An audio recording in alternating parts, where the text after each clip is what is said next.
Hello again, Rocky Rangers. Two quick announcements before we get started with this week's episode. They might sound familiar because they're the same as last episode. We still have a big pavement preservation project going on in the park. That's going to be creating delays and closures over the next week and change. The biggest impact? Alpine Visitor Center and Old Fall River Road will be completely closed on Thursday, August 17th. Other impacts are too complicated to cover in detail here, trust me on that, but you can get the full deets on our website. Point your browser to nps.gov/Romo. Look for alerts at the top of the page. If you're on a mobile device, it'll be hidden in our little menu. Find the alert related to pavement preservation and click more. It's been rain lately with heavy thunderstorms and even continuous rain rolling in every afternoon. It's raining right now. Always check the weather before your visit. Plan any hikes so that you are well below tree line before storms are set to arrive, and never leave the safety of a building or your car if thunderstorms are present. Lightning is serious business, so play it safe.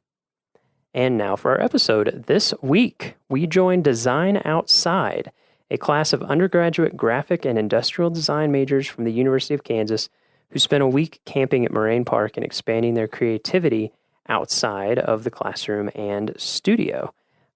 As you'll hear, the class had a big impact on the students, and it was super fun to talk to them, to hear all the different types of projects that they'd come up with over the week, how the week impacted their design process now and potentially in the future, what it was like to camp for the first time for some of them, and to get to geek out about design stuff, because that's what I do all day usually. We hope this podcast inspires you also to camp, to explore Rocky, and to create beautiful things. Let's rock.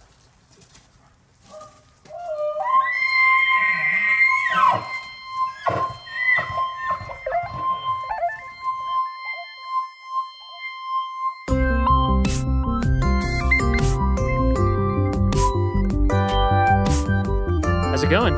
Good. How's your week been? Very good out here. Thank you very much. Yeah, you're welcome. So, how about you introduce yourself? Okay. My name is Jeremy Shellhorn, and I'm Associate Professor of Design at the University of Kansas. And I teach a summer class called, it's the Do Studio, Designing Outside. And the purpose of that is to really get the students outside of the traditional classroom setting and get them outside where they have to be in a place that pushes them to think about design and make things differently than they would otherwise. And it's been a great week out here at Rocky. The weather's been great, but it's just a good time to get them out of their comfort zone and have to deal with things like climate and elevation and not being able to run into studio every 5 minutes to print stuff out. Mm-hmm. Yeah, so great. Yeah. This is year 2, right? This is year 2, yeah, second annual. Yeah. So I was certainly a little bit better at preparation. And yeah. How did this feel this year compared to last year? It was very good. I think I had a good mix. These students got to do a couple hikes to kind of get acclimated. Oh, we nice. went to Emerald Lake the first day. Yeah. We had a lot of flatlanders, so they had to get used to the elevation. Very smart for our listeners. Very smart move. Yeah. Easy. Started easy. So you went up to Emerald Lake, and did you do like sketching and stuff, or was it? Yeah. What was kind of involved? So we got up there and just got acclimated to hiking in the elevation, and then just kind of had a sketch time. Yeah. And it was hot out, so we did Yeah. have a couple brave souls that did maybe get into the water. Ooh. And then That'll very quickly got back out of the water and resumed sketching. Never will you feel more alive. Yeah. And That's awesome. So that was a great kind of first day to get acclimated. And then the next day we went to Mills Lake. Uh-huh. Kind of the prototypical, gave them the story about, one of the proponents of getting, Rocky up as a park, Enos Mills, and he was actually a Kansan. That's right. From Lynn County, Kansas. Yeah. And so I gave him a little bit of story about how he ended up here. And so we went and visited the the lake of his namesake. That's great. And then a couple of us that were up to a little more adventure kept on going to Black Lake. Okay, yeah, that's a good hike. And there was a little bit of snow. Yeah, you were saying that earlier this week. Like, how much snow? There was quite a few spots where we were crawling up and then maybe sliding down. Yeah, okay, so a lot of snow. Yeah, a lot of snow. And I guess that was like late June. Yeah. Late June. That's pretty typical. Yeah, it was gorgeous, and one of the nice things about going Black Lake. past Mills Lake was it's fantastic to see that site, but if you're able to go maybe just a little bit farther, you beat a little bit of the crowds. That was kind of Mills Lake was kind of like my first introduction. So I came here for the first time, I guess 3 years ago, to make their brochure map. Mm-hmm. So everybody who uses a map in the park. Yeah. I came here to make that, and I stayed afterwards and did a backpacking trip. And like I went in Glacier Gorge, up to Mills Lake, up to Black Lake, and then I actually kept going up past that, like way up into Glacier Basin. And I tried to go over Stoneman Pass, and that's when I lost the prescription sunglasses that I was talking about earlier. Oh, so got it. there was still a lot of snow up in that pass. Yeah. And that was late. That was like in the 20s in July. Wow. Anyway, but it's beautiful up there. I love that. Like Longs and the Keyboard of the Winds coming down, and Pagoda Mountain, Chief's Head. Tried to point out Black Lake, as many places like that on our way, and certain times you head up that part of that particular trail and you get a good kind of side angle of the diamond on Longs Peak. And so we did have a couple climbers in our group. They did not venture to something that hard. Yeah. But a little bit of bouldering this week, and mostly hiking and sketching. Oh, that's awesome. And just getting out with the paints. Yeah. And stuff that sort of forced them to get off screens for the week. So I mean, as an educator, just a chance to get them to experience a place like this, force them to have maybe some parameters they don't always have, and force them to be a little bit more creative about how they're going to create. What we're looking at now is sort of a show. We're in Moraine Park Campground, and my students have put up a show, a little art and design show, and invited some of the camp guests here, and we're just hanging out and sort of looking at what they did this week. Yeah, we're gonna walk around and play Pass the Mic. Cool. We're just gonna get to play like Duck Duck Goose, kind of. Awesome. Yeah, we'll do that in a little bit. Well, yeah, I think it's great. I think it's so awesome, and it's something that we do try to promote, but I think doesn't get associated a lot with national parks is art. Mm-hmm. And art has always been so essential. Like part of the reason why Yellowstone was even set aside is that Moran went into the wilderness and hauled all the stuff and painted it and interpreted it so other people could see it and be like, wow, that's incredible. Yeah, and it's inspired so much art too that isn't even about national parks necessarily. Like that's great that you made the connection with Enos Mills. Yeah. Yeah, and Albert Bierstadt. The lake named incredibly after him famous here. Same kind of deal. If you didn't have a photographer to send out, you had paints and drawing, and I think for these kids, they know how to use those tools, but this really sort of forces them to do it. And camping all week too. Yeah, it kind of gets you in a different headspace. Absolutely. Especially after the first couple, like after the first 2 or 3 days when you're like really in it, you're really embracing the new shower routine, or lack thereof. Yes, a couple cold showers, mornings and a couple solar showers that maybe we didn't set out in the sun long enough. But you tried. Yeah, that's good. You're preparing for our solar future. It's smart. It's rather important in the sun. Yeah. Should we walk around and play tag? Absolutely. Yeah. Let's do it. Let's just walk around. Okay. We can just drag the mic cables. Okay. It doesn't matter. Fantastic. They're strong. Let's talk to these. We have a couple junior rangers that are. Oh, new junior rangers. Oh, all 3 of them right here? Yeah, wow. All 3 of our junior rangers. What a treat. Well, they said it was 9 and up for the activities, so. Yeah. There was no age limit. It's actually, I think, a growing in popularity. We'll probably have to pass the mic around a little. They're pretty specific to where they're held. All right, we have our 3 junior rangers. Yeah. Yep, we're here. Whenever people want to talk, we can just pass the mic around. Tell us your name. My name is Alex. And Alex, where are you from? I'm from the University of Kansas. University which is of Kansas. Everyone, yeah. But Yeah. yeah, from Kansas. From Kansas? Yep. Where in Kansas, in case we have Kansas listeners? Just outside of Kansas City, Okay. in a suburb of Kansas City. So yeah. Nice. Yeah, why don't we go down the line? I'm Gracie. I'm from Lawrence, Kansas. I also attend the University of Kansas. And then my name's Dagny. I live in Denver, but I go to the University of Kansas. Oh, nice. Interesting. Maybe I'll ask you more about that. 2 of us study industrial design, and then 1 of us graphics design. So Nice. How did you enjoy the Junior Ranger program? it was amazing. I learned a lot actually from Really? it. Yeah, That's some great. really great activities. Yeah, The ecosystems, I think, was the most interesting part. yeah. We're also about to go get the Stargazers badge. Ooh, patch nice. You're going to go to the tonight. stargazing program? Yep. You will love that. Yeah. I don't know if you've been getting out at night here enough to be able to see, We got but some good night skies. yeah. It's been pretty cloudy too. Oh, that's true. Hit and miss. Yeah, I think tonight you're looking good. Yeah. It's looking extremely clear. I'm excited. Yeah. Yeah, I think a lot of people much above the age of 9 enjoy the junior ranger program. I almost think we should have an adult ranger program. I think that'd be great. Yeah. I just doing the activities. I imagine parents involved with their kids learn a lot as well. Like with the kids, just Yeah, that's what we hear. It's a great program. Dagny and I have considered making. We thought it was one of our projects that would be fun to make our own patches. For being an adult ranger. Like Oh, adult, nice. We were thinking like all of the names like super senior, junior, senior ranger. Like we were trying to think of like how to be inclusive. Mr. Yeah, that's good. Yeah. I like that. I don't know. What have you guys thought about this week? You enjoyed camping all week? Oh yeah, Oh yeah? it's been a lot of fun. It's definitely not something I've done in a long time. Yeah. Any of you guys been to Rocky before? Yeah. Yeah. Everybody? yeah, everyone. Yeah. Wow. There's such a big Kansas, Rocky, Denver, of course. Neighboring state, man. It's true, yeah. It's not a far drive, and it's a lot better looking. Yeah. In some ways. Oh, okay. Well, okay, yeah. we have the If you like sunsets. mountains, We have sunsets. that's true. Yeah, my fiance is from Wyoming, where it's in a little more open part of Wyoming and misses the sunsets. Yeah. Big open sky. Baxter was chasing one. A Yeah. fellow classmate was chasing one, and he finally got a good one last night. So Nice. yeah, while he was fishing. So Jeremy gave a little bit of overview about the class, so people sort of get the overview.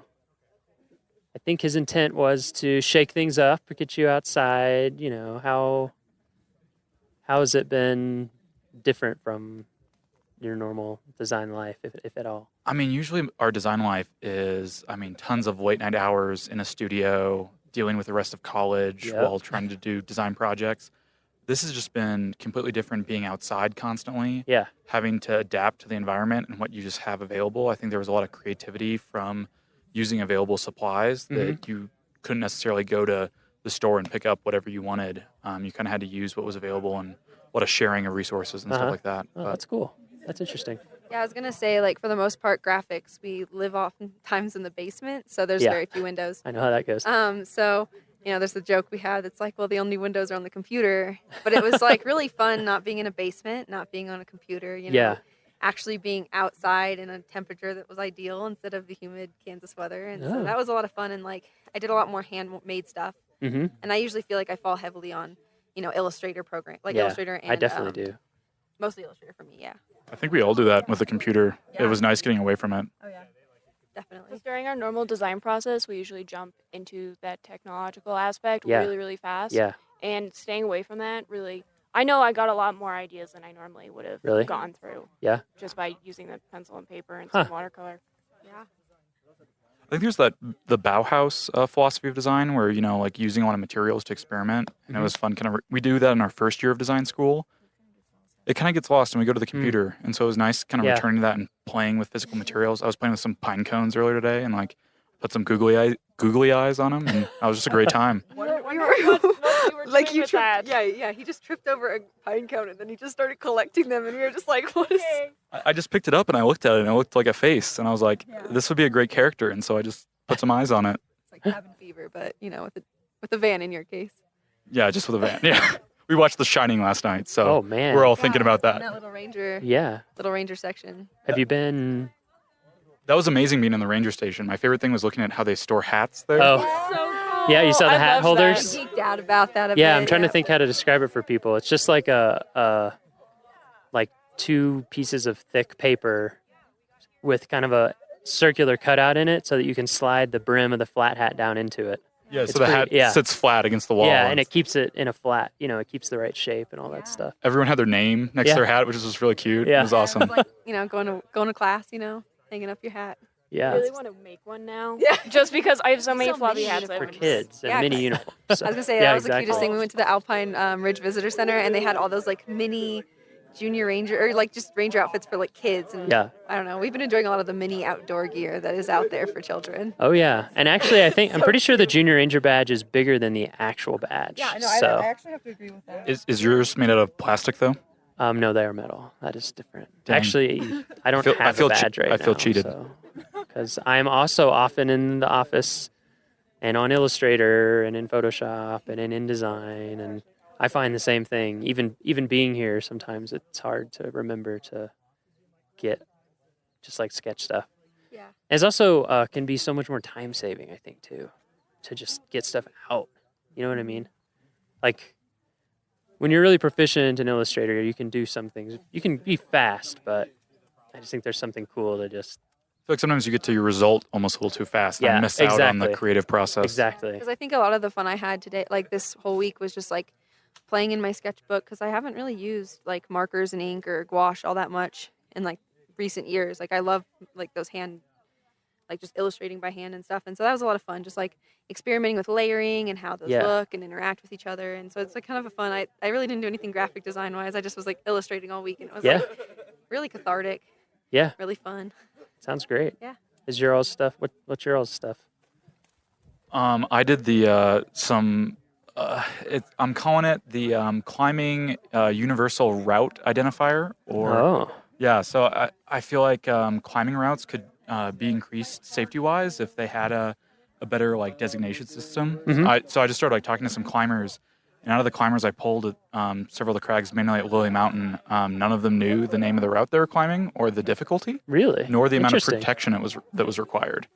0% of them. So I Wow. thought that was like kind of crazy. Interesting. And so I felt like if, some little like small designation tags could be made with the route information from the difficulty level and also the amount of protection needed. Interesting.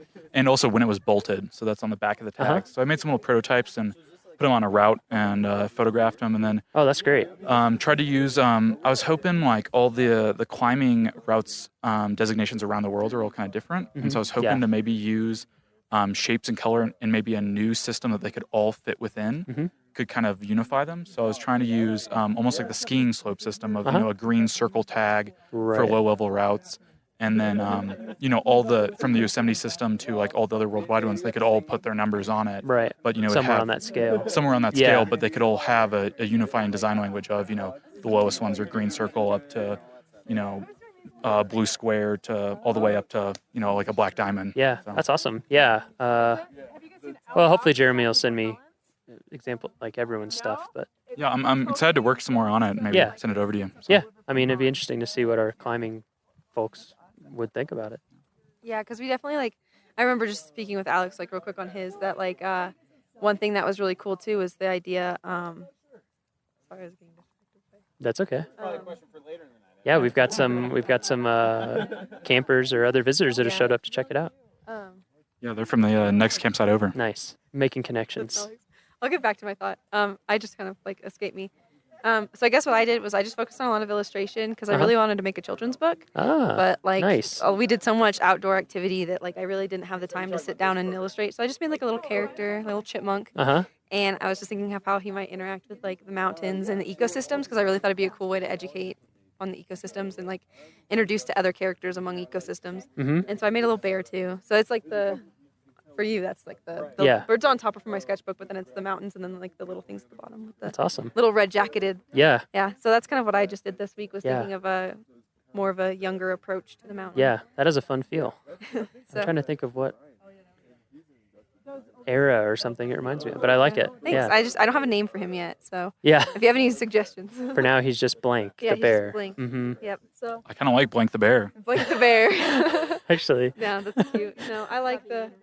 Yeah, but Yeah. that was kind of my approach. I work with preschoolers back in Kansas, so Oh, I kind of okay. had them in mind when I Uh-huh. was making it, like the idea and like That's the colors great. and stuff. So yeah, I was like really thinking like, how could I teach the kids I teach in Lawrence? uh huh. about what I've experienced and how they can help save the Rocky Mountain National Park, or like how they can make a difference, or even just be more educated in a very Yeah. easy way. Oh, that's super awesome. Yeah. That's great. What about you? So I focus specifically on some hiking shoes for people hiking Oh. specifically within the Rocky Mountain National Park. Uh-huh. Because as a child, I did a lot of hiking, but my footwear wasn't adequate enough, so it really made me really dislike hiking, dislike backpacking. Yeah, sure. Until I was able to find the shoes that actually worked for me Yeah. and for my environment. And I notice a lot of people on the trails are wearing like these athletic shoes, which Yeah. don't really translate well into this environment, especially when you're encountering snow and rocks and water and dust and dirt and everything. So I thought about the specific trail conditions that we encountered on our different hikes, and then looked up a few on some hike rating websites, and tried to combine a shoe where you're keeping that toe protected, you have a sole that can really handle those like rocks and those sharp inclines, and then also more specifically finding a way so that way people can casually go through those areas with those snowbanks and still be safe and not be sliding down. So I know that most snow protection is kind of goes over the whole shoe, and you take it completely on and off, and thinking maybe of a thing where you can flip it so it starts out on the outside of your shoe, and you can flip it down and goes on the bottom side of your cool. shoe. So it's Yeah. not necessarily in use all the time. Yeah. Is that do you do a lot of product kind of design like that in your normal Yeah, school I stuff? would say shoes is my emphasis right Yeah. now. You really like shoes? Yeah, I really like them. I've been having a good time drawing them. That's awesome. And there's a lot of different variations. Yeah. Yeah. I like lots of weird types of shoes. Yeah, I can see that. Yeah. Right now I have on, what are these? Tiny, like super thin, barely there barefoot sandals. The But I like, soles are really thin. yeah, they're super thin. But They're yeah, really nice.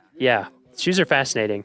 And like you said, especially if you end up hiking or backpacking a lot, you start to really care about shoes Yeah. because you and- hate when your feet are killing you. Yeah. And I'm a person with a really weird foot. So if other people can not be feeling the same discomfort I have in the past, Yeah. that would be a great thing. And That's I'm sure awesome. a lot more people would come outside and Yeah. really enjoy it. Yeah. That's really cool. What a diversity. What do ranger boots like? What does a ranger usually wear? Because I feel like they, with as much as you guys are outdoors, like, is there a standard issue boot? Let's move out of the smoke. Yes. Yeah, we're right by the campfire. We said we were going to have podcasts that were like we were sitting around a campfire, and we actually are this time. Very literally. What's up? Too bad you can't see it. We'll get some sound of the crackling fire later. Ooh. Ranger, there are standards. Yeah, there are uniform standards. So in terms of appearance and things like that, and then there's like specific ones that you can order. And then people who are out in the back country, or like climbing rangers, or there's more choice about what works for you. So I mean, nobody's gonna want to let you go out with something like totally inadequate, but most people are just like, these are the type of boots that work for me. They tend to be brown leather. We try to keep it classy for the most part. Yeah, it's a good question. Yeah, the uniform standards are, I don't know them as well as I should, because I don't usually, I don't get to wear a uniform as much as I'd like to, really. Yeah. Alex and I recalled what you were going to say about the tags. And Yeah. It was just the fact that we thought like How Is Their Way National Parks could be a part of that, because you wouldn't I think you actually did you see how much that cost for rescue? Well, I just tried to look up some data on rescue, and from what I could tell and some brief sources, it looked like climbing rescues were the most expensive rescue operation that the park can have. I was reading stories about helicopter rescues, and I found just one bill, like one cost, which was I think a little over $30,000 for one rescue for a climbing operation. So I thought, man, if there's anything we can do to make those routes safer, which I feel like knowledge is power. So if you can equip people with more knowledge about the climbing environment and the route, that possibly you could reduce the number of climbing rescues you need. Yeah. Yeah, because that's what we were thinking too. Is like yesterday was actually my first time rock climbing, and Alex was like looking for the specific route he had picked out for us, because like I couldn't climb anything harder than, I think it was a 5.2 that we might have found. But yeah, I couldn't have climbed anything probably harder than that. I Yeah, mean, I'm that was your already first time. exactly. And so like thinking about like, that kind of also like if maybe you don't know what to look for Mm-hmm. and you get misled. So like thinking about how like that icon like Yeah. would really could Yeah. save, because people then might also realize like, oh, I can't quite do this one yet, and like Yeah. think about that. It's very interesting. Yeah. I don't think we found the right route did we not? because we were using a guidebook, which I thought I had the most updated guidebook, but I guess we were trying to, climbing routes are designated by, it's the third bolted route from the left side of this rock feature. And I think more bolted routes had gotten added since Could be. that guidebook had been published. So it was kind of It's a interesting. very popular climbing place up here. That's interesting. It's cool that you were thinking about that. I just met with one of the climbing rangers today, Everett, and we're going to work with him on a new preventative search and rescue video. PSAR is what we call it in the Park Service for Longs Peak. For exactly what you're saying. Like, number one, we don't want anyone to get hurt ever, obviously. And then number two, whenever someone needs a rescue, you're putting people's lives at risk. I mean, that's what they do for a living, but still. And then, the cost is incredibly high. So I think something that everybody forgets, whether you're new to it or old to it, that usually looks a little easier from the ground. yeah. And I think, and this is what we're going to try to convey in the video for people with Longs Peak, is that it kind of has a reputation as a climb or as a hike, and it's not a hike. Yeah, we went up to the visitors center. Yeah. Oh, really? Up there, and we're like, oh yeah, Isn't that this is cool? very intense. Yeah. We had some cool shoes up there. Yeah, that's true. Yeah, they give you. we met Yeah. some llama rangers. Nice. Yeah, I'm going to go out with them soon, sometime this summer. We're going to do a podcast with them.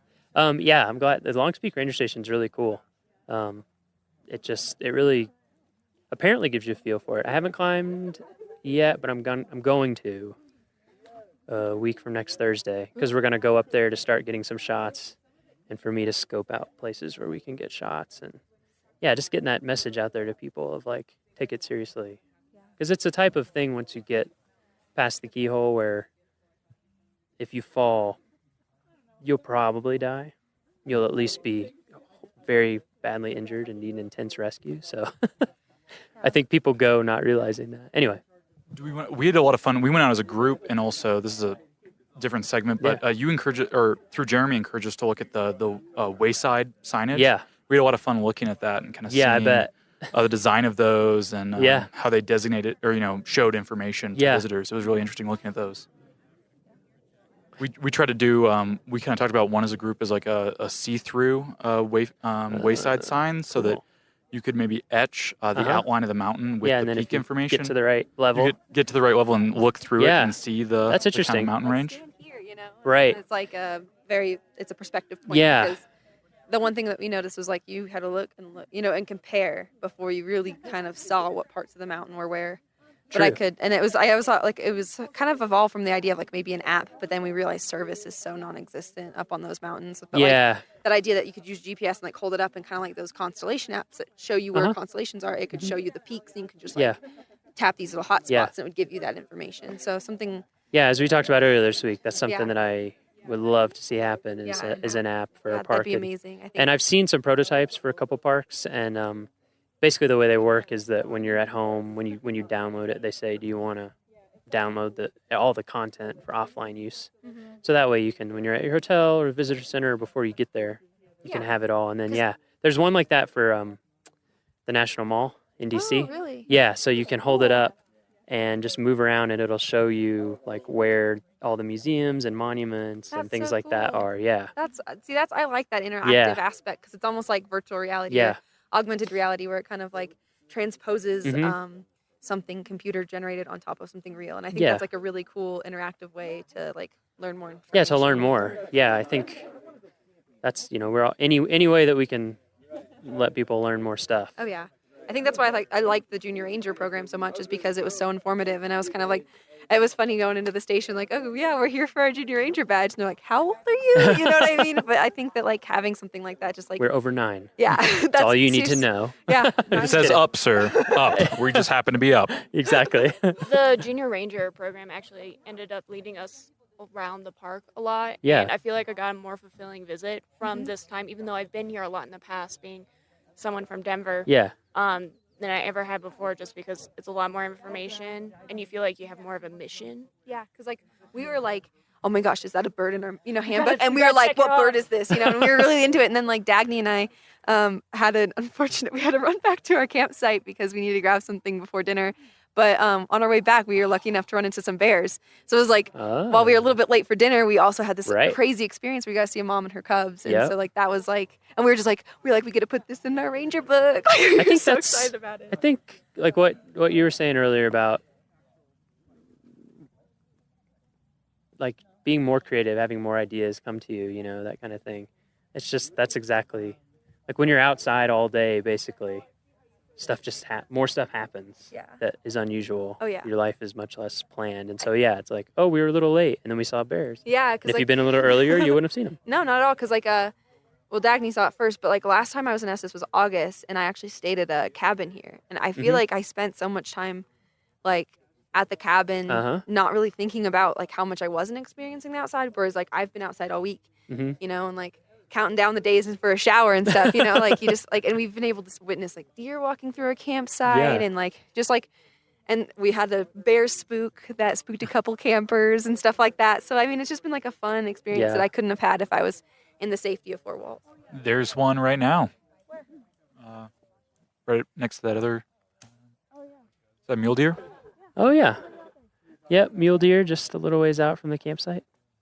Man, it's such a nice evening. It's too bad we beautiful. can't transmit Temperature. temperature. and Would you really want wind to, and- though? We want you to come That's here. true. We do want you to I come just- I here. hope VR doesn't get that good. Yeah, me neither. No, I don't think so. I don't don't- think it'll ever become like 4D. But I was gonna say that like I think what's craziest about being here is like I'm used to like 90-degree, 60% plus humidity, and like coming Yep. here has been like a dream. And I Yep. was like, I had to go buy a hat. Like I was like, I'm gonna go back to Kansas, and I am not gonna be able to use this hat. Like, Yeah. I'm I remember the first time I grew up in the South and kind of the Midwest, so humid for sure. And yeah, they don't get to choose who talks on mic next. We choose them. Oh, It's like duck, duck, goose. They just have to accept it. Those are the rules. Yeah, so I lived in Mississippi, Iowa, Kentucky, places that are hot Humid. and humid in the summer. And then I went to Yellowstone for the first time and I worked there for a whole summer. And I lived about this elevation, like 8,000, almost 8,000 feet. I was at Canyon. And then I came home and I was just like, oh my God, I can't handle that. Like, it's almost like I never noticed it before, and then it ruined it for me. I think that's why a lot of people, we get a lot of people, just for it's so refreshing It is really. and cool. Love that dry air. Yeah, exactly. lips Gives me have life. Never been more chapped. I already have gone through my chapstick. It takes, actually, that's something that we try to tell people in our visitor information. So we're telling you now in visitor information that, Apply chapstick. before Yeah. You arrive. As you drive Vigorously. towards Colorado, the closer you get, the more chapped your Every lips. Yeah. That's how I can tell miles when I'm going to get apply more home. yeah, it takes you a while to get used to it. Yeah. Who are we going to pick next on mic? Thanks so much for talking thank to you. me, to us. Who's next? I'm stepping on my cords. Does anyone want to? Because if not, then you're going to be assigned. Yeah, hop on mic. We'll pass it around. Yeah, Sorry, I didn't come prepared. yeah, lay down. I thought I did, Let's but get like 16 bars. I'm just kidding. yo, my name is Yeah, Blake. we'll give him 16 bars. Now I just have 16 ain't enough in my head. Have you heard that? No, I have not. Oh man, Andre 3000 just destroys on it for like 3 minutes straight. Anyway, what's your name? My name is Blake. Blake. Where are you from, Blake? St. Louis, Missouri. St. Louis. Yeah. I have family in St. Louis. Really? Where? I think Webster Grove. Oh, yeah. Webster Grove. Yeah. Yeah. I'm also from St. Louis. Yeah. Yeah.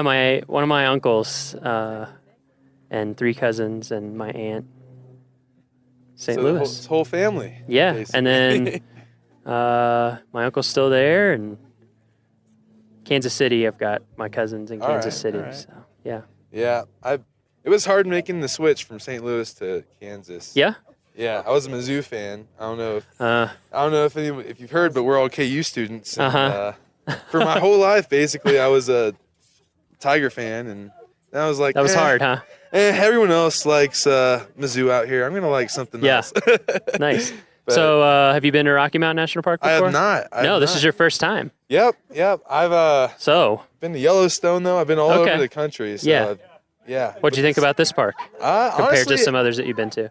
some of the most beautiful sights I've ever seen. Really? I mean, I've been, like I said, all over the country, and the mountains are my favorite part Yeah, of it. Me too. Like, I guess Yeah. any natural setting. yeah. So- It's kind of my thing as And well. plus, I took a geology class earlier Uh-huh. this semester. So Oh learning yeah, it about must be really cool to be Yeah, here with all this the plate exposed rock tectonics and yeah, think about how different things formed. yeah. It's Yeah. Did you go up on Trail Ridge Road at all? Yes, I did. Did you see Lava Cliff there? I don't. It's a pullout there. It's a thick layer of rock that was from a big volcanic explosion from the Never Summer Mountains, which are to Wow. the west. Yeah, it's pretty cool. I didn't get. I didn't see that. It's easy to miss. There's a lot to look at when you're on Trail Ridge Road. Yeah, I mean, my eyes. Yeah, were, what'd you think about that, Trail Ridge Road? That's one of the things that I I had think. trouble breathing Yeah. on my way up there. I was short of breath. Yeah. And like there was this one point where there was a parking spot before the visitor center. There was like a parking area and Yeah. a walkout, and you could see like a whole bunch of different peaks. Oh yeah. I'm not sure what that area was called, but as I was walking downhill and out of breath. Yeah. Getting to the Yeah, scenic. it surprises people. Yeah, I know. There's a lot less oxygen in every breath up there. Yeah. You're right. And I mean, I saw someone smoking a cigarette up there. I was like, oh my gosh. Yeah, How are their they lung breathing? capacity must be incredible. Yeah, exactly. I want some They're of that. superhumans. Sometimes I've been up there at Alpine Visitor Center, and did you go to Alpine Visitor Center? Yes, I did. Yeah, that's a cool visitor center. Yeah. I got to see both gift shops. That's It was that's the highest elevation visitor center in the National Park Service. really. The entire That National Park was Service. 12,000, like 13,000. It's just under 12. Okay. Yeah, it's all just right. a little bit under 12. Actually, I should know the exact number because it's on our podcast that we just put out today. It's like 11,796 or something Okay. like that. It's close to 12. Yeah. Yeah, it's the highest one. Right above the tree line. Yeah. It was really cool just coming up from an area where there's heavy forest, Uh-huh. and then it just cuts off and there's Yeah. nothing.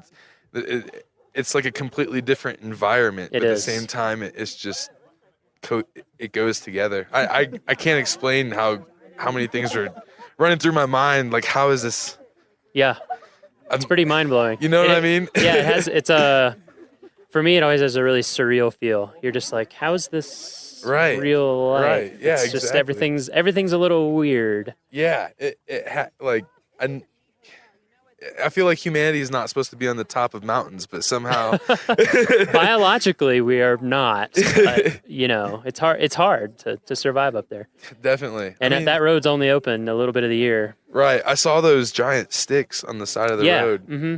Well, those are for the plows, right? Exactly. How big is the plow that goes up on that They're road? huge. They're actually not plows. They're rotaries. So they're like a giant snowblower. So on the front Like of a them, fan, like a blade. yeah, they're like a spiral blade on the front. Okay. That's like 4 feet tall or maybe more, and then gosh. it basically eats the snow in, and then spits it really high out the back. Because if you plowed it, there wouldn't even be anywhere to. So, but it doesn't Put it- shoot it back onto the road, right? No, right? yeah, it shoots it at an angle, Okay, like over all the right. side of the road. All right. Yeah, so the snow is so deep that they have to take multiple passes with that thing. Yeah, I So figured it's as pretty much. crazy. Yeah. And this year, they had it all clear. We were like almost ready to go, maybe open the road a little earlier than expected. And then we had, like here where we're standing, 3.5 feet of snow. This was like Right here in this camp. this is like mid-May. Are you serious? Yeah. I was gonna ask. Like, I guess snow stays up there until like a Yeah. couple weeks from today. Yeah, right? if you'd been here a few weeks ago, there would have been a ton of snow up there. Oh my gosh. It's just that once the sun starts getting really intense and the days get long and it gets clear, right. the snow melts incredibly fast. But like I went up there, you should go on our Facebook and look. I went up there and took some 360 photos, and it was like May 22nd, and it's I have on a Up on huge top coat. of Trail Ridge Road. Yeah, I have on a huge coat, and the snow is like incredibly deep. Oh my God. Yeah, it's pretty I crazy. still can't imagine the snow in the summer. That blows my mind. Yeah, that's the other thing is the snow sticks around here a really long time. Coming up from St. Louis, it was probably 70 to 80 degrees a day. And then I've been wearing a sweatshirt, doubling Yeah. up on the sweatpants every Yep. night. It's crazy. And it's like, it's July. Yeah. Yeah, exactly. So This I is mean, about as warm as it gets. yeah, it's just about. It's crazy thinking about. I got a chance to go to San Francisco. It was the same thing. Yeah, in the summer it's Yeah. chilly, quite chilly, But as Mark Twain said. So what kind of design do you do? I'm an industrial designer. Okay. It's my senior year. Uh-huh. I'm getting ready to enter the real world. Yeah. I don't think So- I'm very prepared. Well, you are and you aren't. Right. You know, I'm 32. There's definitely a learning curve. Right. It's good though, I mean, because it's a lot of it's the kind of stuff that you can't learn until you do it. You just right, have to exactly. Do it. So, It all comes with yeah, experience. you'll figure it out. Like I never would have thought I would ended up here in this job right. when I was a senior in college. Never could I have imagined. I know my passions are going to lead me Yeah, where I want to exactly. go. I've been drawing since first grade. Yeah. So So what's it been like being here? So I mean, normally when you're probably designing on the computer yeah. constantly, Yeah. like all of us do that do design. Coming out into this environment, having no studio, Yeah. it's a totally different game. Yeah. I mean, granted, I did cheat a little bit. I went to Kind Coffee, Uh-huh. and I had an opportunity to sit down and work on my computer Yeah. for the necessities. But Sure. for the most part, I was doing a lot of drawing, sitting right outside of my tent, Yeah. and the environment is just so peaceful. And I mean, you really get an opportunity to hone in on what's going on in your head and what you want to put on the paper. Mm. And for me, it's like a new kind of piece and an upgrade in my creativity. That's awesome. So I really love it. And Yeah. I mean, Yeah. Hopefully, there's ways you can find to bring that in the future. right. Yeah. I mean, It can be challenging, but You're right. But it's testing new things. Yeah. And experiencing things that you otherwise would not have. Yeah. That help you grow. is your stuff up here? Yeah. Yeah. Let's walk over. Sure. Check it out. Yeah. Oh, nice. This is me. Oh, that's super cool. I was I- wondering who did that. I made a raincoat, and That's awesome. it doubles as inside of the sleeves come off. They button to the chest portion, and inside of the sleeves you can store rain chaps. Oh, So- yeah. But it also doubles as insulation. That's pretty awesome, actually.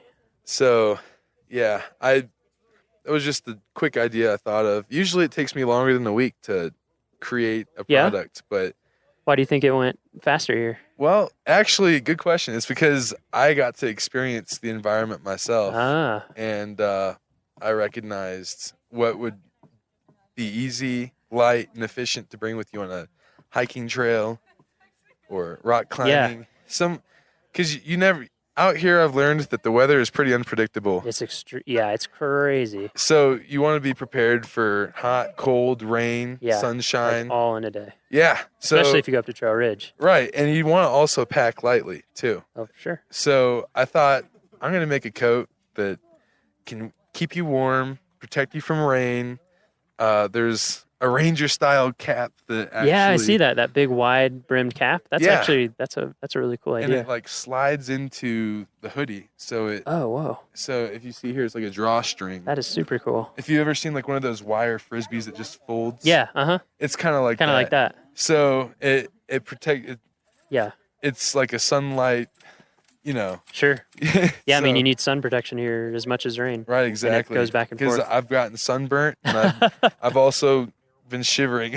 So Yeah, it's all part of the experience Yeah. for me. And it's invigorating. right, exactly. Yeah, it is interesting. When I'm a big hiker and backpacker, and like, I think you just tend to get interested in gear stuff. Like, Yeah, I mean, like you definitely. to the point where people who aren't into it almost think you're a weirdo. But it's like when you're freezing cold and not thinking very straight and it's, you can't see and whatever, like you care about how nice a zipper is, and Yeah. how nice a zipper pull is, things like that. If there's a need for it, there's Yeah. a market for it. Yeah. And if there's not a market for it, that's an opportunity to make one. Yeah. So So- what kind of stuff do you normally do in terms of design? Is it all over the place, or do you focus Yeah, on I mean- particular types of products?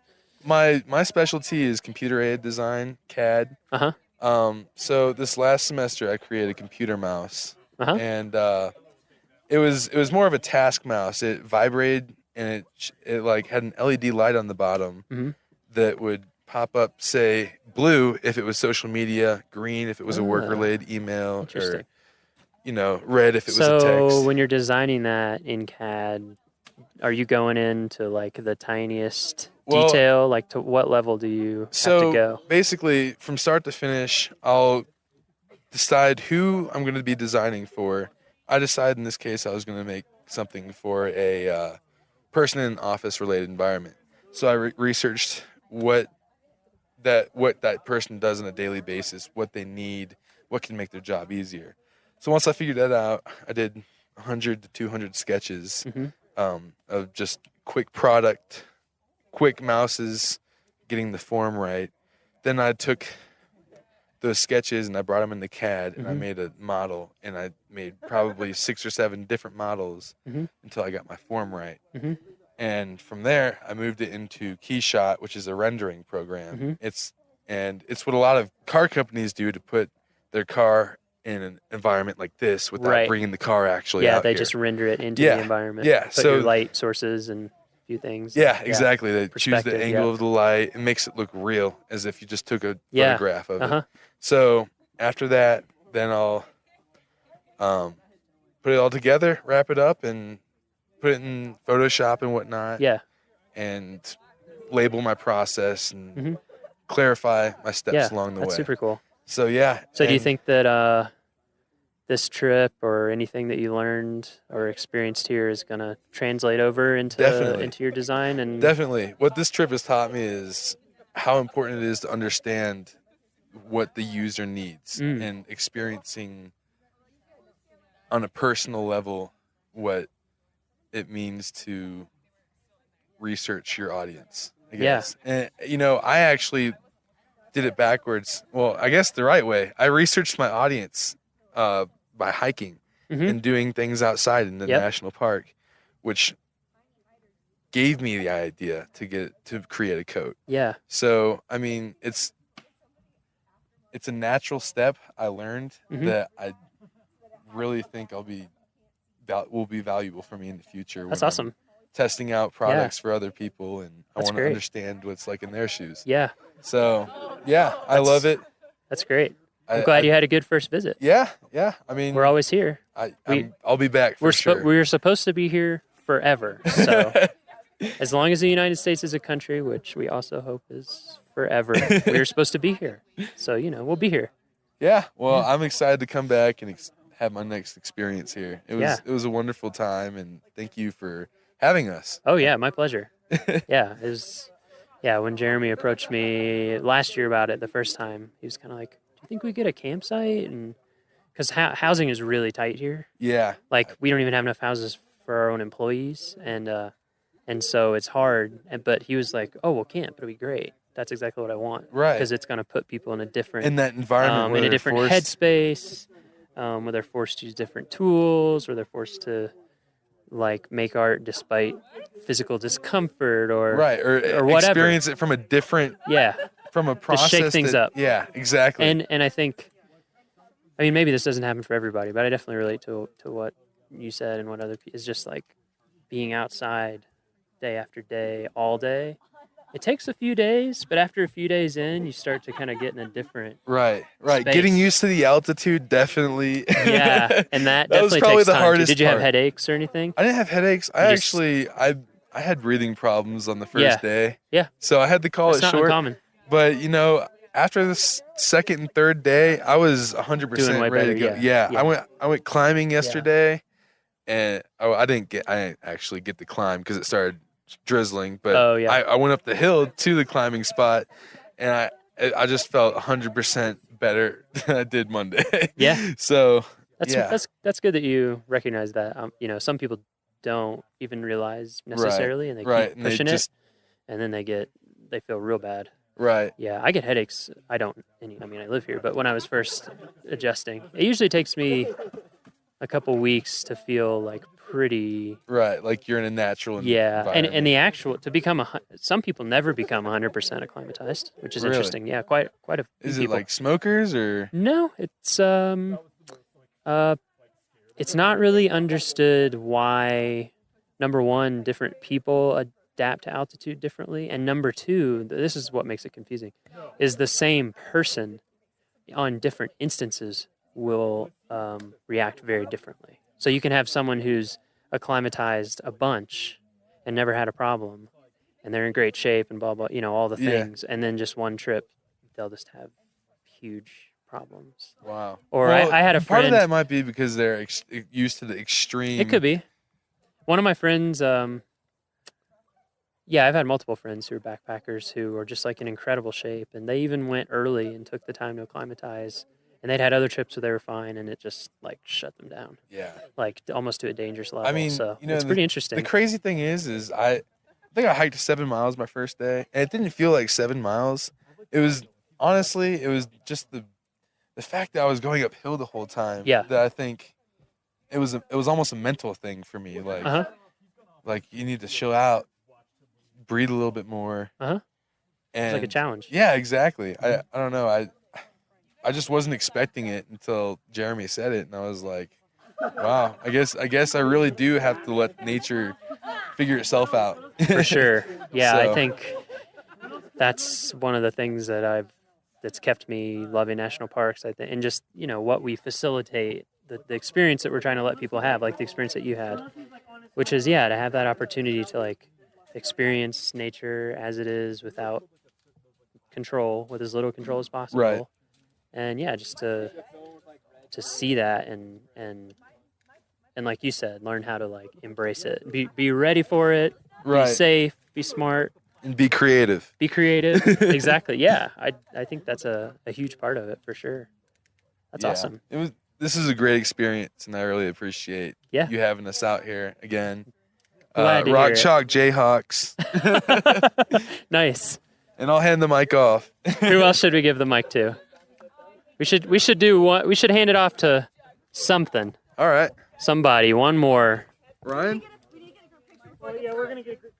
Oh, okay. Group picture. Oh, the smoke. Anyone up on We can get Miles with his stuff. Anybody? Ah. Yeah, where should we stand? Oh man. Oh, you've been chosen. You can pass it. You can't call camera shy because it's a microphone. That's true. We thought that would help. All right. I don't know. We're going to get a group picture first, though. Can we Saved by the can we bell. continue the interview during the picture? Yeah, we can do the interview during the picture. Everybody say I mean, cheese. at the worst thing that'll happen is I just have to spend half a second editing it out. So I would never edit you out. I hope you do that. That's the thing. Just be really boring. We're gonna have all the tall. Just be really boring. Yeah, exactly. We'll cut you right out.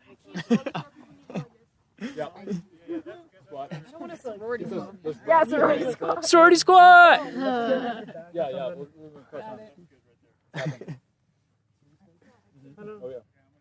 I'm just casually holding a mic. Work it. Use it. Work it. Say cheese. Work. Oh. Oh, Snag. that's a Leica too, isn't it? You better be. That's a precious, precious child. No, I can't. I just nodded it.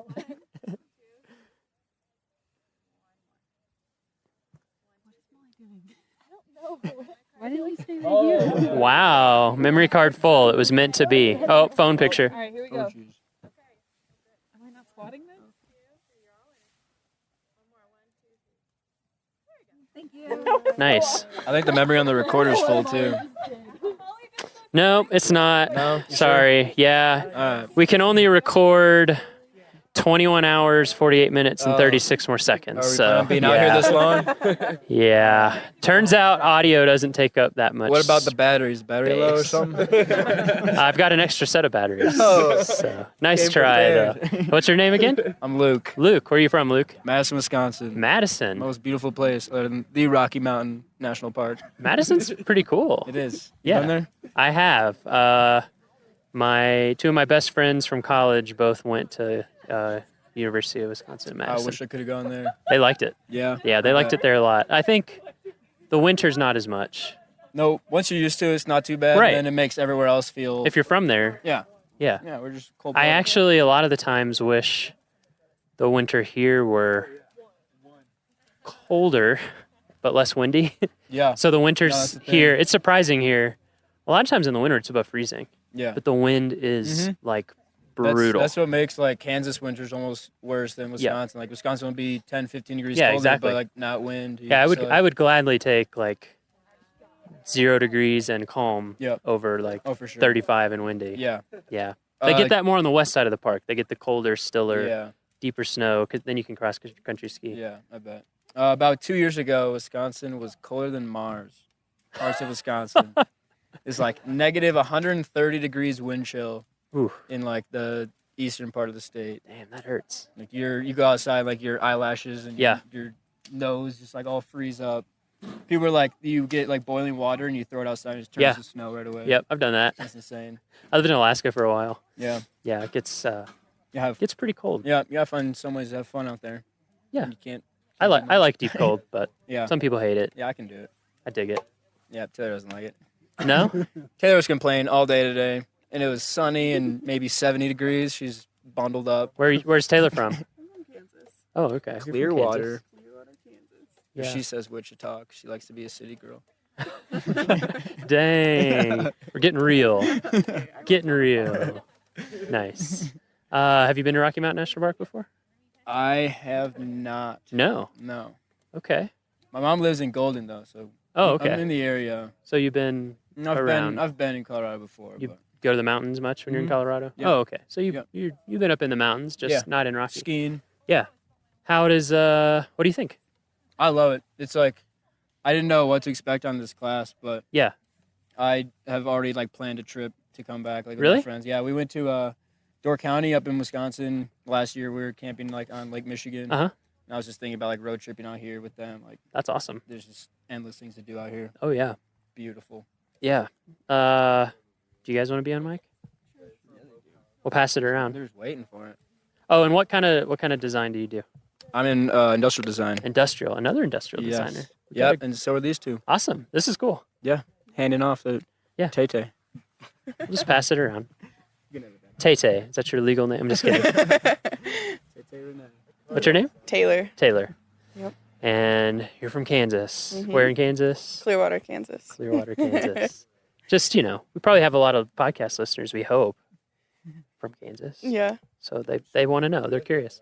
Do you do industrial design as well? Yes, I do. And have you been to Rocky Mountain National Park before? I actually went on the trip last year. Oh, and I really? liked it so much, I'm taking Oh my it again. gosh. Yep. I'm sorry that I didn't recognize you. How's it been different this year versus last year? I feel like this year the projects are a lot better. Uh-huh. I don't know. I knew I had more like expectations last year. I didn't really know what to do, but I came into it this time Yeah. wanting to do outdoor gear, which is why I came. Nice. And so sleeping in the hammock, I have Uh-huh. lots of ideas Oh, of how cool. to improve that for camping. I bet. So Yeah, That's you really should. helpful. I don't know how many companies you researched, but there's some interesting. There's a big world of hammock campers. yeah, Yeah, Which- like people get really into it. yeah. They do Which- some stuff like they design them with, Oh, yeah. with foot pockets so that you sleep off the bias so that you can lay flat. That's a Oh, big thing with yeah. camping hammocks. And then the other problem, as I'm sure you found out, was staying warm. Yeah. Yeah. Yeah, that's cool. Yeah. That's a neat. Actually, someone I went to college with owns his own hammock camping gear company. Mhm. Yeah. I actually got inspired polar stuff out of Portland. Uh-huh. They have a lot of like casual camping stuff, Mhm. which I kind of want to get into more Yeah. because a lot of the stuff that I found for like camping with hammocks, it's super expensive and like Yes. really specialized. So Yes, that goes for a lot a lot of backpacking and camping gear. Yeah, so I'm trying to do like simpler stuff that you can like add into a hammock you already have and like turn it into a tent. That's So, really cool, actually. Yeah. Yeah, I think that's something that I'm not an industrial designer, but just kind of tangentially interested in. Because with backpacking, like, it can cost so much money Yeah. to get into. And so Yeah. I feel like it can prohibit a lot of people just based on that, and it shouldn't. Yeah. So that's really cool. Yeah, because last year I was like, I've never really been like Yeah. camping, and I was like, I'm nervous. Like, what if everyone else is like has all this high tech stuff, and I have no idea what I'm doing? So Yeah, it's been pretty interesting. Like, yeah. So do you feel that your camping skills have improved since last year? yeah, I think they have. I mean, you came back, so you must have Yeah, liked it. yeah. Yeah. I tried to sleep in my hammock last year, and I got way too cold and slept in the car. So this year I only slept in the car once Wow, instead that's of like cool. 3 times. So That's cool that you're taking that and making it like your focus. yeah, Yeah. Yeah, I've noticed quite a few people with doing kind of different gear, like footwear, clothing, yeah, stuff like that.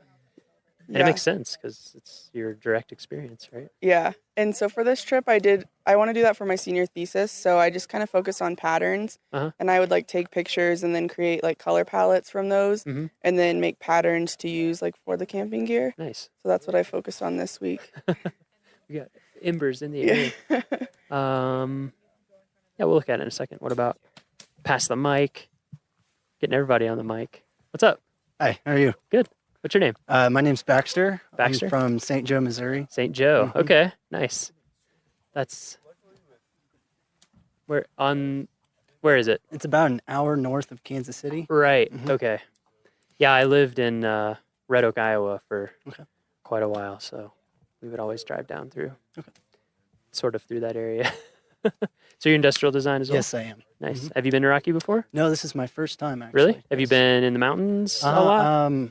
I was in the Bitterroot Valley in Oh, Montana yeah. a couple weeks ago. Bitterroot is beautiful. Mhm. It's That's very awesome. cool. So that was your kind of first. Yeah, kind Big of mountain first trip? Yeah, Yeah. drove up with a couple friends and enjoyed it so much I thought I'd sign up for Yeah. another class. And, Yeah. How's this been? Fantastic. Yeah. Yeah. What do you think about the park? I've never been, but I've just been blown away by the views. Yeah. Yeah. Incredible. And Yeah. I've been just awestruck about all the lakes here. Yeah. And The they're lakes just are amazing. beautiful. And I just didn't imagine how great this place would be. Yeah. So, That's awesome. I mean, It's been a great yeah, experience. took me by surprise the first time I came here too. Yeah. And I've been to a lot of parks, but still, it's just there's something about it. Just Yeah. like every park, there's something about it. Yeah. What have you been working on this week? I kind of been taking a step back and doing a little bit of photography, but Nice. I kind of focused on an app a Mhm. little bit, a hiking app based on just looking at the types of people. There's all different types of people come from all over the world here, and it seems like they've been maybe unprepared. I've Uh-huh, noticed. uh-huh. I saw a couple people walking up in just like sandals and without water. Yep. And For sure. for safety reasons for park rangers, I thought it'd be nice for people to be educated about their trail that they're Yeah. going on. So the app I've been kind of designing is based on a little bit of an app that's already been out there. It's Mhm. called All Trails, Mhm. but I took a little spin off of it, and I've kind of created just something that's easy to use and shows all the trails around you. Do you have? Yeah, it's actually right here. Oh, nice. Just shows a quick picture of the your hike that you're supposed to go on Uh-huh. and the rating and all that kind of stuff. With most of the park not having service, I thought Right. it'd be nice to download Right. a map so that Mhm. you know what direction to take and that Sure. kind of stuff. Yeah. I mean, um, if it's not super data heavy, then Yeah. you could pre-download a bunch of stuff.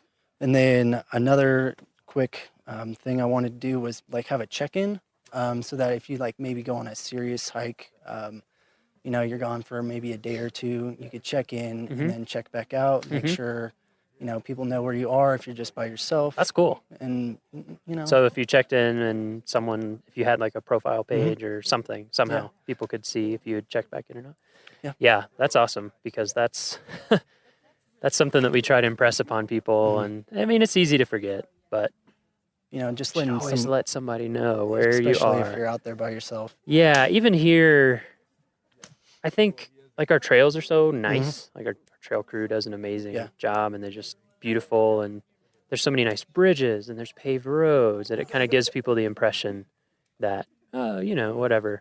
But yeah, when you're 5+ miles away, and we have people get hurt not even that far from the trail, just sprain an 'cause- ankle maybe. Yeah, or like you said, they just don't bring water or just things that are preventable. I think people just don't know. So that's cool that you're trying to Just get integrate the people education part into it.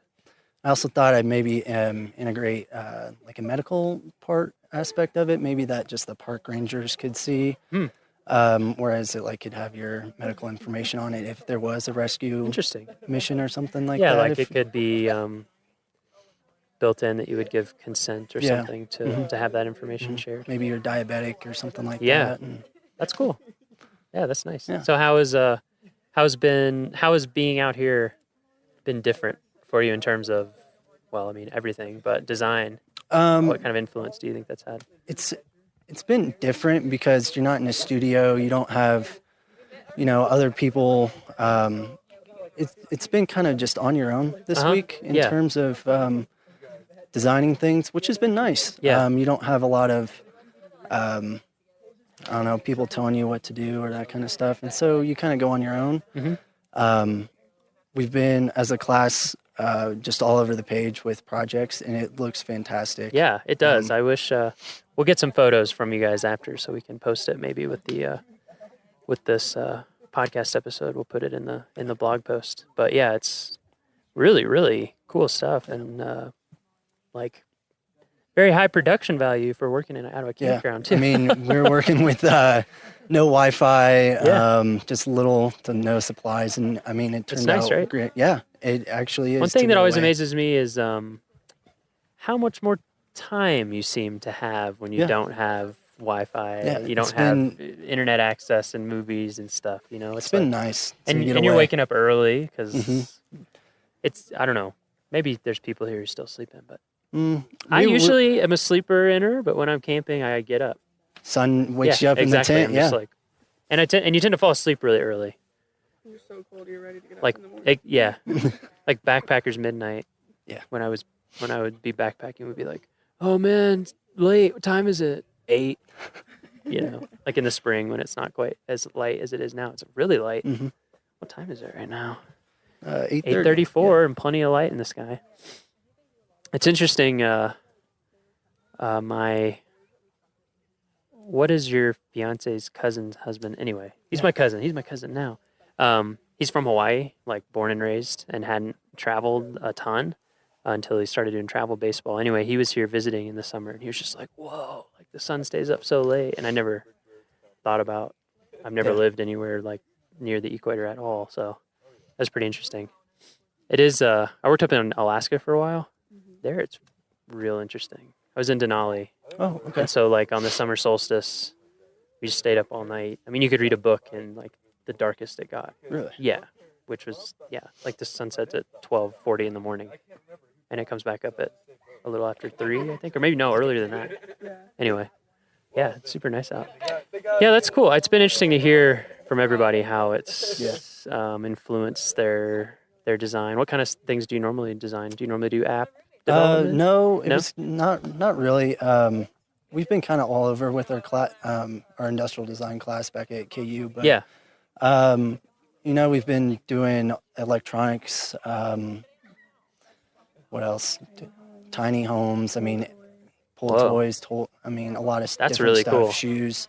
But we haven't really been doing apps or anything like that, Yeah. software-wise. Yeah. So it was kind of nice to explore that Yeah. and see Yeah. what ideas I could bring. Yeah. Yeah, industrial design is something that I know like nothing about, but it sounds pretty cool. Yeah. I've always done flat stuff. 2D. Yeah, I wish I could be graphically, but I'm Not really. Really? Yeah. That's so- interesting. It's interesting, yeah, how like I feel like there's such a huge range of different types of people Yeah. in design, and Yeah. you can be effective in such different ways. Yeah. Like one of my best friends that I worked in Alaska with him. He can just draw like anything.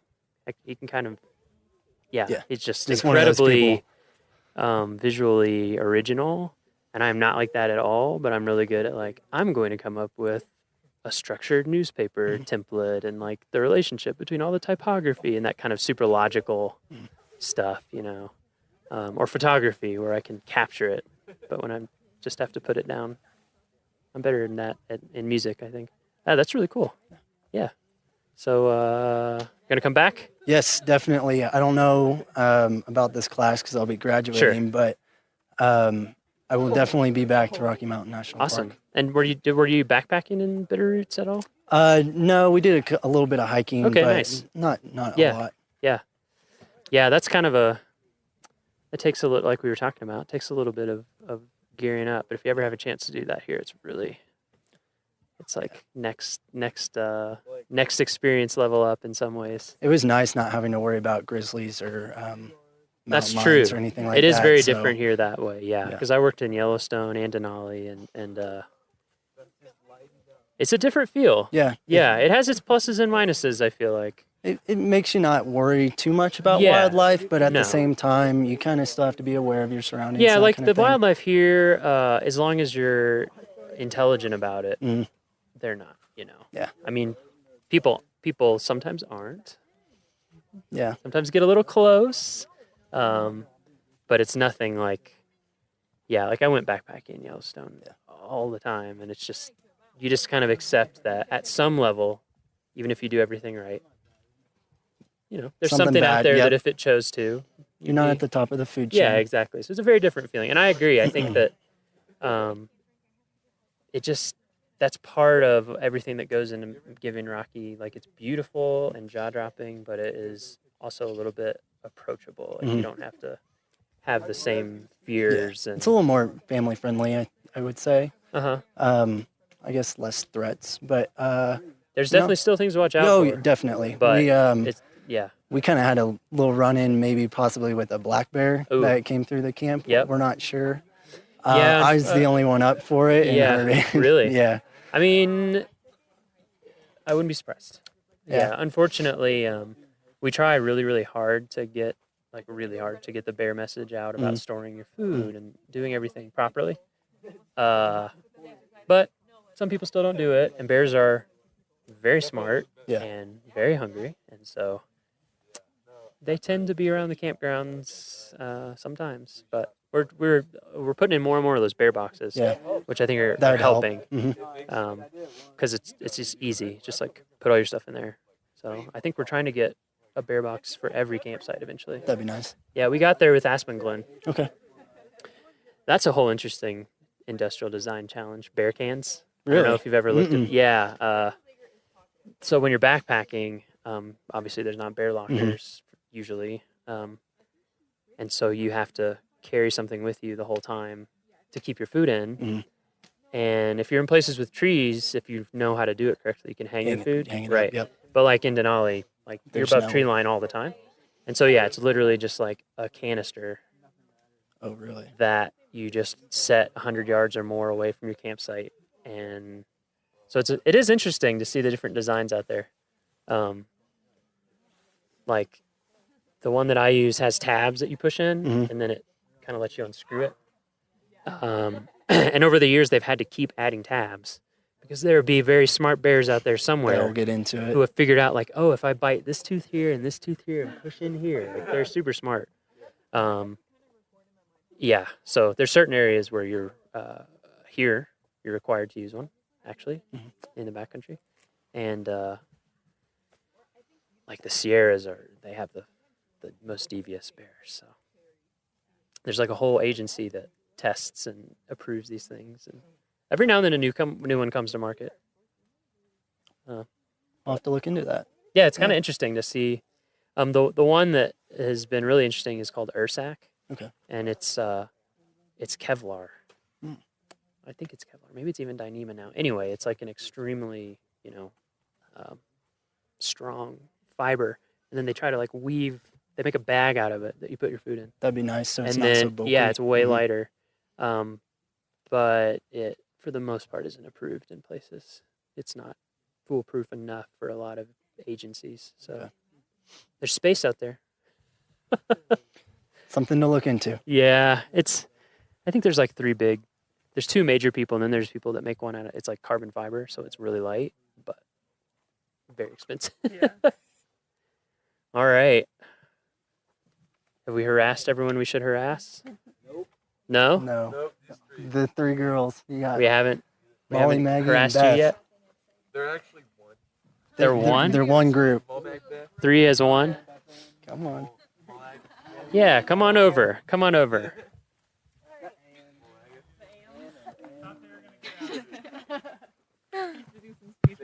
Nice. Check, check. Check, check. Check, check. Hello. How's it going? Good.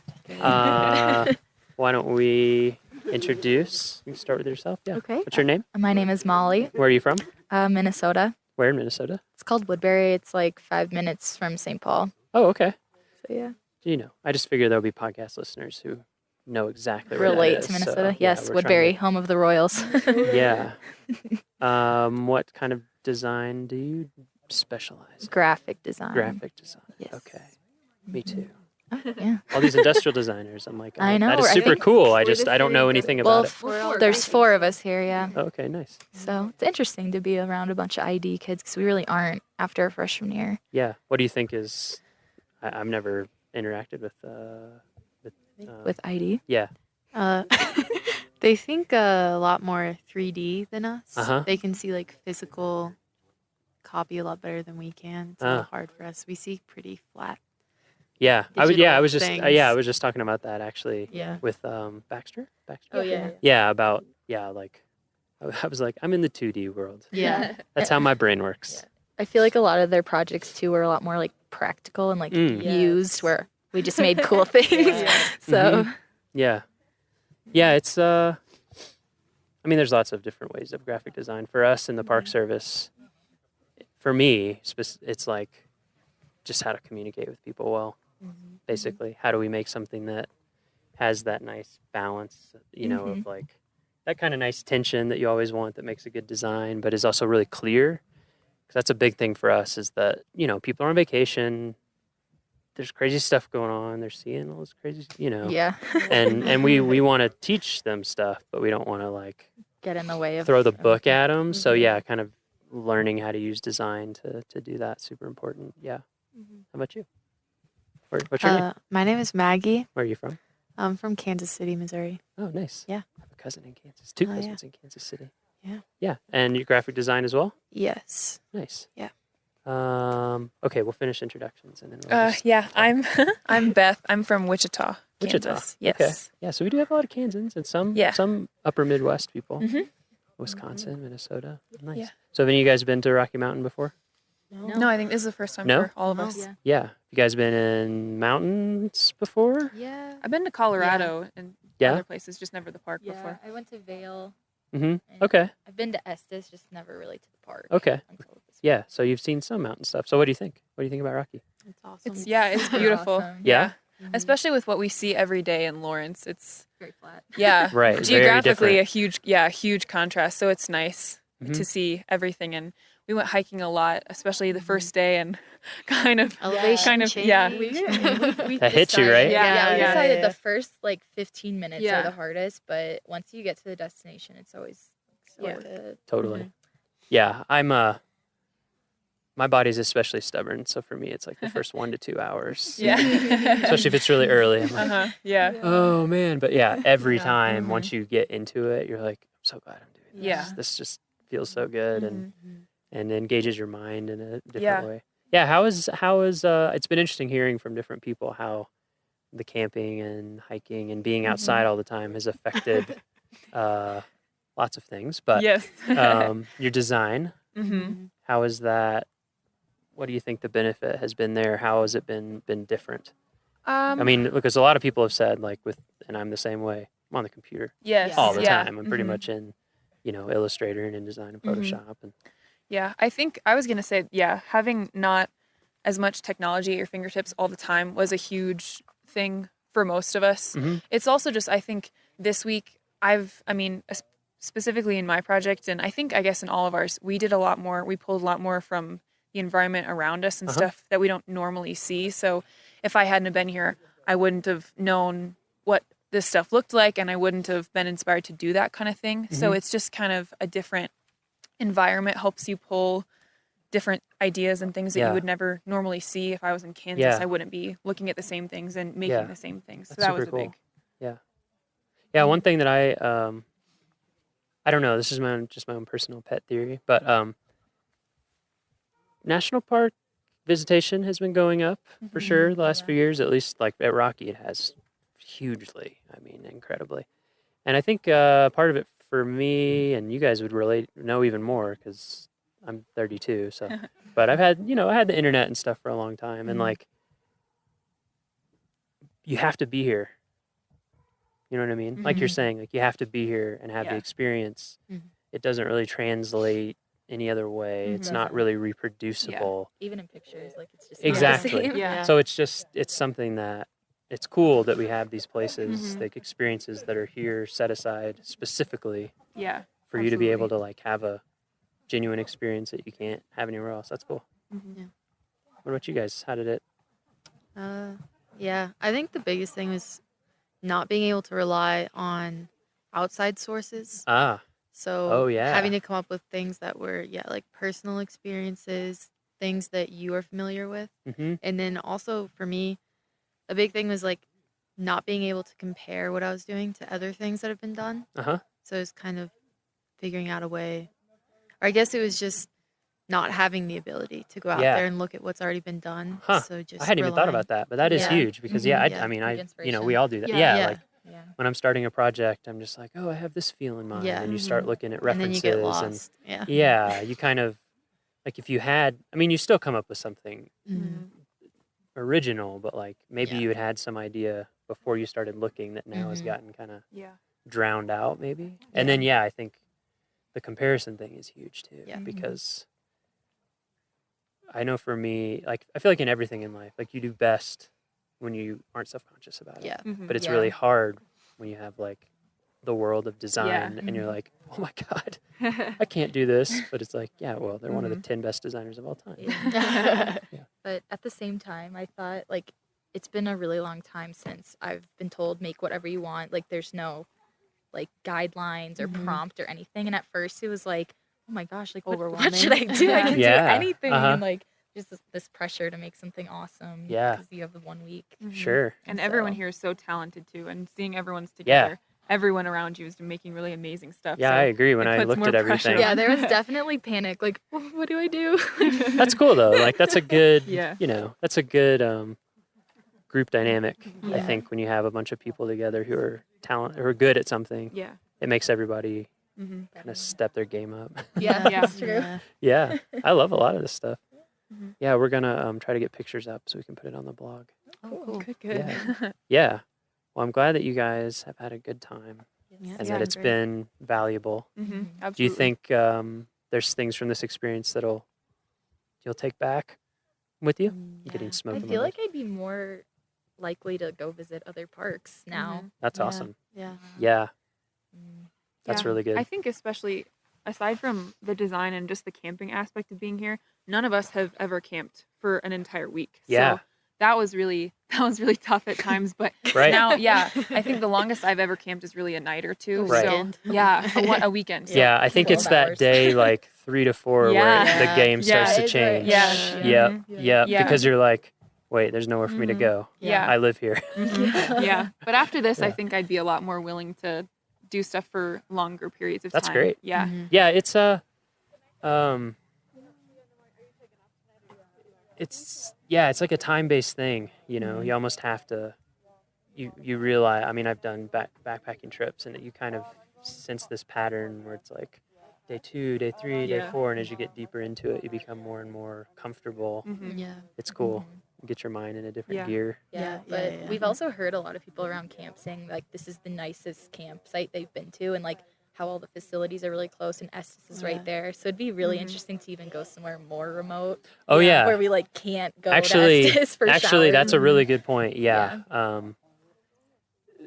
I've talked about this with people before, like those of us who work here. You know, it's very unusual to have a park of this size and type, but then to have a real community right at the doorstep, and then an airport an hour and a half away. Yeah. Because when I worked in Denali, and even there's some stuff compared, but like there's no grocery store. Although I heard that they're building one, but there's no grocery store. So we would drive to Fairbanks. So it's 4.5, 5 hours round trip for groceries. Oh, wow. Yeah, and so it's and so you're right. There's a whole realm. Yeah. Also, what I would encourage you to do, there's 417 units in the National Park Service system. Wow. So there's national parks, which I think there's 59 or 60 of now, but then there's a whole bunch of other stuff, and like national monuments. We run a lot of those. Forest Service and BLM run a lot more. There's historic sites. Anytime you have the chance. The job I had before this, I went to all sorts of different parks and made brochures for them. It just, so many places are really cool, even if you wouldn't think to stop there. Like little Revolutionary War battlefields and Civil War battlefields. And oh man, I'm blanking on the name right now. It's a Congaree National Park, which is a swamp area, kind of right on the border of the Carolinas. Like, it was incredible, and I'd never heard of it. So that's cool that you're more interested now. Yeah, definitely. Yeah. You can go if you go to findyourpark.com, or if you go just go to NPS.gov. Like, we have maps of every park unit. Cool. Yeah. Cool. Keep it up. Future park visitors. All right. Thanks. Yeah.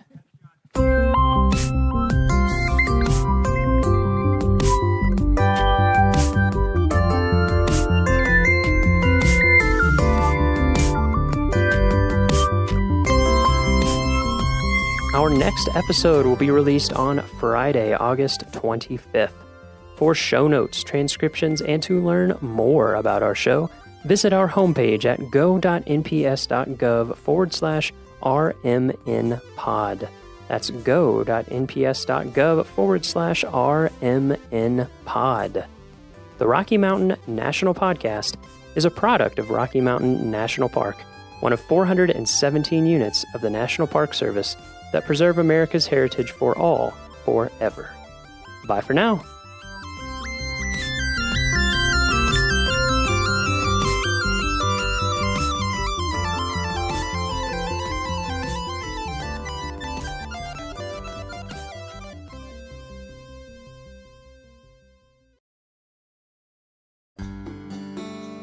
In 1872, the United States, a country that had not yet seen its first centennial, established Yellowstone as the first national park in the world.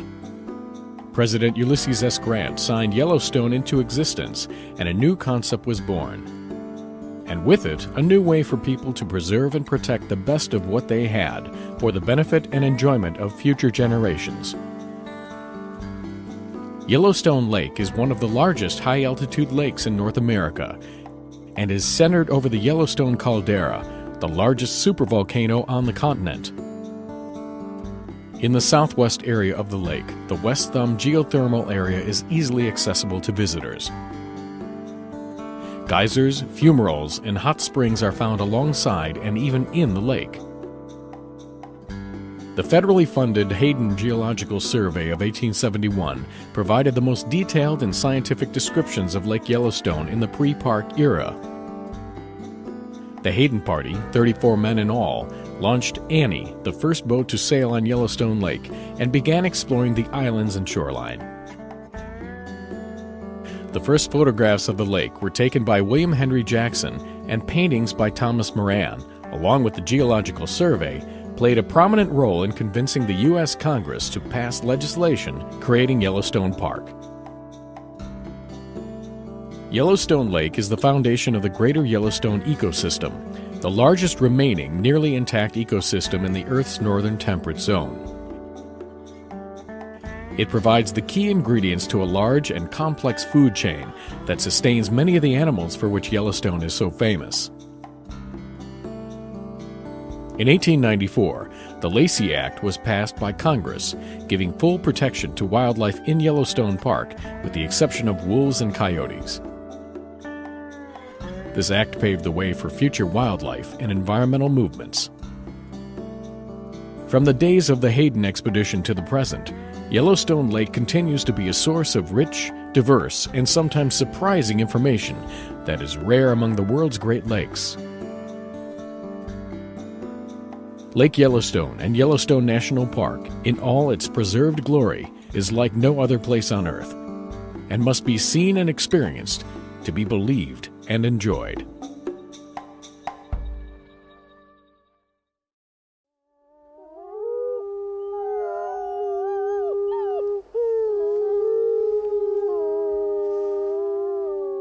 From Yellowstone National Park, this is what we do. I'm Brett Rayburn. And I'm Ashton Hooker. All right, Ashton. First of all, it's great to see you. How's it going? Good to see you too, Brett. I'm good. How are you? Good. I'm awesome. So I have a question for you. Okay. Have you ever hitchhiked before? You know what? I don't think I have. I honestly. The way your face went, I thought you were about to tell me an epic hitchhiking story. No, I'm actually surprised I haven't done that though. Well, I did some research in the superintendent's compendium, and hitchhiking is legal within Yellowstone National Park as long as you follow some certain rules. So one of those rules, which is in Section 5, Part 4.31, which I'm sure you read by heart, all the time, says that you can hitchhike as long as a sign isn't bigger than certain dimensions. Oh, Do wow. you know what the max dimensions for your hitchhiking sign would be? Wow, this is a very niche question. I honestly have no idea, but I'm just going to take a random guess. I'm going to say it can't be bigger than like 5 by 5 feet. So 5 feet. That's a really big sign. I was trying to, that's go a little bigger than I thought. That's huge. It's 2 feet by 2 feet. So you're going to have to trim. That's a more like usual size of sign. Yeah. So next time you're recruiting someone to pick you up for hitchhiking, it just needs to be under that 2 feet by 2 feet. Okay, and you should interesting. Be good. If you want to hold a 5-foot sign, those sign spinners, that might be your go-to. So our next guest probably knows or is a lot more likely than we are to know Section 5, Part 4.3 of the Superintendent's Compendium by heart, because she's the law enforcement specialist here at Yellowstone National Park. So, Katie Anderson, have you ever cited someone for hitchhiking with a sign? Like if Ashton gave them their 5-foot by 5-foot sign, have you ever cited someone for that? No, but I would have definitely stopped and talked to her if she had a 5 by 5 sign. I would want her life story. That catch your attention. Her. Yeah, I feel like you don't even need to know the compendium to know that, like, that's probably someone you want to talk to. Exactly. Well, there's always a first time for everything. So I'm guessing you see a lot of things, something different every day as a law enforcement specialist. But I want to backtrack a little bit first before we get to your current position and talk about where and when you got your start in the National Park Service. Yeah. So thanks so much for having me. My where and when. So my career with the National Park Service began in 2001 as a GS3 park guide at Assateague Island National Seashore in Maryland, living with those wild ponies, which was pretty much a childhood dream being fulfilled right out of the gate. Yeah, that's pretty awesome. So was it the wild ponies that got you to that job, or how did you hear about the Park Service? Well, so the Park Service goes way back for me. I'll have to go many decades back from that. It pretty much goes back to about the late 1950s when my grandparents jumped on the Ranger 3, which is a vessel that takes visitors from the mainland of Michigan and takes them out to an archipelago of islands in Lake Superior called Isle Royale. And the island, as it's sort of lovingly called by all of us who sort of grew up there or grew up going there, along with my family, were super instrumental in my formative years in instilling a strong conservation ethic, and just in turn, inherently me knowing that my life work was going to end up being working on preserving wild and public lands like Isle Royale. So did you grow up near Isle Royale then, or just vacation there? Yeah, I grew up in northern Minnesota. And so that was, we always kind of came from that Grand Portage side out to the island. But the island has always been a huge part of my life. That's a big bucket list park for me. I've never been there. Oh, it's incredible. Have you been there, Ashton? No, actually, I just visited northern Minnesota last fall, but we were there just after the boat, like the ferries, went out to Isle Royale. So we have to make another trip next time. Definitely bucket list. Yeah. Yeah. So you kind of started out with that background of the conservation ethics kind of being instilled in you from a young age, and then you got that job at Assateague. How did you? As soon as you got that job, were you like, this is what I want to do? This is where I belong.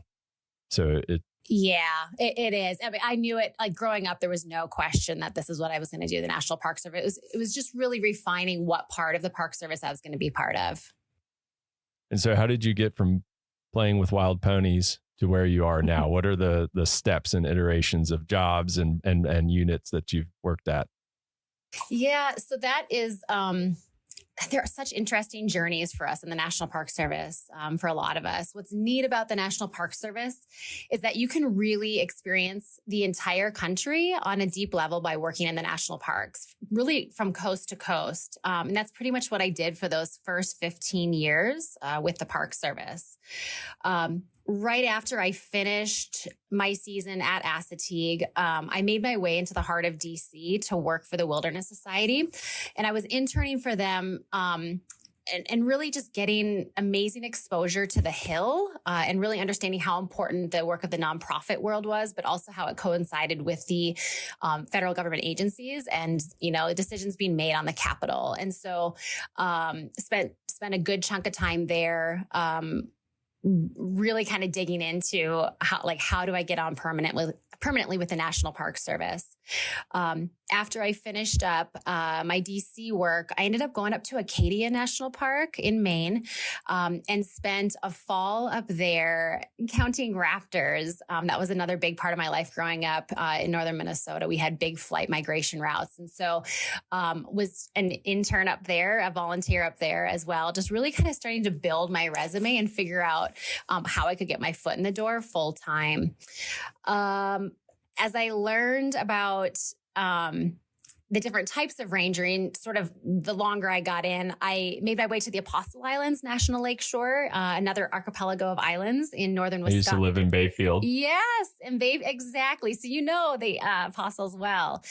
And I dipped my toes in interpretation and lived out on Stockton Island. And it was an amazing experience. And from there, I put myself through a seasonal academy, which was kind of the norm in how to get permanent in the law enforcement ranks.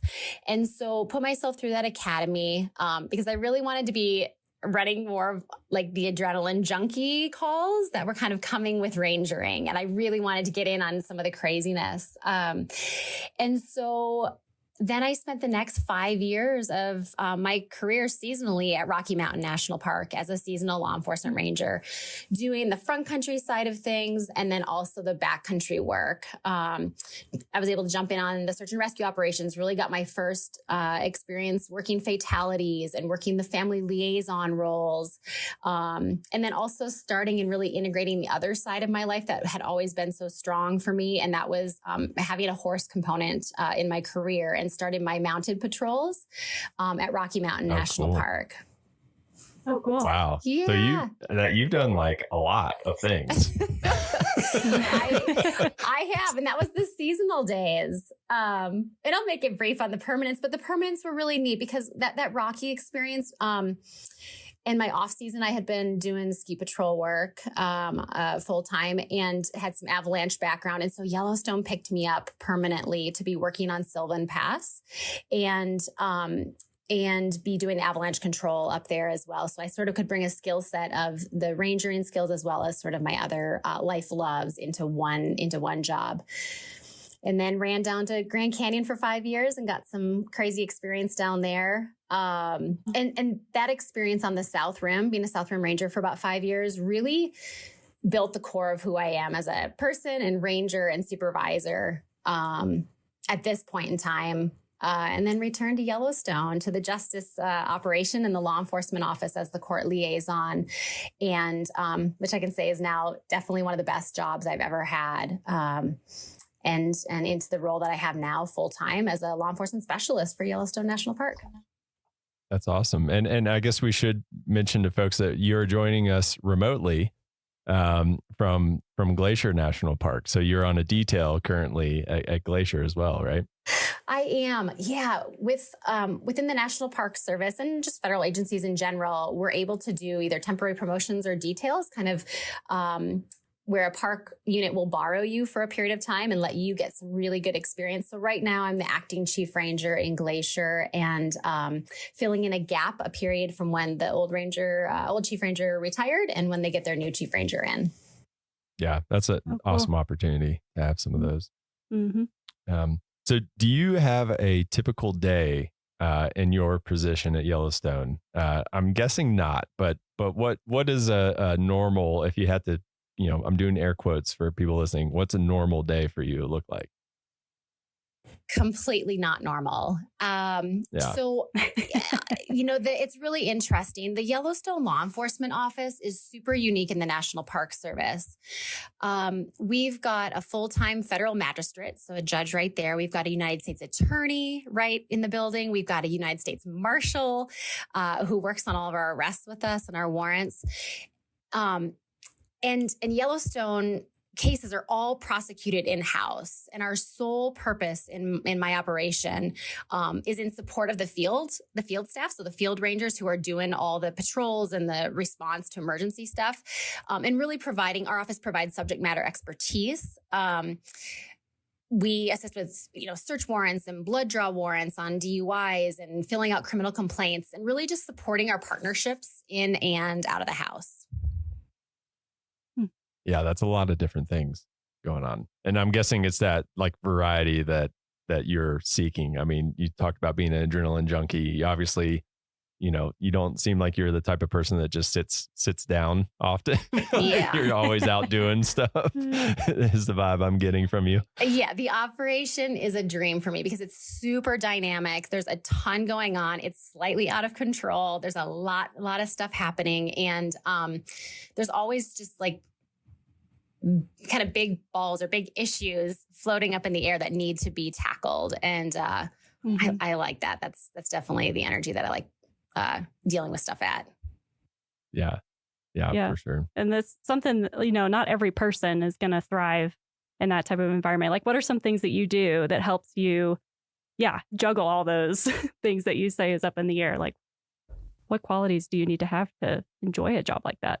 I think there has to be sort of a natural comfort level with multitasking things. And I'm not sure if that's an ADD portion of my universe or something else, but being able to ride the waves of chaos a little bit and be okay with that. And take a left-hand turn when you were supposed to take a right-hand turn that day. Like, that is absolutely critical. I think it's also super cliche, but communication, like literally being able to communicate with everyone from defendants who are sitting in your jail, prisoners, to the chief magistrate judge and beyond is it's completely mission critical in our operation. I'm sure 90+% of my day and my job as a law enforcement specialist is just building trust and bridges with the field and all of our partners through just so much. Like, you cannot over communicate in this job. Sure. Yeah. That makes a lot. I mean, and like communication can make the difference between like de-escalating somebody and escalating somebody. I mean, that can make a huge difference in what your day ends up being like. Absolutely. So is that your favorite part of the job, that variety, that you just never know what's going to happen doing a lot of different things, or is there something else? That is a huge part of what makes me love my job. I think if I was really going to be pinned down on having to say what my favorite part of my job is sort of in the last decade of my career here, I would say whether we like it or not, the National Park Service is like a giant family and it needs tending to very similarly.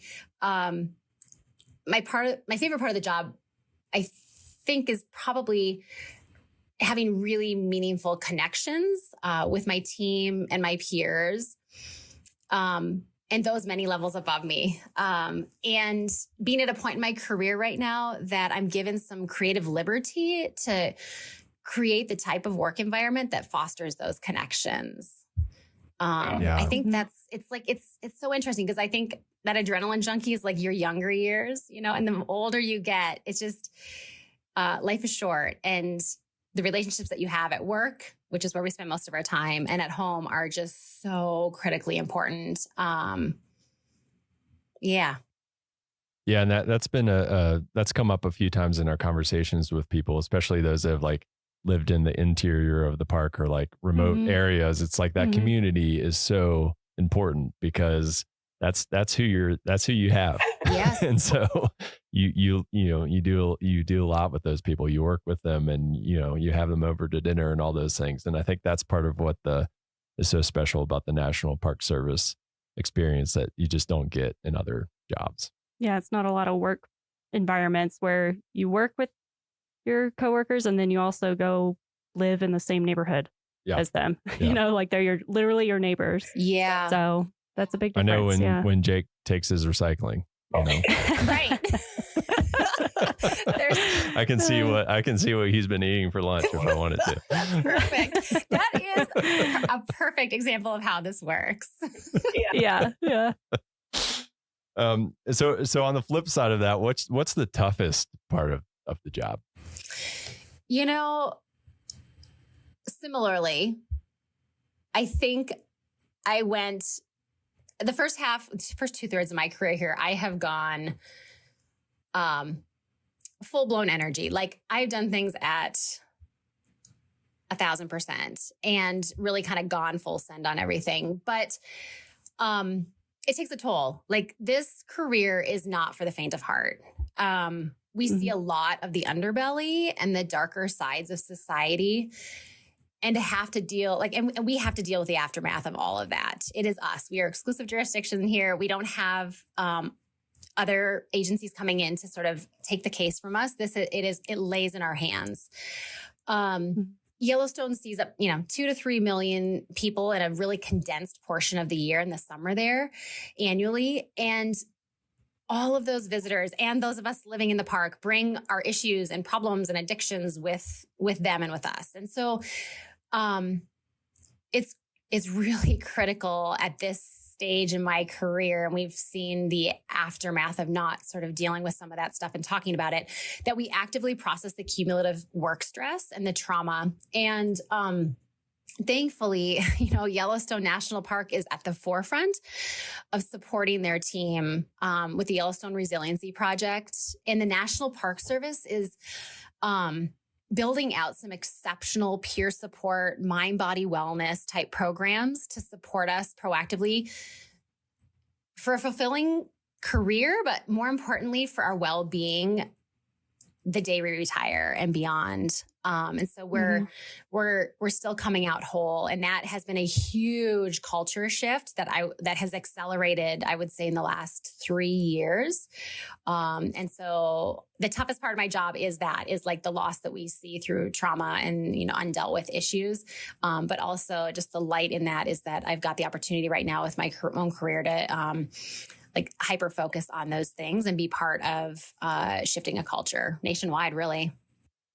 Yeah, that's awesome to hear. I mean, especially, we all take our jobs home with us somewhat, but in your position, especially, I'd imagine that that's like one of those things that's really hard to not take home. And, I mean, that could really eat away at you if you don't take care of yourself when you're home with your family. Yeah, absolutely.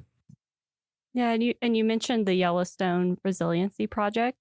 I'm not sure, a lot of people might not know what that is. Do you mind just telling people a little bit about what that entails? Yeah, so the project came about in cooperation with the Yellowstone. I believe with Yellowstone Forever was where that partnership really came about after the Yellowstone flood and after the loss of some coworkers to suicide. And there was just some forward thinkers and support from the superintendent's office and the chiefs to move forward in that partnership to fund mental health resources in Yellowstone. I mean, one of the most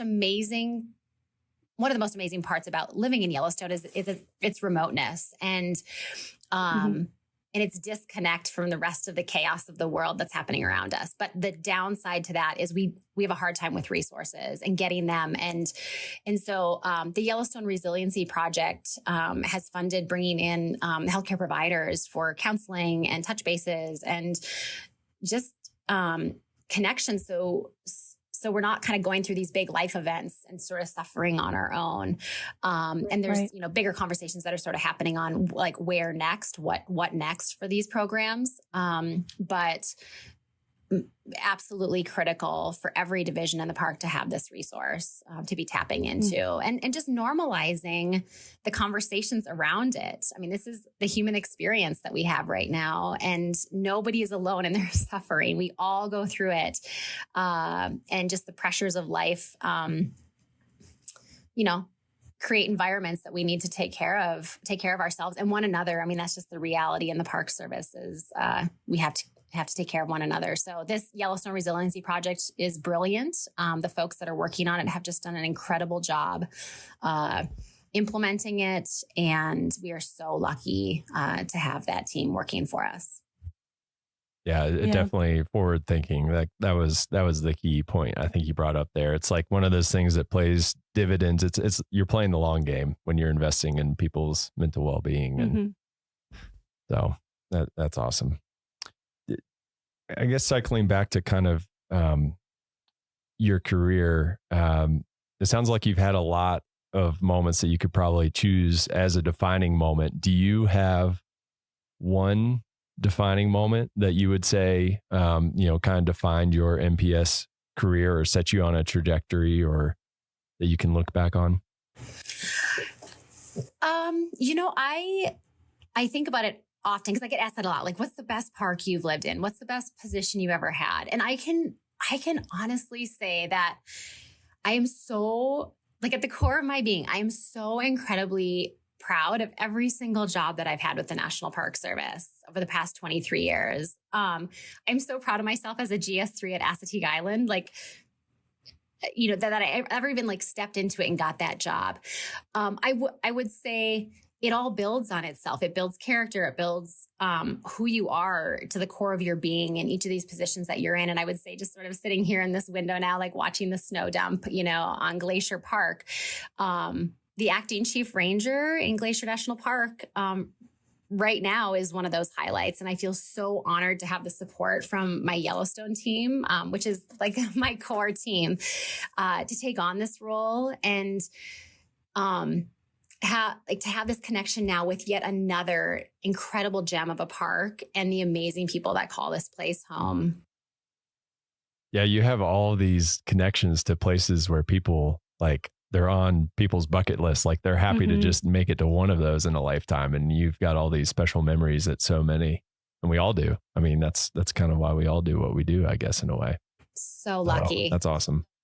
Yeah. Since it was such a good answer, I'll let you get away with, I technically said you had to have one defining moment, but I'll let you get away with it because it was a really good answer. But if you know me, there's never one. I always juggle at least three things. So I'm the same way.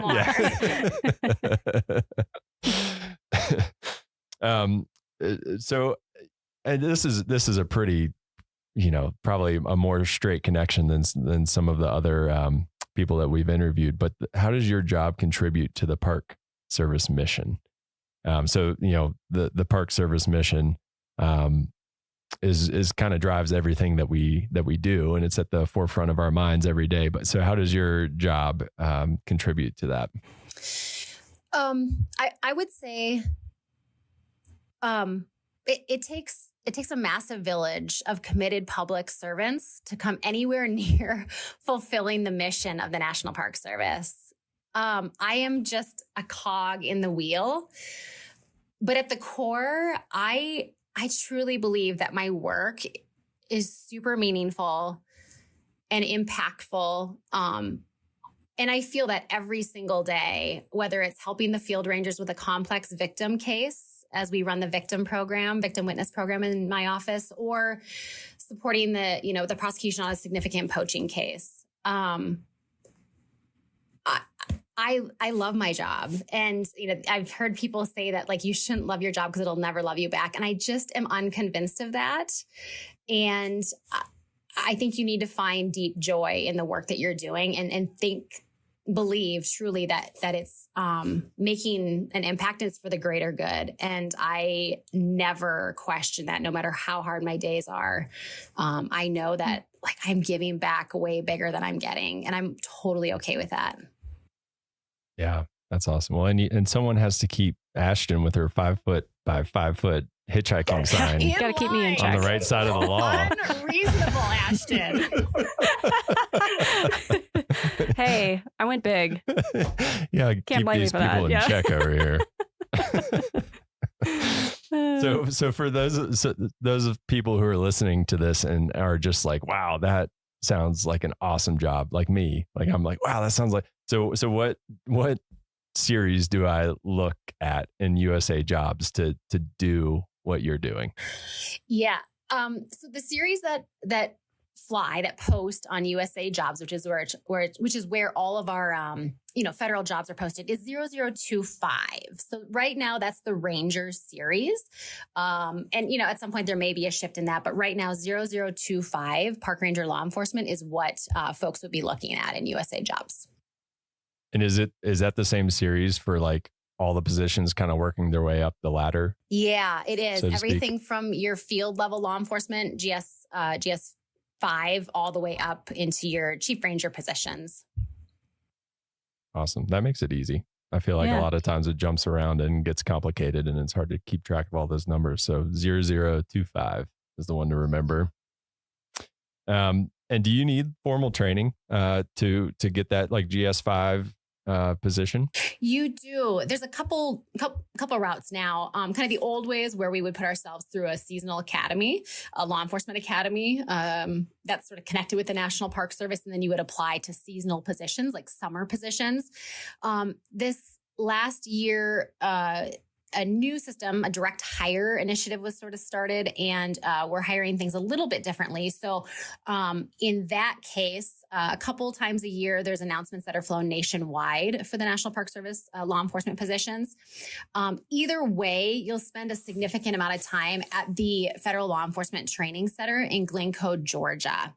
And then in a field training park as you build the foundation to your law enforcement career. How long are you in that field training park for? The field training park is, I got to think about how many weeks it is. 13. I think it's 13 weeks. I'm kind of talking off the cuff here, but, and sometimes that's your home park. Yellowstone we're really lucky. We're one of those parks to have a field training park and staff in place that can field train folks in person. Awesome. And what's the kind of stuff that people are exposed to in that training? Like if somebody's interested in going through that, like what would they expect to be exposed to? Yeah, I think this kind of ties into to another portion of some of the questions. At the core of these jobs, we are federal law enforcement officers. Like that is the core of what we're doing. And so, for example, FLETC, the Federal Law Enforcement Training Center, they do foundational, like basic law enforcement training. So everything from some people's first day on the firearms range with your pistol and your shotgun and your rifle, to patrol tactics, like how do I literally drive my police car? How do I do high speed pursuits, kind of chases? How do I care for victims in cases? How do I physically maintain my fitness and show that I can ground fight with somebody that I'm going to need to go hands-on with in my career? How do I handcuff somebody? What are my arrest procedures? So it really takes you through all of the basics of how to be a cop. Wow. Yeah. So it's like a good crash course then Yeah, you Right. make it or Yeah. you don't. It is a crash course. You have to have the mental space and be really there to want to do it, because it's not all fun and games at all. Sure. Sure. Yeah. For sure. I bet you build some really strong connections with the people that you go through that with, kind of like, boot camp or something. Absolutely. Well, before we let you go, Katie, do you have, we like to ask this of everybody because it's just fun for us, and I come up with more things that I want to do in my summer vacations, but do you have a favorite story or memory? It doesn't have to be from Yellowstone, any National Park Service unit that you visited or worked at. Do you have a favorite story? It's going to come from Yellowstone. And I don't know if it's a specific story. I think what I would say is this kind of speaks to the specialness of living in these places. Living in Yellowstone is like being a National Geographic episode every day. And I would say it's amplified when you live in the interior, which I've lived in several times, and I don't now. But what I would say is you can almost gauge the rhythms of the year, like the seasons of the year, by the flow of the wildlife and the thoroughfares and the tracks that they are walking. And, just this season right now, as I'm not in Yellowstone, I'm in Glacier and I don't have the bison out my window. I'm starting to wonder if the cow bison right now with their big swollen bellies, if they're starting to make their way towards Mammoth Hot Springs and down to their calving grounds. And that always is like my sure sign that spring is coming. And I just think that's just one of the most incredible parts about living in Yellowstone, is that you can just, it feels very prehistoric to be living there with them and just watching these old rhythms just float by. Like we are truly just there in somebody else's world. And we're just guests. It's amazing. Yeah. Yeah. That's pretty special. Yeah. I love being in a place where it's like you said, those connections to like the natural world. Like the bluebirds are like, I heard a bluebird, spring is coming and everyone's just as excited as you are. Yeah. Whereas some places people will be like, what? The what? So that's awesome. Well, thank you so much for joining us and taking the time. I know I speak for all of us, but we thank you all for your service and thank you for keeping us safe. I know I live like literally all of my neighbors are law enforcement rangers, so I just feel like the safest person whenever I'm out and about my home. So thank you all for what you and your team do day in and day out. Yeah. Thanks so much for having me. Thank you. All right, that's it for this week's episode of What We Do. Thanks again to our guest, Katie Anderson. If you like what we do, rate and review the show wherever you listen. Every positive review really helps new listeners find the show, so thanks for doing that. If you have a question or want to learn more about a particular job, contact us using the form at go.nps.gov/whatwedopodcast.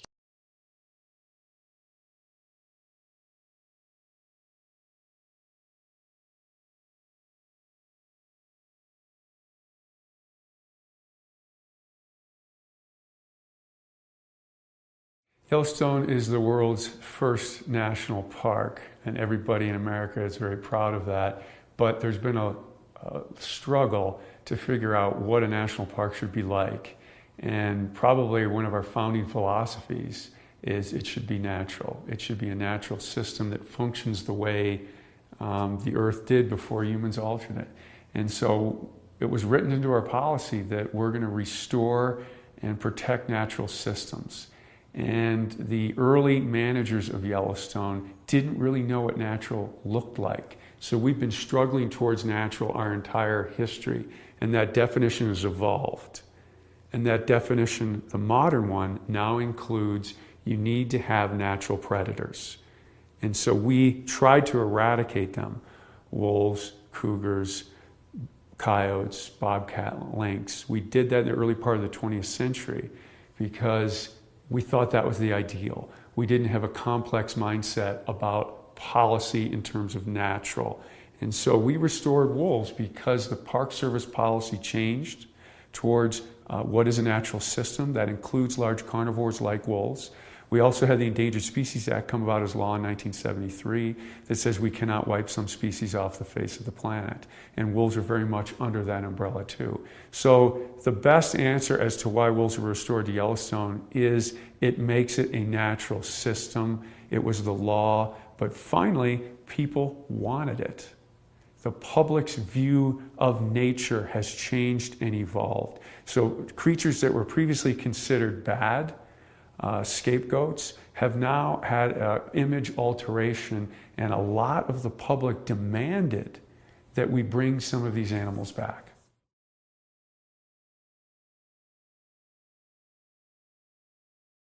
Well, most ecosystems are best when they're balanced. And I think it's safe to say that Yellowstone, without wolves and other carnivores, now keep in mind, cougars were also eliminated and they came back on their own, and bear numbers declined, and that affected the balance of the ecosystem.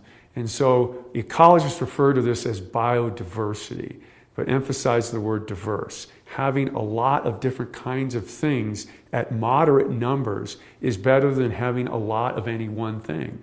And prior to wolf recovery, we had a lot of elk, we had a lot of coyotes, and we had very little things like willow and aspen and songbirds and beavers. And so the entry of wolves and other carnivores, because bears have increased and cougars have come back too. So now we're a carnivore-rich system, and we've restored that top layer of the system. So really the simplest way to look at it is all the parts of the system now are in place, and they're interacting differently. And I hesitate to use a value judgment-laden word, but it's healthier this way than we had certain parts of the system before that were absent. So all those things functioning together has made nature look like it used to before we started managing it. And those management intentions were good. We just didn't know enough about it.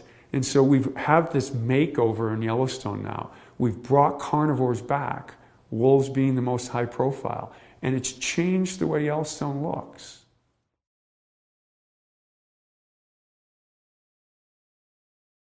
Elk are perhaps the most controversial and talked about aspect of wolf recovery. And that's odd because elk are a species unto themselves, but many people equate Yellowstone with elk.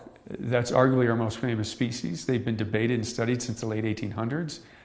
Elk are iconic in the West as a huntable species. And so elk are very important, and wolves eat elk. So do cougars, so do bears, so do coyotes. A lot of things eat elk. People eat elk. And so the system in many ways hinges on elk. So what wolves and other carnivores do to elk is very important. And very simply, prior to wolf recovery, predation pressure by natural carnivores was very low. No wolves, no cougars, few bears. Bears were here, but their numbers were lower. And that caused the elk population to grow to very large numbers. In fact, a lot of ecologists and scientists criticize Yellowstone for having too many elk. The effect of elk was so dominant on the ecosystem that they suppressed other things. To the point where managers outside the park were hunting elk at high rates to try and depress this burgeoning elk herd. With our wolf recovery in the mid-90s, with natural cougar recolonization, with growth in the bear population after decades at low numbers, predation pressure has increased, accompanied by the management practices outside the park where people were hunting elk. All of these things together have caused the elk population to decline. And the Park Service considers that a success story. And that's hard to describe to a lot of people, especially some people who can't understand how less is more. We live in a culture where more is always better, but fewer elk brings about that ecosystem balance, that biodiversity that the Park Service seeks as natural. And that's a very important goal for the Park Service. And so having these large carnivores, and Yellowstone may be the place in the world that's got, in North America, that's got the best mix of diversity and density of large carnivores, that will affect the elk population to lower. But we're arguing as a Park Service that that's more natural or healthier, which is defined as better for the system. And this is a very hard thing to convey because a lot of people liked a lot more elk. It's better hunting. And so this is a complex relationship. But wolves have contributed, not solely, to a decline in elk.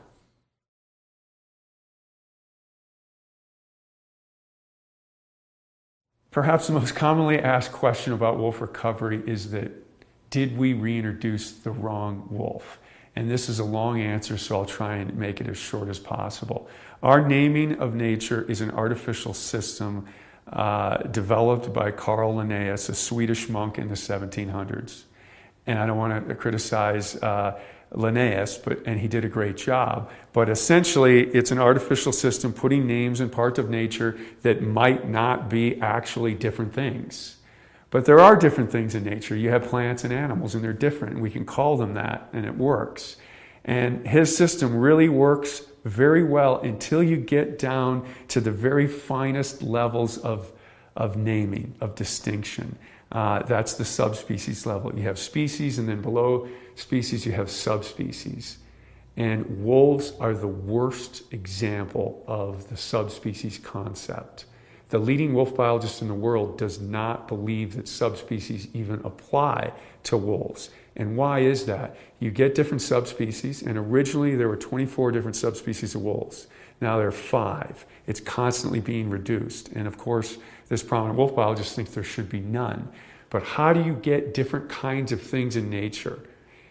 Different populations become isolated so they no longer interbreed. When they don't interbreed anymore, the genetics become different. When the genetics become different enough, they become different things. First subspecies and then species. Wolves always get around, and it's very hard to isolate 2 populations of wolves. Very hard. Nothing stops a wolf. Not a mountain range, not a river, sometimes not even oceans. The wolves here immigrated to Asia and back. They're very good at getting around, so you don't get much isolation.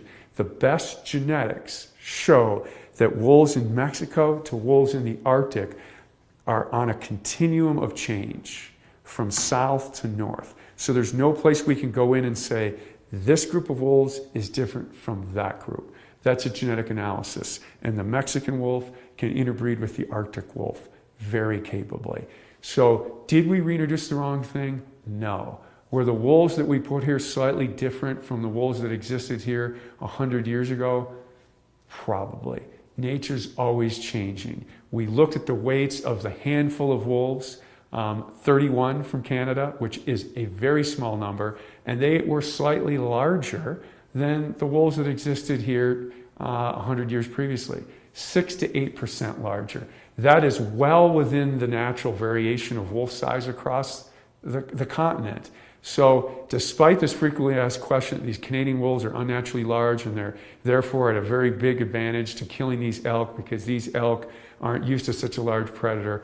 Of all the arguments not to have wolves, and there are some good ones, they're tougher to live with. That's an absolutely good argument.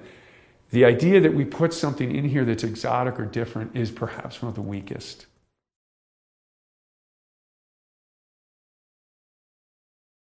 Wolves do not kill for sport. That is a fact. Why? The average wolf weight, if we threw all the wolves together, males, females, subadults, adults, pups, is about 100 pounds.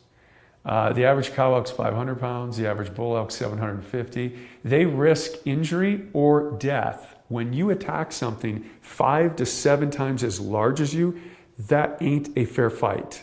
So they risk tremendous injury or death trying to take something on bigger than them. So they prey on things in a risk-averse fashion. They only kill what they need to exist, and we've got great data on this. Will they kill more than they can eat? If the risk equation balances out in their favor, they will. What does that mean? Late winter, belly-deep snow, elk are weak, they'll kill more than they can immediately eat, but underline the word immediately. We had a situation in March 1996 where one pack of wolves killed 5 elk in one day. And they cycled back and ate everything on those 5 elk in over a 2-week period. Now they were competing with ravens and coyotes and magpies and eagles because they were trying to consume it too. Because as everybody knows, the bounty of nature is shared and competed for. So they went back and they tried to eat it all. But that is common predatory behavior. When you can get an edge, when you can get more food. Humans do this too. When oil is cheap, we burn more oil. When wolves can kill more elk, they kill more elk. Because why? That equals more pups. But they only do it when they can. So on average, wolves do not kill healthy elk. It's too hard. If all you can eat are healthy elk, the wolf population goes down. Wolves make their living on vulnerable elk. And so their population waxes and wanes based on vulnerabilities. And hard winter is a vulnerability. But so are things like age and health status and condition, bone marrow, all these different things affect elk vulnerability.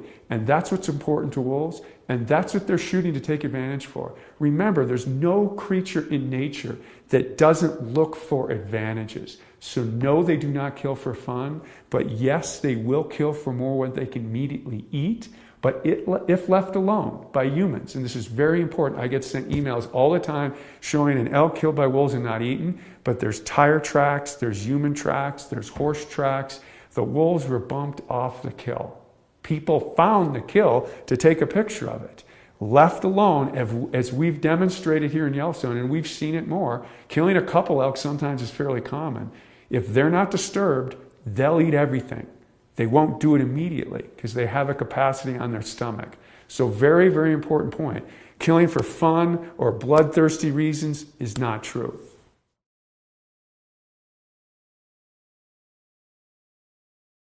People should not be afraid of wolves. There are three primary reasons that people are against having wolves on a shared human landscape. One is they compete with us for wild prey. That's valid. That's true. Two, they occasionally kill livestock. It's rare, but it does happen, and then that's valid too. The third reason is there's a human safety threat, and that is largely overblown. During the entire 20th century in North America, there were about, and I'll be off by one or two, 20 attacks on humans. None of them were fatal. All of them dealt with habituated animals, usually fed food. And we're very concerned about that in the park. When you feed an animal food, it loses its natural fear of people and it become dangerous. But very different for wolves compared to bears or cougars. They never attack a person on their first encounter with a human. So the first time a bear encounters a person, a sow with a cub, or a cougar encounters a person, they might attack. And bear fatalities and cougar fatalities are much greater than wolves.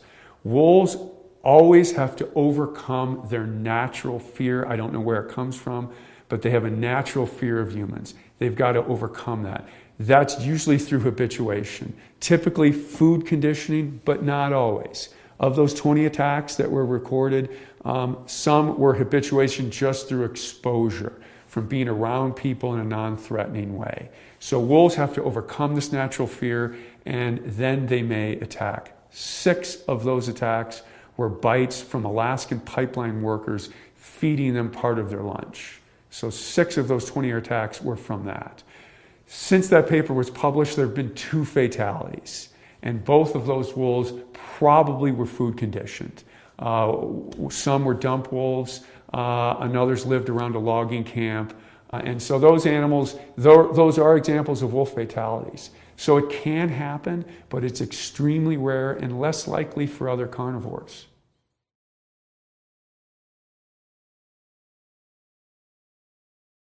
A big question that's often asked about wolf recovery was, you said the wolves are just going to stay in the park. And I'm fine with wolves in the park. I just don't like them out, because when you leave the park, it's a very much a human-dominated landscape. That's another misconception of wolf recovery. The plan written to restore wolves to this region never said the wolves would stay in the park. And it's different outside the park because wolves are managed by the states, and so they have different policies and objectives than the park does. The park generally stated management philosophy is preservation, which means no use. That's not a pure definition, because we do manage other species. The state's objectives are largely conservation. That means wise use. Both of those objectives are fine, and they're determined by people, and neither one is better than the other. They're just different. And so naturally they clash a little bit because there's no wolf hunting inside Yellowstone, and there is wolf hunting outside of it. Wolves have to live with people outside of Yellowstone, and that does create conflict. It is true to say that life is easier without wolves than with them, for the reasons I stated previously. They can compete with us for elk and deer, and they do occasionally kill dogs and livestock. And so they need to be managed outside the park, and that's okay. That's part of it. And there's some data, although other researchers are questioning this, that if species are hunted or if species that cause a problem can be immediately dealt with, social tolerance increases. So inside Yellowstone, we don't have to deal with those issues. We don't have to deal with issues of predation on pets or livestock, or taking elk inappropriately because I wanted to get that elk. So we have a different approach, but both approaches are okay and occur in different areas. So this is a very common situation for wildlife management across North America. Animals go over political boundaries, and they're subjected to different management regimes, and that's the way it is, and that's okay for wolves too.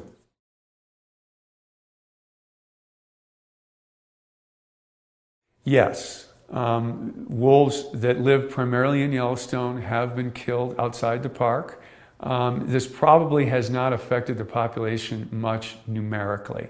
One year we lost 12% of our population in 2012. This year we lost only 4 wolves. Last year we lost none. So the number of wolves taken is highly variable and generally below 3%, except that year 2012 where it reached 12%. And it probably didn't even at that level affect our population numerically. But what's important, and the reason my answer to that question was yes, is the Park Service mission is to manage for a natural population. Wolves are very social animals, so they have a social network that's important to how they function as a pack or a family. And we don't have as much information on that social functioning as we do about their population numbers. And we know that there is a harvestable surplus in terms of numbers, and that has not been exceeded so far for Yellowstone. But there are some questions if you remove a key wolf in the pack, a high-ranking individual, so to speak. What's the impact on that pack? Or a second-ranking individual. What does that do to pack dynamics? In one case, it caused the pack to split apart. Was that because that high-ranking individual was removed, or would that pack have split up naturally? Those are important questions for the Park Service to wrestle with, because even though that doesn't affect the numbers of wolves, it affects how wolves live on the landscape and function to themselves. And places like Yellowstone hold this dearly, because most wolves across North America are impacted by people. And most biologists would argue at a sustainable level. We still have lots of wolves across North America, but we really don't know certain aspects about wolf life. And this social aspect is the one we know the least about. So if we're going to be managers of Yellowstone that pursue these ideals of naturalness, I think it's important to include all aspects. And so which wolves get removed and how that impacts the pack and the population, and importantly, the pack's relationship to each other, because they're always competing against each other. And if one pack loses some key individuals, we know that the individual makeup of packs affects how they compete with each other. It also affects how they prey on elk. We know big males are important to helping take down elk. So those are questions we're wrestling with. So to say removing a wolf has no impact on the wolf population, you have to qualify what you mean. Are you talking numeric or are you talking social? And we're still looking for those issues, for those answers.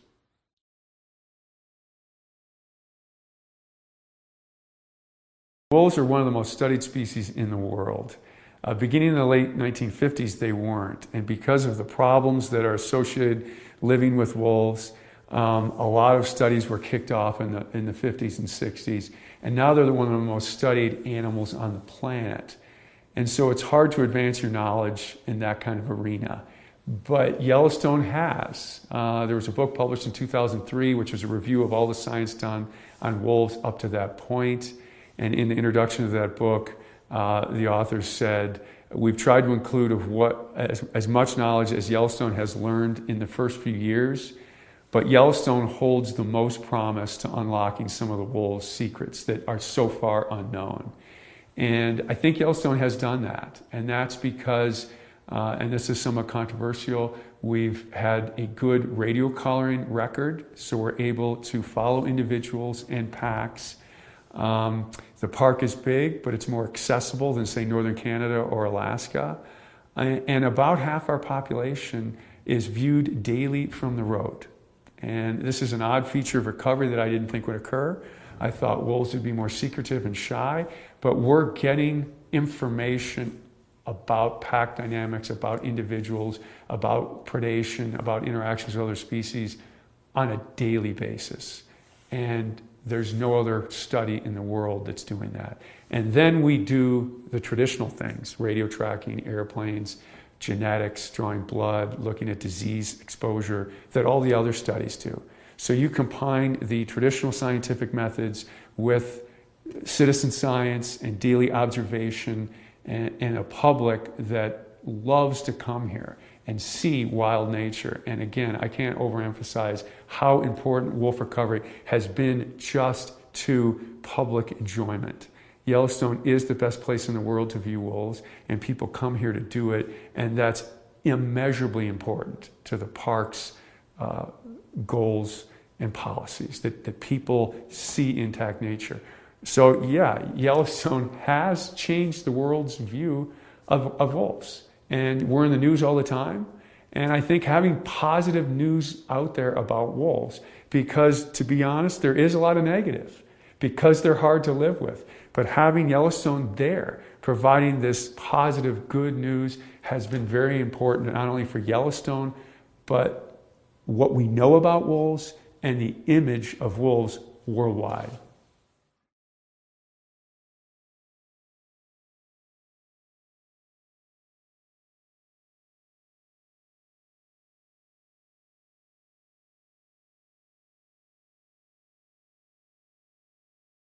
High above the lake was once the location of the Going to the Sun chalets. Built in 1915 by the Great Northern Railway as part of a network of hotels, chalets, and tent camps, the chalets sat high above the lake on the rocky promontory called Sun Point. Constructed in the Swiss chalet style, the beautiful rock and log buildings could accommodate up to 200 visitors a night. In the days before the construction of the Going to the Sun Road, transportation in the park was an adventure. Visitors arrived at the Going to the Sun chalets by boat or horse. In fact, the majority of the visitors to the network of hotels and chalets operated by the Great Northern rode horses, and these chalets served as a hub for horseback travel over Piegan Pass to get to Mini Glacier, or over Gunsight Pass to the Lake McDonald Valley. The chalets were closed during World War II and sadly never reopened again. During the war, the buildings fell into disrepair and were finally razed in 1949 due to their dilapidated condition. You can still visit the site of the chalets, which is a short walk from the parking area.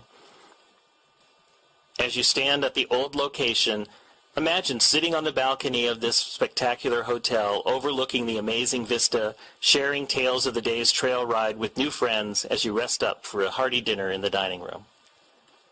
Today, the Sun Point Nature Trail starts here and offers outstanding views of St. Mary Lake, the stunning mountains of St. Mary Valley, and into the high country towards Logan Pass. The trail winds through forests and meadows to Bering Falls, where the water cascades across a sheer cliff into a natural basin carved in the rock. Hikers can also connect this trail with the St. Mary Falls Trail, the Trail to Virginia Falls, or the Sunrift Gorge Trail, ending their hike at either the St. Mary Falls Trailhead shuttle stop or the Sunrift Gorge shuttle stop. Vehicles longer than 21 feet and wider than 8 feet are prohibited on the Going to the Sun Road beyond Sun Point. Oversized vehicle parking is available at Sun Point, and drivers can connect to the shuttle system at this shuttle stop. In addition, a picnic area is located here.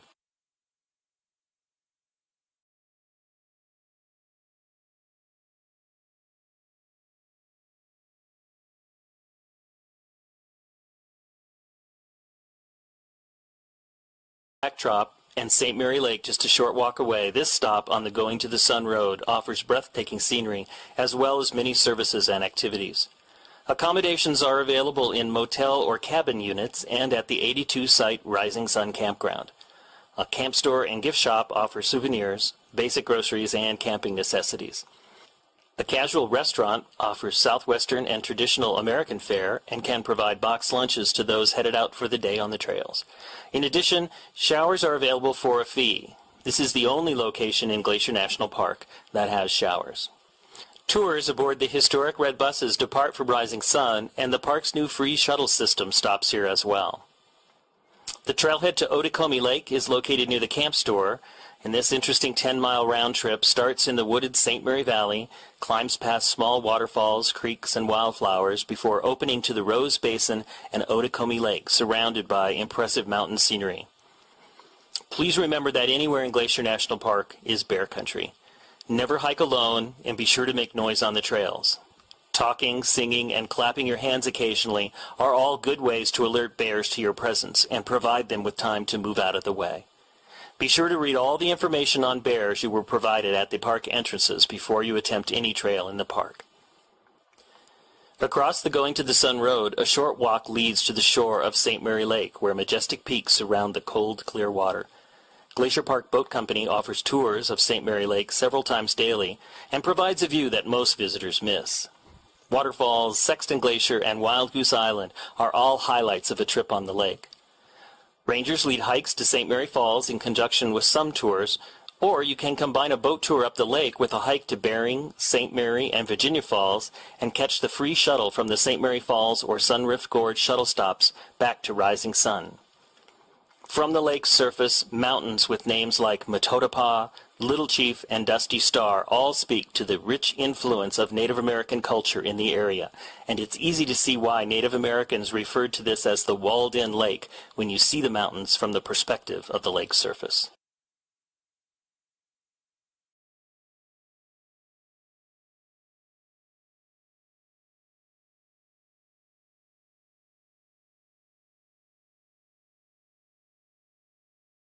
Bend on the Going to the Sun Road, the Sayi Bend shuttle stop marks the transition point between higher elevation subalpine vegetation and the forests of the east side. Mount Sayi towers over the area with Going to the Sun Mountain to the right and Cataract and Pegan Mountains to the left. Two popular day hikes depart from this location, Pegan Pass and Sayi Pass. A portion of the trail over Pegan Pass to Mini Glacier is visible from the road. This long, 12.8-mile but rewarding hike passes through many ecological communities and has fantastic panoramic views, including spectacular mountain summits, Pegan Glacier, and Morning Eagle Falls. The 10.3-mile Sayi Pass Trail climbs through wildflower-carpeted Preston Park to the rugged saddle of Sayi Pass, with views across the St. Mary Valley as well as peaks south along the Continental Divide. The descent into the valley of Bering Creek begins with views of Sexton Glacier and winds through grassy slopes and stands of Douglas fir. The trail ends at Sunrift Gorge and another shuttle stop. While hard to appreciate while standing next to the Going to the Sun Road today, this area presented a real challenge to the builders of the road. A massive amount of material was required to bridge the gulch between Pegan and Going to the Sun Mountains and support the road. Far beneath the fill, a 10-foot by 10-foot culvert accented by masonry work and a 16-foot headwall channels Sayi Creek under the road.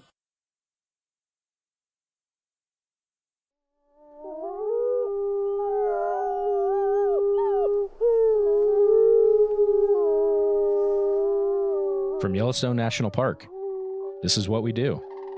I'm Jake Frank. And I'm Ashton Hooker.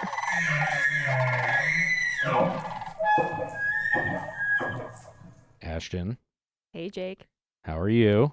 I'm doing pretty good. How about you? Oh, we're in Yellowstone. Life is good. It's another day, another great day in Yellowstone. Did you by chance happen to see the email that we got about the edits to our spring newspaper? I did, actually. Did you get your edits in yet? No. All right. Well, it's on my list, though. Make sure to do that. Yeah. Speaking of publications, do you know how many publications that Yellowstone National Park manages? Ooh. It's got to be way more than I even think. It's a big number. It's not like a ridiculously big number, but it's probably more than you would think. Yeah, I'm going to say 40. double that.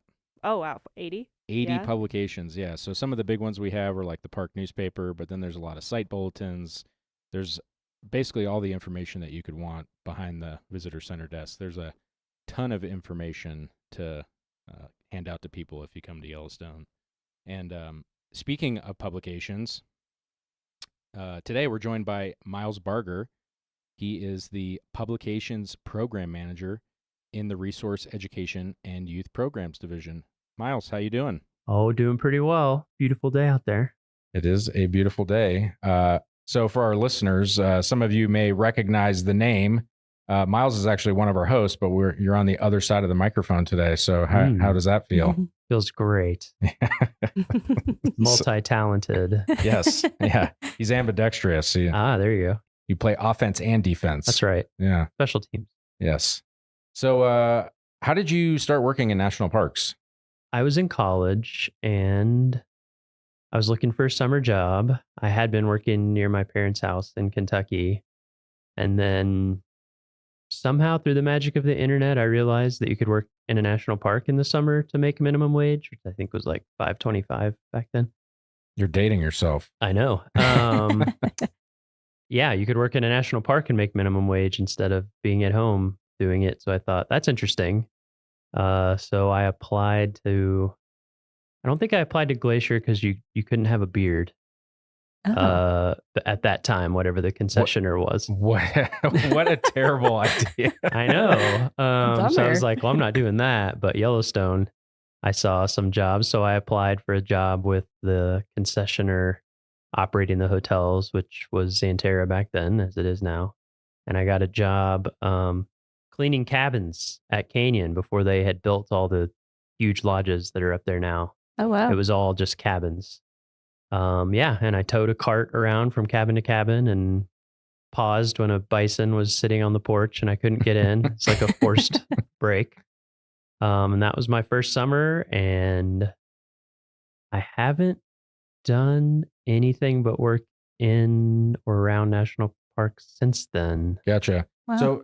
So, this podcast, we're focusing mainly on people who work in national parks. Yeah. But you mentioned that you worked for our concessioner. I did.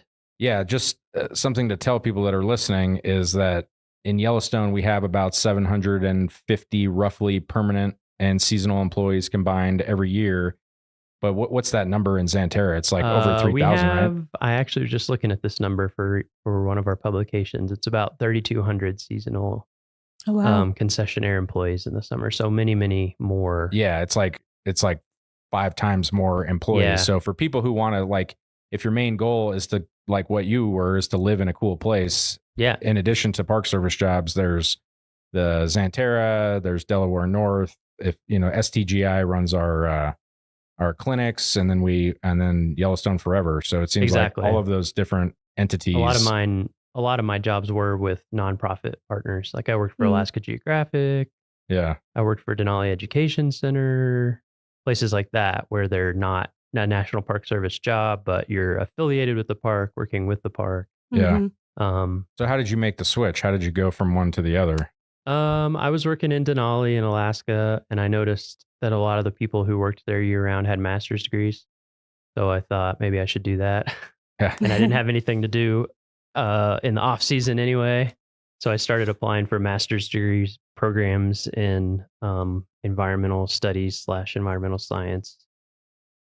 Got in at University of Oregon, started doing my master's, I took some GIS classes because that seemed helpful. And also I'm a nerd and it seemed cool. And then there was a project called the Atlas of Yellowstone. And I said, oh, I know about Yellowstone. I worked there for a little while.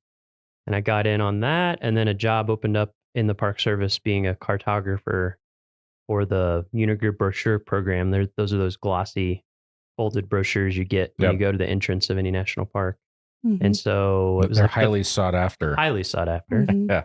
And it was the first time that job had opened in like 15 years, I think was the last time someone had retired or moved on. And I applied figuring I wouldn't get it because it was a permanent, full-time, higher graded job. But I had the skills to pay the bills, I guess. It was just a very specialized area that I happened to have had a knack for. Yeah, right and place, I got that right job. time. Yeah. Right place, right time. Mhm. Exactly. Yeah. I'd done SCA internships. I'd worked at Yellowstone. I'd pieced together enough stuff over those seasons that combined with the cartography and design skills and writing, I could, make a pretty good case that I had the love for the game and the Mhm. skills and the knowledge about the Park Service and all of that, and ended up getting the job. So Cool. your first Park Service job, what was your first seasonal one? I should say that was in Alaska, or did you go from? I never had a Park Service job. You never had a season. Okay. So your first Park Service My job first was Park permanent. Service job was a GS-12 visual information or cartographer. Way to just Wow. like come out swinging. Yeah. Yeah, it was So- pretty. I definitely didn't think I would get the job. So. Yeah, and that's like really very awesome. That is, everybody that we interview, they'd have like a different backstory on how they started, and I would say, that is atypical. But Ashton, you kind of had a similar thing too, right? Like you didn't. Yeah. How did you get your start? I started it was Geoscientists in Parks internship program. Now it's called Scientists in Parks internship program. And I got an internship here in Yellowstone for a summer. And then this position opened up shortly after. Yep. And applied thinking the same thing as Miles. I was like, I'm not going to get this job, but got lucky. Yeah. And now I'm here. So, Yeah. So I would like to say that, you guys are 2 in a million. Yeah. That's not the Very typical unusual. thing. Yeah. But it can't happen. And I think that's, just right place, right time, mhm. Being willing to just get, the background that you need so that when the jobs present themselves. So you were a cartographer. Where was that? Harper's Ferry Harper's Center. Ferry. Okay. So it's the kind of graphic design center for the National Park Service. I would say that's becoming more distributed over time, but things were super spread out in DC, is my understanding, in like the 50s and 60s. And then there was a push to consolidate everything somewhere. And Senator Robert Byrd was very good at getting things built in West Virginia. And so, Harper's Ferry, West Virginia is literally as far east and close to DC as you could possibly be in West Virginia. So it's right on the corner. It's like the lowest elevation point in West Virginia. It's a beautiful spot. It's where the Shenandoah flows into the Potomac. Yeah, but Right. I've sat on the confluence there and had lunch. It's Yeah. very pretty. And so it's a building full of people who do. That's where the brochure program is. Waysides, exhibit design, AV, all sorts of stuff. So between that job, your first Park Service job, and now the publications program manager, did you have some things in between, or did you go from I did. I was there as a cartographer for almost 4 years. And basically I missed being in the Western US and I wanted to get back into a park in operations. The cartographer job was cool because I got to see like the breadth of the Park Service and how many different types of parks there are, and worked with every kind of park you can imagine, from like a tiny Civil War, not even Civil War, tiny Revolutionary War battlefields, all the way up to huge parks. And there was a job in Rocky Mountain National Park as the visual information specialist there. And I applied for that and got that job. So I moved to Estes Park and worked for Rocky for 5 years. And then this job came open and I applied for that and came here in 2020. It was basically during the pandemic when the job opened up. Yeah.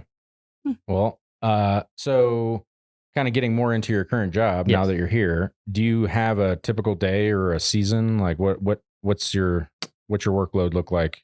I definitely have a typical day, which is come into the office and sit down at my computer and work on my computer. Can you expand?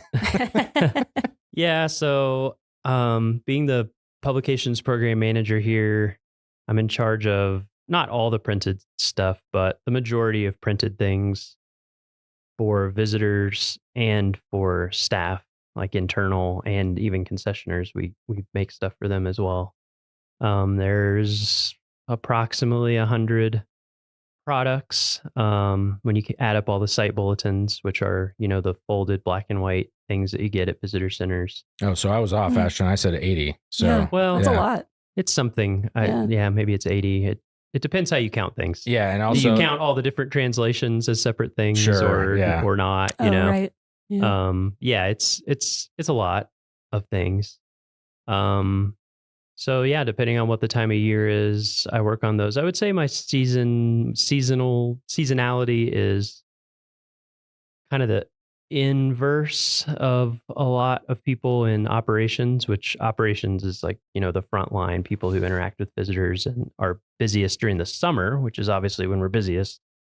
But I have to write, edit, get reviewed, and get ready for print, which printing takes a lot longer than putting things digitally. It's anywhere from 6 to 8 weeks. You have to submit something before you're going to get the printed version. So my winter is really the busiest time Gotcha. from like October through now, basically. Yeah. I have a bunch of stuff I'm getting done right now because we need to get it here by the end of May, basically when our busy season starts. And then the summer it's busy, but in a different way. In the summer, I'm mostly responding to, I also make a lot of signs, design a lot of signs and get them ordered. So a lot of sign requests come in for just stuff that happens in the park. And then, things tend to happen in the summer. We have a road, something goes wrong and we have to reroute people, or a regulation changes, or it depends whatever. how many floods or water main breaks, or depends which plague we get. So I'm kind of responding more short term to things like that, and like sending things to people in the field, taking requests for publications that people need more of, and then going out more in the summer to like visit places, talk to people, kind of see what the needs are. So those are kind of my two main seasons. So with that, do you have like an important, like what, for people who are interested in this type of a job, like, is there a skill or something that you would consider that it serves you well? Yes. So I do design, but I also write almost everything as well inside of the design. And so I would say writing is a very key, writing and editing. Yeah. So in that sense, like being able to write well, being able to write in different tones and styles, depending on what you're making, like the newspaper visitor guide that you get at the entrance stations is very just visitor information focused, and it has a ton of stuff in it. So it has to be very concise. So that's one type of writing. It's like plain language guidelines, which is a government thing for basically saying not using huge words and keeping sentences pretty easily understandable. So that's one type of writing. But then like resources and issues, I'm more editing other people, but that's more in-depth scientific writing and kind of everything in between. So I'd say it's also nice to be able to write your own stuff, because when you're designing on paper, everything takes space, physical space on the page. And so a lot of the time you need to be able to edit for space as well. So it's nice to be able to go back and forth to make things fit, or like I'm OCD about columns being all the same lengths and things. So it's like, oh, I want to edit this to be like 7 words longer. Things like that. And then detail oriented. Exactly. Detail oriented. And then there's the design side of things. I think that's a tough one for me. There are skills you can learn, but I also think there's a certain je ne sais quoi that some people have and some people don't when it comes to design. But that's an important skill. And then there's all the technical stuff of like, we use Adobe products, InDesign, Illustrator, things like that. But something like Figma or GIMP or whatever, all the different open source things are very similar, but knowing how to run those programs well and do what you need to do, being like proficient and facile in those things. And then I make a lot of maps as well. I guess I wouldn't have to do that. Most people probably would call in on the GIS shop at their park if they have one to do that. But Since you have that skill in your back pocket. yeah, which is also, again, like the writing is a nice skill to have because you can design for your own space and stuff. Mm-hmm. So my job before I came to Yellowstone was in Glacier as a visual information specialist, similar to what you were doing, more likely in Rocky. I was very hesitant to write anything, and because it's like that's why I take pictures, because I'm not a solid writer and I let my pictures do the speaking. 1,000 words each. Yeah, exactly. I was like, I'm a prolific writer through photography. But when I came here, I was able to kind of do the same thing because there were people around me that were writing. But then as I got more into this job and started, changing things like the products that we were making, that Cam was asking us like, hey, do this or do that. There was no one to write. And so you just kind of had to write for yourself. And that is a skill that I picked up. And I would agree, like writing is I had to do writing in college, but you're like writing for that is very different than writing for the web or writing for social media. It's just like, it has a different tone and really kind of like getting comfortable in that. So I would echo that writing is a really a solid thing to do. And it seems like kind of like a lost, it doesn't seem like it's emphasized as much on, like, with everything is 180, or 280 characters. So it's like, that's a skill too, to try to be succinct, but also like if you need to write more than that, that's, good thing to practice. Yeah. Yeah. I was an English major and music composition major in undergrad. I think both of those things help. The music one's harder to explain, but it's similar in a lot of ways, I think. Yeah. And also when I did seasonal work, I was a guide. Okay. So I was taking people on hikes and teaching classes and stuff all day long. And I think that has been helpful too, because it's kind of that skill of learning how to take a bunch of information and synthesize it. Mm-hmm. Yeah. And I'm curious. So in your current position here, what's like the biggest publication or the one that takes the most time and effort or project? Like what's the thing that takes the longest for you to work on? Resources and issues. Yeah. It's a 300-page book. Okay. So I always get the feeling every season that I would like to just start it over from scratch, but then I remember it would probably take 5 years, honestly, of full-time work to do that at least. But yeah, that's the biggest. Yeah, that's a beast. That's job security, Miles. True. Yeah. That's the biggest by far.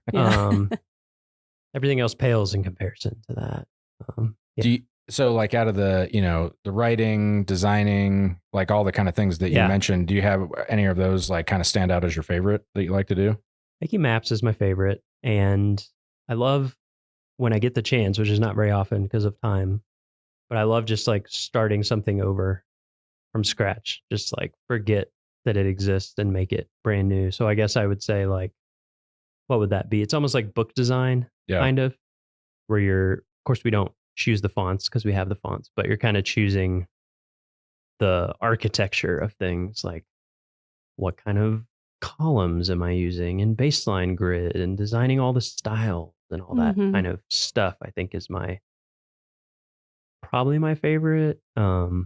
What's your least favorite? Because like that's why they pay us. It's like you can't love everything. Yeah.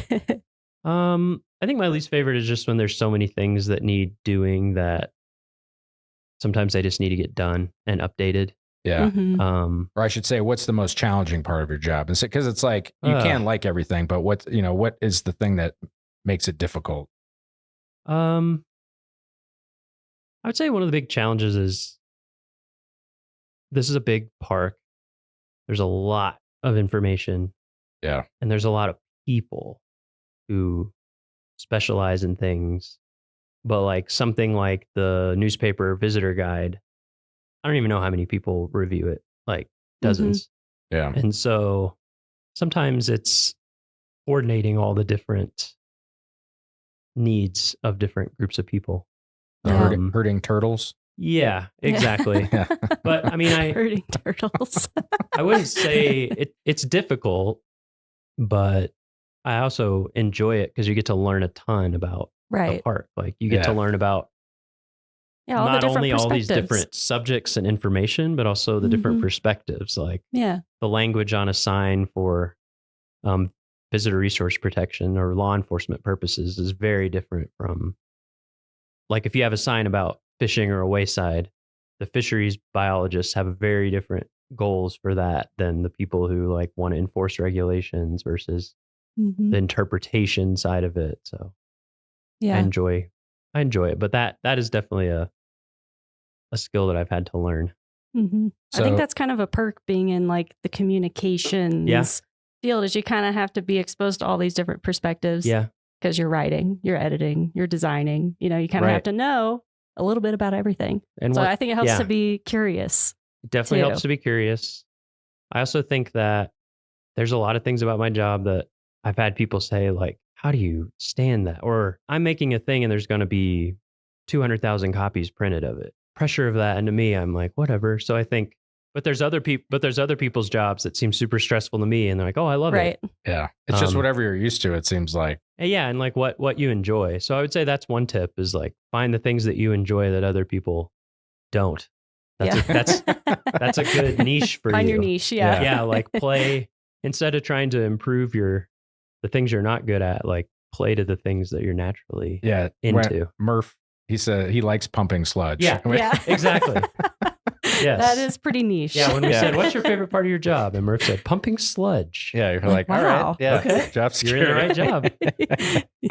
So, how do you feel that your job contributes to this larger mission that we have here? You don't get to interact with people on a one-on-one basis, but do you kind of scratch that itch? Yeah, sometimes I have to remind myself, because I am sitting in front of a computer mostly, and it's a little abstract. As opposed to, when I used to guide 15 people on a hike and you get that immediate person-to-person feedback. But then I remind myself, like, 4 point whatever million people are going to come here every year, and probably they're all going to interact with something that I made. So I think it's safe to say, like, almost every person is going to see something that you made. Yeah. So it's almost like my ROI is a lot higher. Yeah. So you like your job, things are good. Do you have a defining moment, would you say, like in your career, or something that kind of stands out as to like, ooh, man, this is like, I made it, or that was a cool thing that you got to make or do or be a part of? Good question. Thank you. Jake with the hard hitting questions. Yeah. The first time I drove into Kantishna, which you can't do right now because the bridge is they're building a new bridge. But my first summer in Denali, I was a guide and we had to get out to Kantishna, which is at the end of the one road. Literally, it like turns into an airstrip right after the place that I worked back there. That was pretty mind blowing. Yeah. It was a clear day. We're on the road with nobody else. The mountain was totally out. And I was just kind of like, oh, like, I had the same moment. Like when I, like an out of body experience.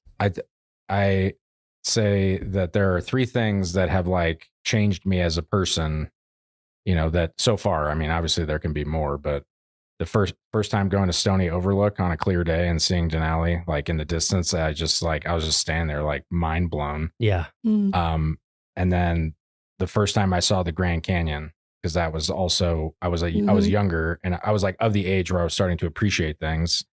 And I was just like, it's just like unfathomably big. Like you can't imagine like being the first people to show up and be like, oh, how do we get across this? And then also seeing the Kilauea volcano under the Milky Way at night. I remember going there and it was like glowing up into the sky on a clear night. You had the Milky Way like arching over it. And again, just like one of those, like, this is so cool. Yeah. And it's cool that national parks, like they were all in national parks. Yep. Like, like out of all the cool things that I've seen, that it's just, I mean, it's cool that we get to do this. Yeah. I mean, that's what makes it hard to choose, is I've had so many over the years. But I mean, what I did the seasonal job for fun, and I think I tried to live a normal life one time after that for a few months. And I just couldn't do it. Yeah. Yeah. So not that there's anything wrong with it. I just, for me, I got hooked. Yeah. So for people that are interested in doing this kind of work, let's get into some of the details. Like if someone goes to USA Jobs, what are they? What's the series they're looking for? Yeah. So I think a lot of the interviews for this podcast, we've had interesting, weird job titles, but this may be the weirdest. It's traditionally these jobs have been called visual information specialist. It's 1084. Okay.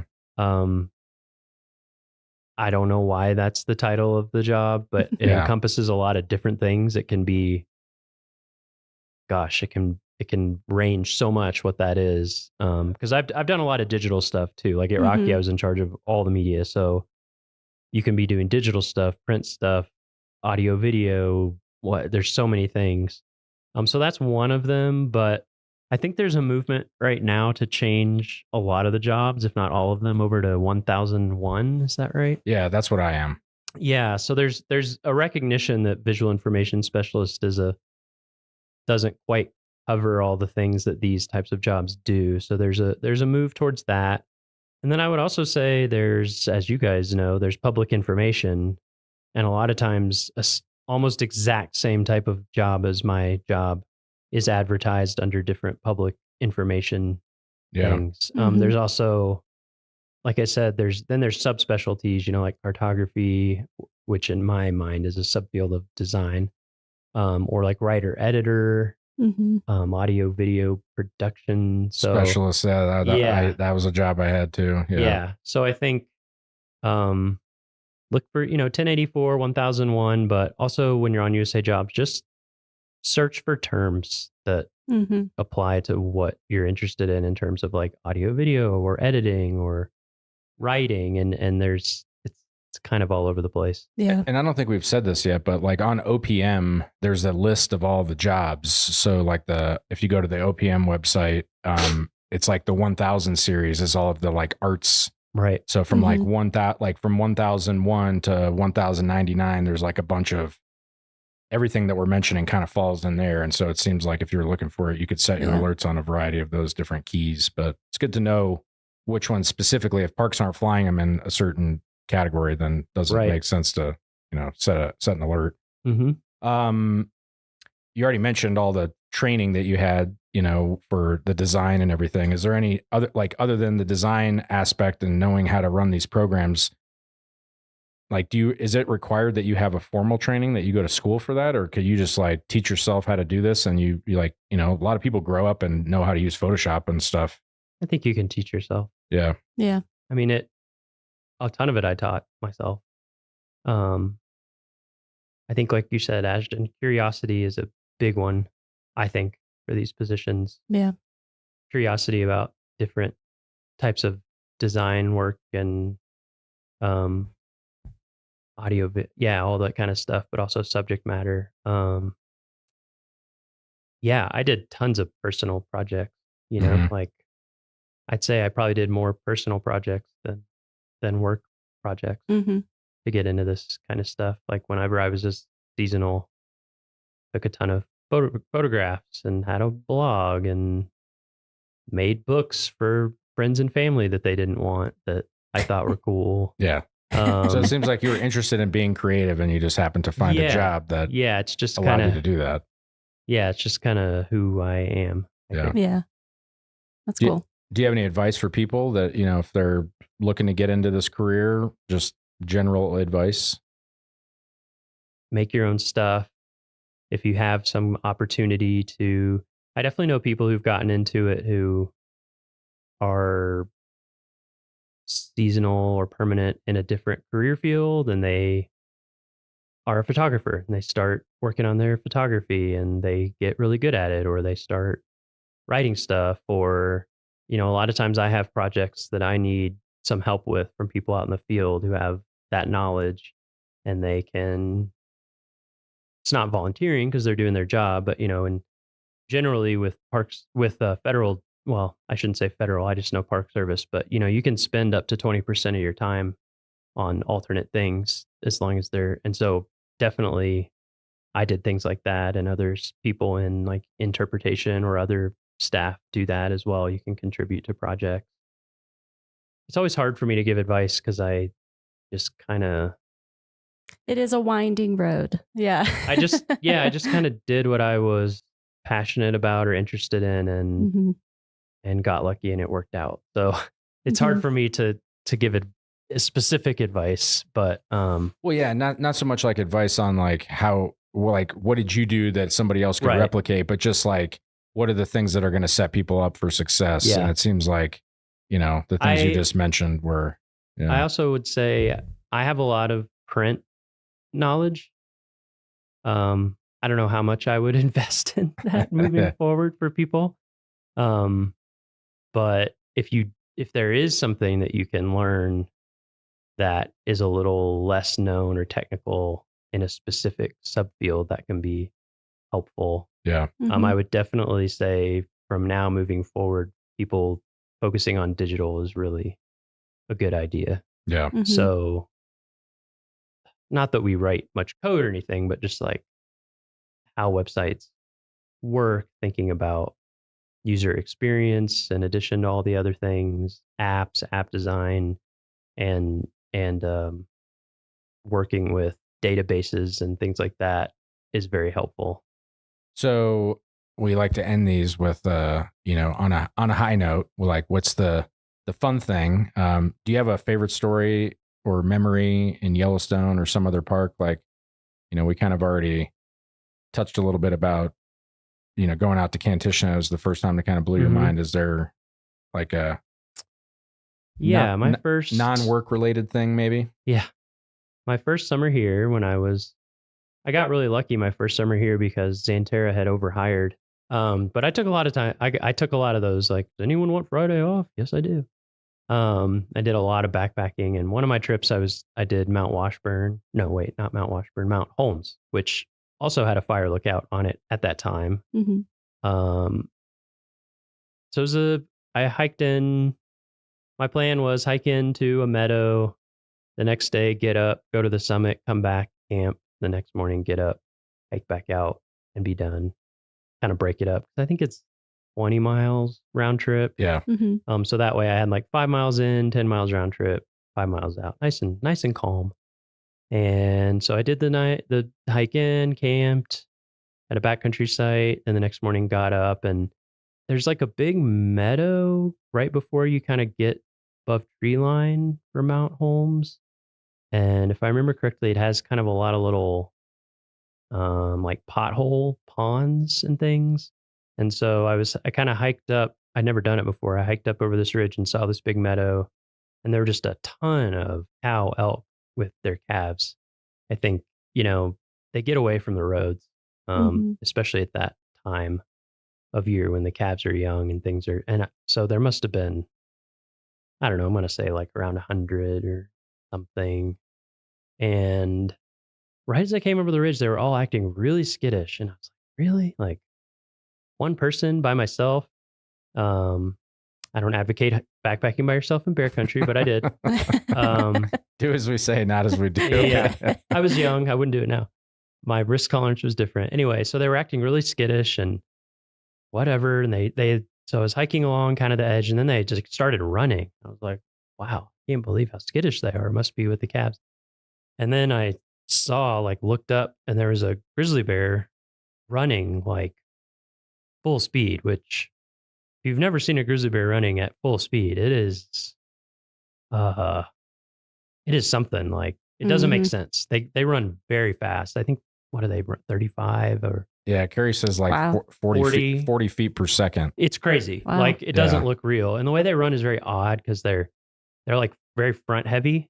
They have the big shoulders and the shoulder hump and the big powerful front claws. It's almost like they grab the ground in front of them and just pull the rest of their body forward. And it was trying to chase down an elk, Wow. like a young elk. It looked like it was probably a year old elk that it was trying to get.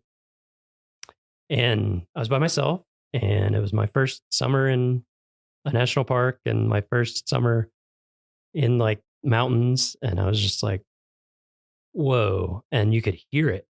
Like, it was so heavy that you could hear the sound of it running. Yeah.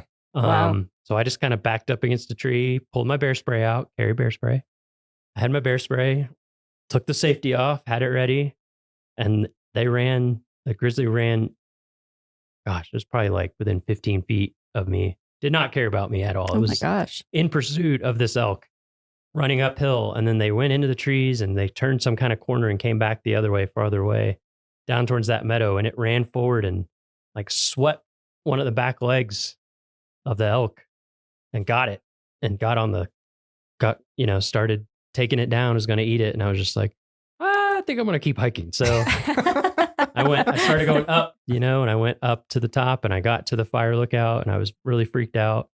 And then I was talking to the guy who manned the lookout back then, or the person at the lookout who worked up there all summer. And that's a remote one. You can't drive to it. You get resupplied by pack animals, I'm pretty sure. And I mentioned like what I'd just seen. And he was like, yeah, there's a guy got killed at Grizzly Lake a few years ago. And I was just like, don't say this to me. So I hung out for a little while and then I hiked all the way back down to my camp and I packed up all my stuff and I hiked out the whole way that night because I was just freaked out. Oh my gosh. But yeah, that was pretty amazing. We'll never forget that one. Yeah. Probably set me up well for risk management going forward. I was a lot more aware of what can happen, which is anything. Anything can happen, which is why it's exciting. And for people listening, just a friendly reminder that we encourage people to hike in groups. Yes. Make a lot of noise. Yes. Carry bear spray and know how to use it. That's how to proactively stay safe. Yes. Well, Miles, thank you for joining us today. It's been interesting catching up and hearing about your job and what you do and all that. My pleasure. Ashton, did you have any other final questions for Miles? No, I don't think so. Thanks for joining us, Miles. Anytime. Well, that's it for this week's episode of What We Do. Thanks again to our guest, Miles Barger. If you like what we do, rate and review the show wherever you listen, because every positive review helps new listeners find the show. If you have questions or you want to learn more about a particular job, contact us using the form at go.nps.gov/whatwedopodcast. Thanks for listening.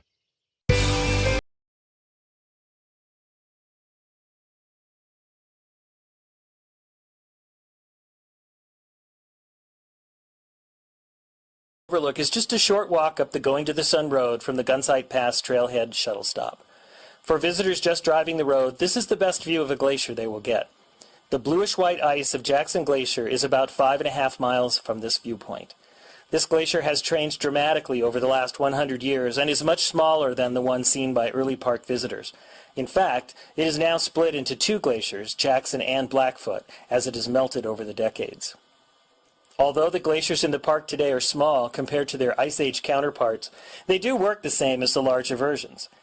Glaciers form when more snow falls in the winter than melts in the summer. As snow accumulates over many seasons, ice forms. Then the weight of the ice and snow causes the bottom layers to compress and become more flexible and less brittle than the top layers. As the glacier starts to move downhill under its own weight, it becomes a frozen river of ice that slowly flows across the land, eroding and shaping the bedrock into unique landforms.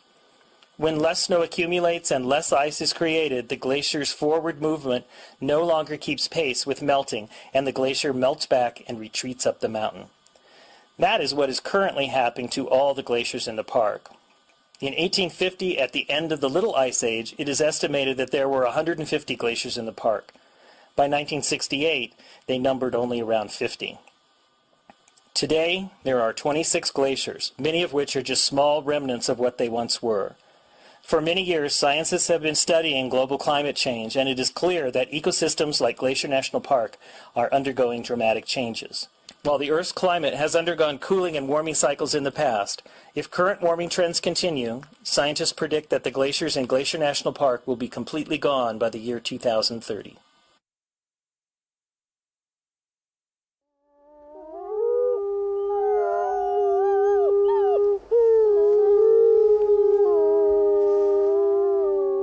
From Yellowstone National Park, this is What We Do. I'm Brett Rayburn. And I'm Miles Barger. So I have a quick question for you before we get started on this week's episode. Have you ever hiked with a llama before?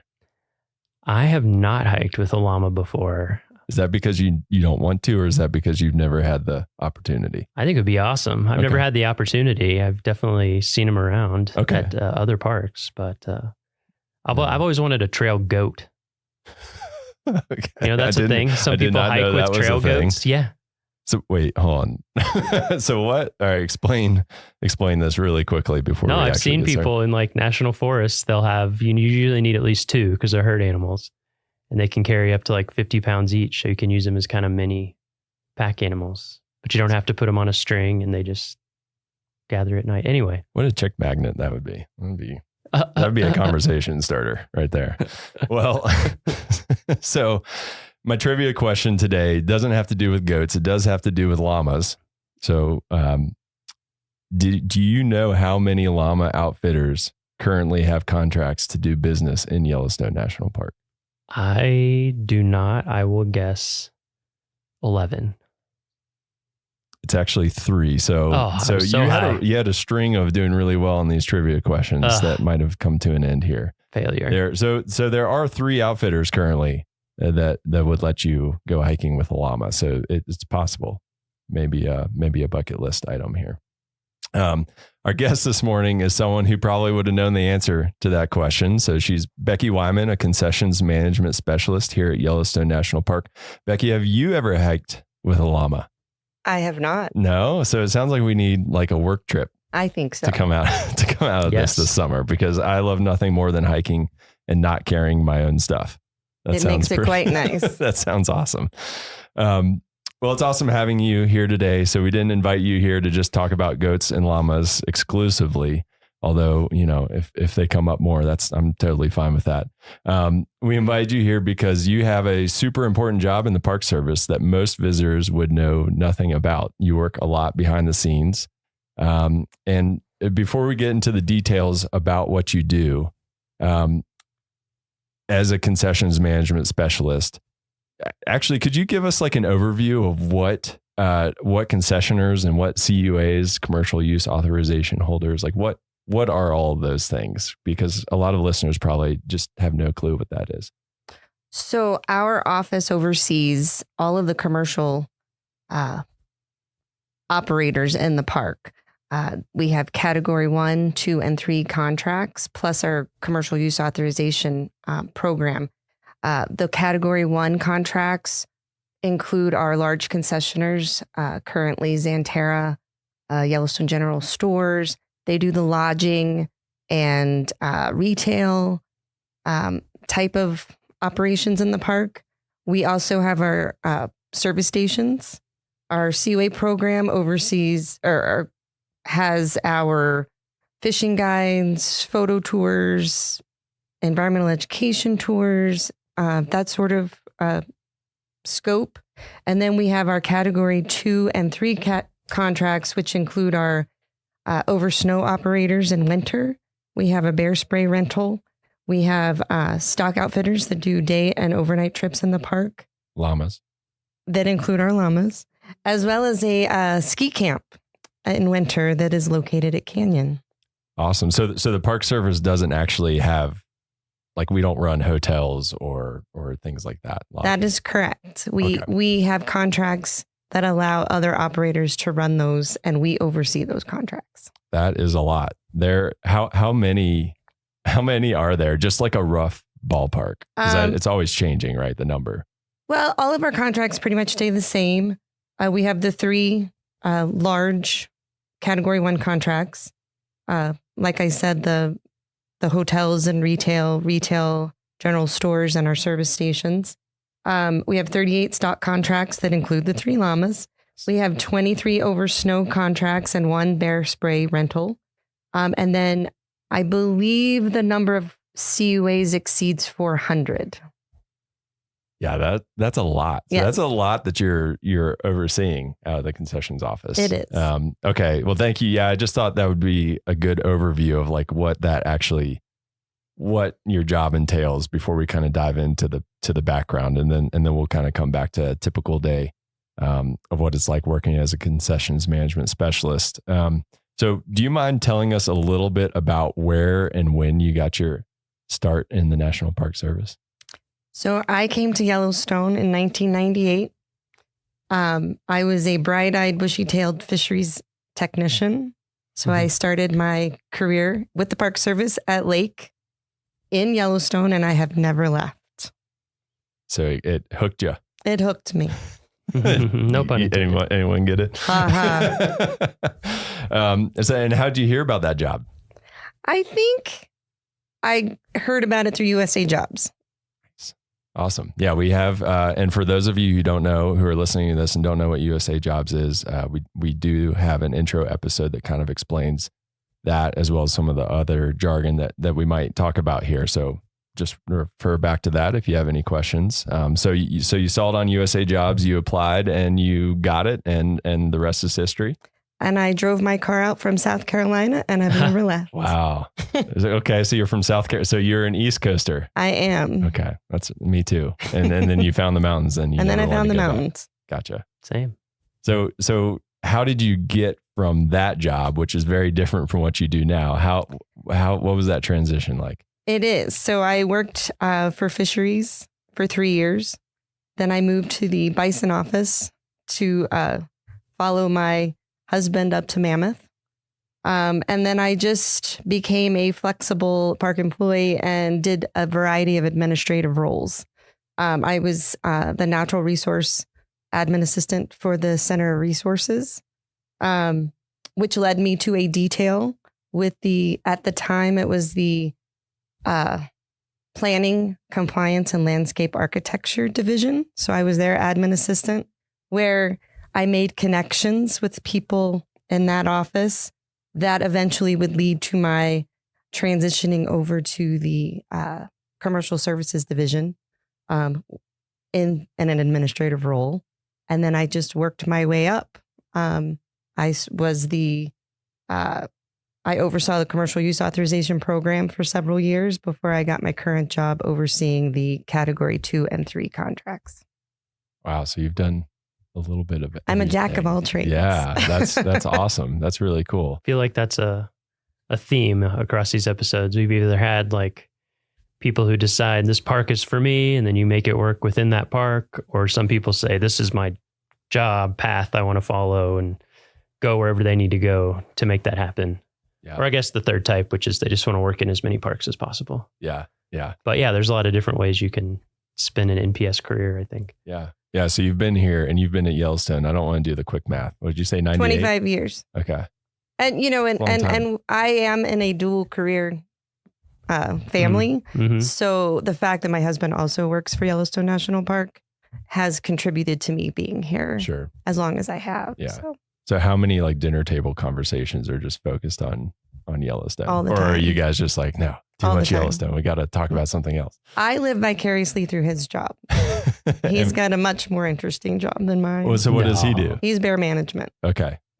So, I think there's lots of interesting things in both of those. Yes. In both of those jobs. So what does a typical day in your job look like? Is there a typical day? Typically I'm in the office on the computer, answering phone calls and emails. It's a lot of paper pushing, I guess you could call it. But part of that is just communicating with our concessioners.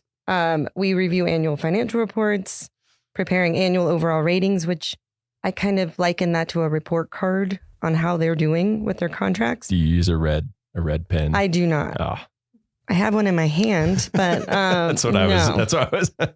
You look like you're good at writing like F. Yes. No, and we have very good concessioners. So A++. We review insurance, risk management plans, all things that are outlined in their contracts.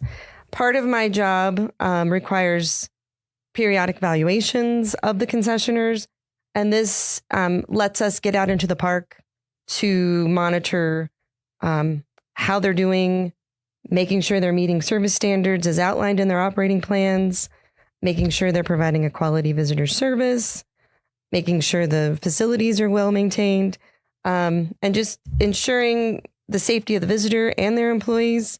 The part that I like most is I occasionally get to go out on horseback rides, ride on snowmobiles, or even take a ski trip every once in a while. So nice. That's what gets me out in the park. So that's what I like. So you're kind of, are you doing like the undercover boss type of situation where you're like kind of hiding in the ranks of visitors? We on the may snowmobile? entail secret shoppers, but usually they know who I am. So Yeah, it's not hard to- quite as if you've been here 25 years. Yes. It's hard to be secret. Yeah, that sounds like that's a really interesting part of that, is getting to test out those different ways of seeing the park. So that was a lot of different functions and tasks that you have. So what do you think is the most important one to be successful at your job? I think communication skills and establishing relationships is the most important part of my job. Yeah, because you're talking with A variety of people lots of from a different- variety of backgrounds, right. many of which I don't always relate to. Sure. So being flexible and just patient is very a really good thing to keep in mind. Yeah. Yeah. I think that's definitely an important thing. Yeah, I feel like this past winter we've seen a lot of that because we've had such crazy snow conditions, by which I mean until later in the winter, hardly any snow. So I've been on some of those calls and just seeing the like constant communication with people and trying to make everything work as best we can for them and for our visitors and all of that. It's given me a good insight into how much communication there is with all these businesses, and they of course have their own interests that are they share interests with the Park Service, but they're also businesses, so they have very different things that they have to think about in terms of their long term.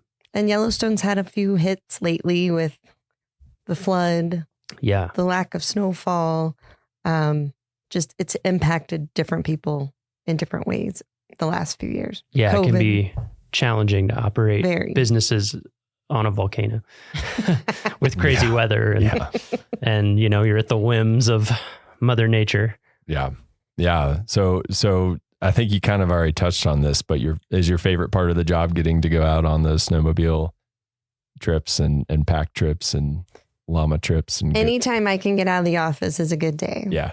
Yeah. So if it includes the backcountry, it's even better. So you actually get to go on like a backcountry camping trip, like overnight? Do you do overnighters? I haven't done overnighters with the concessioners, but I have gone out with our backcountry rangers to do stock evaluations in the summer. So I've gotten to go to Beckler, which I had never been to until that. Yeah.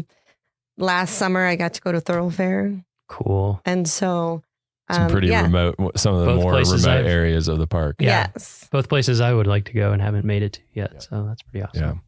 Cool. Yeah, that sounds awesome. And I guess on the flip side of that, what's the toughest part of your job? I think the toughest part of my job is just keeping up with everything. Even though Yellowstone is closed in the spring and fall, we're always preparing for the next season. And so we never get to take a break. And if you fall behind in the management of these contracts, the paperwork, it's hard to catch up. So just staying organized and on top of things is the hard part. Yeah, I want someone to invent like this pause button that you can just hit and no emails will come in, and like you can just like catch up and then you can hit play again and then but I haven't found that yet. So some of our jobs have sort of a pause button. They have the furlough. I need they're not allowed to check email for like 2 weeks or a month, but yeah, you're right. Yes. What about the regulations? Are they changing pretty often, or do they stay fairly consistent? I think they're staying pretty constant, but there are some tweaks that they throw at us every once in a while. Yeah. So we have to stay on top of those. Yeah. I was wondering that. Continuing education. Yes. There's definitely continuing education aspect. Yeah. Yeah, for sure. So even with those difficulties of just a lot of work coming at you, you've obviously done what you could to stay in the National Park Service and in Yellowstone National Park specifically. So why the National Park Service? What's kept you around? I think just working for an agency whose mission is to preserve our natural and cultural resources, since that is my background. And I grew up, my family took trips to the Great Smokies, Shenandoah. And so it's just been part of who I was prior to the Park Service. And so it just made sense when I landed here that I would stay. Sure. I guess it's safe to bet that you hadn't snowmobiled in South Carolina too much I had before not. you got here. There was many firsts out here. Yeah, that's one of the cool things about this place is there's always a new experience kind of right around the corner that keeps you motivated, right? Yes. Yellowstone just gets some people, and you just can't leave. Yeah, Happened to me. literally, you can't. They You just don't want to let come you. back. No. Yeah, literally, they won't. let None you of leave. us ever want to. So would you say that there's a defining moment in your career?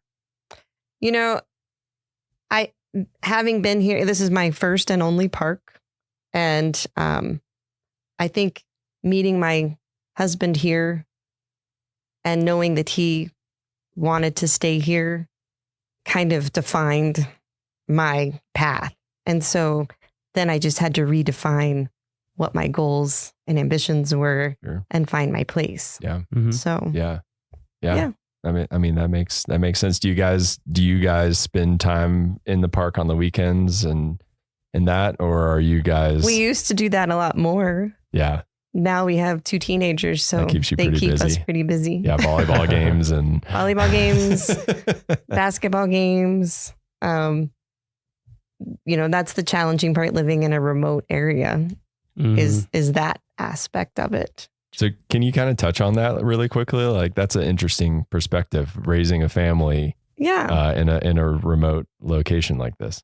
Yellowstone has been a fabulous place to raise kids, especially if you like the outdoors. But with that comes some sacrifices. We're an hour away from the nearest town, like big town for some recreational activities. But you just kind of have to roll with the punches. And if that's what you want to be involved with, you do it. We used to have them in ski school at Bridger Bowl every weekend, and we drive the hour and a half up there every Sunday. Soccer was in Livingston, which is an hour away. We had basketball tournaments and all of that, but we also threw in family trips, hiking, backpacking, fishing, rafting. I mean, you've got it all here. It's just you have to. I mean, we're an hour away from the closest vet for your pets. Mm-hmm. So it takes a special person to live here. But if you love the outdoors, I think this is a great place to be. Yeah. Yeah. That was the biggest.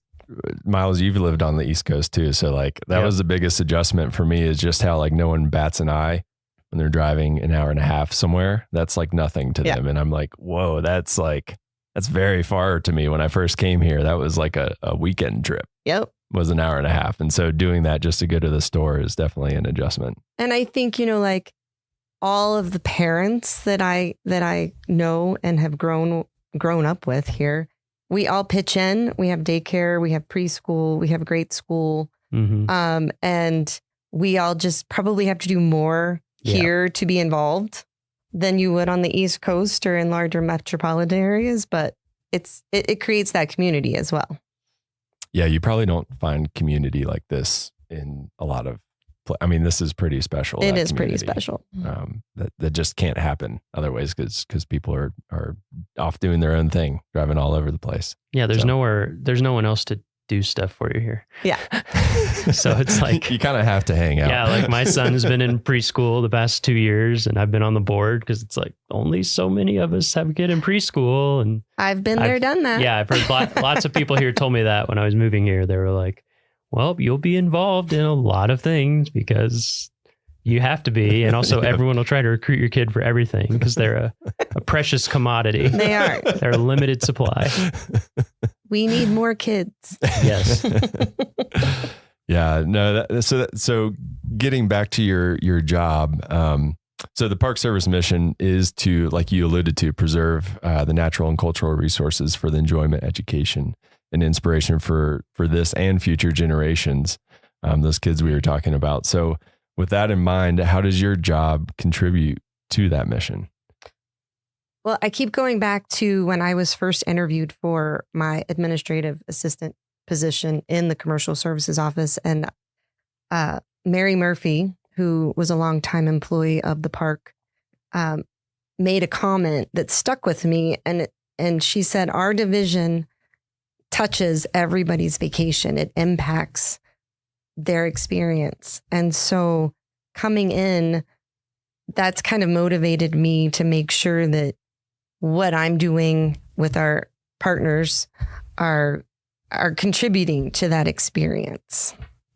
Yeah, for sure. I mean, if someone has a bad experience, that they associate that with Yellowstone National Park and the National Park Service potentially. And then also we work with our interpretive division to help educate our guides to be better educators for their clients that they take through the park. So it's a group effort. Yeah. Yeah. I mean, something I've thought about a lot.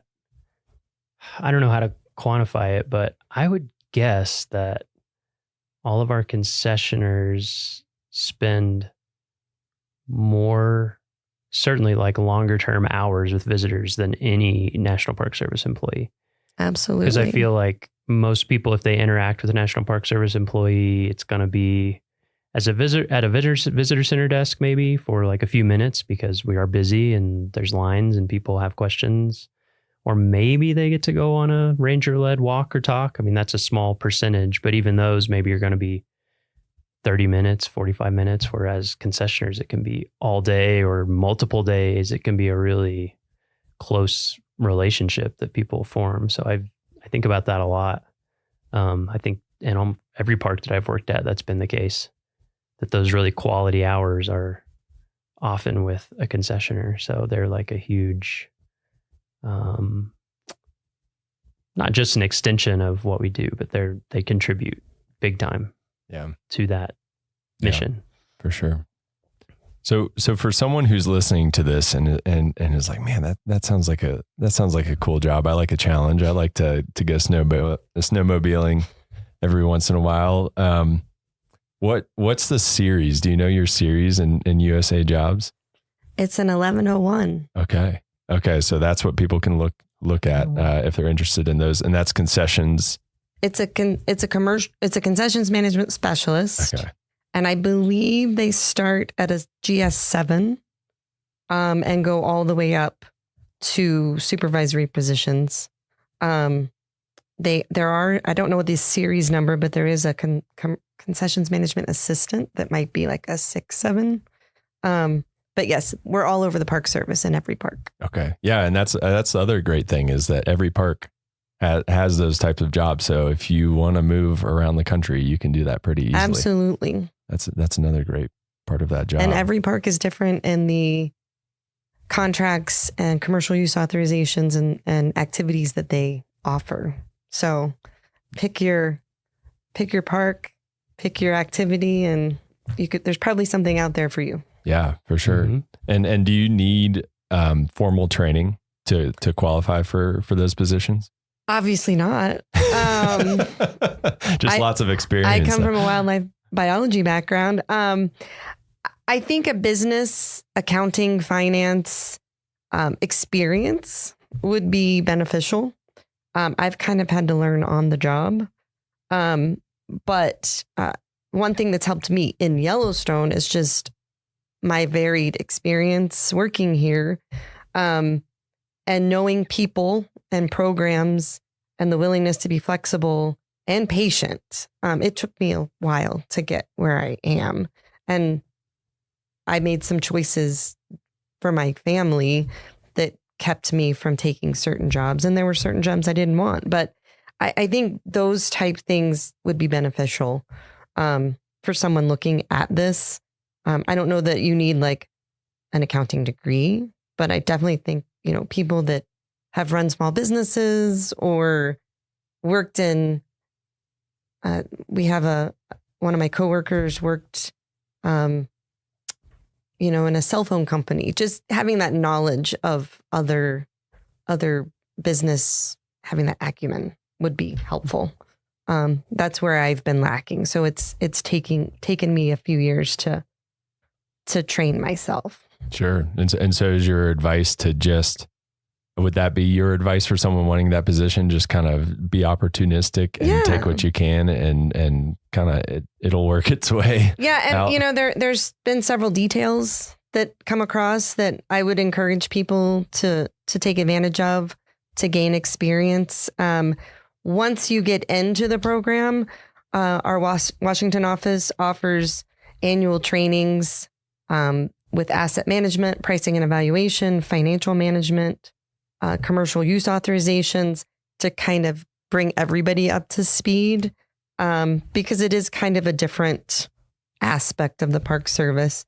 And especially for those people in parks that have collateral duties, you're superintendent, but you also have to manage the commercial services.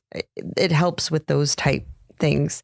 But I do think there's some introductory trainings on DOI talent that anyone can take. Like, I think there's an introduction to commercial services just to give you some background on the program. Yeah, that give you that solid foundation to get started and kind of learn more about it. Well, that all sounds, that's great advice. I think super applicable to a lot of people listening. Do you have a favorite, before we let you go, do you have a favorite memory in Yellowstone National Park? I'm guessing you have a few in 25 years. But you can only pick one. That's my rule. Okay. Well, I'm very strict. After 25 years, I have too many. So I'm going to pick one that's not in Yellowstone. Yeah, that's totally Before I came to Yellowstone, I worked for the Fish and Wildlife Service in Vernal, Utah. And we worked in Dinosaur National Monument. So my favorite memory is just, I worked for an endangered fish project, electrofishing down the Yampa through the park. It was my first job out of college and the best one ever. Can you describe to those who don't know what electrofishing is? Because it sounds like some heavy metal band from the 80s or something. Well, we had a raft with electrodes that came out from a boom on the front of the raft, and it had a platform, and we turned the generator on to create the current, and we would go through the rapids with the electricity on, and the fish would get stunned and float to the top, and we'd have large nets hanging off the front of the boat that we would scoop the fish up and bring them in and tag them if they were the right type of fish. And no fish are harmed in that is correct. They are okay for our listeners out there. Did you get any like really weird random species that kind of floated to the top? No, it was an endangered fish project, so we were looking for specific fish. Okay. And so they were few and far between. Yeah. But you just got to make sure that you don't fall in the water when those electrodes are on. That's one of the most amazing rafting canyons. It's beautiful in the country. It is beautiful. Yeah. I would love to go back. That's another group trip that we can take. Did you go through the gates of Lador? That's the one section I have not done. Gates of so Lador, I have my father-in-law's that on my done list. it, and he's says it's unbelievable. Yeah. Nice. And it's a great name. Yeah, exactly. Well, Becky, thank you so much for joining us today. It's been awesome learning a little bit more about what you do and how you contribute to the National Park Service mission. So just thanks for taking the time to talk to us and teach us a little bit more about it. My pleasure. All right, that's it for this week's episode of What We Do. Thanks again to our guest, Becky Wyman. If you like what we do, rate and review the show wherever you listen. Every positive review really helps new people find the show, so we appreciate it. If you have questions or want to learn more about a particular job, contact us using the form at go.nps.gov/whatwedopodcast. Thank you.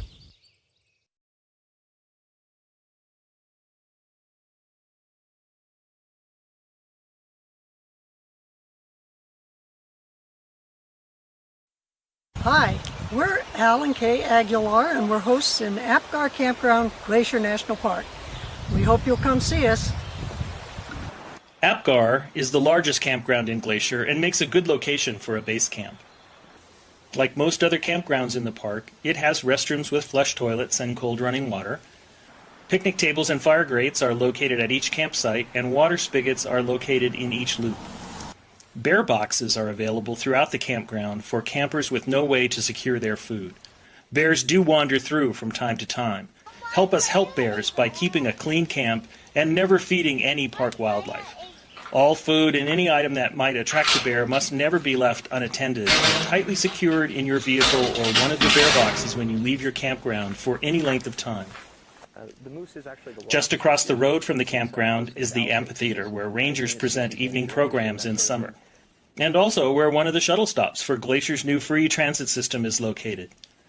A short walk or shuttle ride away is Apgar Village, where you can find a host of services including lodging, a restaurant, gift shops, and the Apgar Visitor Center.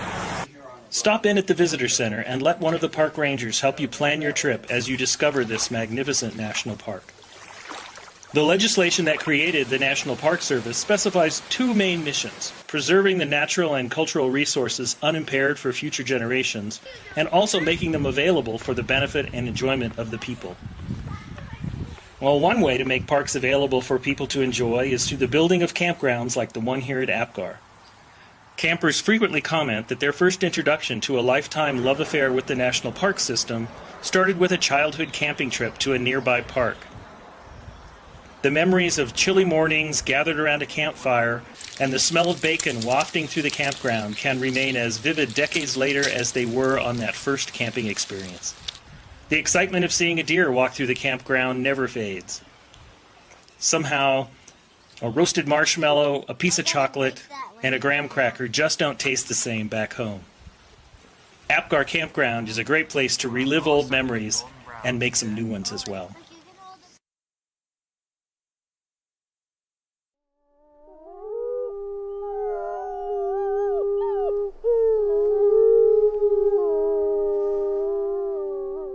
From Yellowstone National Park, this is what we do.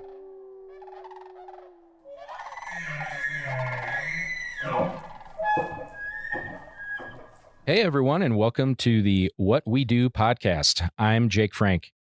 Our team of 4 will be interviewing 10 people over the next 10 weeks to take you behind the scenes to share stories from people who work for the National Park Service in the world's first national park. So first things first, hi, team. Hey, Jake. Hey, Jake. How's everybody doing? Awesome. Good. Why don't we do some quick team intros? So if we do, let's say, your name, your title, maybe your division, how long you've been in Yellowstone, what your favorite hobbies are. No, and maybe if there's any other parks you've worked at. Miles. All right. I'm Miles Barger. I'm the Publications Program Manager here at Yellowstone in the Division of Resource Education and Youth Programs. I've been in Yellowstone for about 3 years this time around. I worked here earlier in my career as well, and I've also worked at Denali National Park and Black Canyon of the Gunnison National Park and at Harper's Ferry Center. You can look that up if you want to know what it is. Brett, what about you? Yeah, so I'm the newbie here. I've only been in Yellowstone for about 2 years so far. Before that, I was at Shenandoah National Park for 12 years. And I'm the digital media specialist here, which basically deals with the website, social media, the NPS app, and digital exhibits in the visitor centers. Ashton, how long have you been here? Well, Yellowstone's actually my first park, and I've been here for about 4 years now as a digital communications specialist for the superintendent's office. So working on similar types of things as Brett, web, social media, and the like. So what about you, Jake? I'm the old guy here, apparently. I've been here a little less than 8 years, got here in 2016. I've worked at a handful of parks. I started in the Tetons and then went to Glacier, then Carlsbad Caverns, then up to Denali. Miles, me and you, whoop, whoop. Yep. And then worked for Rocky, also Miles, whoop, whoop. That's right.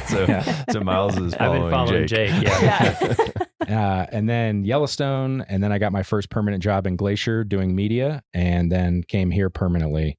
I also am a digital communication specialist like Ashton. I also work in the superintendent's office with Ashton, but it seems like everybody here on the team, we're all involved in media, web, social, photography, videography, kind of a little bit of everything. Podcasting now.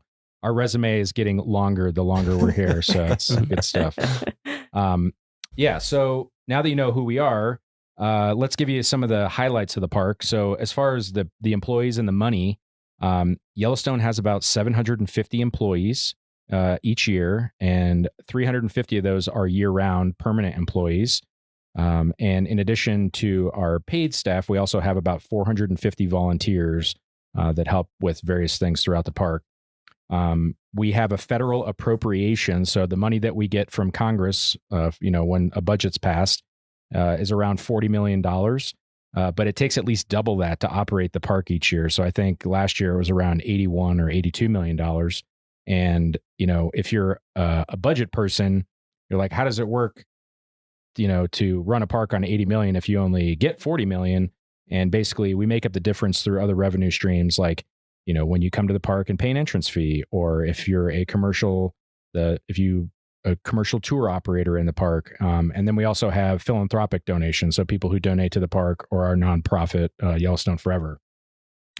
And all that money is not even including the major infrastructure project dollars, because some years with projects included, we spend upwards of like $125 million each year. Yeah. And let's talk about Yellowstone's resources. Yellowstone itself is a pretty big park. We're at 2.2 million acres. Not the largest park in the lower 48. I think we're second. Death Valley is 3 million or something, but we are pretty big, 2.2 million acres. And even more than that, Yellowstone is at the heart of the surrounding area, which is known as the Greater Yellowstone Ecosystem, which is, if we didn't have these made up straight line boundaries of the park, it's where our wildlife migrate and where we share a lot of our processes and things like that. So it's a huge area. Geologically speaking, Yellowstone is an active volcano, and it sits atop a cooling magma chamber. And when water is heated by the cooling magma chamber, we get hydrothermal features like geysers and hot springs. So that's, I'd say, wildlife, and those are what we're most famous for. And the geysers and hot springs are what Yellowstone was originally set aside to protect. And Yellowstone's actually home to 10,000 hydrothermal features and over half the world's active geysers. Yeah, so if the volcano goes off, we'll be the first to let you all know. I don't think we'll be able to let them know. We'll broadcast live as soon as that happens to let you guys know. So make sure that you subscribe so that you can find that out. So Miles talked about wildlife. Obviously, if you want to see wildlife and those predator-prey relationships, Yellowstone is one of the best places in the world to see some of those interactions play out. So, we got wolves, we got grizzly bears, we got cougars, we got bison, elk, bighorn sheep, even wolverines, which I haven't seen, but hopefully, fingers crossed, I will soon. All sorts of wildlife. But it's also, this is a super special place because of the history. So for over 10,000 years before Yellowstone became the first national park, which happened in 1872, it was a place where American Indians lived and hunted and fished and gathered plants and quarried obsidian and used the thermal waters. And even today, there are 27 tribes with historic and modern connections to the land and resources within the area that we now know as Yellowstone.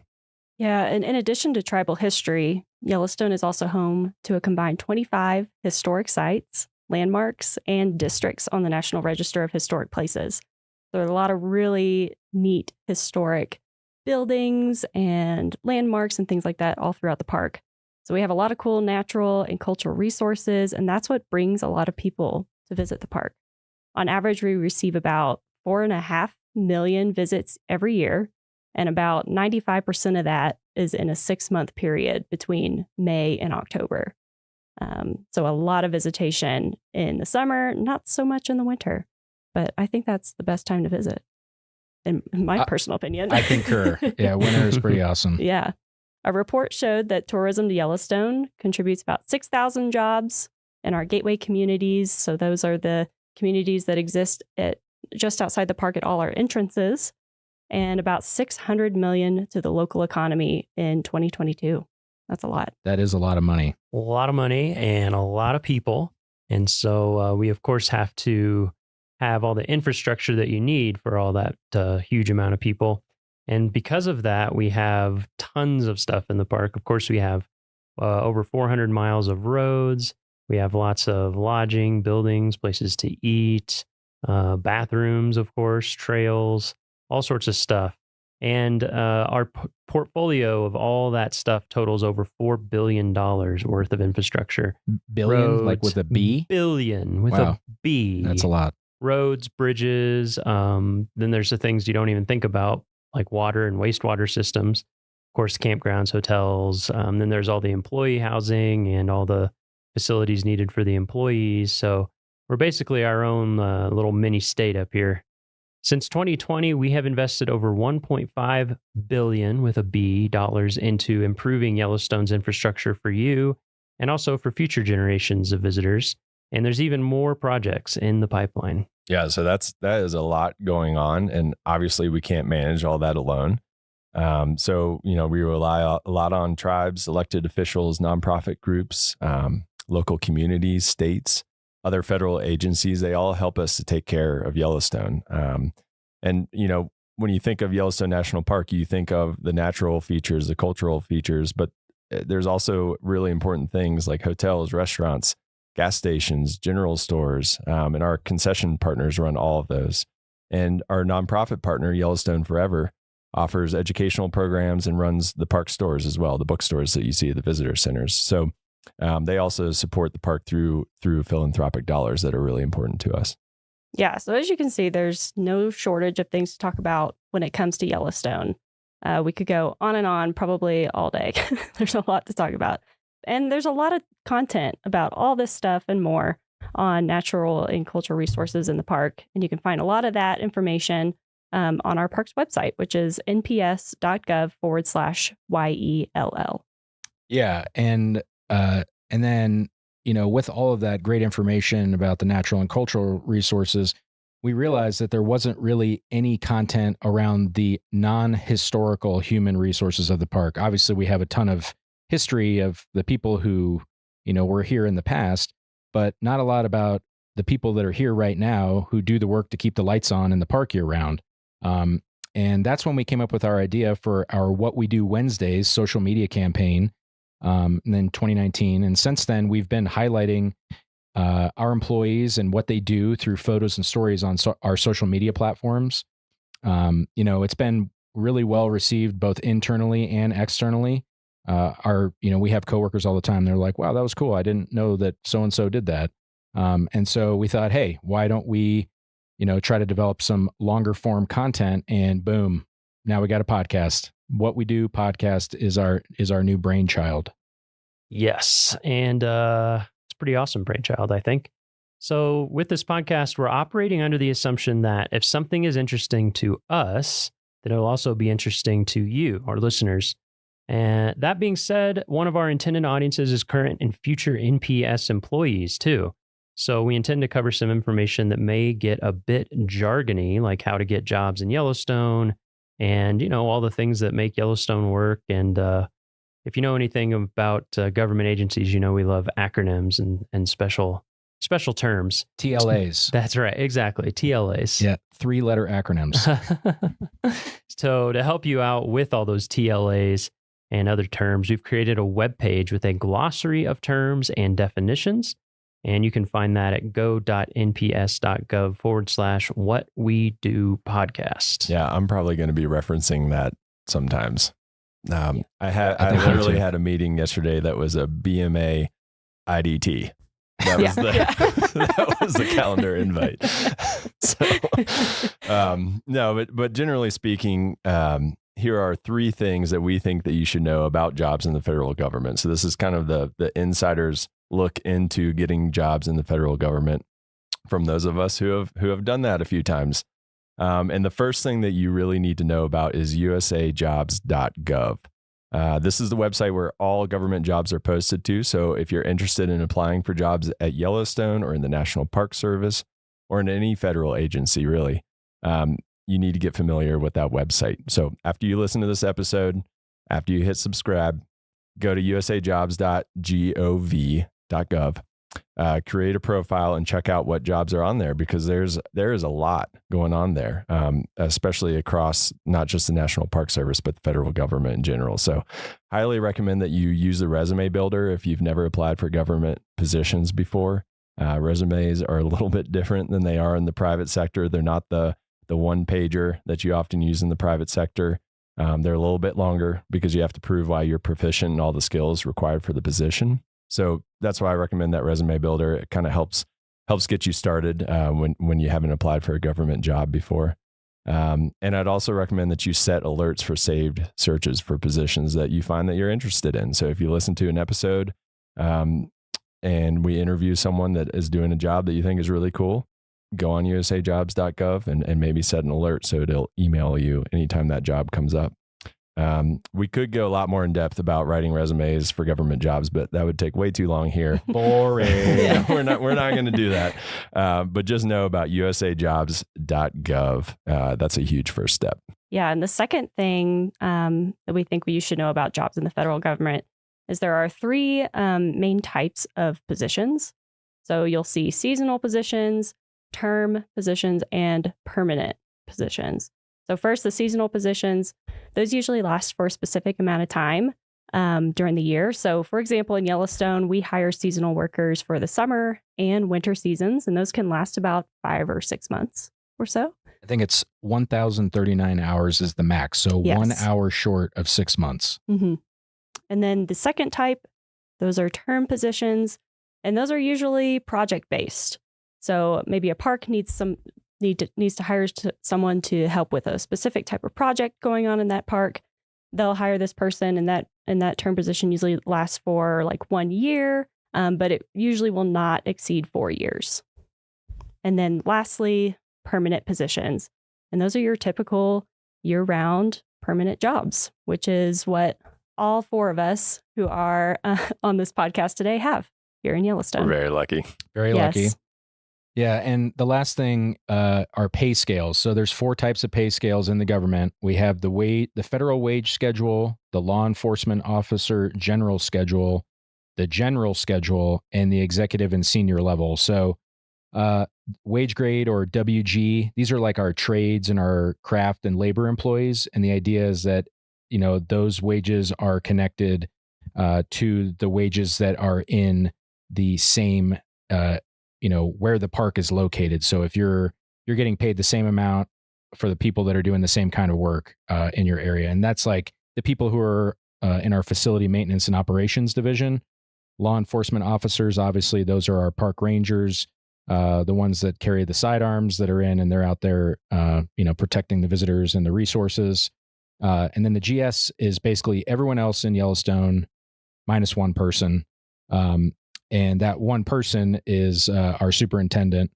We have, once you've risen to a certain level in government, you can apply it to the senior executive series.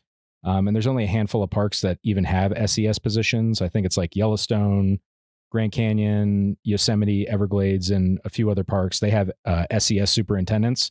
Otherwise, most of those positions are at regional or national levels.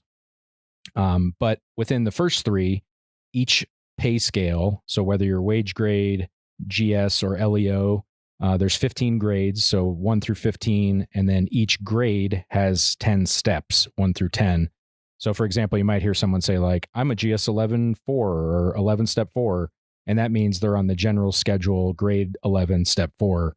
And the reason we explain all this is because all of this information is public knowledge. So when you apply for a job, you can actually see what you'll start at and what you can max out to. It's all public information on the Office of Personnel Management site, or OPM. I don't want to get out of this without using an acronym. All right. So Yellowstone is a big park. It's got a lot of employees and a lot of important issues going on all the time. That's part of the fun of this podcast. Even the people who work here, we don't know everything that's going on. That is definitely true. I feel like I learn about new projects or jobs or things on a regular basis. Absolutely. Yeah, and with 750 employees, I've already met a few coworkers that I didn't even know I had doing this podcast. So it's been a lot of fun. We hope you enjoy those conversations as much as we have, and kind of develop an appreciation for what it takes to keep Yellowstone this huge national park up and running. And, maybe some of our listeners will be our future coworkers. Who knows? That would be awesome. That would be cool. Anything else, team? I don't think so. Nope. No. I think that does it. All right. Well, thank you for listening. And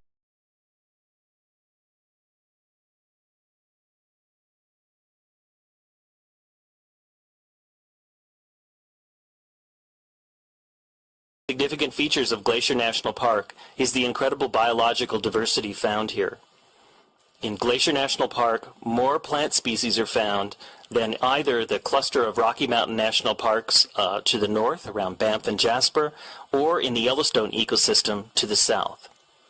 At Two Dog Flats, where the prairies meet the mountains, two of those major communities overlap, creating an edge effect where many species of wildlife find important food and shelter. Often where the edge of one habitat type overlaps the edge of another, there is an increase in the number and diversity of species present, resulting in associations and combinations of animal communities not generally found together. Here at the Two Dog Flats area, shortgrass prairie species from the east mingle with dry East Slope Rocky Mountain forests, creating a rich environment. It's not uncommon to see coyotes and badgers hunting ground squirrels in the meadows while hawks soar overhead seeking voles and mice. Deer hidden in the forest during the day frequent the meadows in the morning and evening hours. Songbirds from the prairies and the forests alike can be heard singing their mating calls and territorial warnings. Predators find a rich source of food in areas like Two Dog Flats because of the abundance of food for prey species to take advantage of. These meadows are also important winter range for elk. Throughout the winter, a small band of several hundred elk can be found grazing in the flats and on the meadows down near St. Mary. These areas are usually blown free of snow by the near-constant winds in the St. Mary Valley, making it an easier wintering ground for them. In the spring, however, the elk move to higher ground and generally spend the summer in the mountains, seen towering in the background. If you're here in the spring or in the fall, expect to see elk in the evenings and the mornings. Two Dog Flats is beautiful any season of the year. Winter is stark and harsh, and few visitors see the park during this quiet time of the year. But in the summer, a profusion of wildflowers carpets the meadows and offer a treat for both botanists and wildlife enthusiasts. Spend a while at Two Dog Flats, and you will see that this meadow is alive with activity.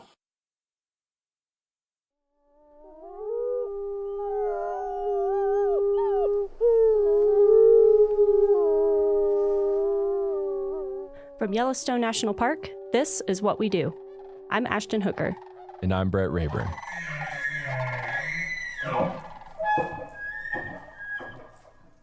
Hey, Brett. Hey, Ashton. How's it going? I'm good. How are you doing today? I'm doing awesome. Good. It's getting close to lunch, so my stomach might rumble a little bit here. But mine is seriously rumbling as well. I hope I can't hear it. Yeah, I have this big lunchbox behind me. I'll try not to rummage in it too much. So we'll see.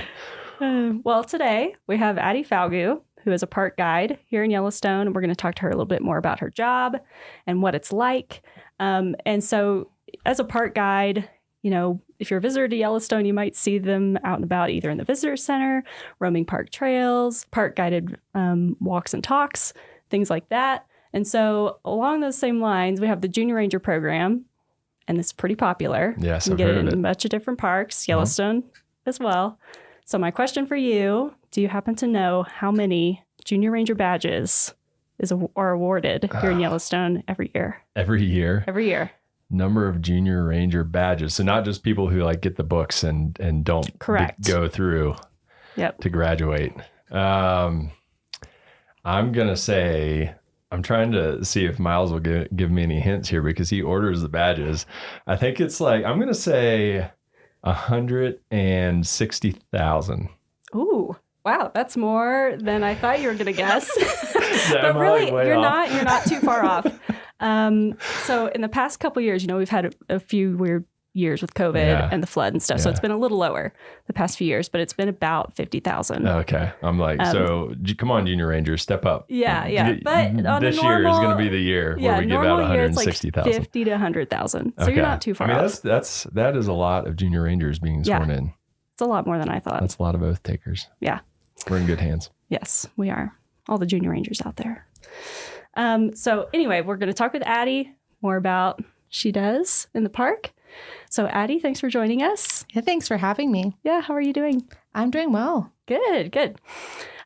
So ready to dive in?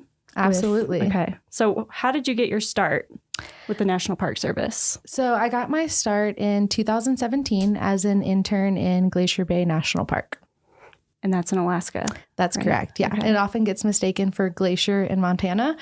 So often I do specify Glacier Bay in Alaska. I heard the emphasis on bay. Yeah.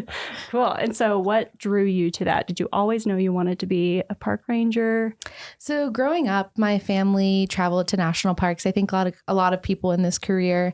And I kind of was really interested. I fell in love with the Tetons and I was like, well, I want to live there one day. And the way to live there is to become a park ranger. So simple enough. I'll just do that. And it got a little bit more complicated than that. But in high school and college, I started to look more seriously into pursuing a career in that direction. I actually visited Yellowstone in college and spoke to some rangers on that trip and asked them, hey, how do I get into this field if I'm interested? And they gave me some good information on internship programs like the SCA and also how to find jobs on USA Jobs. What is the SCA, just for those who don't know? Yeah, so the SCA is the Student Conservation Association, and the internship that I did in Glacier Bay was through them. Okay, and so what exactly did you do? Yeah, so the position there was an education intern, and Glacier Bay has pretty little visitors that actually set foot on the land there. And the number of visitors in the winter is pretty much non-existent. And so most of the visitation is in the summer on cruise ships. So in the winter, they have a pretty robust distance learning program. So we were actually using Zoom before COVID and before Zoom really became a thing, and essentially taking students on virtual whale watching tours and field trips to the park. Wow. That sounds like a good gig. Yeah. So you're on a boat like while you're doing this? No. So we were in an office with a green screen. Oh, that made it look like we were on a boat. I did get to shake go the out. camera and rock it. I did get to go out with the oceanography team though, which was really fun one day, and we got to take water samples. So I did get to have that experience in the bay, but most of the time was spent in the office. Okay. So did you go from Glacier Bay and then Yellowstone, or were there other stops in between? There were a few steps in between. Yeah, so after Glacier Bay, I did a couple of seasonal positions as an interpretive park ranger and also an education position in Grand Teton National Park. And then I was pretty fortunate to get offered a permanent job pretty early on in my career, and that was in Hot Springs, Arkansas. That was also a park guide position. I was there for a few months and then took a lateral reassignment to a park guide position here, and I've been here since. It's been about 4.5 years, I think. Okay, wow. And so tell us a little bit about being in Yellowstone. A lot of people don't know that there are actually park rangers that live on the interior of the park. So what that means is not at any of the park entrances. And so Yellowstone closes down in the winter. So you're at Lake Village, yep, that's down correct. by Yellowstone Lake. So tell us what that is like. Like, how did you even get here this morning? Talk us through what that is like. Yeah, so essentially we kind of get snowed in the winter, and often things are complicated, but there's a lot of snowmobiling to your car and then transitioning to take your car to a location. Currently, we have less snow this year, which you think would make traveling easier, but it's actually made things more complicated because my car is at one location, but there's not enough snow for me to snowmobile from the roads that have enough snow on them to my car. So I have to take an in-between car to get to my car. So to get to the studio this morning, I took a snowmobile and a couple of vehicles.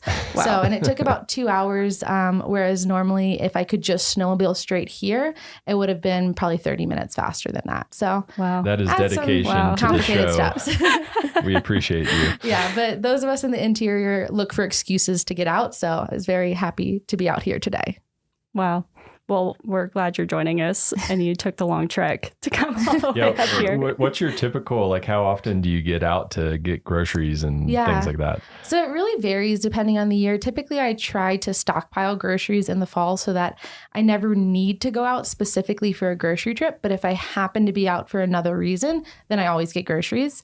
But I'd say usually in a normal year, I'd probably leave twice a month each winter. So every 2 weeks. Mm-hmm. Okay.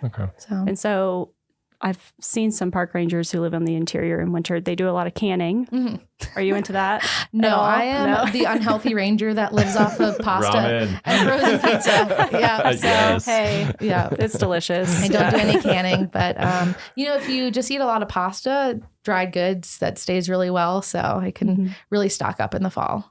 Wow. And so in a typical winter, so one that we're not having now with not as much snow, you would normally just snowmobile everywhere, Yes. correct? Yeah, I Okay. would just snowmobile to my vehicle at whatever entrance it's located at. And typically it's not a big deal. I actually really enjoy snowmobiling most of the time.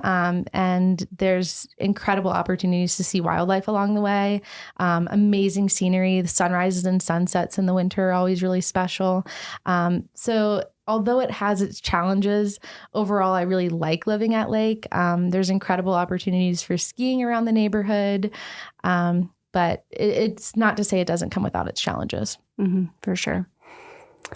So in your current position as park guide, do you have a typical day? Can you tell us a little bit what that's like? I know it probably varies from day to day, but yeah, I'd say I have a typical summer day and a typical winter day. Okay. Would you like to know about both of those or just one of the seasons? Okay. So in the summer, a typical day, a third of it is usually spent working the visitor center front desk, answering questions, helping people plan their trips, answering questions about what birds they're seeing, animals they're seeing. Like the number of questions we get, you never know what's going to come out of someone's mouth. So it can be all over the place. Another third of the day is typically spent leading a ranger guided program. So that can be a talk, a campfire program, a walk. And the remaining third of the day is typically spent out in the field roving.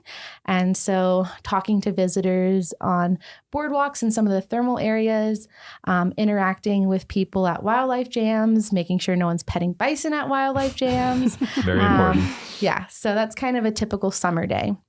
In the winter, my job is kind of unique in that I staff a building called a warming hut. And so, most people are kind of putting out figurative fires in their day-to-day work. And my job is literally to go and start a fire. So I go to the warming hut, start a fire. And the purpose of that is to serve as a place for snowmobile groups to stop in and warm up. That's the sole source of heat for the building. So depending on the day, if it's really cold out, it could be 10 degrees inside when I get there. It could take a few hours to get up to temperature, but we try to get it about 60 degrees in the building and interact with groups as they stop by throughout the day. The Fishing Bridge Warming Hut is a quieter location. So on average, we've got about 20 to 40 people that stop per day. And in between groups, surprisingly, cell service is actually really good at that location. So I'm able to plug into a mobile hotspot and respond to visitor trip planning emails. I've helped with social media at times as well.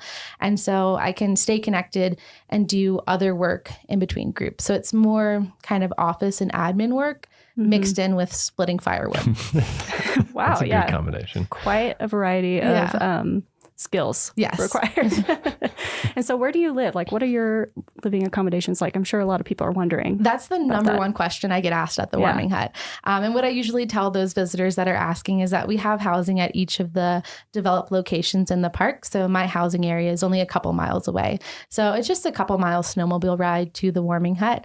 Often groups get there and they're like, how did you get here? And I'm like, well, I snowmobiled here just like you. But like, I had the easy commute. Like they're snowmobiling 26 miles to get to me. I only did 2. So You're like, I just crawled out of the lake. Out of the lake. Which you probably could because it's not frozen. Yeah, I did a training once in the park where I spent the night in a snow trench. And sometimes I do consider telling people that. I'm like, where do you live? Where do you sleep at night? I'm like, just in a trench in the snow over there. I've been here a few years, so they moved me to the 3-bedroom snow trench. Yeah. They take care of us here. So what's the most important skill you'd say for your job? The most important skill in my position is probably communication. So as an interpretive position, it's really important to communicate these messages and try to foster a connection between the people that are visiting Yellowstone and the resources that we have here in the park. And so being able to tailor messages for specific audiences is really important in order to communicate that effectively and try to hopefully inspire the next generation of stewards for these lands. Yeah. What's one of the hardest or most memorable questions that you've had asked? Ooh, that's a good one. So this is a funny one, but the most memorable question, there was a girl. She was probably about 12 years old, and she was really shy. I was at Mud Volcano, and I could tell she was kind of embarrassed to ask this question. Her mom's like, she has a question. And I was like, sure. And she's like, I don't know if I want to ask. And I was like, no, like, go for it. No judgment. And her question was, how do bison poop in such perfect circles? And I loved it because so often we get the same questions. That's a scientist question, over right? and Yeah, over again. And so that I'd never gotten that one before, and I've never gotten that one since. And so, I took a moment and I was like, well, it has to do with the consistency in which the poop comes out. So it's kind of like pancake batter. Like if you put pancake batter in a frying pan, it like spreads out into a circle. I'm like, it doesn't come out that shape. And I think that helped her out. So I wonder if she thinks about that. I'm not eating any pancakes that you bring to the office, but that's a great way of explaining it. Yeah, I'm going to think about that every time I see some bison poop out there. Yeah. So what is your favorite part of the job? My favorite part of the job is probably getting to re-experience the magic of Yellowstone through the eyes of first-time visitors. I've literally had kids jumping up and down for joy when they saw a grizzly bear for the first time. Oh. And I've seen adults like cower when they hear a bison grunt during the rut. And those moments just remind me of like how special this place is. They allow me to remember why I fell in love with this place and why it's worth protecting. That's great. Yeah. Yeah. And so on the other side of the coin of that, there's great parts of the job, maybe some that are not so great or just a little tough. What's like the toughest part of your job, you'd say? I think the toughest part of my job is probably dealing with angry and frustrated visitors. People are coming here on vacation and everything's supposed to go right for them. And when it doesn't go right and they're on vacation, they really want someone to blame and someone to give them answers for that. And being a frontline staff member, we're kind of the face for the park. So we're often the person that receives the brunt of that anger and aggression. And especially in the middle of the summer, if you're receiving that day after day, multiple times a day, and often these complaints are about things that we have little to no control over. Sometimes they're because of natural disasters like floods. It can be really hard to deal with that. Yeah. Yeah. It takes lots of patience. Yes. Yes. Lots of patience. So even with those kind of tougher parts of the job, why do you still want to, work as a park guide or work for the Park Service? What is it that keeps bringing you back? Yeah. Although there can be tough days and those negative people, I think the good days and the good people really outweigh it. You might have someone who's mad at you one moment, and then you have a really special connection with a junior ranger the next. And it just reminds you kind of why we're doing this.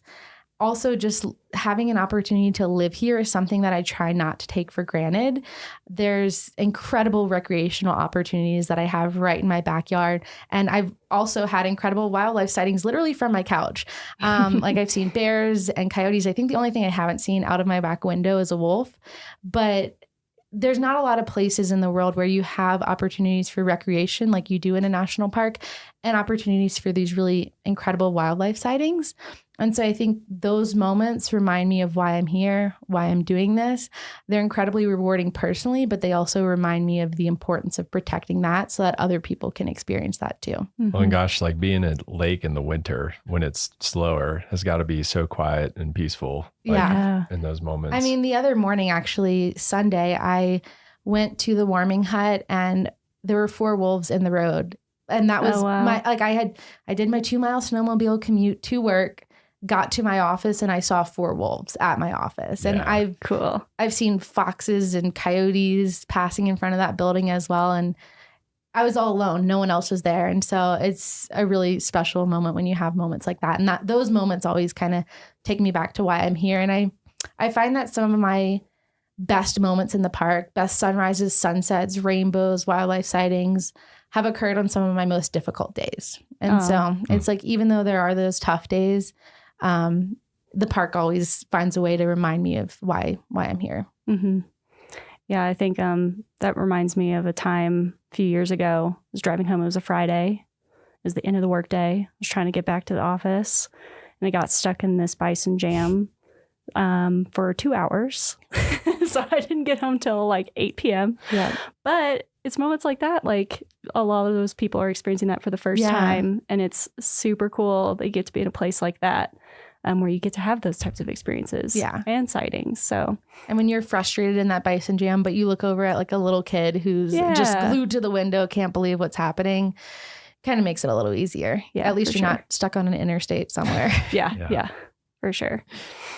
So do you have a defining moment? You've talked about some cool sightings and things that you get to experience living in the interior in winter. Is there like one moment that really stands out to you as like a career defining moment? Yeah. I don't know if this is a defining moment, but when I thought about this, a moment that made me feel like I was really in the right place and doing a good job and something that I was really proud of happened a couple of summers ago. I had a father and daughter asking questions, and the father was the main one asking the questions, and the daughter was really curious and she started chiming in. And so she'd ask a question, I'd give her an answer. She'd ask another question. And so this really natural flow of conversation began. I even went and got a bear skull and brought it out to show her. And so I was sitting on the porch with this bear skull talking to her about it. And I remember she looked up at me and said, "Ranger Addie, I love learning with you." And it really just melted my heart because it felt like all of this was worth it. And I really was having an impact and inspiring the next generation of stewards for these lands. And after that, her father pulled me aside and was like, "I just want to tell you, like, I really appreciate that you took the time to speak with her and answer all her questions." He was like, "I know she had a lot of questions." And he's like, "I don't know if you know that the impact that had on her." And I didn't even realize this at the time or tell him, but I don't think they realized the impact that they also had on me, because that was just reminded me of why I'm here and why I'm doing this. Mm-hmm. And that's kind of one of the like interesting things about your job is it's less like quantifiable the impacts that you have. And so like, who knows what that little girl is going to grow up to be or do. I know we're talking about junior ranger badges in the intro. And after I answered all of those questions for her, I was like, "Well, you're working on a junior ranger book, right?" She said no, she'd never heard of the program. And so I got her a book, and she was like, "I want you to be the ranger to swear me in. Like, when are you working again?" And so I was like, "Tomorrow at 10 a.m. is the 1 hour that I'm here." My personal park I was ranger. like, "You got a deadline for this, because then I'm going to be on my weekend. I'm going to be backpacking." And she was like, "I'm finishing it." And so she came back. I think she was only 6, but she did all of her work that day and came back the next morning, and I got to swear her in. So, maybe cool. she'll be in this position in the future. You know, Yeah. Maybe she'll be a real ranger one day. That's awesome. That's awesome. And that's a lasting impact too. Yeah. That's really cool. So we'll get into the nitty gritty of your job. The park guide position that you're in, do you know what the series is on USA Jobs? So if people want to go apply, what should they look for? Yeah, the series is 0090. And do you know, are those like entry-level jobs?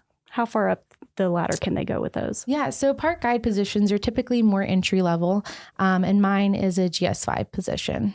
And do you need any formal training or anything like that? There's no formal training needed for this position. Just having experience in education and interpretation is helpful. Okay. So if you were to give somebody advice on like what type of experience they should get, what would you tell them? My recommendation would be just get experience where you can, whether that's like volunteering at your local environmental center, which is something that I did, or working at a nearby state park. If you can get experience in interpretation and environmental education, that's going to be a really good way to get your foot in the door. And how did you, I mean, obviously you have to know a lot about the resource to answer all those questions about circular bison poop and stuff. So how, I mean, is that just stuff that you research kind of on the job or on your own just because you're curious? How do you get that knowledge? I'd say a combination of both. I had visited here, I don't know how many times before working here, probably 5 times with my family. And so from that, I just had a lot of basic knowledge of what are the popular sites to see and how do you be a visitor here, because I had visited. So I kind of had some of that background knowledge. I had some knowledge on the ecosystem that I learned when working in Grand Teton National Park. Some of that was on the job learning. Some of that was reading before I did that position.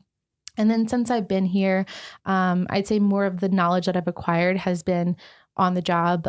Either reading different references, learning from fellow rangers is probably one of the biggest ways that I learn, and just answering questions. It's really scary as your first day being a ranger, working at the front desk, having to answer questions, but that's the only way that you're going to know what people are asking and know what information you need to know. Yeah, I've worked the front desk a few times and I'm just like, I don't know. I don't know.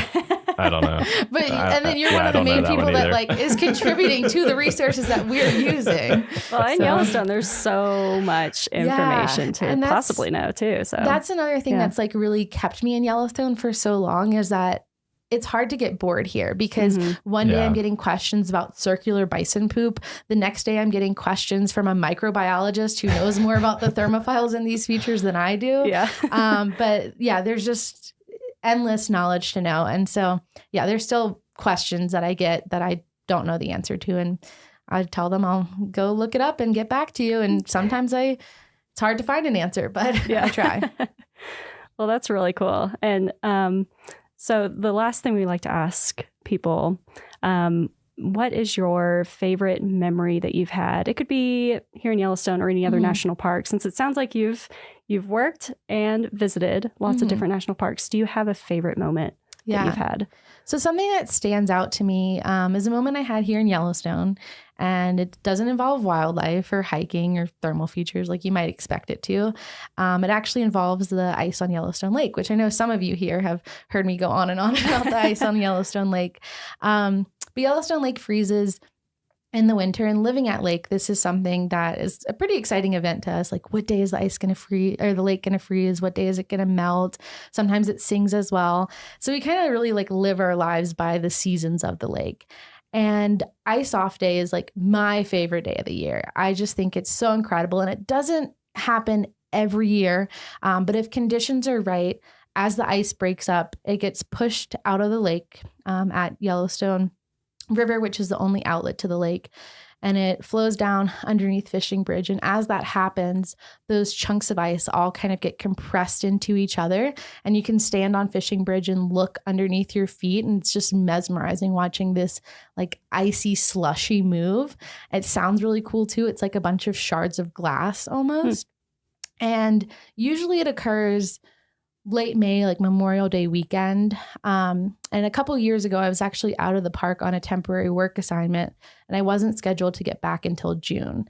And I was like, there's no way I'm going to make it back in time for Ice Off. And I was pretty sad about it, because it only happens once a year. Like it's not like Old Faithful. It's not happening every 90 minutes. So I was really bummed that I was going to miss Ice Off Day.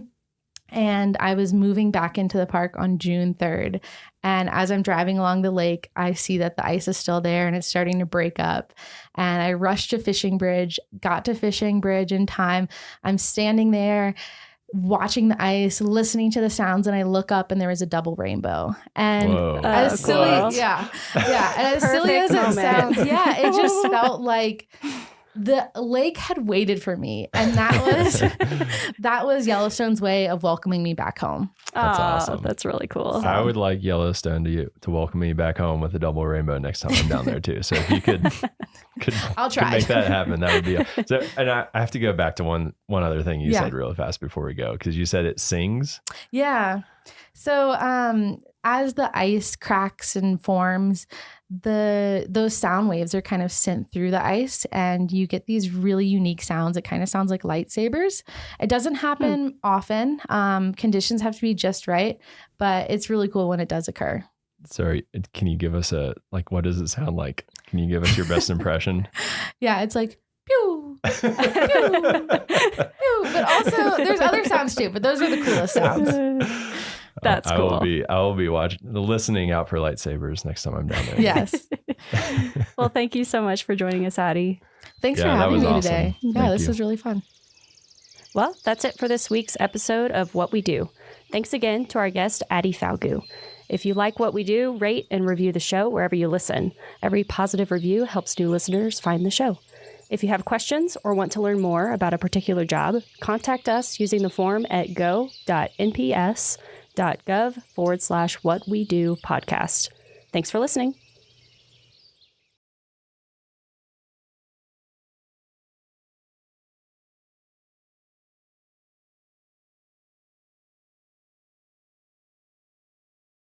of wildflowers in the summer, Lunch Creek flows down a natural rock staircase from the striking backdrop of Pollock Mountain. It was named for its popularity as a lunch stop for early visitors to the park and remains a popular stop on the road today. No formal trails exist here, so please enjoy the area from the paved parking. Over time, park visitors have continued to venture off the road and up the creek, exploring the area, and in the process have created a network of social trails into this sensitive and fragile habitat. In order to protect the area from curious feet, Glacier National Park has performed extensive revegetation work to rehabilitate Lunch Creek and eliminate the traces of trails by replanting native vegetation. Please notice the signs marking these rehabilitated areas and do not venture in them. If you're interested in the process of revegetation, plan on visiting the park's native plant nursery at the headquarters area in West Glacier. Each year, as projects are identified, native seeds are collected prior to the disturbance, grown in the nursery, and then returned to the disturbed sites when the plants are mature enough to survive on their own. This helps to maintain the genetic integrity of specific locations around the park and provides the plants with the greatest opportunities to survive in the wild. Every Tuesday throughout the summer, tours are conducted at the Native Plant Nursery at 10 a.m. Join us at the nursery for this interesting look at an important aspect of Glacier's Natural Resources Preservation Program. Headwaters is supported by the Glacier National Park Conservancy. My name is Elise Bowman, Sergeant, Troop K, 9th Cavalry. Today the sun come up, and it come up strong, burning through the treetops, and it lit up the world around me.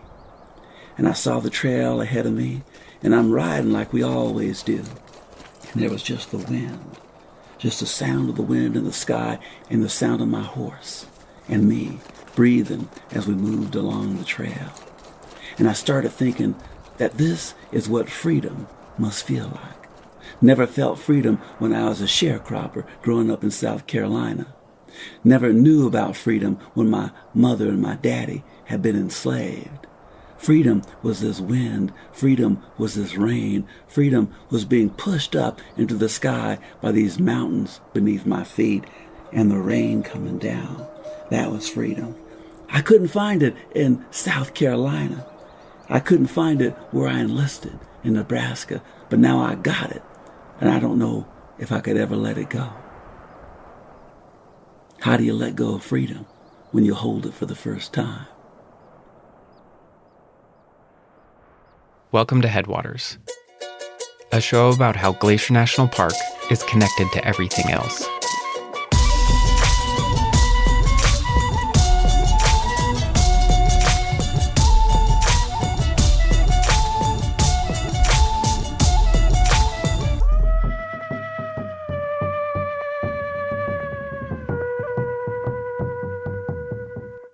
We're calling this season Becoming. It's not a complete history, but a series of stories about how Glacier National Park became what it is today. Landscape and history are inseparable. No history can be understood apart from the place in which it happens. And like landscapes, histories can erode. Stories can disintegrate or be buried under the sediment of those that follow. This episode is about a story that has been poorly preserved and deeply buried. Why that happened and why it matters. It is the story of the first Black park rangers and how so much of their history has been overlaid by the grains of 1,000 others. Perry, this episode is about the Buffalo Soldiers here in Glacier. Yes. Get us started. So when I think of the Buffalo Soldiers, I think of our Park Service uniforms. You guys all have one, right? In my closet. Of course, it's pretty iconic and not very breathable, but the gray shirt, green pants and sweater, and then the big flat hat. Well, did you know that those are based on the hats worn by the Buffalo Soldiers? No. And just to spell that out, Buffalo Soldiers were regiments of African American soldiers in the Army. Right, and they were essentially the first park rangers in the years before the Park Service was formed. And we still wear their hats. Huh, I didn't know that. So, give us the background. How did these Black regiments of Army soldiers come about? Well, basically, segregation. After the Civil War, the Army created regiments for Black soldiers to serve in, and they had to be separate from the ones that white soldiers served in. But still, I suppose they were led by white officers, right? Yeah, although there is a famous exception, Charles B. Young. He was a West Point grad who was acting superintendent of Sequoia National Park in 1903, and he's the first Black superintendent of a park. So they're soldiers in the Army, but they're working in the national parks because the National Park Service, it doesn't exist yet. Right. And so there are national parks, Yellowstone, Sequoia, Yosemite, Glacier. But there are no park rangers yet. And that doesn't happen until 1916 when the NPS is formed. So, what were they doing in parks at the time? Well, they were doing a lot of similar things to what park rangers do now. They built roads and trails. They did firefighting work. They kept out vandals and poachers, all that kind of stuff. But outside of those park ranger duties, I'm sure they had other missions, right? Right. But back in those early days, this is post-Civil War, the racial climate back east isn't great. So for the most part, they were sent on assignments out west. Okay, so the thought was less people, less prejudice, I guess, right? Yeah, for the most part. But that doesn't mean it wasn't complicated. And so in addition to being proto-park rangers, a lot of their assignments were in the Indian Wars in the late 1800s. So they're fighting against indigenous people who are resisting being confined to reservations. So, there's just a lot more to this story than meets the eye. Right. They also did peacetime and exploratory missions too, including spending some time here in Glacier. Really? Yeah, they were here in 1910 fighting fires during the Big Burn, and they were also part of a couple early expeditions before this was even a park, including the Ahern expedition. One of the best surviving accounts of this expedition is from G.E. Culver, the geologist they brought along, who starts his report by describing the group. The party consisted of 2 mountaineers, 2 prospectors, 2 Indian guides, a squad of soldiers black as ebony, and the rider. All were mounted and well armed. 30 days' rations were carried. So Culver, this guy is your main source for this story. He was the team's scientist, and he kept a record of the trip that you're looking at. Yeah, he recorded kind of the broad strokes of the adventure, but it's 2 pages of adventure and 15 pages of geology. But through his writing and his sketches of the mountains, you can start to reconstruct where they went and why. I had an actor read some excerpts from the report. The object of the expedition was to find, if possible, a pass over the main range, farther north than any then known, to map the course of the streams and the principal Indian trails. So roughly, they went up the east side trying to find a pass over the mountains. They tried many glacier with no luck and then kept trying further north. I'm not surprised they had trouble finding a pass. The mountains here, they're glacially carved, they're famously steep. Yeah. So this expedition of about 15 people travels several hundred miles across the park and in a big loop around northwest Montana over 57 days. Yeah, I don't think I've ever backpacked more than maybe a couple nights at a time. Yeah, me neither. So while it would have been quite an adventure to retrace their whole journey, I decided to just follow their footsteps where they crossed the Continental Divide, probably the most challenging day of their trip. And today, it's called Ahern Pass.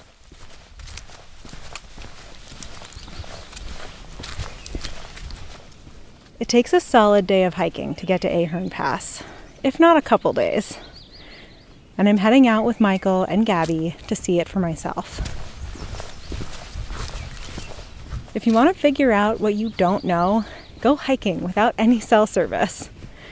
As soon as you can't look something up, you realize how little you understand. And as I hike, I'm realizing how little I know about the soldiers themselves. Why aren't there any first-hand accounts from them? What do they think of this place? My name is Shelton Johnson, and I currently work as the Community Engagement Specialist for Yosemite National Park. Shelton is one of the most renowned and respected rangers in the Park Service. He appeared in Ken Burns' National Parks documentary, and he's one of the foremost experts on this history. He's studied, portrayed, and written about buffalo soldiers for decades, including the first-person narrative that began this story, which was a clip from his podcast series, A Buffalo Soldier Speaks. And so based on your research, can you speculate like what their experience was like? Like, what did they think of the landscape? What did they... Yeah, no, I think that they felt what most people feel. It's a universal sentiment, if you will, to be impressed by a landscape that is literally overwhelming. That happened in Yosemite, it happened in Yellowstone, it certainly would have happened in Glacier National Park, because the landscape itself sparks that sense of wonder. And I think that's a human trait that is universal. The morning when we looked out of our tents, the fog was slowly drifting away, and glimpses of the lofty peaks could be had through rifts in the fog. The effect was quite striking. This was one of the earliest mapping expeditions of the region, long before the park existed. They climbed peaks, made camp, and spent weeks in this rugged mountain ecosystem. It's the sort of trip that people take today to get away from it all, to escape everyday life. The difference would be that they lived in and operated in a virulently racist time period. When you're part of an expedition, there's a certain level of interdependence and respect that has to be there in order for it to function properly, in order for everyone to benefit from that association. If you've ever been camping or backpacking with a group, you can understand this sort of teamwork. You figure out who carries what, who sets up the tent, who cooks the food. A few ducks, grouse, and ptarmigan paid our cookhouse a visit, as did numerous fine trout. Of large game, we secured 1 bighorn and 16 mountain goats. The young of the latter are very fine eating. The old bucks taste of musk. So, and as you get to know people, you see beyond, to a great degree, ethnicity, you see beyond gender, but be that as it may, they were still, quote unquote, colored soldiers of that time. America's prejudices followed them everywhere, even into the wilderness. If you did something that was done very well, you did that in spite of your race. If you failed at a task, you failed at that task because of your race. But race was always part of that dynamic. You were viewed fully through the lens of race and through the lens of class. And there wasn't an escape from it at any point. At one point, the group reached a dead end, a high-walled mountain basin, where they met a group of Stoney Indians, also called the Nakota people. Ahern loaned their chief his rifle, and the chief gave them directions. And this wasn't the first time they'd encountered indigenous people on the expedition. By one account, they shared a third of their rations along the way with Blackfeet people. But elsewhere, regiments of buffalo soldiers had been fighting wars against tribal nations, most famously in the Southwest, fighting the Apache. I have often wondered what the buffalo soldiers thought of interacting with the indigenous people. Would they have felt like a solidarity with another oppressed people? When you read a lot of the colored newspapers of that time period, there was certainly a sentiment that why should we aid and abet the theft of a land from another group of people who are not that dissimilar from ourselves? Dissimilar certainly in terms of culture, but in terms of the racial attitudes of the time, they were all cast into the same box. But at the same time, there were African Americans who felt that by enlisting in the United States Army and potentially sacrificing their life, it was almost like, we have done this for you, for this nation. And so it was an investment in the future by potentially sacrificing yourself for a nation that did not recognize the fullness of your humanity. Perhaps the fullness of that humanity would be recognized for your children.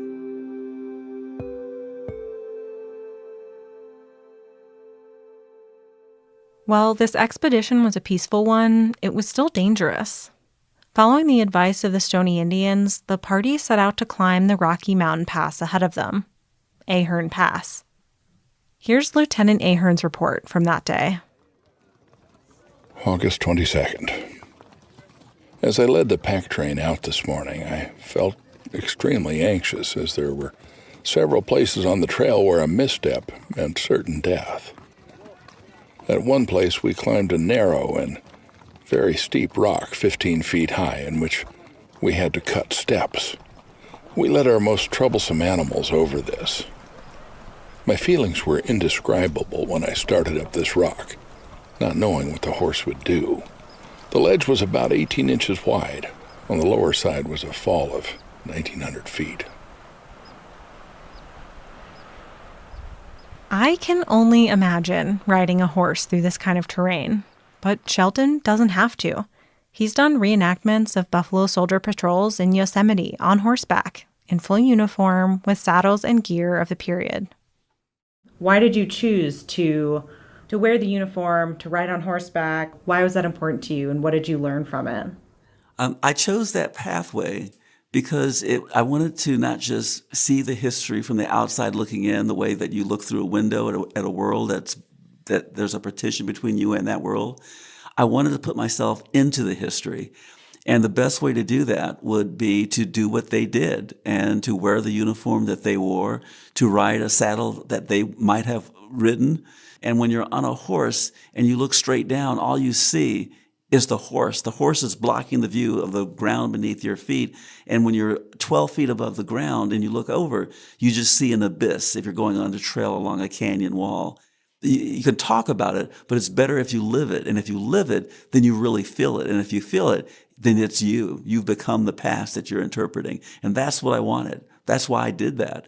And it did deepen my experience, and it did deepen my perception of this entire history. To deepen my experience and perception of this history, I have to live it. I wanted to go to Ahern Pass. The Indians called us Buffalo Boy. Buffalo Boy. Buffalo Boy.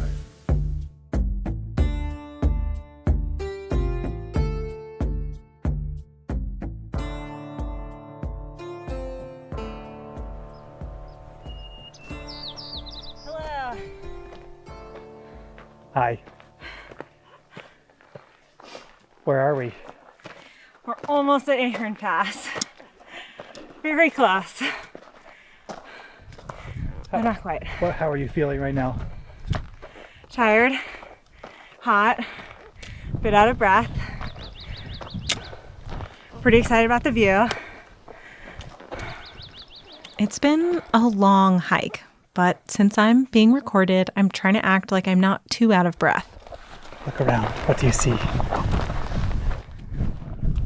I see a snowfield, this flat, grassy pass. Sheep! There's oh my God, there's a dozen of them. Are those little baby sheeps? I love them. We finally made it to Ahern Pass. The mountains on either side are towering and impenetrable, but the pass itself is a low point between them. A small meadow full of wildflowers and tiny trees with a view down to Helen Lake and the plains beyond. There's even a trail up here now on the west side, but that's not the side the Buffalo Soldiers came up. How steep do you think it is down to Helen? I don't know. Let's go peek over the edge if we can not fall off of it.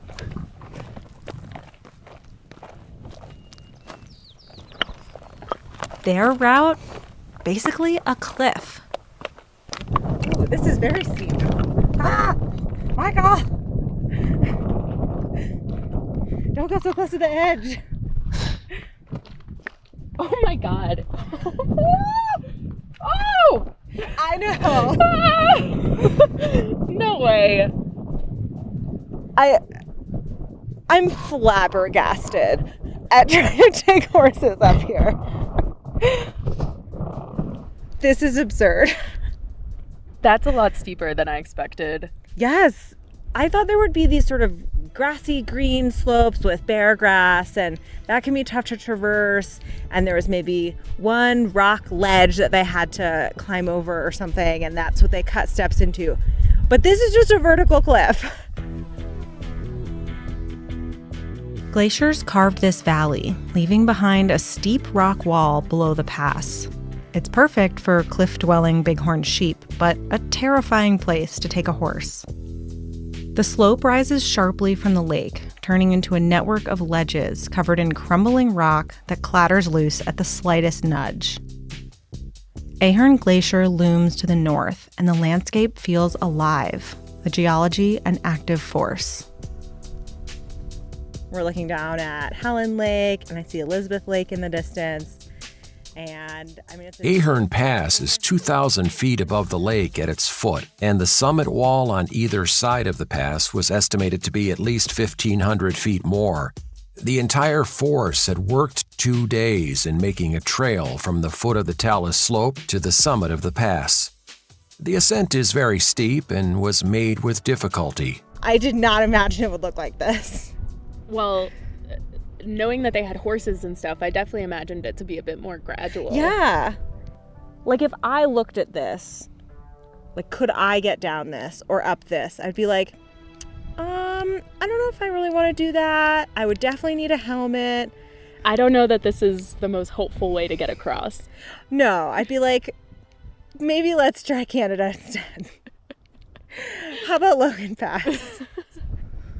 It definitely gives me a newfound respect for what they were doing here and their skill to navigate in a place like this.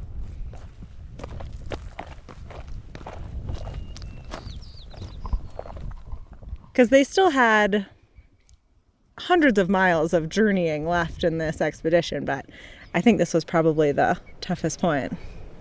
It makes me feel like really reflective, because this was 1890. 1890. Yeah, 20 years before the park was even established. So in a way, their presence probably hastened or contributed to the eventual formation of the park. But yeah, it was 132 years ago. And so, it's pretty cool to know that they walked right through this spot.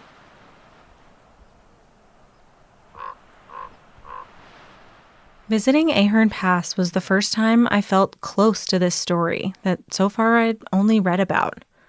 Retracing their steps feels like another way of reaching out, in the same way that Shelton has tried to understand the Buffalo Soldiers by writing and performing from their perspective.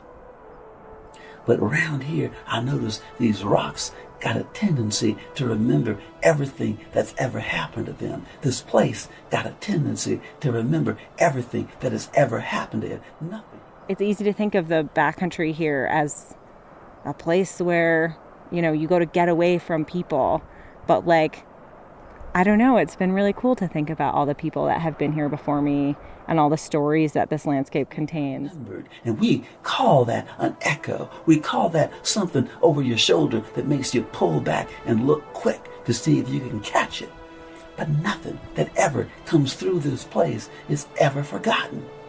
And you ain't got to lie down in the bedroll for too many nights before you realize that it's all being remembered and it's all being held on. In a way, it feels less lonely to be out here when you think of all the other people who've come here before me.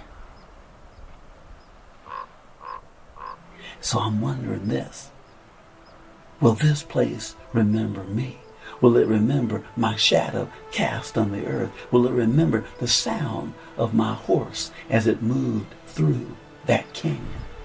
Will that be remembered?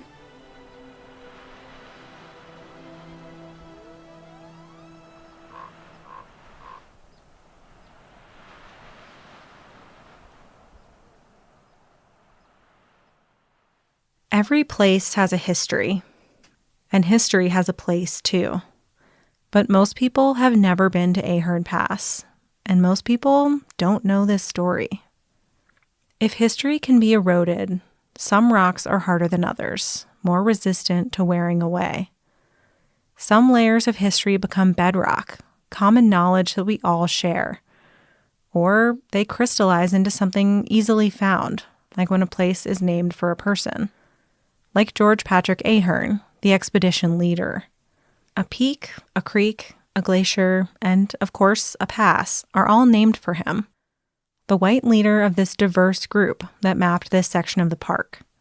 His story might not be common knowledge, but his biography isn't hard to find either.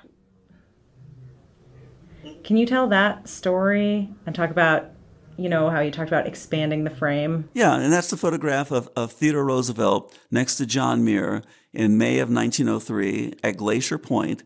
And then I discovered through my research that in 1903, Yosemite and Sequoia National Parks were protected by the 9th Regiment of Cavalry, one of the Buffalo Soldier regiments. And so since the official escort for Theodore Roosevelt at that time, for President Roosevelt, were these African American troops that belonged to the 9th Cavalry. They're there, and yet there's no photographic evidence of them being there. And so when I give my performance, I share that story, I talk about how a soldier might be standing there and being within 10 or 15 feet of the president, and they get kind of moved. No, could you guys move back? Could you move over there? You're in the picture. The picture is a focus on Theodore Roosevelt and John Muir. The picture is not supposed to capture the African-American soldiers who are there, who are actually protecting the park all summer long. And so the question then becomes, who also, throughout history, who are the folks that have been pushed away to the boundaries, to the frontier of that light that tries to capture a moment in time? And frequently, it's women, and frequently, it's people of color.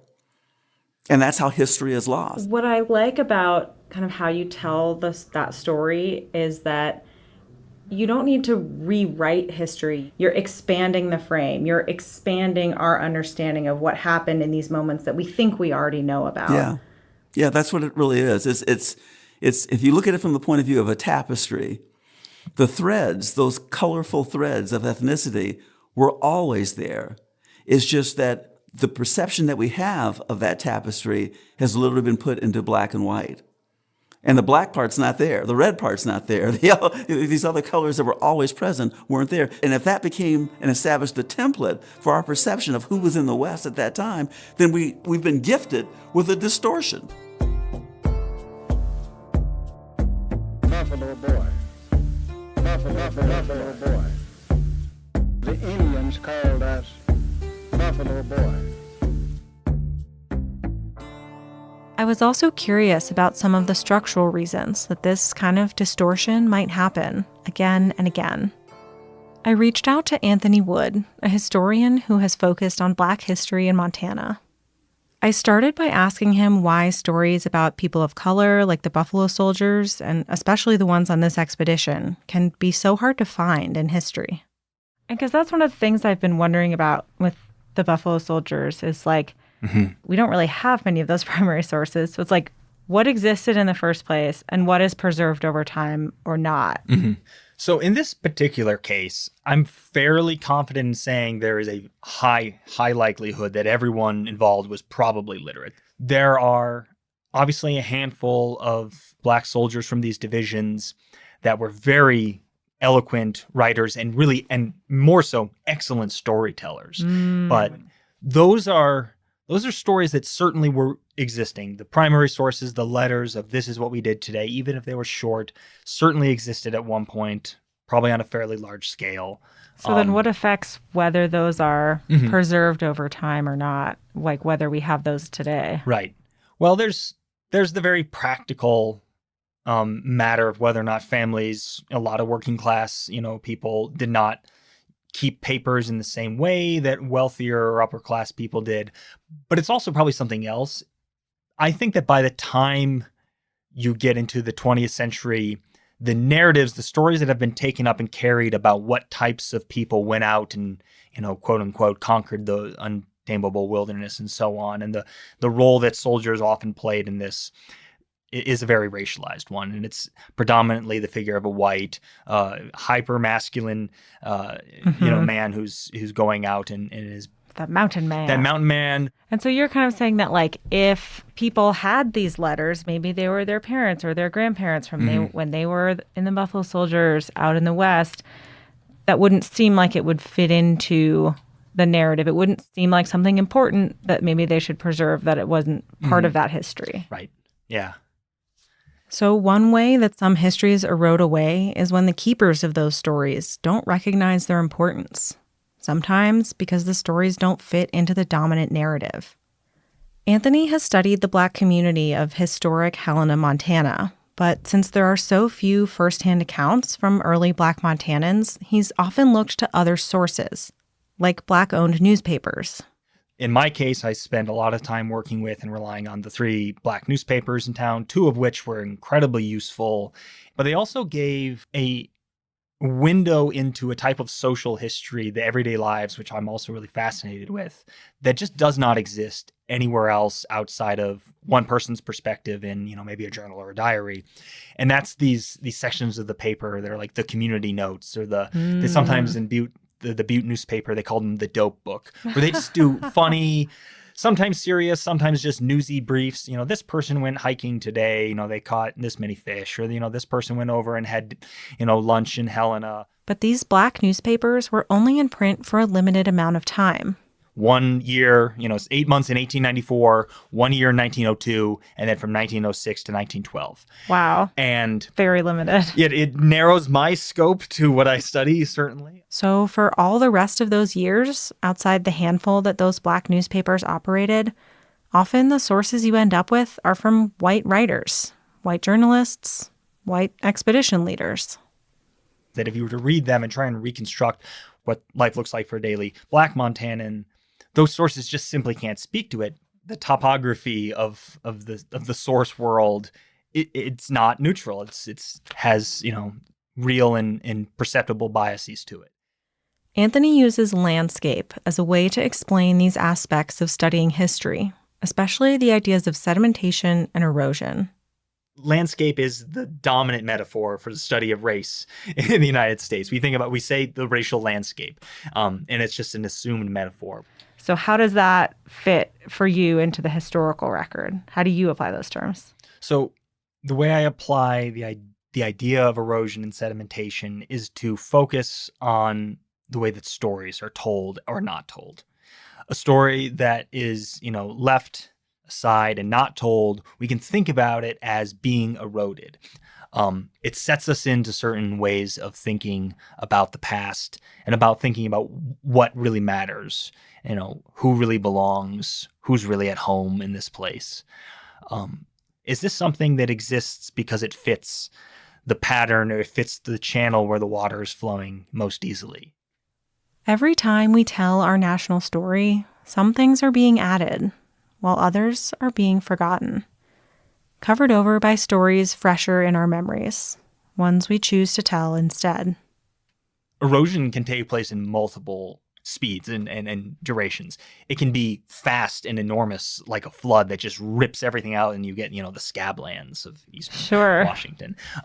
Or it can be slow and glacial, and it can just take a very long time, and you can have just an imperceptible change over such a long generation or more. Like a story that's not told, that's not passed on and slowly forgotten. Yeah. And the way I'm experiencing this landscape right now is both as something that is in the past and changing in the present. And the way that it is changing in the present is because of the past. When I looked out from Ahern Pass, I saw U-shaped valleys carved by glaciers during the last ice age. But the glaciers followed those paths because rivers and streams already flowed there. Today, the glaciers are gone, but Ahern Creek flows down the valley those glaciers left behind. Everything in geology, and I'd argue in history, is shaped by what came before. It's happening in the moment that you're studying it. It's happening, in the 1890s. Then it happens again. It's like the sands are always shifting. Yeah, and so how do you study that? I'm a geologist, so yes. I love that. I'm glad that, I wondered if that was why. And I love thinking about geology this way too, as like people think about geology as something that happened in the past, but it's still happening all the time. Exactly.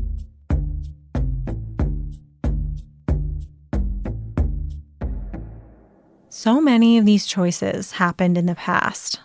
What sources or places that people and institutions choose to preserve, which stories are told or not told. So what are the consequences of forgetting them? The past isn't dead. It isn't even past. That's the William Faulkner quote that I've often used. It lives on into the present. And that is one of the problems that we have today, is that we do not fully see the challenges and the iniquities that exist in the past, which is why so many people do not understand the anger that exists today, that you see and hear in the newspapers among people of color, among African Americans in particular, but also among Native Americans, is rooted in the iniquities of the past. But the past it's still here. It's still happening today. Otherwise, there wouldn't be a modern day Black Lives Matter movement. It's rooted in the perception that what happened in the past is continuing into the present. And these choices about how we represent history not only affect how we view the past and understand the present, but they're still being made every day. You've spent probably the better part of your career telling these stories, specifically the Buffalo Soldier story, these stories that we don't otherwise get to hear. Yes. Why is that? Why have you devoted your career to that? Well, because of the cultural perception that is literally held by African Americans today. African Americans in general feel that, national parks, that's not something that we do. That's something white folks do. We don't do that. And they have that perception because of what we just talked about, because they've not read in a history book about the role of African Americans in the Trans-Mississippi West, going all the way back to Lewis and Clark. I mean, that is our Odyssey. That's our Homer and that's our Virgil. It starts out with Lewis and Clark in 1803. The fact that there was a person of color that was part of that expedition, specifically an enslaved person, Clark's manservant, who became invaluable to the success of that expedition. That's something that should be shared in every classroom in every school in the United States, because then all children would grow up with this vision that is inclusive rather than a vision that is exclusive. It matters who tells the story. This is the question of representation, but it's also a question of history. This is Dr. Carolyn Finney. I call myself a storyteller, in part because I stand at the intersection of the arts, education, and lived experience to talk about issues of race, place, belonging, the environment, justice, all the good stuff, and a few things that are hard. I wanted to talk to one more person to bring this story into the present day. For 8 years, Carolyn served on the National Park System Advisory Board, and she's the author of the book Black Faces, White Spaces. There's a quote in her book that says, "The power of representation lies in its ability to shape today's reality through the reality of the past." Dr. Finney explained that if you exclude the histories of certain people from national parks, then you're less likely to see those people in national parks. And so I can't talk about the past without talking about the present. There could be 100 reasons for reasons why the Buffalo Soldier story took so long to come to light. Yeah. Part of it is going to be Jim Crow. Part of it is going to be we're living in a country where, and I'm only talking about Black folks here, that Black folks weren't seen as fully human, until sometime in the last 50 years, but not just Black people. All kinds of people from all walks of life have been challenged in terms of their skin color, their gender, where they live, how much money they have in their pockets, their religious beliefs. I mean, we're still doing that today, and that's going to matter. So when I look at the history of Buffalo Soldiers or any group of people and wonder why it's taken this long for them to get there, I understand, the first question I ask is, well, who was doing the telling? Mm-hmm. Representation is important. If you leave a whole lot of stuff out, then I'm only getting part of the story. Mm-hmm. And somewhere that means I am only partially who I can become. What do you think the role of national parks and public lands is in interpreting history and in exploring this relationship of people to place and landscape and land and environment? Well, public lands for whom? That's why I say it's really, and I always tell people it's not like you crossed over into a public land and suddenly there was no racism. Mm-hmm. And people carry those beliefs with them, whether they work in a park or are visiting a park or not, right? The public lands are for everyone is a really nice sentiment. Yeah. Who are you talking about? Who's claiming that? Where is that? I think I understand the common good, the idea of land being for the public. This is for all of us. And I think it sits on a complicated history of blood, sweat, and tears for real, And I think the only way that public lands can really serve us all is that we engage that blood, sweat, and tears as part of the story. This is where our redemption lies. For me, the beauty of public lands is that we can actually find redemption in who we've been and who we are right now. The public lands give us that opportunity. To keep these histories from eroding, we need to do the work of preserving them. I think when I look at the Buffalo Soldier story from the inside out, what becomes obvious to me, what becomes perceivable to me, is that there are so many stories involving women, involving other people of color, other communities, that are not told or not heeded, and that those stories could have a profound impact on how we see ourselves and how we see our own country. I think in parks like this, the history is often left out of the landscape. A big, beautiful park like Glacier that people think of for the mountains and the rivers and the bears, all of those things are part of the story, and so are people, and so are the history. Yes. Yeah. All those stories need to be told, because we are not the America we think we are. We're still on the road to becoming the nation that we think we already are. We're not there yet. And people who feel that we are there yet do not understand the fullness of our history.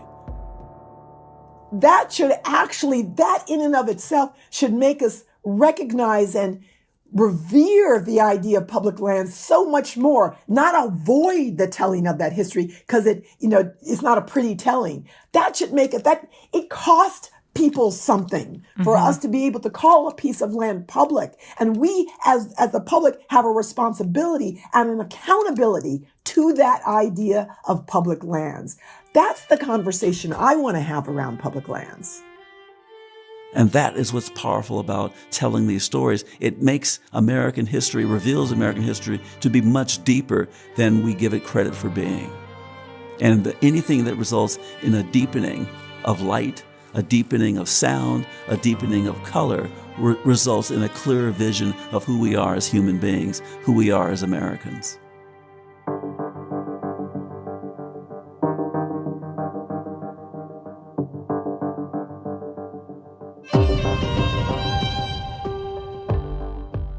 Headwaters is a production of Glacier National Park with support from our partner, the Glacier National Park Conservancy.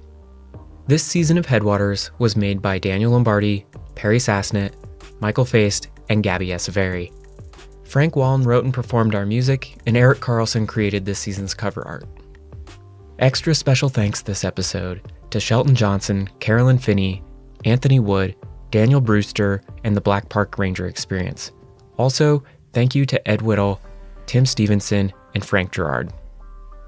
We could not have made Season 3 without Lacey Kowalski, Melissa Sloddick, Sierra Mendelko, Brent Rowley, Darren Lewis, the Glacier National Park Archives team, and we relied on so many great resources from the Montana Historical Society, so thanks to them too. Thanks for listening. Next time on Headwaters. The history of homesteading and allotment in Northwest Montana. Everybody thinks it's so simple, but it gets so complicated. There were strong personalities, and they disagreed about a lot of stuff, but in the winter, you get along. To William Howard Taft, June 1910. There is 1,353 flathead that don't want to be open. That's next time on Headwaters.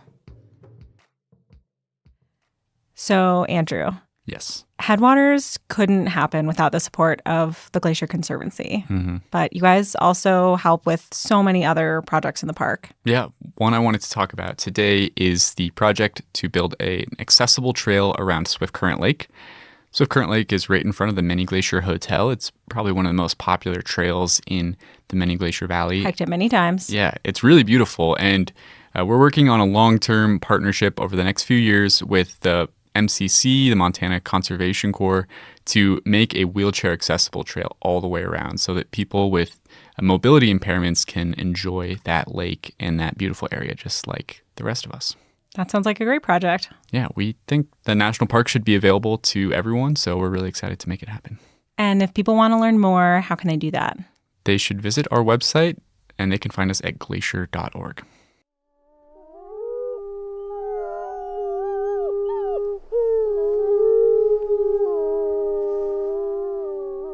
From Yellowstone National Park, this is What We Do. I'm Ashton Hooker. And I'm Miles Barger.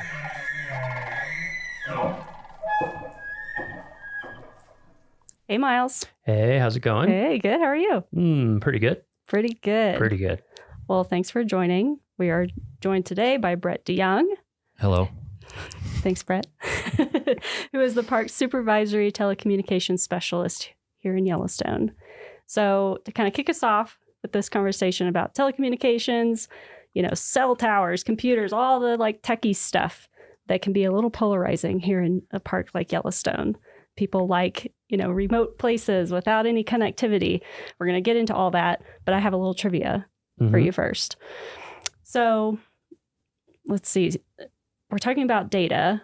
This is a big park, a lot of employees, a lot of computers, a lot of storage. How much storage do you think is supported on Yellowstone's network? You have to take a wild guess. I'll take a wild guess. 100 terabytes. You are actually spot on. Oh. That's amazing. I remember Mark's emails. Good job. So to put that into perspective, I was like, what does 100 terabytes actually mean? Mm-hmm. So correct me if I'm wrong. This was just some brief Googling. So 300,000 digital photos require 1 terabyte. So if you multiply that by 100, that is 30 million photos. That's a ton. That's a lot That's of a ton photos. of data and storage. Or 1 hour of 8K footage. Just kidding. Yeah. That's probably 8K not too 3D. far off. Yeah. But anyway, to get into this topic more, we have Brett DeYoung. Thanks for joining us, Brett. How are you doing? I'm doing good. Good. So starting us off, where did you get your start in the National Park Service? I started volunteering with the National Park Service. I came to Yellowstone right after graduating from Purdue, and I worked for the concessionaire, and I worked with the rangers at Old Faithful doing search and rescue and a number of other different things. Other jobs that I did for the concessionaire and risk management and fire safety. I worked with a fire marshal, and I worked with the safety office, and an engineering office. I worked with a facility maintenance division. So I knew most everybody pretty well after the 16 years that I'd worked for the concessionaire. And then one day I got a call from someone, and I applied for a job, and I walked across the street. And I asked them where the cafeteria was, because at the concessionaire, they fed us every day, and they told me I had to bring my own lunch. Oh, bummer. Man. So I'm still working through that. Yeah, you're still learning how to, feed 2006 yourself every is when I day. came over. Did you, why did you first come out and start volunteering? Were you just an outdoors person before that, or? Yeah, I came out here like most people do because they want to experience the outdoors and they want to live in it, and they want to, rather than taking a vacation, they want to walk out the door and do it on their time off. And so, yeah, I was just drawn to that. And it was a really close-knit community down at Old Faithful. Mm-hmm. And we ended up working winters and summers seasonally. And, we all worked closely with the rangers. So it was just nice to spend time and broaden our sphere. So. Mm-hmm. And what was it? Was there something about Yellowstone that drew you here, or was it just kind of, you just happened to Not come out much, here? really. Yeah. No. It was, I was graduating from college in 1989 at Purdue, and it was during a recession at the time, and I was gung-ho to start paying off student loans, and I had a friend that kept saying, I love, I've been working summers in Yellowstone, and you should come out. And I said, okay, let's come out for a summer. And I think you hear that story a lot. Yep. People get hooked. Got hooked. So, yep. And my wife came out eventually, not long after that, and we just made a home of it.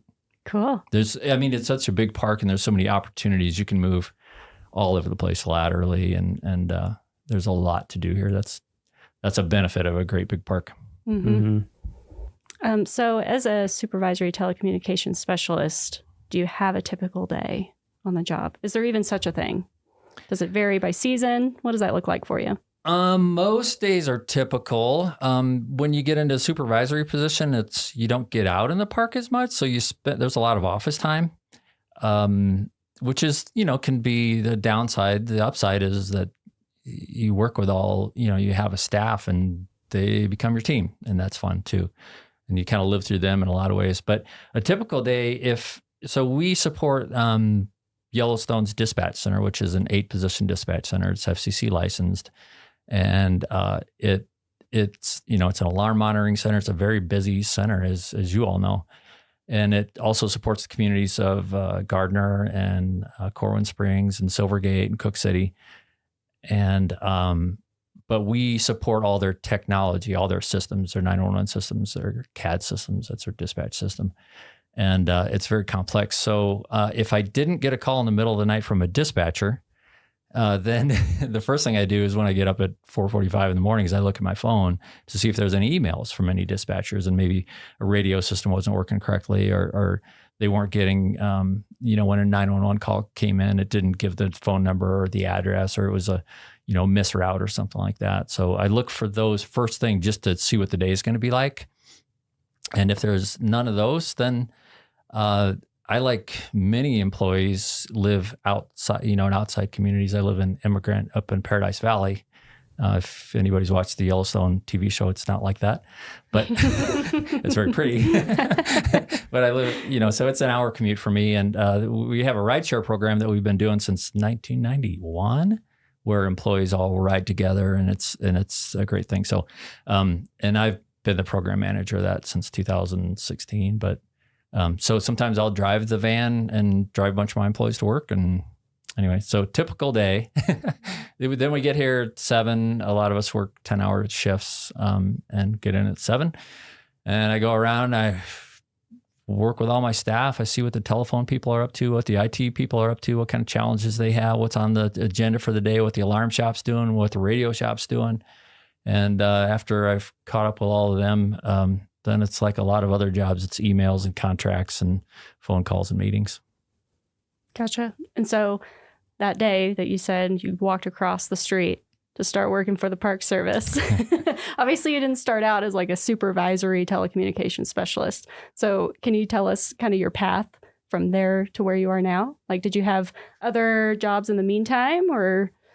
Yeah, that was pretty linear. I came across the Duo Fire Alarm Systems project. I was working in the engineering department with Xanterra, and we had tackled some big fire alarm system deficits. We took care of big buildings with Xanterra, the concessionaire. We did the Old Faithful Inn, the Lake Hotel. Really important overnight occupancies where you can't have, you can't empty the building in the middle of the night because of a nuisance alarm.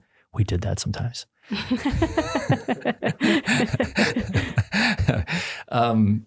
So we got things kind of under wraps over there, and then there were some deficits over here, and they wanted me to tackle that. So that's the job I got hired for.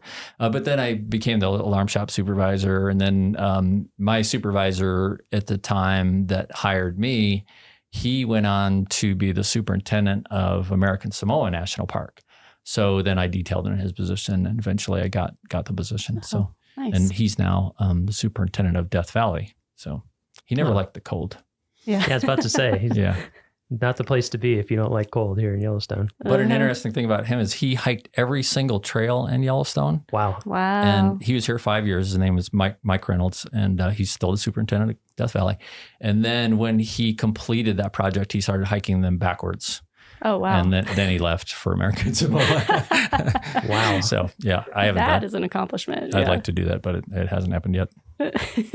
So you kind of ran through all of them, but I'm just curious if you could restate all of the different systems that fall under telecommunications in the park, because I think people, sometimes I forget, I'm like, I think I'm covering all of them, and I forget fire alarms or something like that. I forget sometimes too. Yeah, there's a lot. There's a lot. And then we're reminded. So the radio systems is a really important one, the land mobile radio system. We've got a big complex system, and that's what the rangers used to talk, and we send out pages. We still do pages for our advanced life support crews and EMTs. Law enforcement. There's resource protection people that are doing bear jams and animal jams and things like that. And it's just safety too for people working in the backcountry so they can communicate. So radio is a really important thing. We have telephones. We've got about 500 landlines and 180, 190 cell phone lines. So we manage all those contracts and all that hardware for that and the network that it takes to push it out there. The IT department, we've got a very complex network to get it out there. As you know, the chief information officer came out here one time from the Department of the Interior. He said the last mile is mammoth. So everything we do to get that from Mammoth to the rest of the park is magic. It takes a lot of effort and a lot of different methods. So then we do internet services. We do all the right-of-way permits for the cell companies. There's a few of those in the park, 5 towers that we try to hide. There's what else? Telephone systems. Alarm systems, you were saying. Alarm systems, yeah, fire alarm systems, security alarm systems, video security. And then all the dispatch, which is, like you said, dispatch support, very complex and very important. Yeah. And I hope I didn't leave anything off so any of my staff is disappointed. But yeah, we do all that and we try to keep it behind the scenes. So the visitors come and they see the resource and the animals and everything. And this goes unseen, but it's critical to keep them safe. And right. So, yeah. Yeah. So very important stuff behind the scenes that a lot of people, like you said, they visit and they would never know. Hopefully. What's going on. Yeah, hopefully. That's the goal. Well, and I think a lot of parks in different settings have a lot of these things. They don't have to manage them themselves. We're such a big place. It's like, there's cell phone towers outside of smaller units, or telecommunication stuff kind of comes right up to the edge. Not that they don't have things that they need to do, but I always tell people Yellowstone, it's like a mini state in a lot of ways. Yeah. You're exactly right. Yeah. If you can have a cell tower at a gateway community that covers where you need it to cover, that's great. We don't have to put it on federal land, but we don't, that just doesn't work here. It just doesn't reach far enough. Right. Yeah. So what would you say is the most important skill for your job? Most important skill, prioritizing. Technical aptitude is the obvious one. A broad array of technical experience. Yeah. You have to be kind of a generalist in a lot of ways and, a specialist in others. But yeah, prioritization is really important. Essentialism is really important, which is kind of like prioritization, but doing what's most important all the time. And finding focus is really important because multitasking is kind of a defeatist sort of a skill. I think you do a better job for your customers when you're more focused and less multitasking. Yeah. And so, what would you say is your favorite part of your job? Well, it's probably a boring answer, but it's true.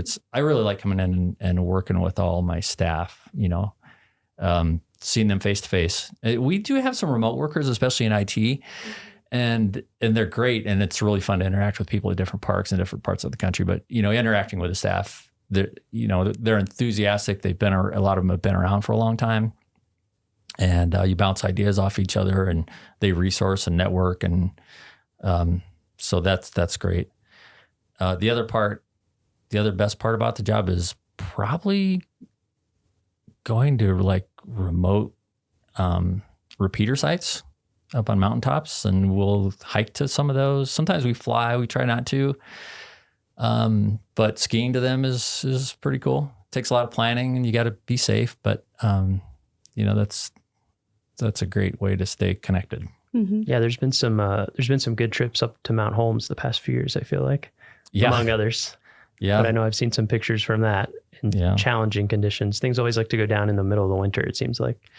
Yeah. And we do everything we can to make sure that they're going to hold up for the winter, do all that work in the summer. But occasionally they quit. So you have to travel. Yeah, we get some less than ideal weather in Yellowstone sometimes. We do. Sometimes. We certainly do. Sometimes you can't fly, so you have to take other methods to get there. And sometimes you just have to wait. And where are those located?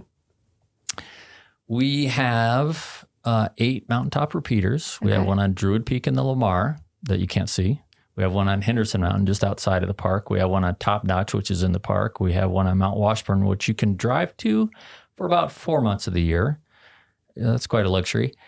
We have one just outside of the park on Survey Peak, in right on the edge of Grand Teton National Park and the Jebediah Smith Wilderness area, which is funny. You have to land the helicopter right on the park side because that's recommended wilderness, and Jebediah is actual wilderness, so no helicopters. So It's like an invisible line right on the peak. And then there's also Sheridan has one with a 1926 New Deal era fire lookout up there. Wow. That's really cool. And Mount Holmes, there's one on there. There's one on Purple Mountain. And the Mount Holmes one was inside a 1926 fire lookout, but it got struck by lightning and went down in a blaze. So let's see, did I miss any? Oh, Bunsen Peak also, which is just outside of Mammoth. Which people can hike up to if they want. They can? Yeah, and see that one. The Holmes one made me sad. That was the first one I'd ever hiked up to of the fire lookouts. I Yeah. was sad when that burned down. Yeah. Such a cool location. Sure was. And so you mentioned your favorite parts of the job. On the other side of that, what are some of the toughest things that you encounter in your position? The toughest things is when things crash. That's a real challenge. Those middle of the night calls, you have to wake up and be lucid and understand what the problem is and who your resources are, and get to the root of the problem pretty quickly. It always amazes me how quickly we can restore something that seems catastrophic. So that's really challenging. Other things, like we may have links go down for days and there's been 2 times in my career that we lost Mount Washburn, which is kind of a hub, and we didn't have any cell service at all. And there's a lot of medicals in Yellowstone. There's a lot of, heart attacks and life flights and things like that. And when someone can't call 911 from an interior location, that burden just falls on us really hard. And if you're in the middle of something else and that call comes in, you're just, there's really no backup for you. So you just have to be fully engaged. Last fall that happened, and there's only been a handful of times that it happened, but last fall it happened the night before I direct a running race north of Yellowstone.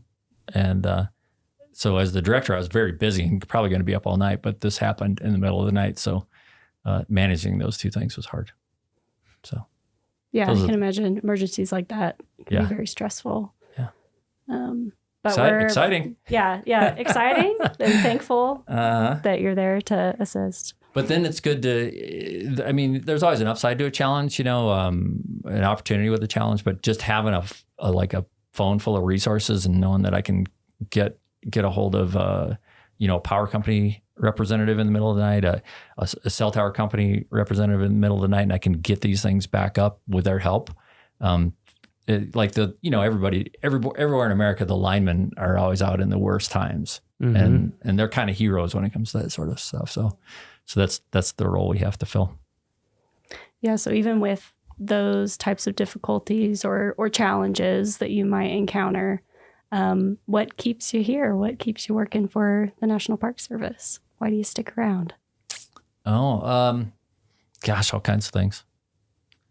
I mean, just the whole mission of it. Oh, one of the biggest things is just that this is just still an intact ecosystem.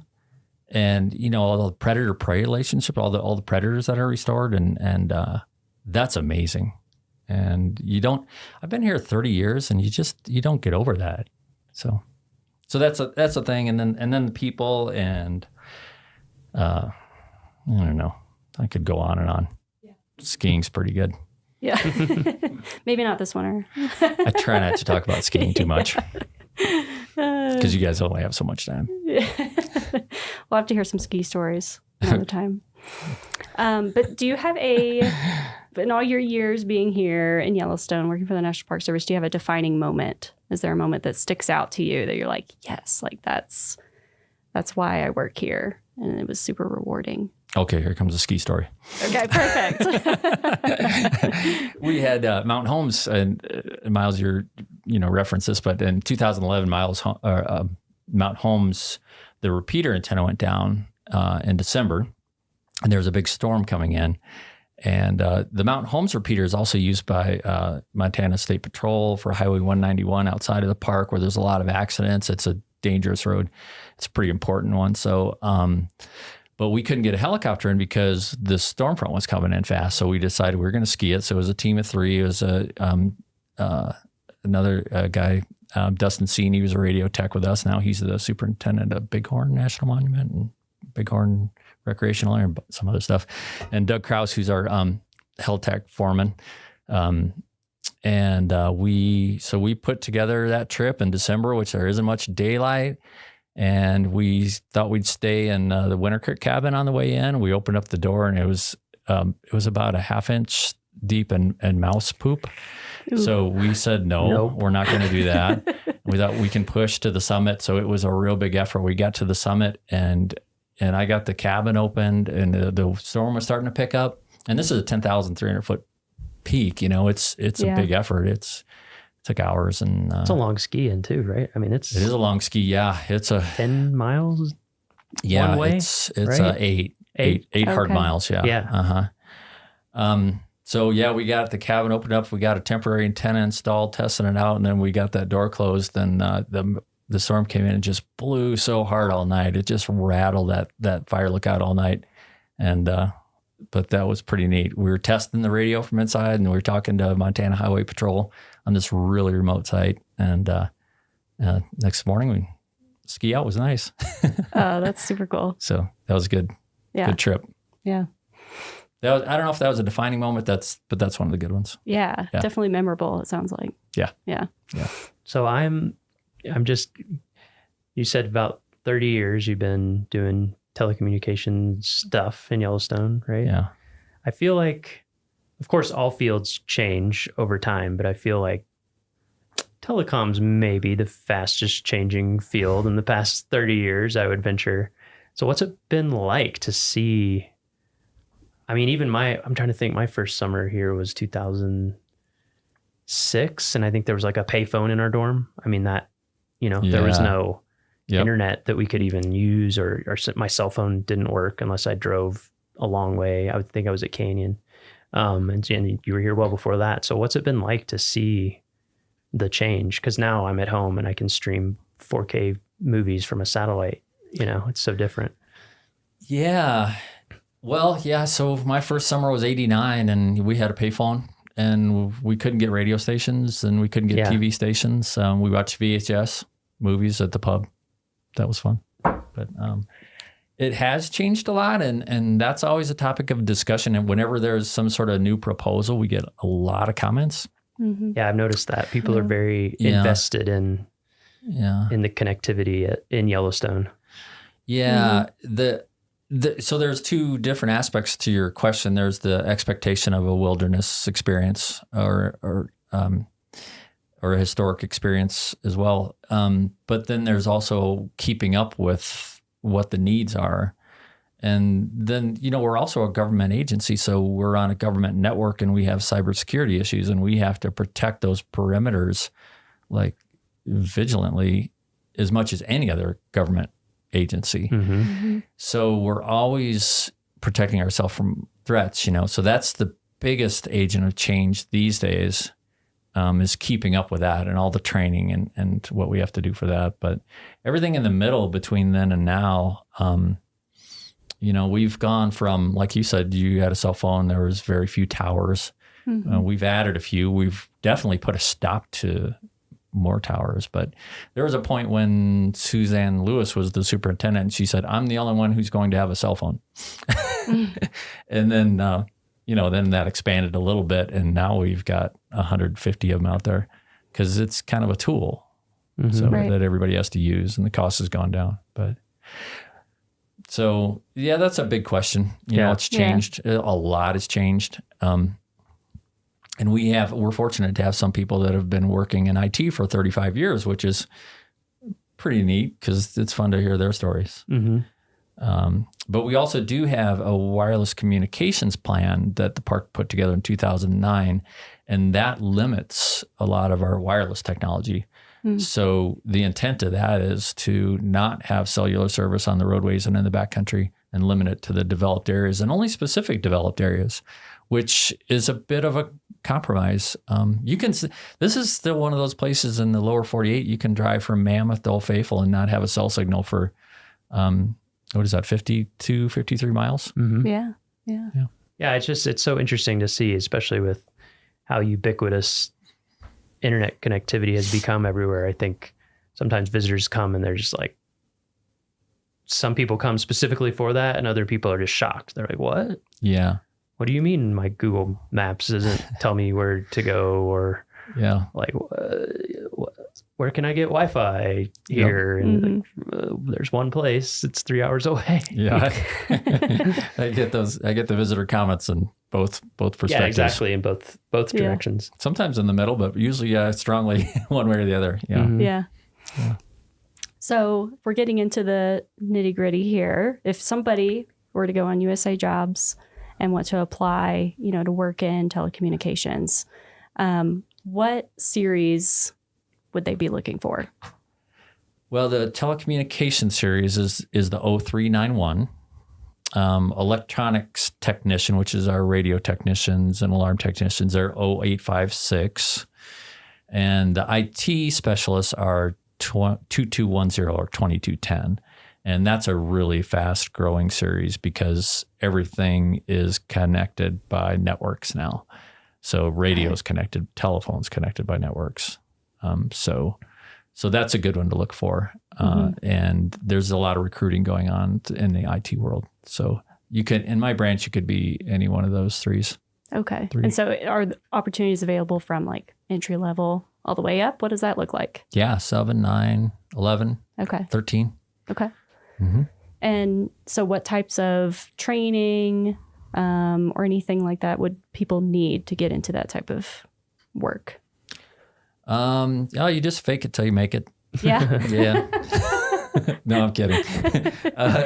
A variety of stuff. Radio technicians, we hire a lot from the military because they get really good training. Oh, yeah. Setting up antennas and repeaters and base stations and microwave network extenders and things like that. But anyone who's worked with radio frequency technology, IT, there's all kinds of, you can be Cisco certifications, you can be, graduate in computer science. We've hired those. A lot of people just gain a lot of knowledge and experience from jobs. And so as a hiring official myself, I look for all of those things.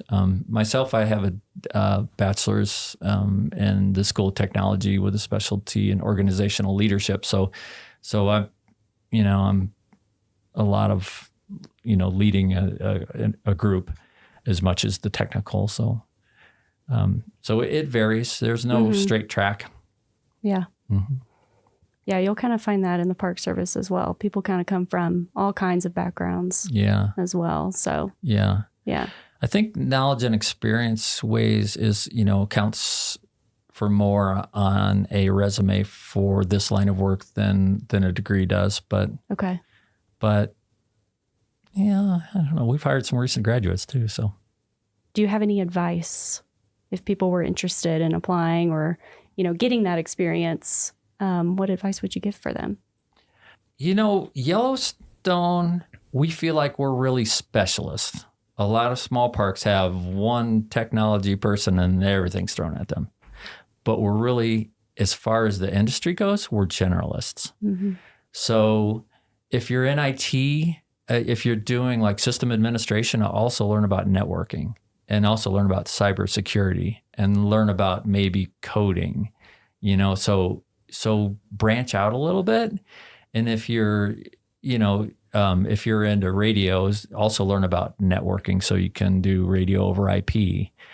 So I would say that those are important things to do. If you want to work for us doing fire alarm systems, get like a NICET certification, National Institute for Certification in Engineering Technologies. And that tells me that you really know the codes, the fire codes in and out, and you're not going to build a system that's not going to work. So cool. Those are a few tips. Yeah, that's great. And so finally, the last question we like to ask everybody is just about your personal experience, any memorable experience you've had. It could be either in Yellowstone or any other national park, work or personal time. Do you have a moment that sticks out to you? Yeah, the 5 years I worked in the Bear Den ski shop at Snow Lodge. Yeah. That was the peak of my career, not of my pay, but it's often how it works. Yeah. Yeah. But it's been going up and down ever since. So yeah, that was great. We worked there the last year that it was open. It was the Snow Lodge then was nothing more than really, it looked like a roadside motel. It was cheap. Anybody could afford to stay there. The people that came to visit, they were all interesting. And the Bear Den ski shop was a log cabin with a wood stove right next to it. And that was great. They built a new hotel, the Snow Lodge Hotel, and the ski shop's in the gift shop now, and that's all still good. But those were good days back then. There was quite a community back then too. They were really strong skiers and outdoors people, and just a lot of fun. That sounds awesome. And many rangers worked in that ski shop too over the years before they moved over to the Park Service. Cool. Yeah. Well, I think that wraps it up. Yeah, that was great. Yeah. Thank you so much for joining us, Brett. Thanks for having me. Yeah. It was fun. Well, that's it for this week's episode of What We Do. Thanks again to our guest, Brett DeYoung. If you like what we do, rate and review the show wherever you listen. Every positive review helps new listeners find the show. If you have questions or want to learn more about a particular job, contact us using the form at go.nps.gov/whatwedopodcast. Thanks for listening.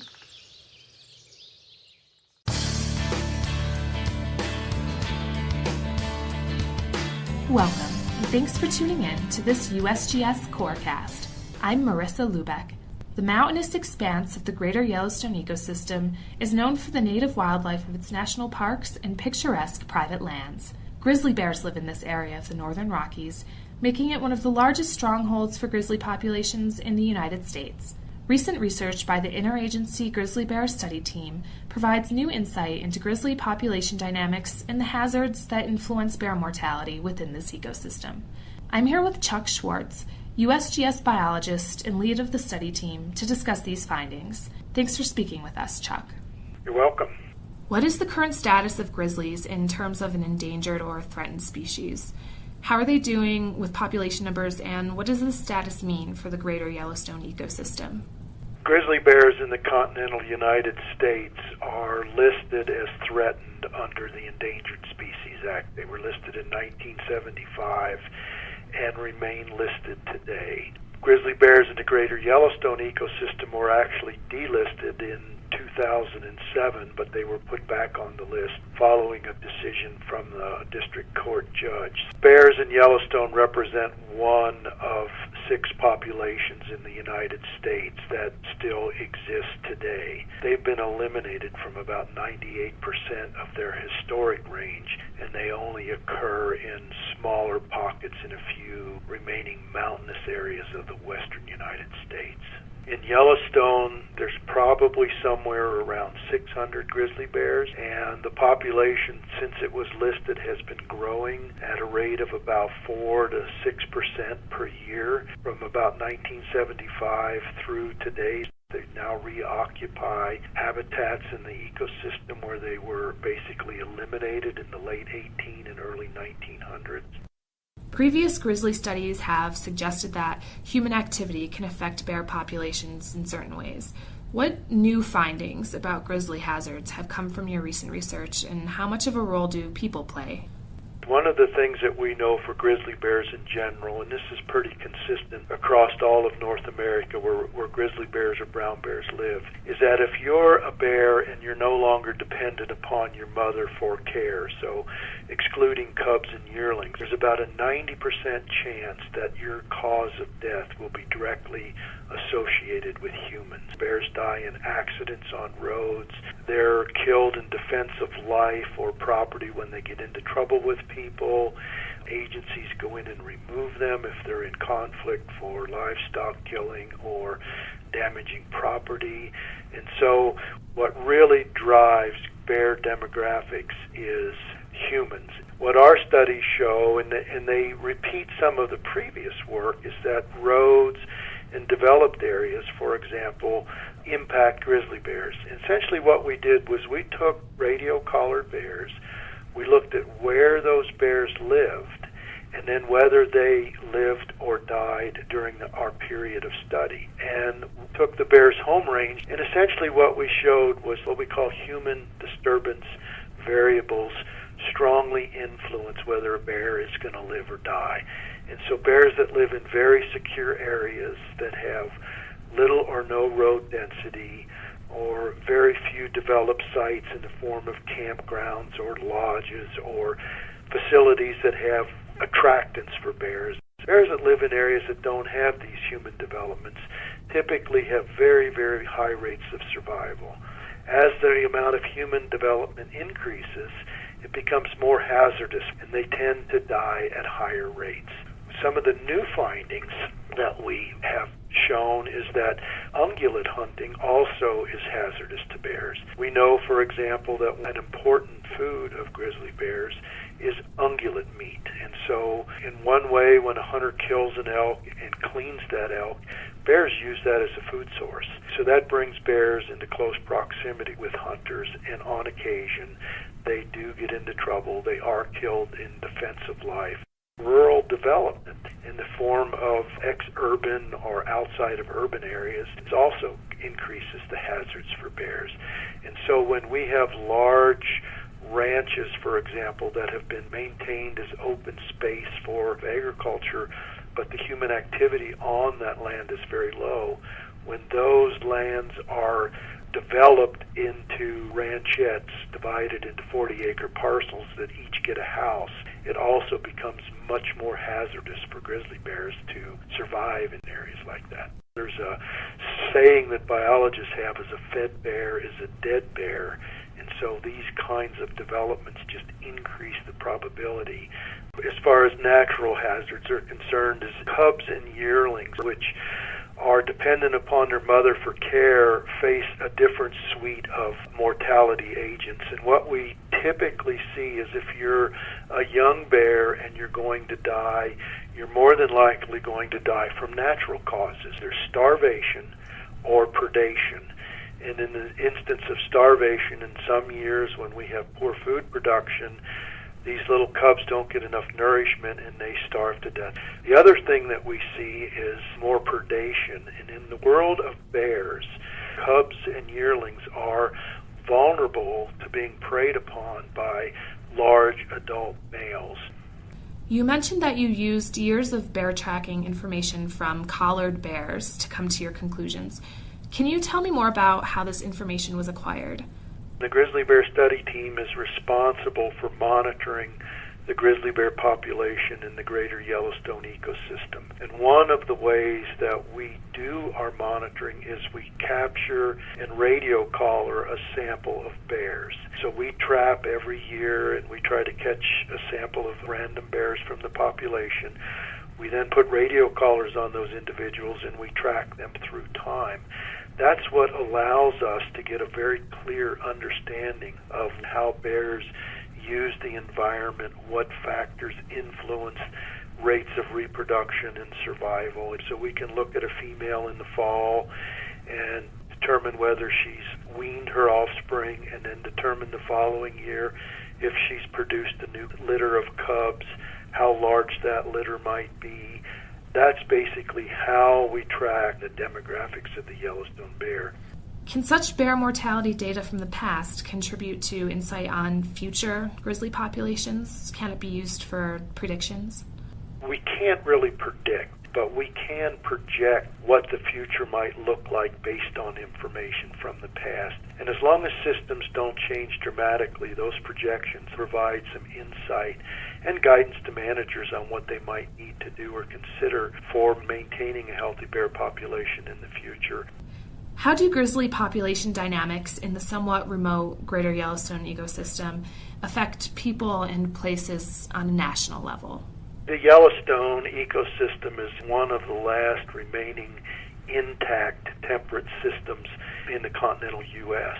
And as such, it has a large amount of wild lands where we still have healthy populations of large carnivores, including grizzly bears, black bears, gray wolves, cougars.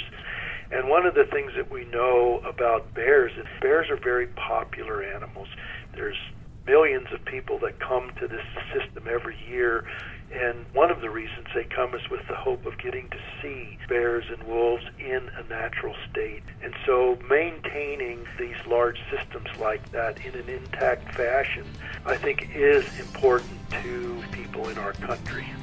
Thanks for taking the time to speak with us today, Chuck. Thank you. This podcast is a product of the U.S. Geological Survey, Department of the Interior. I'm Marissa Lubeck. Thanks for tuning in.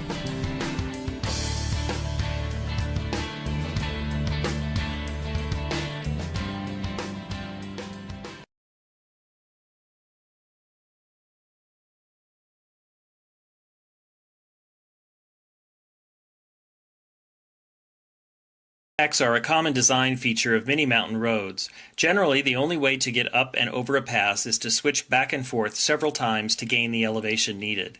If the Going to the Sun Road had been built following one design plan, it would have had 15 switchbacks climbing up the head of Logan Creek directly below Logan Pass. Imagine trying to plow that road every spring. Snowplows would continually be pushing snow onto already plowed areas over and over again. Well, in 1924, Frank Kitteridge of the Bureau of Public Roads directed a survey of potential routes over Logan Pass. His team started in September and was able to map out 21 miles before winter closed in. The work was difficult, and men often had to climb 3,000 feet each morning to get to the survey sites. The crews walked along narrow ledges and hung over cliffs by rope to make many of the measurements. The work was extremely challenging and resulted in a 300% turnover in labor in just 3 months. But the survey work did pay off, and in late 1924, National Park Service Director Stephen Mather approved Kitteridge's alternate route. It contained only one switchback and followed McDonald Creek, where it turned north before looping back on itself and continuing up the garden wall in one long, continuous path. The current route allows for greater views of the park and blends well into the landscape. The work of Kitteridge and the Bureau of Public Roads resulted in a partnership with the National Park Service to construct roads throughout the national park system.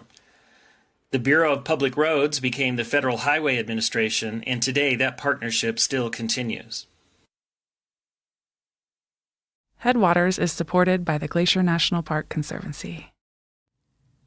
Note: this episode deals with an intense accident in Glacier. Please take care while you're listening.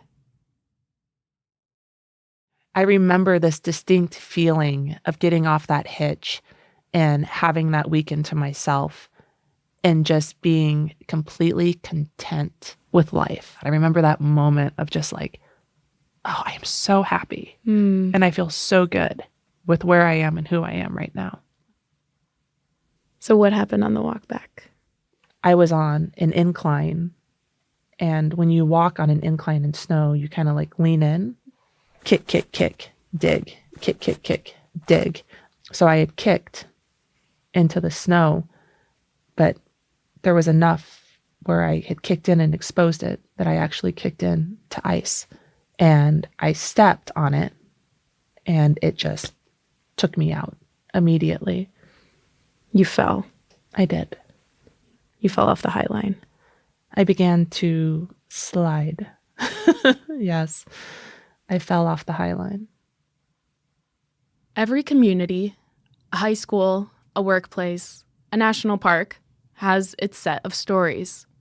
Local legends, colorful rumors, and cautionary tales told in hushed whispers. They come and go, as people do, but I think some of these stories are etched into the fabric of these places. When I moved to Glacier last year, I started to learn the stories and characters of my new community. From the stories we've told on Headwaters to the old, locally famous characters I see referenced everywhere, like Joe Cosley, the notorious park ranger and poacher, or Josephine Duty, the moonshine mogul. One of these stories is that a trail crew employee once fell from the Highline Trail onto Going to the Sun Road and lived. It's almost beyond belief. And it felt a little taboo to know this about one of my neighbors. To know what happened, but not know them. To know what felt like their secret, but not their telling of it. This year, I became friends with that person. And I quickly realized that they don't see it as a secret. This story that I saw as a dark piece of their past was something that they brought light to, and in doing so, brought light to so much more. You're listening to Headwaters. I'm Gabby. This is a show about how Glacier National Park is connected to everything else. In this episode, we talk about how one event can change a life. This is the story of Morgan Bell's relationship with Glacier, a career on trail crew, and how a single day, a single step, changed everything.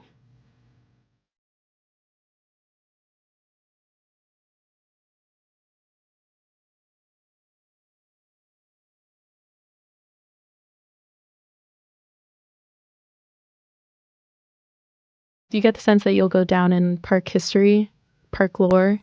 I think with such a substantial experience and story of survival, yes, I think my name will be associated with this place for a very long time. My name is Morgan Bell.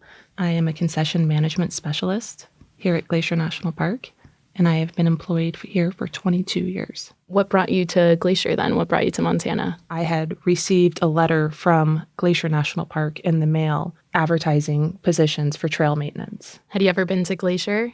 I had never been to Glacier. Okay. In all honesty, I had never even heard of Glacier National Park. Okay, cool. So when you came out here at 22 to work trails, this place sort of represented adventure. Yeah, it really set a stage for me to be my own person. It was my first time on my own. 22. Yeah. So what was working trails like here when you started? It was super intense. It was exposing not only to the elements, but emotionally, like personal level exposing of being embodied in the woods with strangers for 6 months. And you're physically doing a lot of work because you're clearing trails. Yeah. Right? Yeah. Okay. What does that actually mean? What are you actually doing? It consists of typically a season that runs from April to October, and you primarily in the spring are focusing on clearing down trees that would have fallen through winter storms. Okay, to get them ready for visitors. Yeah, for hiking. So we'd go out and clear trails with chainsaws, sometimes crosscuts, clean all of the drains so that water can move off of the trail.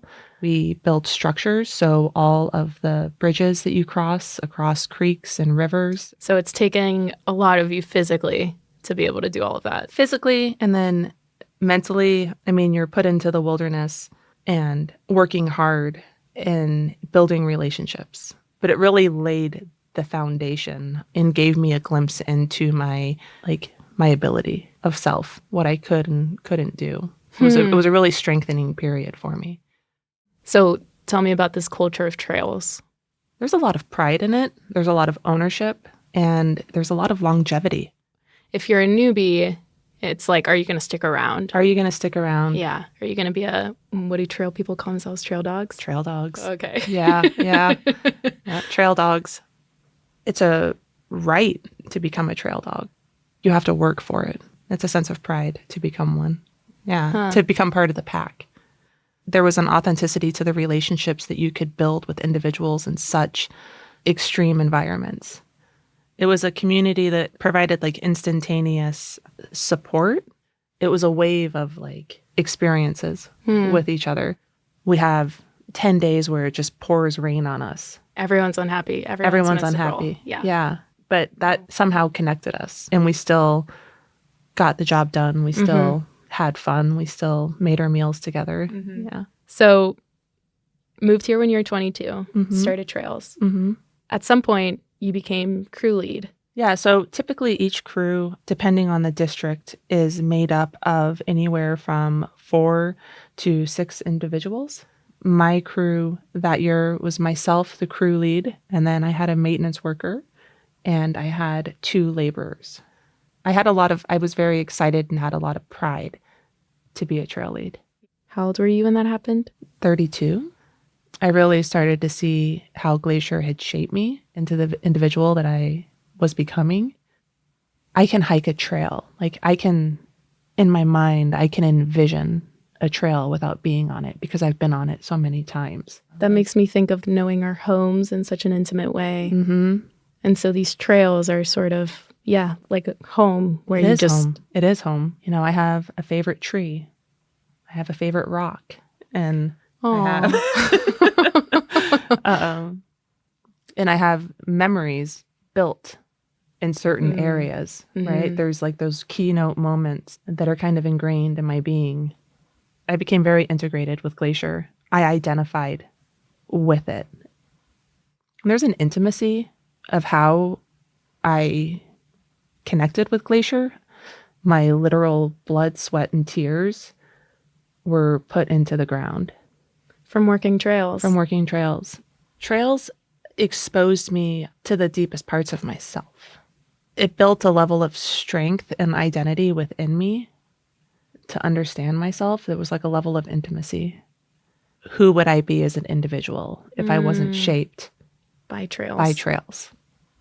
It solidified that this was where I was supposed to be. I'm all about universal signs. And there was a moment before I came to work here. I was working in a physical therapy office at the front desk, and there was a calendar that I had. And one of the photographs I really admired. And so once the month had passed, I tore that page out and stuck it on my wall and would just look at it. Fast forward, and I'm standing at the top of Logan Pass, and I look around, and I was like, this is that picture. And so that was a pivotal moment for me where I was just like, this is where I'm supposed to be. Logan Pass is the highest place you can drive to in Glacier, home to the Highline Trail. The Highline is cut steeply into the mountainside and parallels Going to the Sun Road for several miles. When I hiked the trail, I was surrounded by bear grass and other colorful wildflowers in bloom, and I was sweating as the warm summer breeze hugged me. When Morgan and her crew were there on that day in 2012, it was still spring, gloomy and snowy, and her cheeks were pink from the cold mountain air. She was there to get the trail open, clearing it of snow and debris to get it ready for the thousands of eager boots that hike the Highline every summer. This is no easy task on any trail. But now imagine one with drop-offs so steep that it feels like every butterfly in the world made its way to your stomach. As if that weren't enough, add snow and ice to the mix. The morning had started July 3rd, 2012, but it was raining and it was like a low cloud cover. Definitely still spring, summer in the high country. Historically, trail crew is responsible for blasting snowfields on trails of high use. So we walked out, got to our destination, the last snowfield we needed to assess, and then we geared up and began our walk back to the trailhead. One of my trail members was in front of me. I was second in line in the group of 5, and him and I were just chatting up a storm. We were just like having really good conversation, and we had crossed a number of snowfields by this point, and we had approached our last one that we needed to cross. I got pretty far across it, and I could see there's seasonal water. This section of the trail, seasonal water flows. What had happened is that water had froze and created like an ice layer. I was on an incline, and when you walk on an incline in snow, you kind of like lean in, kick, kick, kick, dig, kick, kick, kick, dig. So I had kicked into the snow, but there was enough where I had kicked in and exposed it that I actually kicked in to ice, and I stepped on it, and it just took me out immediately. It was fast. Like, it wasn't like a whoopsie slip. It was like a slip, hit the ground, start sliding. You're still on snow and ice. I'm traveling still on snow and ice, yes. And I was crossing, the snow had kind of collected in a couloir of sorts, or like a natural chute that had been created. through this water feature. Okay. So snow ran from the trail all the way to the road. It's not fluffy. It's not soft. It's not playful. It's icy, hard-packed, compacted snow. Very rough and hard. And if anything, is only making you slide faster. Yeah. And the slope of which I was sliding was also steep. I hit the snow immediately and began to slide. And I recall when I first fell, I was on my back and I was going headfirst down the hill. I attempted to self-arrest with the hand tool I had, which was a shovel. So it's a method of putting it across your body and trying to dig it in and use it as a brake. I didn't have crampons or an ice axe. That wasn't something that we typically carried with us.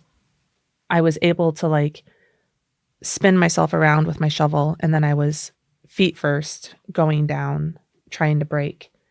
So now you're seeing. Now I'm seeing the ground and where I'm going. But I'm like laying on my back still and trying to use my shovel. At some point, my shovel was ripped out of my hand and I lost it.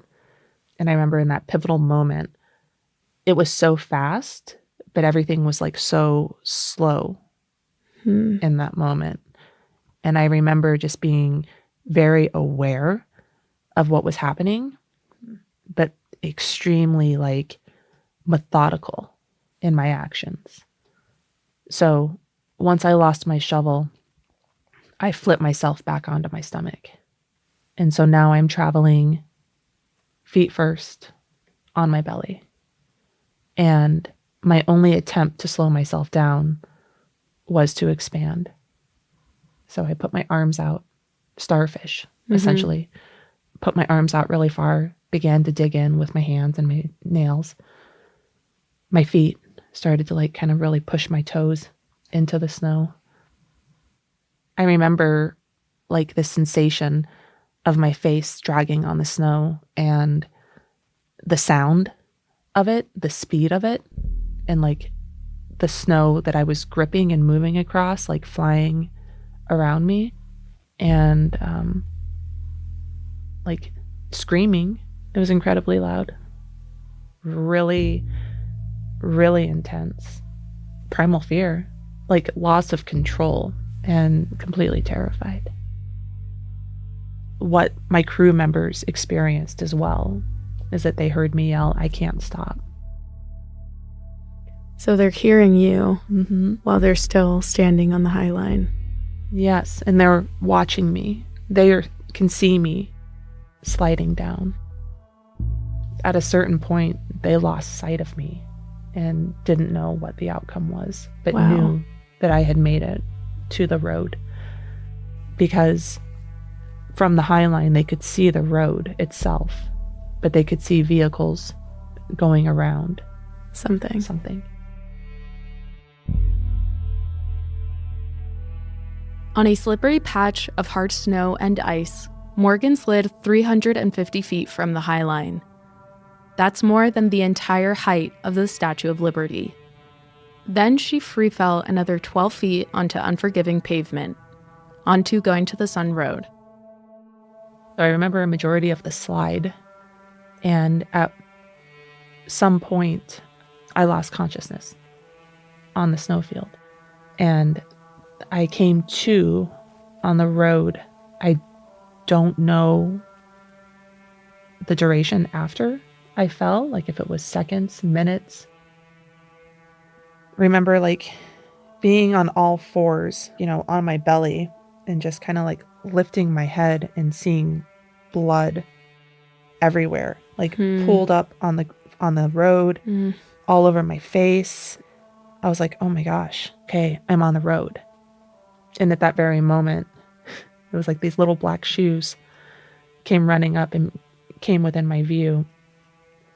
And I was almost like in child's pose, hunkered down. And this individual was saying to me, like, Are you okay? Where did you come from? I don't know how clear I was in communicating, but I recall saying, I fell from the high line. I'm trail crew. I was on the high line. I slid. I recall laying down and instantly feeling a lot of pressure in my head, intense pressure in my head and my face, just holding my head. And I recall people coming in, so visitor service assistants from Logan Pass came down to assist. They started performing an assessment on me of my injuries and stabilizing me, my C-spine and everything like that. The individual who had come upon me on the road was actually a registered nurse from Billings. From what I understand, rangers got on site and Alert, which is an emergency helicopter, was called and took off immediately to come life flight me to the hospital. And so I was put on a board and put in the back of the shuttle bus and transported to Big Bend. And once Alert was on site, they put me in an induced coma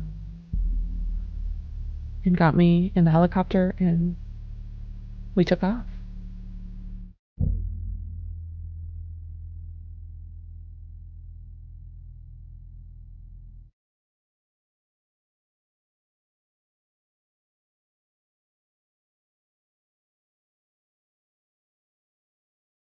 I would never be who I was again.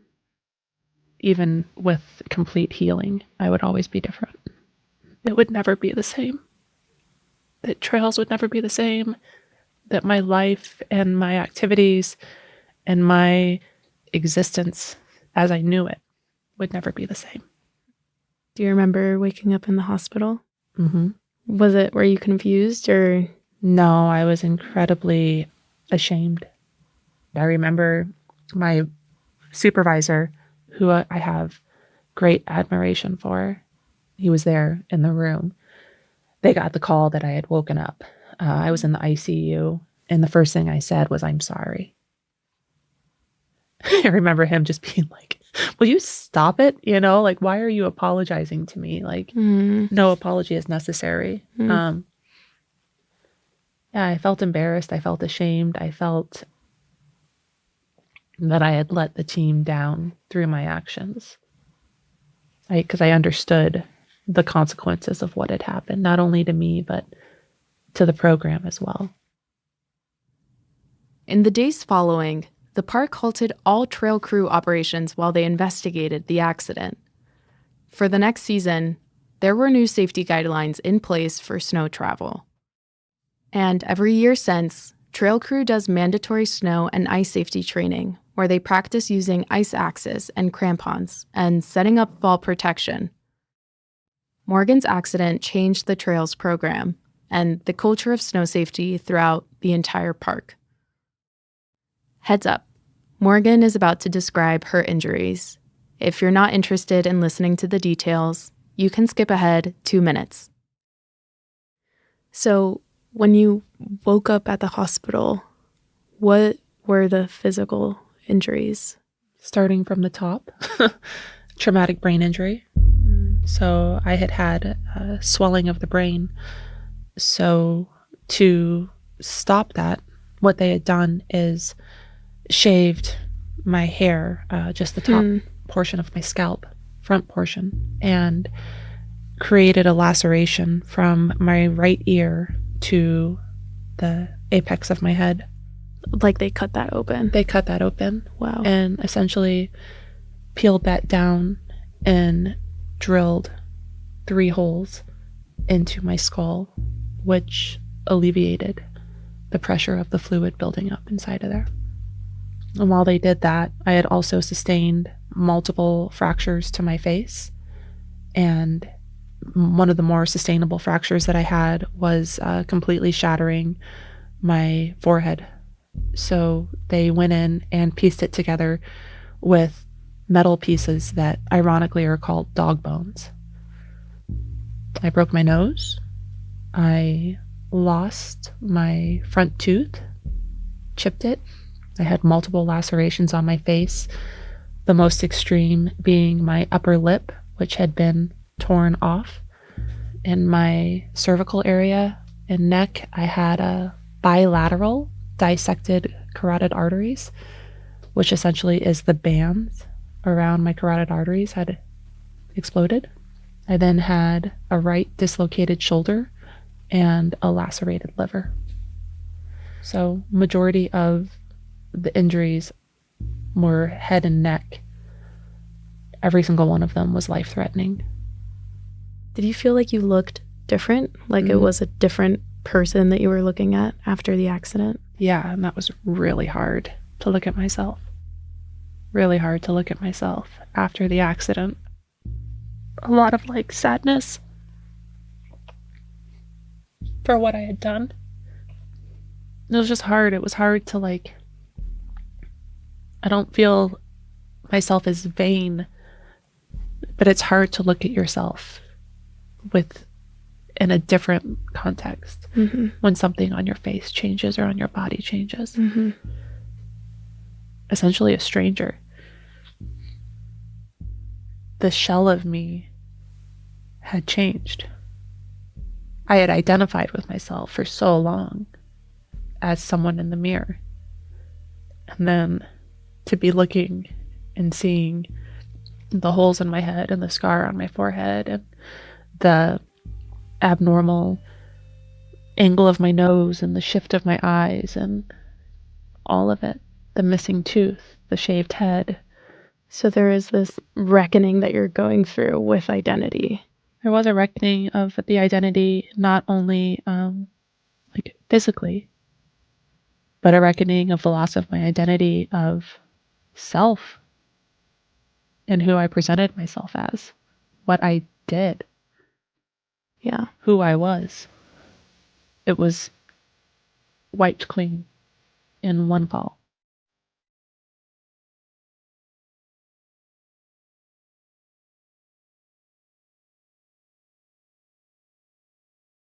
This loss of self and identity and my former relationship with Glacier for a very long time challenged me and put me in very dark places.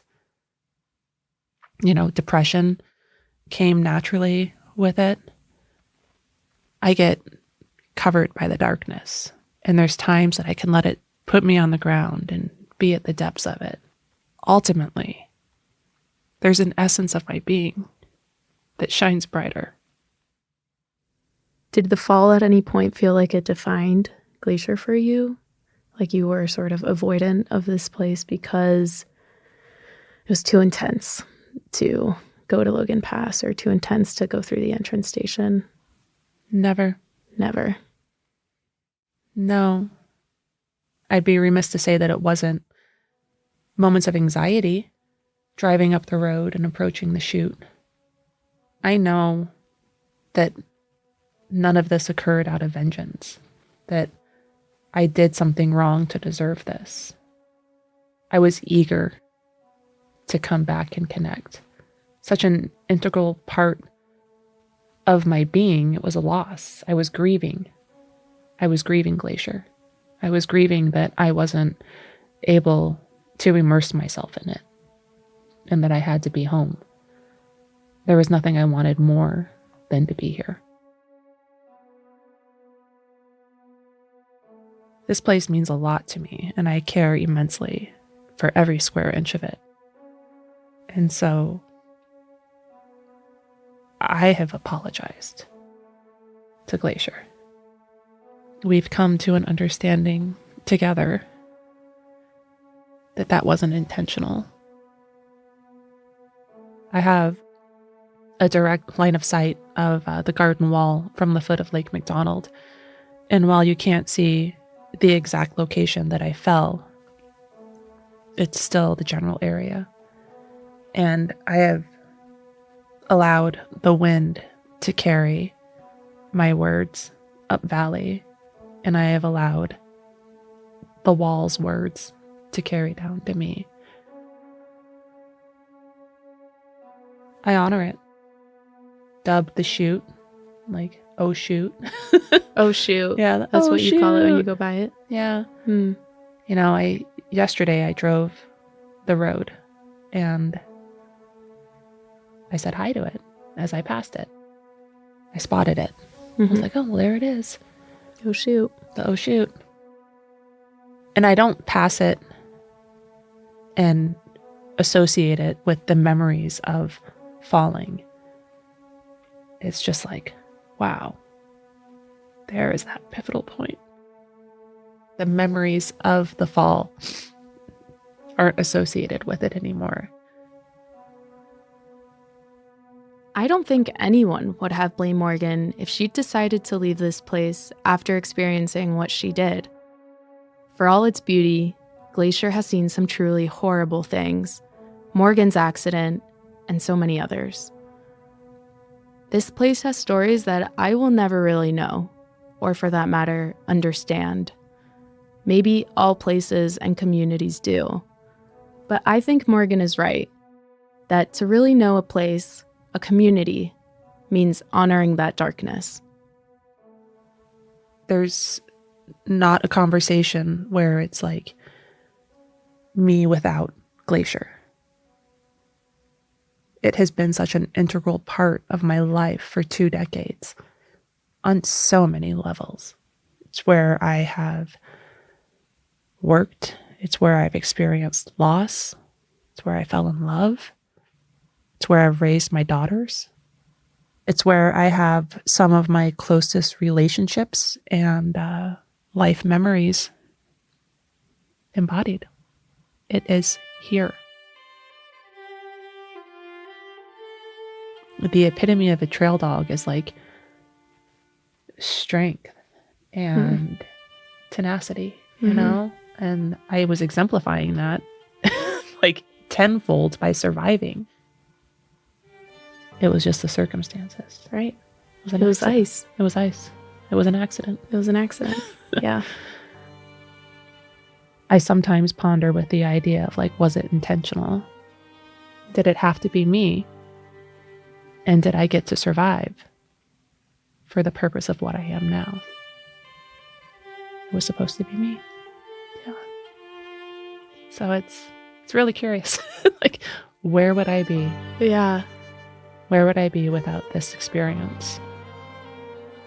Where would I be without this place? So I appreciate you guys. Thank you very much for letting me share my story. Well, we love you. I love you guys too. Thank you. Thank you so much.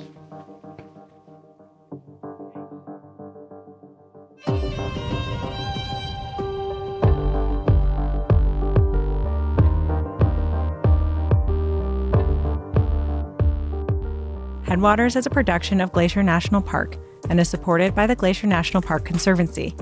We could not make this show without them. You can learn more about what they do at glacier.org. Headwaters is made possible with help from Lacey Kowalski, Melissa Slottick, and so many people throughout the Glacier community, especially the natural and cultural resource teams. We're grateful for all of you. Our music this season is by the brilliant Frank Walm. The show's cover art is by our sweet friend Stella Nall. Check out Frank and Stella's work at the links in our show notes. Special thanks this episode to Morgan Bell for sharing her story so candidly and gracefully. We also appreciate Duncan Lennon and Cameron Avison for all of their insight into the Trails program. Besides sharing this episode with a friend who might appreciate it, you can help us out by leaving us a rating and review in your podcast app. Thanks for listening. Hello, Rocky Mountain National Podcast listeners. We join you yet again for another great episode. A couple quick announcements before we begin. First, we have got a big pavement preservation project. So that means people are going around in the park and working on our pavement to keep it in good shape now and in the future. That's going on in the park and is going to be creating delays and closures over the next couple of weeks. Areas impacted are changing daily, so it's not just one area for the whole time. It's changing every day and are too complicated to cover in detail here, but you can get the full details on our website. point your browser to nps.gov/ROMO. That's ROMO, nps.gov/ROMO. Look for alerts at the top of the page, and then find the alert related to pavement preservation and click more. That will take you to a news release that has the full details and a big old list to help you plan your trip. Second, monsoon season has been in full effect recently, with heavy thunderstorms rolling in nearly every afternoon. As always, please check the weather before your visit. Plan any hikes so that you are below tree line and away from dangerous areas before storms are set to arrive, and never leave the safety of a building or your car if thunderstorms are present. Stay safe out there. We know that thunderstorms are a common thing, and so it's easy to get complacent, but when you're here up in the high country and on the edge of rocky areas, people have been struck by lightning and even killed by lightning in Rocky, so please take it seriously. And now for our episode. This week we are joining Kyle Patterson, Rocky's Public Affairs Officer, to talk about what in the heck a Public Affairs Officer does, the importance of sharing Rocky's amazing news and messages with the news and with you, and current issues at the park, and also what you can do to help us keep Rocky beautiful now and in the future. It was a super fun episode. Kyle's really fun to talk to, and I'm sure that you're going to learn a lot of neat things and hopefully enjoy yourself. So here we go. Enjoy the show.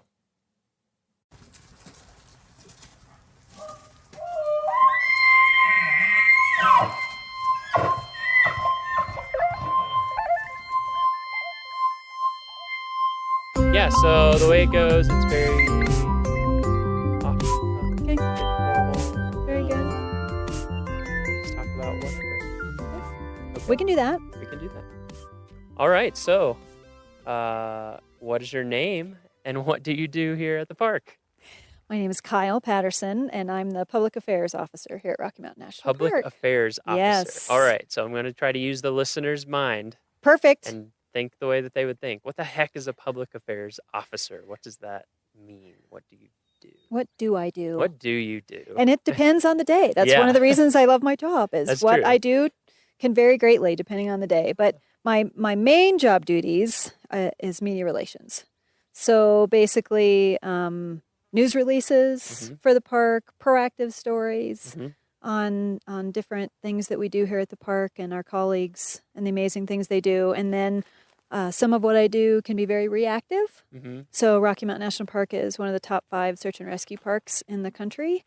And so we all might have this perfect list of what we're going to check off that day. And then that gets changed very quickly and very dramatically with some of the incidents we have in the park. So some of what I'm sharing with the public as well is very reactive and highlighting some of the incidents that happen in the park and what our colleagues do to help folks, and also some of the preventative search and rescue messages so that hopefully if people are informed and educated and prepared, we won't have as many situations. So that's a big part of what I do is media relations. And then I also do a lot of community outreach. So giving presentations and programs to a variety of organizations and groups and members of the public in a variety of different forums. Okay. That's a big part of my life. And then I've got a lot of other duties as assigned as well. So you're kind of the, are you the official voice of Rocky, or you're kind of the official word? Is that how it works? I'm the official voice. Okay. Some people call me the mouth. The I'm not mouth. quite sure what that means or what, Maybe they're Lord of the Rings fans, like the mouth of Sauron. You're a Lord of the Rings fan? Not that much. That's a little deep, yeah. Some of our listeners will get it. You're like the mouth of Sauron, except instead of a horrible, evil eye living on a tower, it's Rocky Mountain National Park. Much better job. Much better job. Yeah, much better job. Yeah. So that's interesting. Can look myself in the mirror. I'm not quite sure that Right. mouth could. Yeah. No, definitely not. That's interesting. So the proactive versus reactive. Right. Yeah. So the reactive stuff is probably what people can imagine most easily. Like, like you said, search and rescue. We've been posting some search and rescue videos and news releases and trying to summarize all of that sort of thing. What's that like when you hear about something going on, and then how does that whole process unfold? You Right. get called at like 4 a.m. and they say, Kyle, How's it going? So it depends on the level of the incident, but I'll be notified anytime we have any kind of incidents in the park, just as more of a heads up. Okay, And so you're basically getting calls every day. Yeah, absolutely. Yeah. And all hours of the day. Uh-huh. It depends. Certainly, fortunately, we don't have a lot of incidents that are happening overnight, but we certainly have incidents that start in the day and last overnight. And so a lot of it is, again, wanting to proactively share the stories of what our colleagues are doing to assist visitors that get into trouble or become injured. We have tragedies that happen in the park as well. So trying to share the story in a kind way as well is really important. Mm-hmm. Yeah, that protects people's privacy and protects all sorts of things involved. Yeah, that Right. must be challenging. It is challenging, and since our incidents vary so much depending upon what people are doing and where they are, some of our search and rescue incidents, in fact, most of them are, people doing the right things, being prepared, and just, having a horrible thing happen to them Right. somewhere in the park. And so usually it's not egregious that people are doing something and then things happen. Yep. And there's objective risks there out here. there are, and that's there's part of why people come. there are a lot of risks, and falls are the number one injury in Rocky, and they're the number one cause for fatalities in Rocky. Well, when you work and live in a place called Rocky Mountain National Park, rocks are not very forgiving. No. And I think also just through the years you realize how fragile we are as human beings when things happen. Doesn't take much. It doesn't take much. Doesn't even take that far of a fall. No, it really doesn't. And so, certainly being try to be very professional and kind when sharing the story, and also knowing that this is a person that this has happened to, who have family and friends who, again, whether it's a tragedy, which fortunately we don't have very, very many when you think of the level of visitation we That's have true. in the park. Yeah, as a percentage. Yeah, as a percentage, it's really low. But then also just being mindful of some of the severe injuries we've had in the park and incidents we've had in the park as well. And so certainly those stories get a lot of attention. And we also have a lot of stories that we share with members of the public that aren't necessarily kind of those dramatic search and rescue incidents that people are just as interested in. So that's my favorite part of my job, is to be able to help tell those stories and help our colleagues tell those stories. Because even though I'm the spokesperson and the voice of the park, we've got a lot of amazing people, as you know, that work here that are very articulate, that do amazing things. I mean, and that's so pretty much the genesis of this podcast idea, is just being around park staff. You're just kind of like, wow, there's so many. They're just interesting people anyway, and their jobs are so interesting, and I think that's what can be challenging just from the perspective of people even working here. It's hard for even us who work here to keep track of and recognize all the cool things that people are doing, because there's so much going on. Like, how many permanent employees do we have? there is so much going on. We have about 160 permanent year round, and then seasonal, and then we have about 210 seasonal rangers. So it's a big workforce. It is, and we're pretty spread out. I mean, there's a lot of stuff going on at headquarters, but even there, people are out in the park. I hear about stuff all the time. I'm like, oh wow, I didn't hear about that. Right. So that sounds like the most fun part to me. I mean, the reactive thing that you're talking about, where you're reporting on incidents, kind of breaking news that people want to know about, is obviously very important and can take a lot of time. But yeah, that's neat thinking about it from like finding stories that are going on and finding ways to highlight them. And finding stories too, I feel like a lot of times you find stories that do that, but also educate at the same time. Right. Educate visitors. Could you talk a little bit about that part? You bet. So, just the voices that we talk about too, and why it's great that we're having an opportunity to hear different voices through the podcasts, and just the experience level and passion that so many of our colleagues have. I love to be able to share those stories. And so it's great that we're using podcasts as another avenue to do that.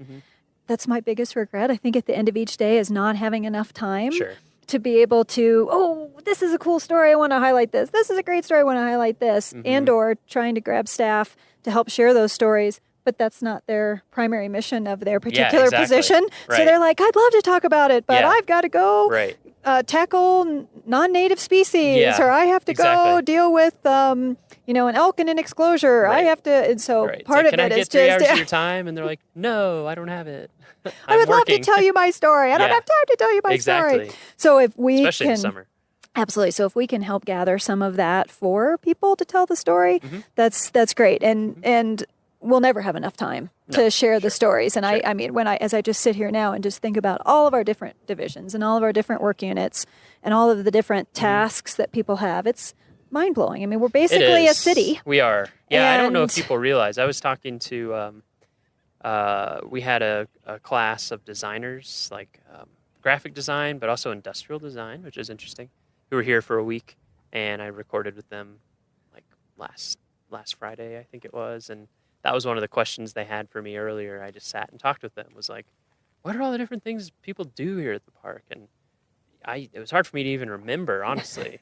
I would go through a big list, like, oh, we have interpretation, and then we have education, which is separate because it's curriculum based, and then we have law enforcement commissioned people, and then we have backcountry people and backcountry crews. But then I started thinking, I was like, wait, we have researchers, like, in all these different fields, and people managing elk, and people managing sheep and plants, and managing grants, and everything down to like sanitation and janitorial, which is so important. And I think people don't even think about it. And we'll talk about that more in a little bit. Yeah, But, actually, we could talk about it now. I mean, I think that's we have some challenges that are emerging at Rocky, so we can talk about some of those too. But definitely, we basically are a city. We are. I mean, there's very few things that we don't do. Right. There's a few just because we have Estes Park and Grand Lake. Right. So we're not like when I worked in Denali or something, where it's literally like you are your own services, period. Right. But we're pretty close. We are. And we're really fortunate here that we have the amenities, like the lodging and the restaurants and all of that is in our surrounding communities. So that's one less thing that we have to be looking at as far as just an infrastructure aspect. That's a good. You spend a lot of time working with gateway communities, right? I do. Could you talk about that? I do. We're really fortunate at Rocky to have great relationships with our surrounding communities, and Grand Lake on our west side, Estes Park on our east side.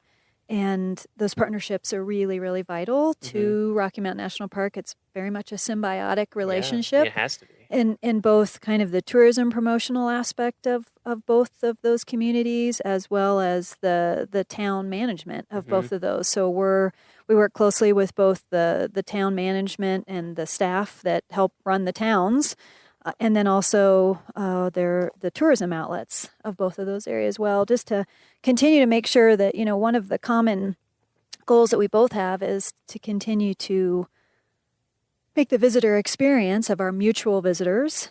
Oftentimes they call them guests. We call them visitors.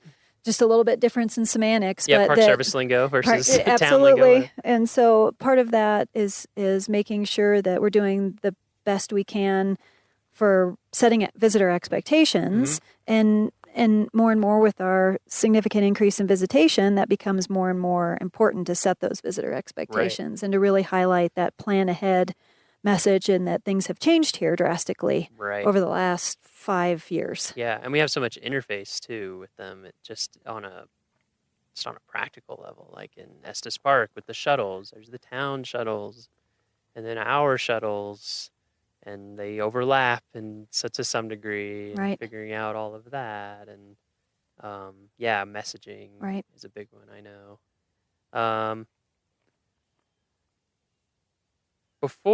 So we'll talk about some of the challenges facing Rocky. We'll talk about that. Before we do that, how did you become a public affairs officer?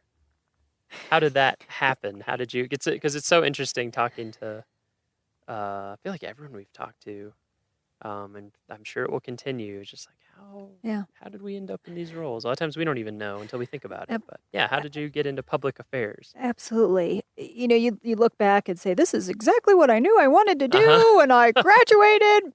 Well, I had no idea. It's something that I have a marketing degree. And so it's one of these situations where I knew that no matter what job I had, as I grew up, I wanted to be passionate about what I did. And so I feel very grateful and fortunate that that's what I get to do every day. but certainly I was in the right place at the right time with the right experience that got my foot in the door. And I started at Mount Rushmore at a time when they were just completing a major redevelopment project. Oh, was that when they did like that huge parking structure? Yeah, with the visitors- everything was changed. The Yeah, visitor center, huge. the amphitheater, Yeah. presidential walking trail, their facilities of, again, their concession area and their visitor center, and then parking structure. So in the mid to late 90s. So it was Okay, all yeah. complete around 1998. Yeah, because I went, when was that? Early 2000s, and you can Yeah. tell that everything was kind of brand new. It was. Brand spanking new. Brand spanking new. Yeah. So you were there right And around that I time. was there right in Oh, that must during have that been time, so it exciting. was really exciting, and most of that was funded by their friends organization. Okay. And so pretty amazing that a lot of that was not Wow. actually used federal funds, but yeah, so there was a lot of outreach around that, a lot of national media attention when all those changes were made, a lot of recognition of a lot of the donors that contributed to that. And so, again, being in the right place at the right time with the right experience, I had a background of both public relations, special events coordination, and marketing in some financial institutions. So all of that mixed together got me in the door. And so I was at Mount Rushmore for a couple of years. Were and you then the I've public been, affairs officer I there was. as well? Okay. Public affairs officer. And then I've been at Rocky for 16 years in this position. Wow, okay. So you were there for a few years and then came here. Came here, Okay. yeah. So that's kind of what got me in the door. And you're- most national parks don't have public affairs officers. It's either a collateral duty that someone Right. else does on the side, but Or it's one person for like a whole group of parks or something. yes. But a lot of the larger parks like Rocky do have at least one person dedicated. Yeah. At least, At yeah. least, yeah. One person dedicated to a variety of the roles that we play here. So Yeah. that's kind of my story. Okay. Okay, so you're at University of Wyoming in Laramie. Yes, in business school. So Freezing your I butt off and- switched. I switched. The wind seems to follow me miles Yeah, wherever I exactly. go. Yeah, I you must just can't have get had away. an issue with wind Laramie, somewhere. Black Hills, and then Estes Park. Okay. So certainly Laramie and Estes has made me even stronger when it comes to Yeah. wind. But certainly it was still in the business school, and then I went into marketing and seemed like a better match. Yep, better fit. And I think also then what do you do with a marketing degree in Sure. a way? Because there's some of So the many things you could possibilities do, are yeah. limitless. And so again, that's when I was like, if I promote or highlight something, I want it to be something that I can feel really good about Yeah. promoting and highlighting. Mhm. And so again, that's why I feel really Yeah. grateful, because I'm so passionate about Mhm. the National Park Service mission as a whole. Right. And again, as we continue to see some of the challenges and opportunities that we have facing us here, I think it's another way too to just engage people at helping be part of the solution. Mm-hmm. Yeah, I feel the same way with my job, doing design and communication. It's great to be able to do something that you believe in and Yeah. has a purpose behind it that you can really get behind. And Right. I remember one of my one of my coworkers at Harper's Ferry Center, who is a designer, and this is no slight to anyone who does this for a living. I'm just talking about her specifically. She was like, "Yeah, before I got this job, I was designing packages for like diapers, and now I'm doing design for National Park Service brochures. It's a different feeling." And Yeah. she was like, "That worked better for me." I was like, "Yeah, I can see that." Right. Absolutely. Same here. So did you get a degree in graphic design? Is that what did you know you were going to be a graphic designer? No, I did my Is anybody asking Miles these questions? No, but it's good. I'm glad. It's good. More back and forth. No, that's a good question. I was just like pretty much, I didn't do any hiking stuff or outdoor stuff growing up. I just stayed inside and read books and played piano. And so I did piano and chorus and jazz band and marching band, just all music and stuff. And so when I went to undergrad, I went to this small liberal arts school in Kentucky called Center College, for any Center College alumni and associated people out there. And my undergrad was in music composition and English. Okay. Double major. Very good. And then I started working in national parks between my junior and senior year. I don't remember how was it? Oh yeah, it was through, do you know Colette Dagelberg? A lot of people know her. She works at Yellowstone. Anyway, Okay. Her husband had this site called Coolworks. And it was like you could look for seasonal jobs. And the internet was getting into its own at that time. And I don't remember how, but somehow I was just like, wait, I can get a job in Yellowstone making minimum wage as opposed to going home for the summer making minimum wage. Okay, sign me up. Yeah, so I went out there and got hooked and started doing internships. And eventually, after a few years, I was like, everyone around me seems to have a degree related to what they're doing. Maybe I should too. And then I got a master's degree in environmental studies from University of Oregon, but I did like cartography and design. So graphic design is kind of what I ended up falling into. Okay. I definitely feel like it's very related to the music and literature and all that. It's just like, how do you create balance? How do you create the right amount of tension? How do you make things exciting? How do you make things fit, and work well? And also communicating. You're communicating something. In the case of literature and music, it's a lot more esoteric and artistic, I guess you would say. And in this case, we're usually communicating specific information, but it's very similar. It's like, how can I arrange these elements to make the clearest and most engaging communication possible? Right. So I totally kind of fell into it as well. I went to get that degree and started making maps. Took GIS classes. Right. And then someone was like, oh, you're pretty good at this. You should see about this cartography lab, see if they are hiring any students. And so I did, and they weren't hiring me because I already was TAing 16 hours a week, and you could only work 20 hours a week if you're a full-time student. But I got an internship working on Atlas of Yellowstone, which is like a 250 page, I think, or somewhere around there, atlas of everything about Yellowstone, like everything. Actually, it'd be great if we had one about Rocky too. And I'd worked at Yellowstone for a couple of years and done a ton of hiking and backpacking, so I knew the park fairly well for 2 years. And so it all just kind of came together. And then when I was there, a cartography job at Harper's Ferry Center opened up because somebody had retired, and it was the first time they'd hired someone for that job in like 17 years. Wow. And I So right place, right time, exactly, right experience. Yeah, for me, people ask me about it, and like, how do I do that, and what's the path? And I'm like, I can't tell you. Yeah. But I feel like it's being, just like you're saying, you're like, does this feel right or not? Yeah. And then exploring what does feel right and putting yourself into it like all the way, Right. and being really passionate about it. But anyway, that's kind of how it happened. Kind of a weird. I think that's, almost everyone. Right. Everyone so far that we've talked to, and I would guess almost everyone we talked to, will probably not have too straightforward of a story. I know. At least involved in national parks. And I think that's part of it, because we do get asked that question a lot. How Yeah. were you so fortunate to work at a national park? Yeah, we wonder every day. Yeah, and I think, and for those that are also saying, I would like to do that same thing. Sometimes it's hard because there isn't necessarily, and that's hard, especially for those that really want a position with the Park Service.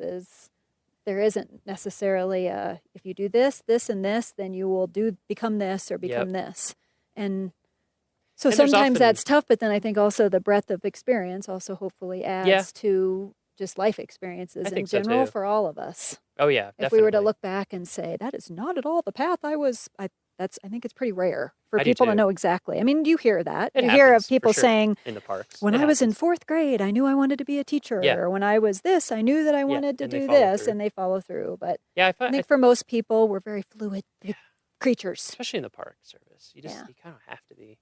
And I don't know. It hasn't come up yet too much on the podcast. Maybe it will at a certain time, but I don't know too if people know the lifestyle things involved sometimes.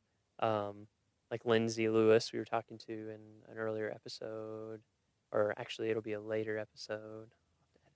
Talking to Lindsay Lewis in a later episode, our volunteer coordinator, and just moving around all the time. And I did the same thing. And the amount of mobility that's almost required and the kind of places you have to live. And if it's your thing, then it's great. Right.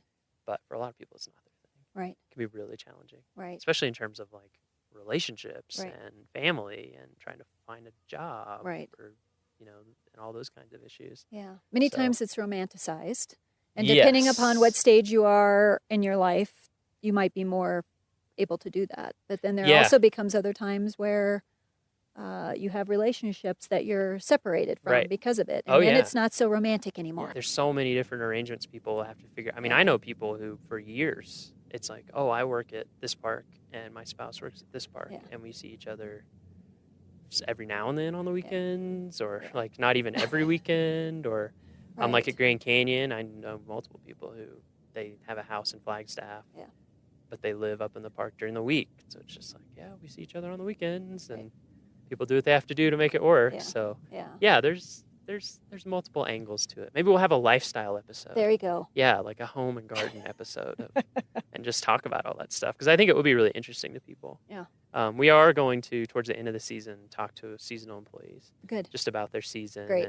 and beginning, middle, end, wrapping up, and what the experience was like for them. That's a and great idea. How it's impacted them and that kind of thing. So we'll probably hear more of that stuff. Yeah. So you've been here 16 years, Yes. right, at Rocky Mountain National Park. Yeah, That's 16 a good. years like this past week. Oh wow! I Happy know. anniversary. Thank you. Thank you very much. So I'm not quite sure how 16 years happened that fast, Miles. How's that possible? I'm still young. I'm 32, but I'm just starting. I mean, I definitely am perceiving this thing that everyone talks about. That is a cliche, but is so true. Which Yeah. is like time goes faster and faster. Oh, What's yeah. up with that? Yeah. And it's like how many years is it? What? One of my favorites is, the days are long, but the years are short. Yes. And I think that is so I true. think that is like the first time I heard that. I'm That like, is so that true. is it in a nutshell And especially in a soundbite. position like yours, I think, because things just, just like a couple weeks ago, we had 5 incidents in a day. Yeah. And so it's Yeah. just, it can seem to go on a really long time, but then afterwards, Yeah. it's just like, what happened? Exactly. What happened to that day? And we have so many stories and incidents in the park that we don't even have a chance to do news releases know. on them too. I know. think that sometimes the public is like, oh, you had a string of them and then you haven't had any since. Right. Just No. for instance, this week we had another day like that, but none of us had a chance to Right. put a news release Exactly. together. But we had 3 major incidents at Wild Basin on the 4th of July. A Yeah. broken hip on Broken one hip. trail and a broken leg on the other trail. And we didn't send out a news release about it. So when people ask me, is there something going on in Always. Rocky? I say, I'm sure there is. It's just a Yep. matter of whether we know about it yet or Yep. not. It's almost 250,000 acres. It's 4.5 million visitors last year, right? Just Yes. over. Just over, yeah. So you've been here 16 years. Happy anniversary. Thank you. You've had lots of experience in one place. How Mhm. have things changed from your Right. perspective over that 16 years? Right. Because I've been here a little over 2 years and it's changed a Right, lot. right. So I can't even imagine 16 years. Like how the park and town too, Right. because that's another thing people tell me. They're like, "Oh man, you should have been here 20 years ago. You couldn't get a cup of coffee in the winter." So that's obviously changed. But how have things changed over those 16 years? There's been a lot of changes. Uh-huh. And what's refreshing also is that a lot of the stuff stays the same. Mm. So I think we had an opportunity to reflect quite a lot in 2015 when the park celebrated its 100th anniversary. Right. To really, big anniversaries give you an opportunity to honor the past, Mhm. which was part of what we were highlighting, and also, celebrate the present and inspire the future. Those were the three taglines we had. And so when you look at just how much our world has changed in a blink of an eye, really, when it comes to technology, when it comes to global aspects and all that, it is refreshing to really see that the reasons that people come to Rocky Mountain National Park are the same as what they were Right. 50 years ago, 100 years ago. So to me, that is a wonderful thing. I agree. Because I don't know that very many other places, very many organizations, very many entities would really look at that, because I think that most of them would say, as a result of this and technology and this and these Right. pressures and et cetera, the people are coming here for the same reasons: scenic grandeur, Mhm. watchable wildlife, and amazing recreational opportunities. Mhm. So if you were to look back at photos from 75 years ago, it's the same exact thing. Same. The photos might look a little different. Cars the look a little gear, different. The cars look a little different. The attire and the Yeah. gear looks a little different. Yep. But other than that, people were coming here for the same reason. So Mm-hmm. and you also wonder too, with just the fast-paced lives that we all live, Yeah. the being connected all the time, the pros and cons of that, Mhm. that more and more it just continues to emphasize why national parks are so important. Yeah. Because we need places Yeah. to have respite. We need places to disconnect. We Mhm. need places to listen to natural sounds. And you don't know how much you need those places until you're out in them. And Yeah. there's like tons and tons of research that highlights that. I mean, that Absolutely. demonstrates that even 30 minutes sitting on a rock in nature brings your blood pressure down. Well, I mean, that's it's interesting when I was talking to fascinating. those University of Kansas students. Yeah. They were all, young. They're all undergrads, and some of them had camped before, but most of them had not camped for like a week. Yeah. They stayed at Marine Park Campground Yeah. the entire week, so they didn't, That was their no experience, electricity. right. No, that was their experience. And even though that's a developed campground and all of that, yeah, just talking to them, interviewing them, people will hear on that podcast episode. Yeah, it just had a huge impact. They're just like, I don't know, just after a few days, I just feel so different. And Interesting. I have That's different great. creative ideas coming to me because unlike indoors where things are kind of under control and the only new things that happen are what you make happen, out here stuff just happens. The weather changes, animals move, things, the light, everything Right. is always changing. And now I could just tell it was like very impactful and important for them. And I agree with you Yeah. totally. It's so easy now to get caught up in your phone and caught Right. up in the computer and caught up on TV. And Right. it's just like there's a never ending stream Right. that you can be plugged into. Right. And so it's nice that our mission has stayed relevant, or like you said, maybe become even more relevant. Right. So that stayed the Exactly. same, Yeah. which is great. We're Right. supposed to be here forever. So Right, exactly. yeah, that's the goal. Well, and I think as different things happened in just the 16 years that I've been here, whether it's I've had a lot of major incidents that have happened here. It's the things that people said after 9/11 in 2001 that people sought out coming to the park because they Oh, needed really? to get Interesting. away from the news. They needed to get away from the constant bombardment of what happened Yep. to people on The that news day. tickers and And so Huh. it was interesting right after that people, flocked here because it was like, the mountains are calling for me just to remove myself from what's going on and find peace I somewhere. hadn't heard that. Yeah. Yeah, that was it a little bit before I was in the Park Service, so it was Yeah. noticeable. Oh, it was very noticeable. Very That's amazing. noticeable. So it Yeah. was like a place where people could come Oh, and, yeah. and have some space Yeah. to like heal. Exactly. Huh. And Wow, that's amazing. and there's a number of stories out there, very moving stories that people have shared about coming here right after that time period that, Huh. brings tears to your eyes because it was a conscious decision that they said, I need to get away from what is happening right now. Mhm. And so where can I go? And they came here. Mhm. And so to me, that just emphasizes again why we need to Absolutely. preserve and protect this place. Absolutely. Because there's been a lot that's happened in our world the last 100 years since Rocky's been here. And Yep. so you can imagine that people came here after World War II. People Sure. came here for so many different reasons to find, peace and tranquility. Huge growth in and- parks after World War II. Absolutely. I mean, Yeah. huge. Yeah. So, the mission has stayed Yeah. the same. Right. What has not stayed the same Uh-huh. is our level of visitation. Yeah. And Just so the sheer number of the people. sheer number of people. And Rocky has always been one of the most popular parks. Sure.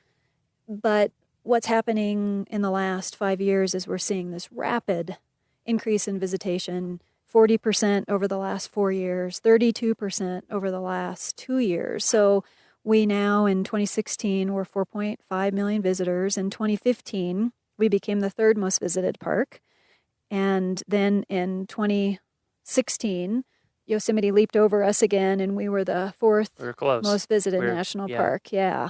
And so there's lots of reasons for that. Most of it has to do with population growth along the Front Range. Yep. It's booming. It's booming, You and tell some of every the time you go down there. fastest growing counties are literally either in our doorstep or on our doorstep. And so when a lot of people are moving to Colorado because they want to recreate in Sure. places like this. It's what calls to them. And so we're handy, head straight up. And Yep. so that's a wonderful problem to have. And Yeah, I it use is. air quotes with problem because a lot of folks might say, well, hey, that's better than apathy. That's better than Yeah. people not Totally. enjoying. And hopefully those people will become or are already supporters, stewards, Mhm. protectors, and help us preserve this place as well. And a shared experience. And a shared too, which I think is experience. cool. People Absolutely. all over Colorado can oh, you've been to Rocky? You haven't? Yeah. You know, that's kind of a communal thing. Yeah, Yeah. exactly. So in that case, yeah. So, but and our visitation continues to spike dramatically. Yeah. And if you look over, you look in the past as far as our visitation levels over the years, it seems to, there's patterns of it increasing and then plateauing and then increasing and plateauing. So that's been part of our past.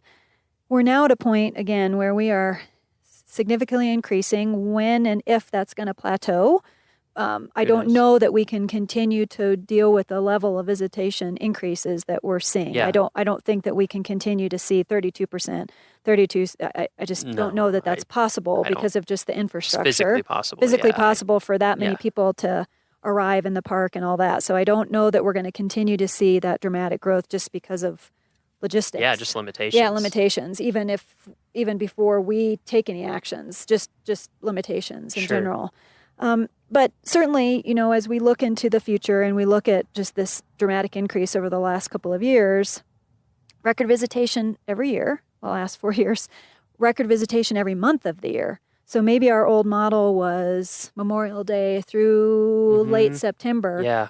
We now know that model is completely out the window. Yeah. Now we're seeing record visitation every month of the year. And it's not just Rocky. Public lands in general in Colorado are seeing, huge increase in visitation, and then some of the impacts related to that. Yeah. So certainly that's been a significant change over the last 4 years, and this rapid growth that you just can't keep up with. So in 2015, we were completely on our heels. That year, we had a 21% increase in 1 year, and although visitation continues to go up, our staffing does not. Yep. And so after a while, And that's something that surprises people. Almost everyone I tell that, they're like, what? I'm like, yeah, we have either equal or even less staff than we've had in the past with way fewer visitors. Exactly. We have less staff now. Yes, despite having way more visitors. Yeah. Like so millions more. Yeah, we have less staff now than we had 8 years ago. Yep. And so, that's something that we as a leadership team need to continue to address because our colleagues' well-being is extremely important. And we need to make sure that we're keeping that in mind. And so as we continue to, deal with some of the challenges and steps we're taking now, we're looking at 4 areas. That visitor and staff safety is extremely important to us. Resource protection. So that resource, when we say resource in Park Service, we mean like the park at every level. Absolutely. So the physical part, the view sheds, the quality of the night skies, the quality of the soundscape, the cultural and historical landscape. That's all. When we say resource, we mean all of that. Right. Okay. So resource protection. And then just, wildlife habitat, everything is kind of surrounded into that. Yes. Everything involved. And then visitor experience. Yep. So what kind of experience are visitors having with this level of visitation? And then operational capacity. Like truly what can our infrastructure take? Whether it's restroom facilities in Bear Lake, whether it's our trail system, whether it's our roads, all of our infrastructure. What can our infrastructure, operational capacity take with this level of visitation? Right. And so those are the kind of 4 overarching areas that we started moving forward in 2016, looking at all of those things and taking some short-term steps, and then also, realizing and knowing that we're also starting the long-range planning efforts as well. Yeah. And it's going to take all of us to come up with the solutions and also potentially make hard decisions. And again, when you think about the mission of the Park Service, that dual mandate, very, very difficult balancing act. Yeah, the whole preserving and protecting for future generations, Exactly. and then providing for recreational opportunities now. I mean, in a nutshell, it's a little bit more involved than that. Yeah, but that's basically truly it. Yeah. what So the that's balancing act is. For listeners, if you look up the enabling legislation for the Park Service, you'll see, that it's protecting, basically, right, but also providing for the enjoyment of. And sometimes, as you can imagine, those things can come into direct conflict because, for example, let's say that it's enjoyable for people to have 10,000 people around Moraine Park in like stadium seating watching elk. But that is not the best thing for elk. Right. And maybe not the best thing for those people. Maybe Right. that's not protecting their experience in a certain way. So Right. that's just one example, but it's just the constant It is. I don't know if I want to say conflict, but paradox or Right. or dual goals that we're Yes. always working under. Exactly. Sometimes it's more of a dilemma than others. Yeah, and it's I felt like it's hard, not just here, but with other parks that are experiencing really high visitation. Mm-hmm. And like you said, it's not necessarily the hard number that matters as much. It's like the capacity. Right. You know, what capacity are we at in terms of restrooms, in Right. terms of parking spaces, in terms Right. of, and yeah, I feel like, there's other parks, Zion, Right. Yosemite, Yellowstone, Grand Canyon, Smokies, and there's a lot more than that, and us. And it, to me, is difficult. It's almost like an identity crisis, because for years, I feel like with parks, it was, we need to get more people out to the parks because we want more people to see how amazing they are and to have that experience and enjoy their public lands and their heritage. And even to the point where I remember, like at Black Canyon, the Gunnison, for example, when I worked there, it's very quiet in Right. the winter, which is great if you live up there and you like it to be quiet. But on the other hand, we're always kind of like, oh, why don't more people come up here and realize how amazing it is? Well, now at Rocky, they are. People are coming in the winter. Right. Winter weekends, parking will get full. Like, it happens a lot. It does. And they're coming in the fall and they're coming in the spring. They're coming in these less or more challenging weather times, Right. but that also have their own beauty, which is great. It's just also like, oh my gosh. Well, and we hear from What do we do? visitors that say that they're not coming anymore, too. Yeah. Because And that always of makes me the sad. level of visitation. So Yeah. that's another thing we need to be looking at, is also making sure that not only are we providing an experience for visitors now, and that's a hard thing to hang your hat on, because what you think is a valuable experience and what I think is a valuable experience might be very, very different. Absolutely. And we see that all the time with our visitors. What some person considers as crowding, if they're from, a rural setting, or their mindset is this Mhm. is going to be their experience, and then if somebody comes maybe from an urban situation and they feel more comfortable when there's Right. lots of people around. Yeah. So it's really hard to say, what's the visitor experience? Well, it's so individual. It is. But I think we also have to acknowledge that we continue to hear from people that are, I'm not coming back, or I just came there and I hadn't been there in 5 years, and it was, a very crazy. different situation, crazy. I did not enjoy it. I think those Mm-hmm. are all conversations we need to have, so that we have to remember that we are a national park.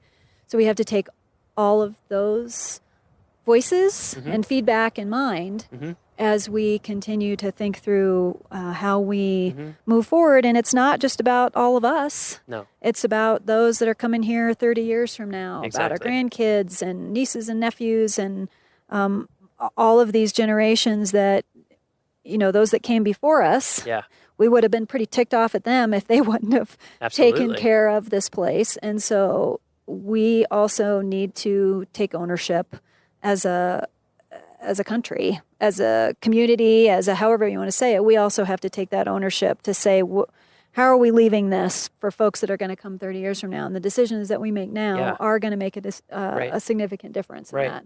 And so that's a So, big part of what yeah. we're needing to address. So on our end, on the park end, we have all sorts of stuff going on right now to We do. look at, just trying to get baselines, basically, Right. of what visitation is, what are the patterns, what do people want out of their experience, what are they looking for, kind of collecting data, correct? Right. And then we're using that data to begin well-informed, to basically inform our discussion internally and then with the public, to just say, this is what's happening. These Right. are the facts on the ground.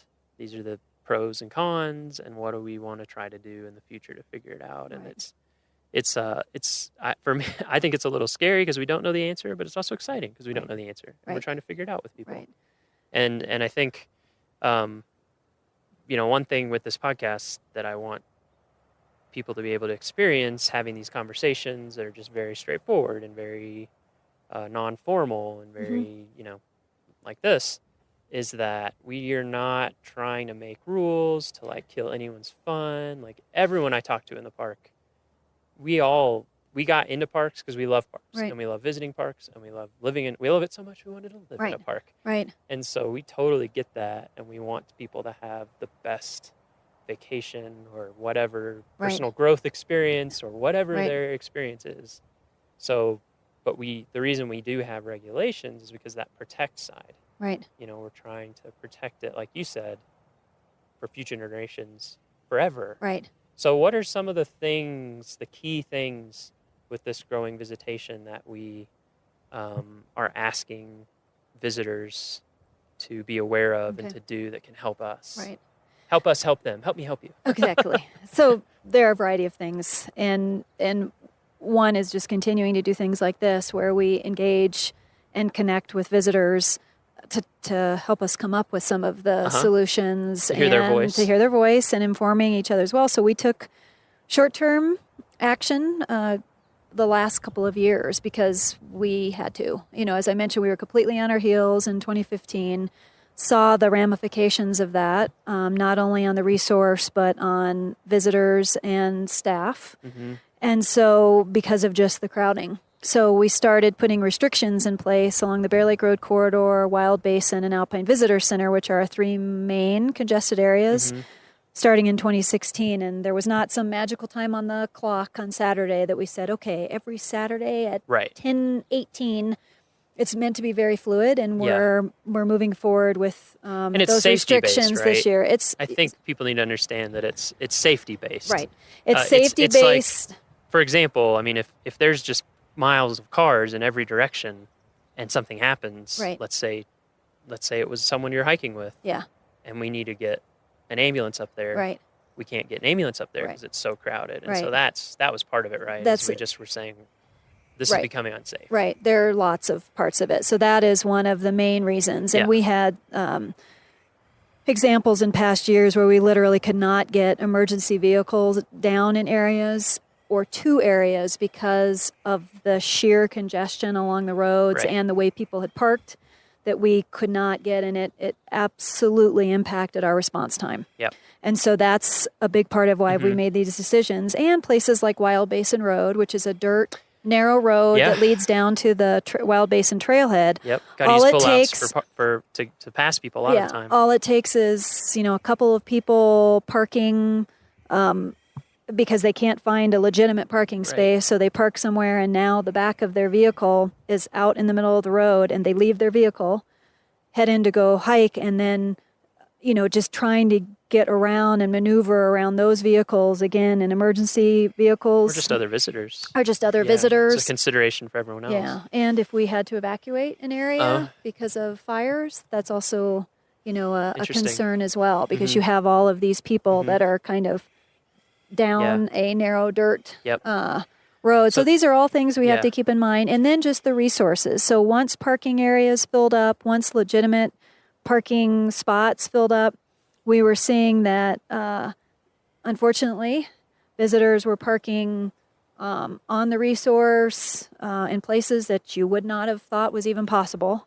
Right. And so we were seeing significant resource damage and impacts as a Like the result of vegetation that. and things Vegetation, like that. yeah. Where And, just the sides of the road start looking like baseball fields or something. Right, They're right. just dirt. Exactly. So then there goes the whole aspect that we are required to provide as far as resource protection, that native vegetation, other aspects of just what happens to wildlife when you have that many people in an area. So again, we took steps with that in mind, and then just truly what our facilities could stand. So when there's that many people in that area, even if we had a custodian cleaning the bathroom every 30 minutes, the condition of our facilities were very, very poor just because of the volume of people that were there. Yep. So for all of these reasons and many more, we started restricting vehicle access. So when parking areas fill and the congestion warrants along the roads starting to become an unsafe situation, then we start putting restrictions in place. Last summer, that was June through September, every weekend is when it usually happened. And the same thing has been happening this year as well, and it's actually moved into some weekdays Really? as well, Wow. just because of our level of visitation. Yeah. Same, because we've been setting some new records, right? Same challenges of Alpine Visitor Center. Yeah. So, we got two roads that now, with Old Fall River Right, Road Old Fall open River for Road the empties season. into the So you Alpine got Visitor Center two parking roads that empty, and all it takes is a couple people wanting to turn into that visitor center from Trail Ridge Road. and you soon have backups for miles yeah. as a result of that. So those are all things that we're trying to tackle best we can, but you have to kind of intensively manage those areas too. And in 2016, we actually had less complaints because we took those steps in. That's In good. fact, we had a lot of people that reached out to us and said, finally, Really? if you plan ahead, you can get into these areas. So it helped. So it helped. And I think also we saw a lot of belligerence amongst visitors. And so that, with putting those restrictions in place, that helped ease some of that just belligerence helps keep you out and of crowding. a situation that you can't win. Right. Like if you're driving around looking for parking and it isn't there, you're just going to get frustrated. Yeah, and right. I can understand that Exactly. for sure. So a lot of it is helping us better inform the visitor. So a lot of that too is, again, really trying to convey the plan ahead message. So many of our visitors are return visitors. They come here year after year, or maybe they haven't been here for 5 years. Their experience is very different than the way they remember it 5 years ago. We also have a lot of visitors that are coming up here for the first time. They jump in their car on a Saturday at noon, and then their world is rocked when they get up here and realize that our entrance station lines are long and there's no parking. So a lot of what we've been trying to do for the last 3 years is really doing as much as we can to encourage people to plan ahead. We realize that there's going to be visitors that don't do any planning ahead, and they're extremely spontaneous, and I envy that. I wish I was that spontaneous.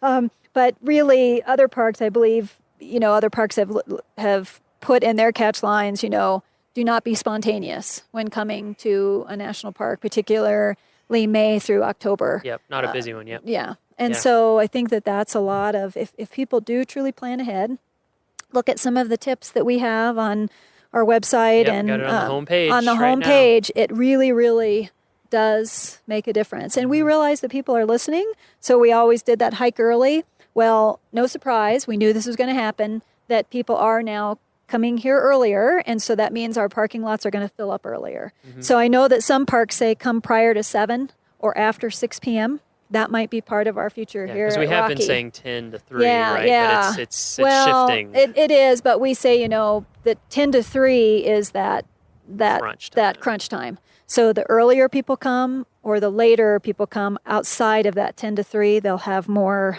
success and they'll have a more pleasant experience. And we continue to see this huge influx on weekends. So if people could even just tweak their schedule and come on a weekday, even in July, In weekday, the summer, it helps a little bit. And But in the weekends, fall, it's huge. Yeah, I mean, huge. I get that it's hard for people in the fall because kids are in school and blah, blah, and all of that.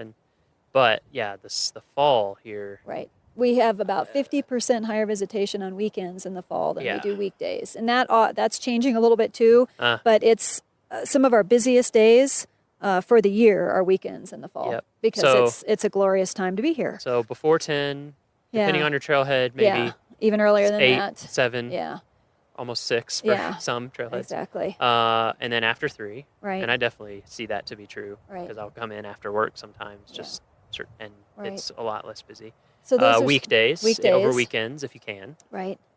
Okay. And then, again, just the whole concept of carpooling, using the shuttle system. And our shuttle system is great. It is great. And our shuttle system's been around since the 70s.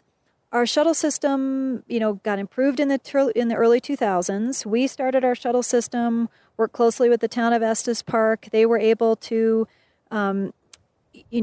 take advantage of the shuttles being in this area to also then expand the shuttle program within the town of Estes Park. And then we have the hiker shuttle that's a park shuttle that runs from the Estes Park Visitor Center up which to has Bear a new Lake. parking garage. And there's a new parking garage there. So more spaces there. And the shuttles run every 30 minutes. So again, people need to set the expectation that those buses only run every 30 minutes. So there is a very good possibility, again, if they're here on a busy weekend, that they might stand in line for that hiker shuttle for more than an hour before they can ride into the park. Which can be it can feel frustrating, but the other thing that I kind of like about it sometimes, number one, you get to meet people and talk to people, which is kind of fun. Number two, if you weren't doing that, you would be sitting in your car trying to negotiate traffic that hour. And then when you do get to go into the park, you can just enjoy the view and not worry about finding a Right. place to park. Right. So Exactly. there's- And yeah. there are some advantages, and we also try to highlight at the hiker shuttle if they are coming between that 10 and 3 period, and our restrictions are in place, and so that's the only way they can get up Bear Right. Lake if they're really focused on going to Bear Lake, is, go walk around Lake Estes, go into town and have lunch, come back and get on the hiker shuttle, say at 3 or later.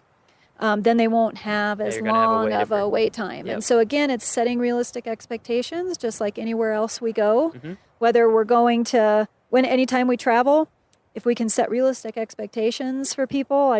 I know that when I travel, I want people to be straight with me and say, this is how long this is going to take. Yep. This is, rather than, oh, everything is just fine. Mm-hmm.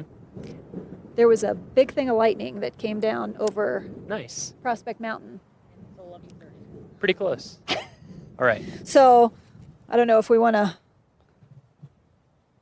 We could finish it in the car. Yeah, we could wrap up in the car, so we don't get electrocuted, lightninged, fried. I'll pick this little baby up. There you go. I got this. Right. So we've got the shuttle bus system. Definitely take advantage of it. Sometimes it is your only option, Right. but It even is. when it's not, I often will use it just because I find it less stressful. Right. Right. And, something that we often get asked is that we've been asked either just have it be bus access only into Bear Lake Road Corridor. We've also been asked oftentimes, why not more buses? Why don't you run buses every 5-10 minutes? And buses are certainly a great tool to move people. But as soon as you start using buses, then your capacity changes greatly. So the trailheads and the parking areas were the former capacity to these areas. But if you continue to increase shuttle access to areas, then you just surge, oftentimes, users into the area. And we've learned from our colleagues in other national parks like Zion that buses, also provide challenges. Where even with the frequency of buses that they're running, they still have pretty significant wait times as a result of it. So shuttles are a great tool to use, but they're not the only tool that we can use here at Rocky. And they also, cost money. So funds that we would be using towards shuttle buses is very limited as far as our entrance fees. And so it would certainly be part of the overall plan to see what funding would be available. And that would be a side note as far as just looking at the capacity and what resource impacts you would have if you continued to just surge people. Right. And then what's the visitor experience? If Right. you happen to be at a trailhead or getting off a bus with 40 other people, is that the experience that you're looking for when you're hiking into the park? Yeah. So these are all things that we have to look at when we look at how we're going to use shuttle Right. buses as a tool. Right. So before 10, after 3, use shuttle buses as a tool. Any other things that tips we can give people to help have the best visit possible? The whole concept of hike early, hike late is really key. And if people do decide to hike late, they really need to be dialed into the weather forecast. Yep. That will make a big difference. Yep. And truly just what time they will be coming out. Is it going to be dark? Yeah. If it is, then they need to make Prepare. sure that they are prepared for Yeah. that. And Whether it's comfortable with being that. really dialed into the route and not going off trail, which we don't encourage anyway. Yeah. And then also just making sure you have headlamps and things Yeah. like that as you're coming Yeah. out. So you have to look at your hike very differently if you are going in later in the day. Definitely. Yeah. Definitely check the weather forecast. Right. It's our typical pattern here to have afternoon thunderstorms Right. every afternoon. We're not always in that pattern, but a lot of times we are. We just ducked inside because of that very pattern, because lightning started. So, yeah, that's definitely one thing to think about, because especially a lot of our hikes go above tree line. You don't want to be above tree line if there is lightning anywhere around. So watch that really carefully. But as long as you do watch the forecast, hiking in the evening is great a lot of the time, especially when this light's long in the summer. Okay, so that's a good tip. Hike early, hike late. And then the other thing, again, as you're planning ahead and thinking about your destination, is that 80% of our visitors come in through the east side of the park, 20% Park from the side, west side. 80%. Wow. Yeah. So, and which would make sense when you think Sure, about populations. the populations and Denver International Airport and elsewhere. But certainly if people want to just know that fact when it comes to planning, they might choose, you know, what entrance they come in based on where they're coming from or their interest in what they're looking at. So that's just we have the whole west side of the park. Yeah. And it's beautiful. Yeah. And I think the other is camping, which we know, but this one if surprises people want to people, camp in the park, we've got 3 reservation campgrounds, 2 first come, first serve, and those 3 reservation campgrounds are booked 6 months in advance. Yep. So that's part of Aspen Glen, Glacier Basin, and Moraine Park, right? Yep, exactly. So Booked people 6 just months in advance. Yeah. So if people want to camp, they really need to book those reservations, and it's good. Then you know you have a place. Right. And you can do that online. You can do that online. So mark your calendar, and it's 6 months you can pick your prior exact to, spot, see it on a map, get all, very, but plan way ahead. And that's pretty typical, not only for Rocky, but most other public lands and federal lands in this area. Especially in this area. Yeah. And first come, first serve, certainly if people want to roll the dice and hope that they can get one of those first come, first serves, Timber Creek Campground on the west side is the campground that fills up last. So that's just some other tidbits. And we already talked about the significant difference between weekend versus weekday visitation. And then the last thing too is people can purchase their pass online. So if they're wanting to take the hiker shuttle, an entrance pass is required for that. People can purchase that online. If they're coming into the park, they can purchase the pass online. It doesn't speed up your time in the actual line. So some people are like, well, if I do this online, do I have to be in the entrance station lines? Yes, you do. You do. But the big thing to remember is just that it should shorten your transaction time. Yes, so most definitely. Rather than handing the person in the one of our colleagues in the booth your credit card, going through that whole thing, you just basically can show on your smartphone that you've purchased the pass. And then they'll say, here's your brochure, here's your newspaper. So it does speed up the transaction time at the booth. So that would make a difference. The more and more people that use that, then the quicker the lines And for people will who go. want to do that, if you go to our webpage, just search Rocky Mountain National Park. It'll come up. It's on the front page, fees and passes, and you can go right there. It'll take you straight to a form. You can fill it out all online. Yes. Works well. Yes, works very well. So that's just another tool Great. that people can use. Awesome.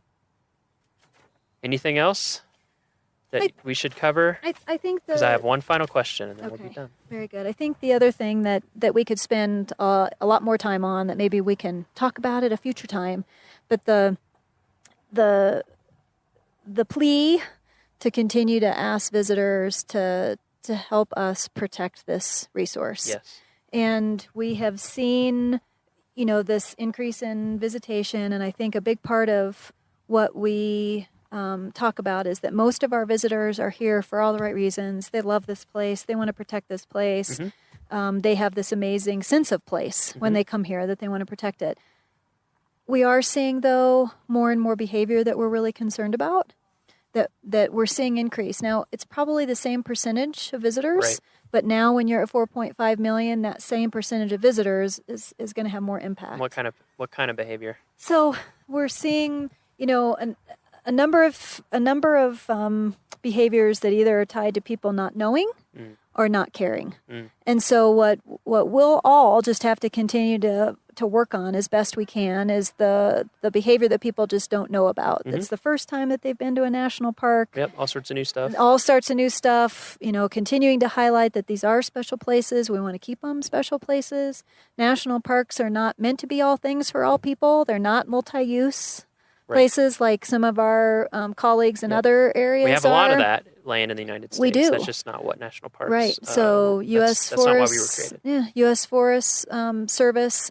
They have amazing places where they are multi-use, where BLM people too. can do a variety of more activities than they can in national parks. Yep. So we do have those places. And we have a lot of Forest Service land in Colorado. We do. Like 13 million acres, something like that. It's unbelievable.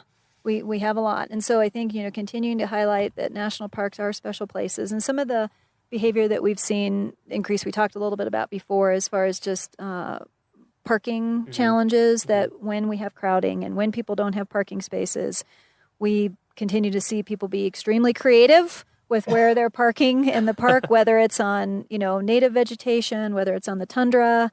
whether it's blocking other cars in, whether it's, in ditches and near water streams and rivers. And so that's a concern for us. And, again, really trying to highlight that, even though somebody might consider this, well, it's just grass, it's not just grass. It's native vegetation. All it takes is one car.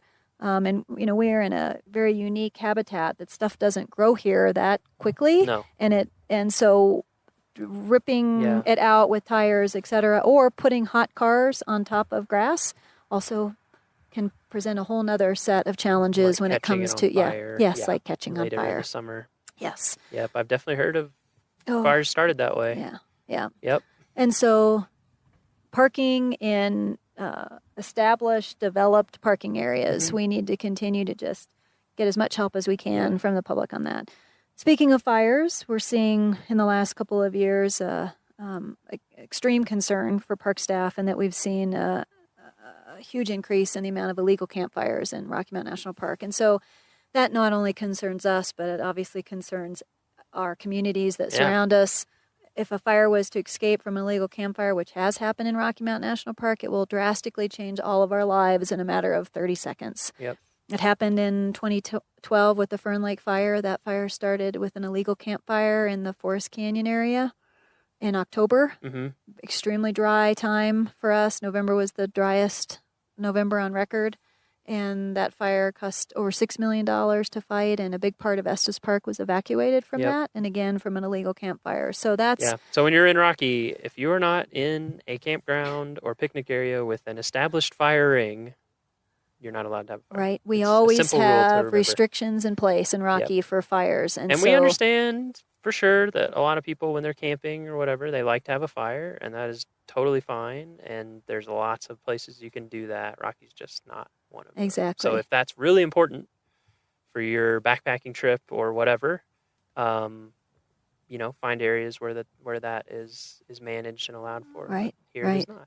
We've had Protect other people and protect yourself and protect the park. We've had people illegally starting fires on the tundra, right by trailheads, and talk about a fragile ecosystem that does not recover. Yeah, we talked about that with Cynthia. Great. Yes. So certainly that's a big thing, and a lot of that group is those that don't care. So that's another way to address that is continuing to do patrols, and we're really fortunate, Rocky, because we've got so many sets of eyes and ears out there. Yes, and visitors. A pro to our level of visitation, and boy, do we hear as soon as people start smelling smoke, seeing smoke. They'll take pictures of it. They'll take pictures of people that are in the area. It's amazing the things that people do to help us try to prevent that. So and another thing we can plug, another thing people can do that will lay this out specifically for you is the Rocky Pledge, which we've worked on together. It's on our website. If you go to the homepage, you'll find it, or if you go to go.nps.gov/Rocky Pledge, and it has a couple 6 bullet points, I believe, items of like the main things you can do to help us protect the park.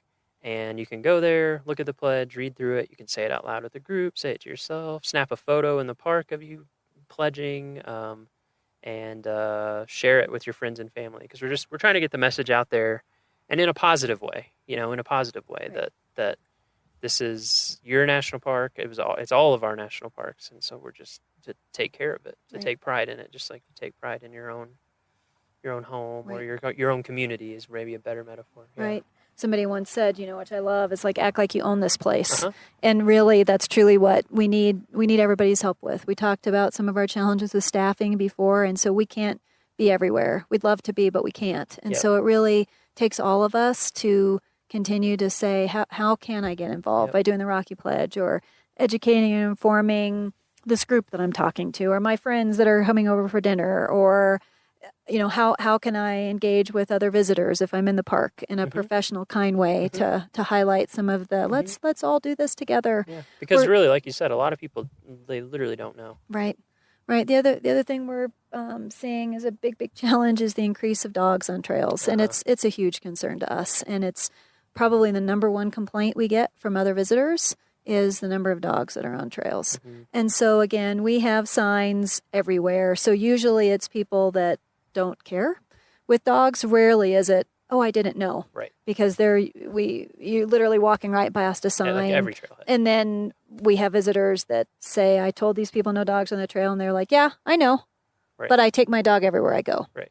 So it's something that is something that we're going to continue to tackle, and we just ask that visitors just leave their dogs at home. There's lots of other places you can take your dog. You can take your dog on trails in forest areas and in our surrounding communities.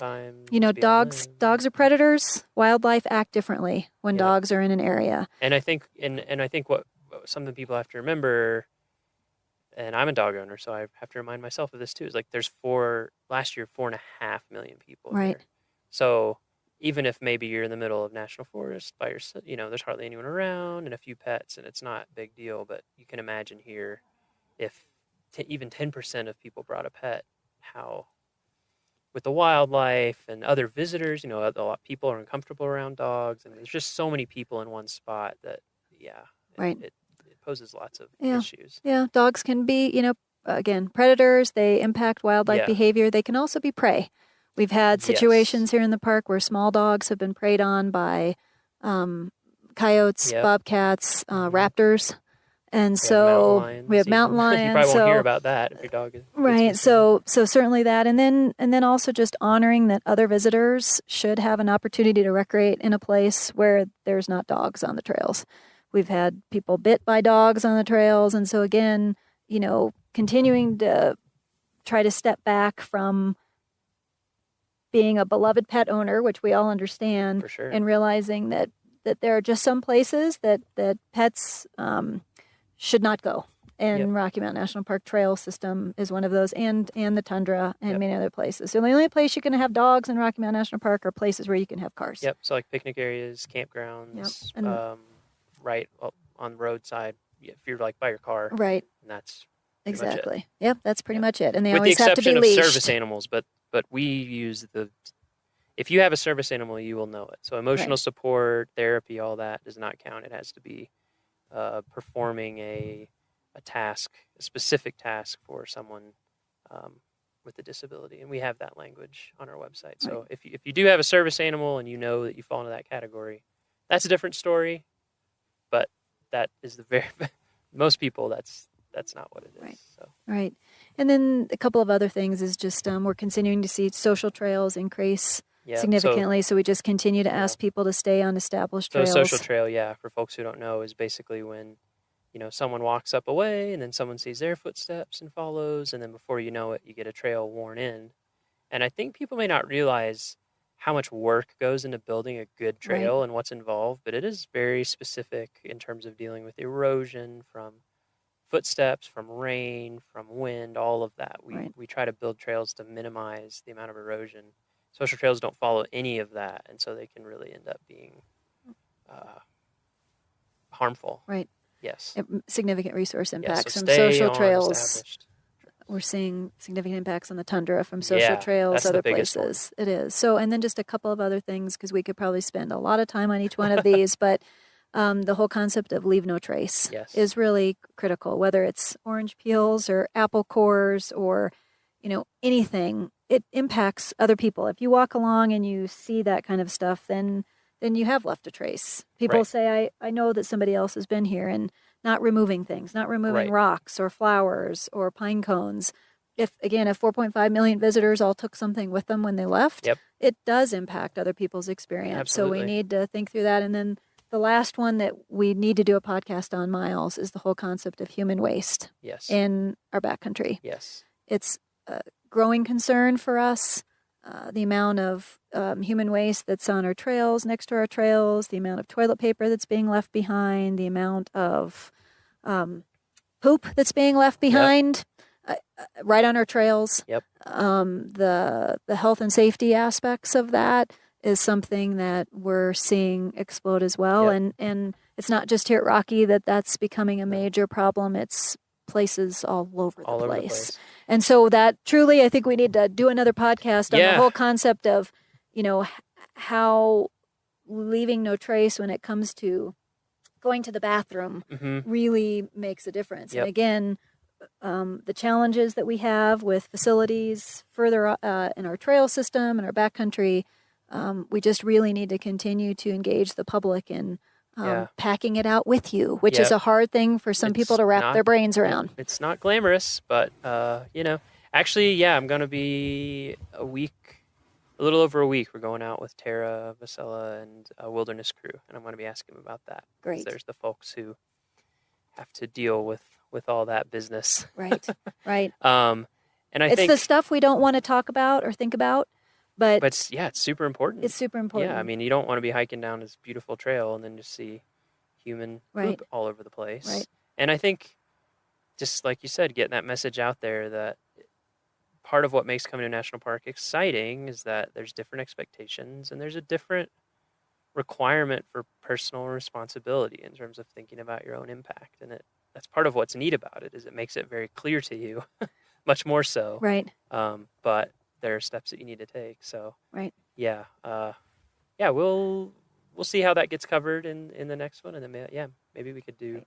I think it'd be neat to do a podcast with some janitorial staff, just to let people know how many of those folks work here at the park and how important, like absolutely essential, their job is. Oh, that's Absolutely. huge. Yeah, great. Okay, so one final question. Okay. I've been asking everybody. It's a hard question to answer, but that's okay. You've been here 16 years. What does Rocky Mountain National Park mean to you?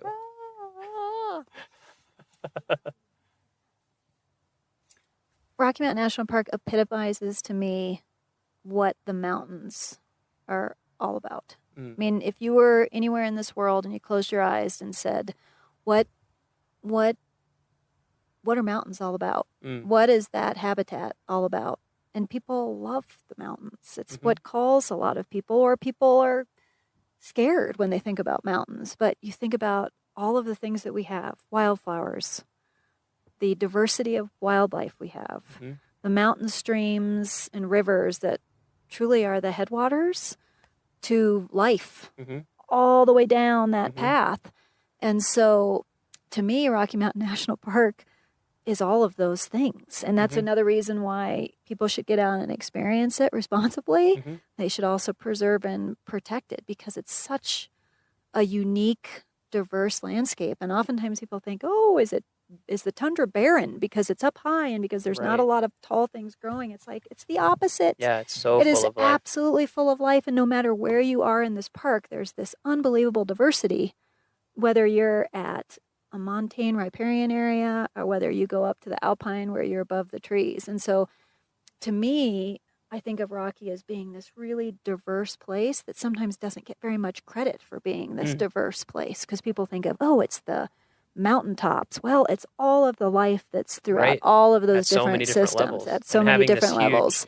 range of altitude really does mean that we have lots of distinct ecosystems, and it's neat once you learn about it or you're here and you pay attention, you start to see that and Right. appreciate that. And the other aspect of Rocky, that what Rocky means to me is a lot of the people that I get this unbelievable opportunity to work with, and the diversity, not only what the resource provides, but the diversity of what our colleagues do. It blows my mind every day. Like I said, the thing that I regret the most is not being able to tell everybody's story, because the things that our folks do is part of what just moves me about this place. Not only the resource, but our colleagues too. Great. Came up with an answer so quickly. It's impressive. Thank you so much for speaking with us, Kyle. Absolutely. Thank And, you. I bet we'll check back in with you about different things as this progresses and grows to the greatest podcast on earth. Very good. Thank you for your efforts in making this happen. Yeah. All right. Thanks.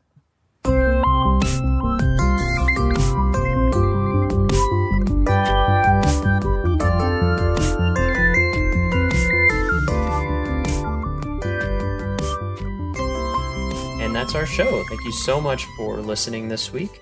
Our next episode will be released, as always, in 2 weeks. That will be Friday, August 11th. For show notes, transcriptions, and to learn more about our show, visit our homepage at go.nps.gov/rmnpod. That is go.nps.gov/rmnpod. The Rocky Mountain National Podcast is a product of Rocky Mountain National Park one of 417 units of the National Park Service that preserve America's heritage for all, forever. Thank you. We hope your next 2 weeks are awesome, and we will see you next time.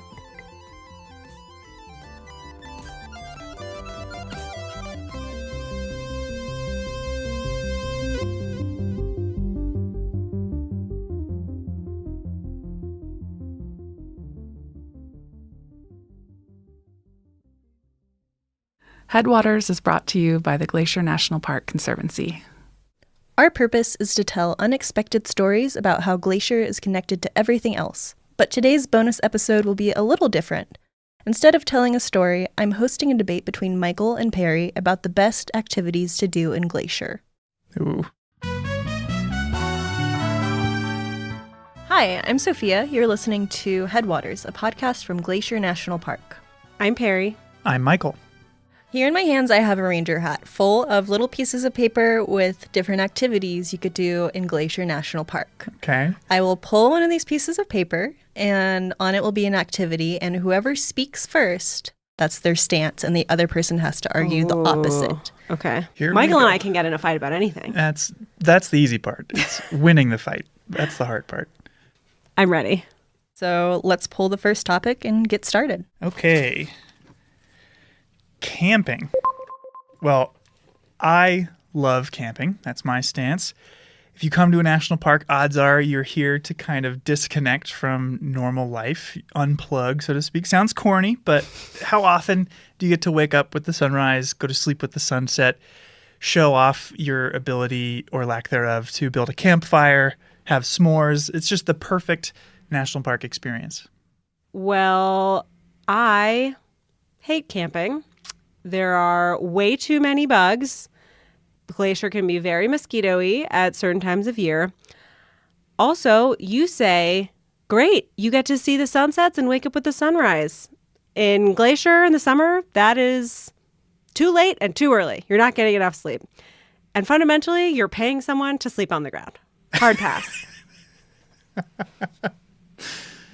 I would give that one to Michael. I feel like bug spray's a thing. If I'm in my tent, I'm relatively safe from the bugs. I'm going to enjoy the great outdoors occasionally. I don't have to do it all the time. Okay. All right. Floating/tubing. Love it. Floating the stretch of Lower McDonald Creek from Apgar to West Glacier is right outside my house and really easy to do after work. And I love that I get to see a part of the park that's right by my house, but from a totally different perspective than I would see it otherwise. Also, great birds. I hate floating and tubing because it requires you to have two different vehicles. You've got to put one in where you start, and you have to park one where you get out, and you have to spend all that time, waste all that time, I would say, shuttling back and forth. Whereas hiking, you can start and end at the same place, no problem. There are loop hikes. There are not loop rivers. Anti-floating. You're just baking in the sun the whole time. Personally, I didn't grow up near rivers, so I am loving them here. So I'm sorry, Michael, I have to side with Perry. Floating and tubing, it's pretty fun. Too bad. All right, what's next? Stargazing. Well, I love stargazing, and here's why. I don't know the names of almost any constellations, and that doesn't matter. I can pick out the Big Dipper, the Little Dipper. Beyond that, it's just like Earth's screensaver. You can stare at it. It's mesmerizing. It's special to look for comets. What's better than staring up at the night sky? Okay, night skies, thumbs up. Stargazing, thumbs down. You have to stay up way too late. Here in Glacier in the summer, it's not even fully dark till well after midnight. There's too much to be doing during the day. We don't have time to be stargazing at night. It's my bedtime. During the daytime that she's so excited about, it's been like 95 degrees. Nighttime, cool 70s. Beautiful skies. And also, coffee exists, so. I'm siding with Michael here. Yes! Love the stars here. You could see the Milky Way in Glacier National Park, which is pretty special. Yeah. I'm glad I drew first on that one. Okay, fishing. I don't have a lot to say about fishing. Those who've listened to season 2 will recall that the last time I went fishing, I was 6 and an alligator ate my bobber. So it's just adding work to another activity I'd rather be doing. Like, I'm floating down the river on a boat. I just want to enjoy that. It feels like a lot of work to be standing there waving a fishing rod around. Or if I'm like fly fishing, standing in the shallows, like I could just be swimming or eating or picnicking, you know? I don't need it. Well, I love fishing. It is one of the most meditative ways to gain a deep understanding of an ecosystem in Glacier. The park only encourages you to catch or touch one type of animal in the park, and it's fish. You're allowed to catch them. There are some that you aren't, but it's just such a unique experience in the park to be able to get to know the aquatic wildlife and have an excuse to just go stand in a river for 2 hours. Michael, how many times have you been fishing in Glacier? Twice. Maybe I need to become a fish girl. I've never been fishing before, which is surprising for being from Texas. But your argument's pretty convincing, Michael. I know you can find out more information about fishing regulations on our website. So if anybody else is interested in hopping on the fish train, check it out. Fish train. No.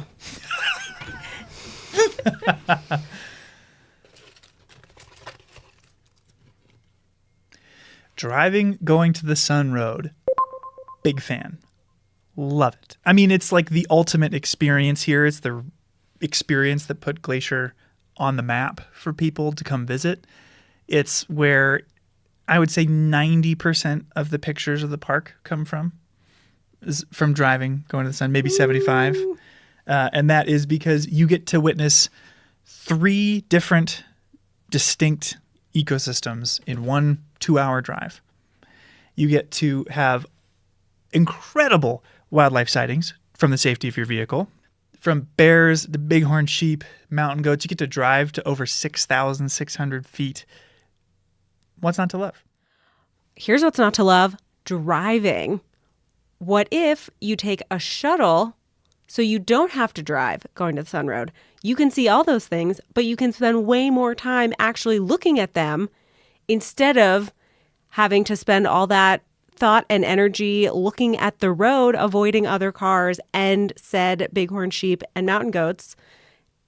And if you just sit on a shuttle and let someone else do the driving, you can appreciate the scenery. It's type 1 fun. There you go. Honestly, the shuttle sounds pretty nice to me. Or being a passenger, I would say. Yeah, I'm siding with Perry on this. All right, one more. Birding. Oh. I love birding. I love trying to figure out who they are, what they look like, who's singing. And you may not get to see a grizzly bear when you come here. I'm sure you won't see a mountain lion. A few of you might, but I never have. But almost everywhere you go in Glacier, you'll find birds. You can come at any time of year and see birds. And especially if you come in the spring, they're constantly singing and calling and just making this place richer and more beautiful. Well, here's my hot take on birding. I love birds. I mean, they are the soundtrack to our mental image of nature itself. But as you said, they are everywhere. I could see birds where I grew up in Ohio, and I can ID them and have a very similar experience. If I wanted to see a grizzly bear, I'd have to go to the zoo. So, birding in Glacier? It's fun to hear birds as you go out and hike, but it's not an activity in its own right. Birds are the background to experiences you could only have here and that people are coming from across the country to have because they can't have it at home. So that's my hot take on birding. I'm never taking you birding again. Honestly, Perry, your passion for birding speaks to me. There's hundreds of birds you could see here, and that's a very special experience. So I have to side with Perry here, Michael. Okay. I disagree, but it has been decided. It's okay. I won. You just accept it. I feel like we covered a lot, but there are so many other activities that we didn't talk about. What's another activity? I would say berry picking.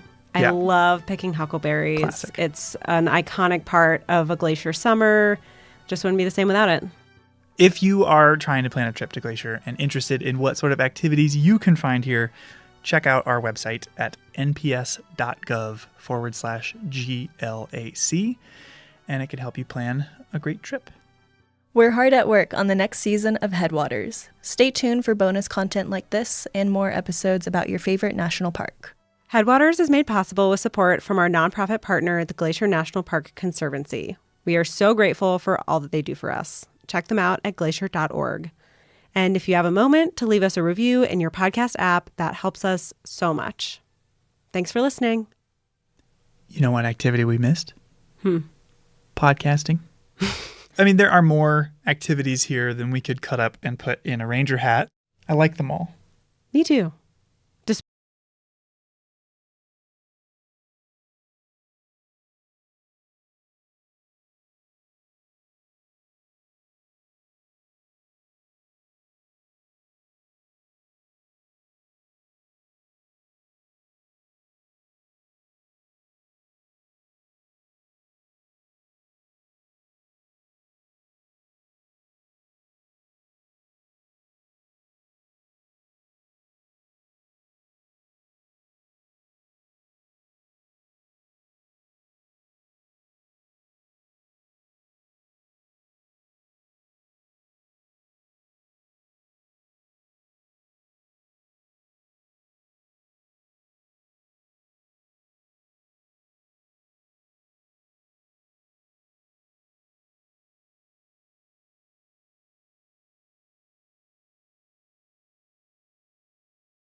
Hemlocks and cedars on the northeast shore of Lake McDonald is one of the smaller and more intimate of Glacier's campgrounds, Sprague Creek. Its 25 sites and proximity to the lakeshore make this a prime spot for campers in the know. Several of the sites overlook the water and offer spectacular views. Due to its small size and the narrow loop road, trailers and other towed units are not allowed, making this the ideal spot for tent campers. Its proximity to the Going to the Sun Road might allow for more noise during the day than other campgrounds, but nighttime traffic is minimal. A picnic area next to the campground provides day use access for those just passing through. It's a great place to stop, enjoy a snack, and play on the lakeshore as well. Directly across the lake from the campground is Howe Ridge. In August of 2003, Howe Ridge was the scene of one of the most spectacular fires in Glacier's history. Pushed by high winds, the fire raced up the lakeshore in a matter of hours and threatened to continue on up the valley. Firefighters used a procedure called a burnout to stop the fire at the base of Stanton Mountain. And a burnout is pretty much just what it sounds like. A controlled fire is purposely set in a specific location to burn out all the potential fuel for an advancing fire. The burnout on Stanton Mountain took place at night and offered an amazing view from the lakeshore, just below the campground. You can still see the dead trees across the lake today, and if you look closely, the strip of dead trees going up the mountain that contained the fire and stopped its spread up the valley. Glacier's new free shuttle system stops here also, so leave the car at the campsite and hop on the shuttle to enjoy an evening program at Lake McDonald Lodge, dinner at the restaurant, or a car-free day in the park. One spring, shortly after I first came to Glacier National Park to start working as a ranger here, I made my first trip up the Going to the Sun Road. In spring, while the plow crews are still working on clearing the winter snow from the road, the area past Avalanche Creek is closed to cars, At this time of year, it's popular to bicycle up on the closed part of the road. One afternoon, I took my bike up to Avalanche Creek to ride. Only planning to bike a few miles, I was outfitted in just a t-shirt and carrying only a simple repair kit, a small water bottle, and of course a can of bear spray. When I reached my intended destination, a switchback in the road called The Loop, I was still feeling strong. The sun was bright and the sky was that deep blue color you only really get in wide open country. From that spot, there's a spectacular view of a mountain called Heaven's Peak. I just couldn't turn around. I eschewed my original plan and kept pedaling up towards Logan Pass. I couldn't stop. Those miles above the loop are home to some of the grandest mountain views you'll find anywhere. As I came around each corner, a new and breathtaking vista came into focus. The effect was magnetic. As my legs became leaden from the miles of climbing up towards the pass, the mountain views compelled me forward, foot by foot, the beauty of the scenery practically physically pulling me up. If you've ever ridden the Going to the Sun Road, you know exactly what I mean. The feeling was ineffable and unforgettable. Eventually, I reached the high point of the road, Logan Pass, and by then I was in a complete euphoria. As I looked around, I relished the alpenglow lighting up the mountains, the evening light shimmering in the snow, and the glacier lilies pushing up through the fresh soil. The pinkish orange of the sunset was so beautiful I screamed. I couldn't react except primordially.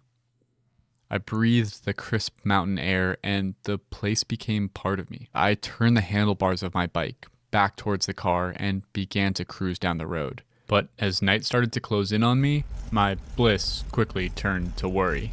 The sun dropped behind the tall peaks and the temperature plummeted. The road was coated with frigid water from the melting snow, which was kicked up by my tires, and soon saturated my green t-shirt. My stomach growled with hunger. I had cycled much further than planned and missed dinner. But worst of all was the wind. The air itself was still, but biking downhill and picking up speed, I would generate my own wind faster and faster. I couldn't decide whether to descend slowly, staying warmer but dragging out the experience, or to just let go and frigidly descend as fast as possible. Gravity and the thought of my warm car were irresistible. I let loose. As I picked up speed, the cold wind turned my hands numb. They slumped over the handlebars, pale and useless. Suddenly, I regretted that decision. In the fading light, I saw a herd of bighorn sheep jump down into the road from a rocky outcropping above, directly into my path. I squeezed my brakes as hard as I could with my unfeeling hands, not knowing if it would have any effect. With a shriek, my tires locked up, and my bike came to a halt. I was a little too close for comfort to the curly horns of a large ram. He seemed unmoved. Slowly, I made my way down to the car, arriving safely, but well after dark. At home, I cooked up fried eggs, refried beans, anything caloric and warm I could find in my cabinet. Since then, I've biked the Going to the Sun Road many times, and the views still capture my heart. But now, before I leave, I always make sure I have all the necessary safety gear, including snacks, a jacket, and especially gloves.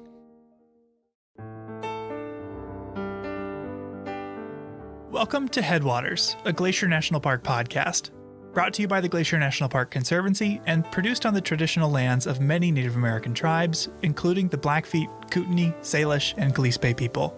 We're calling this season The Confluence, as we look at the ways that nature, culture, the present, and the past all come together here.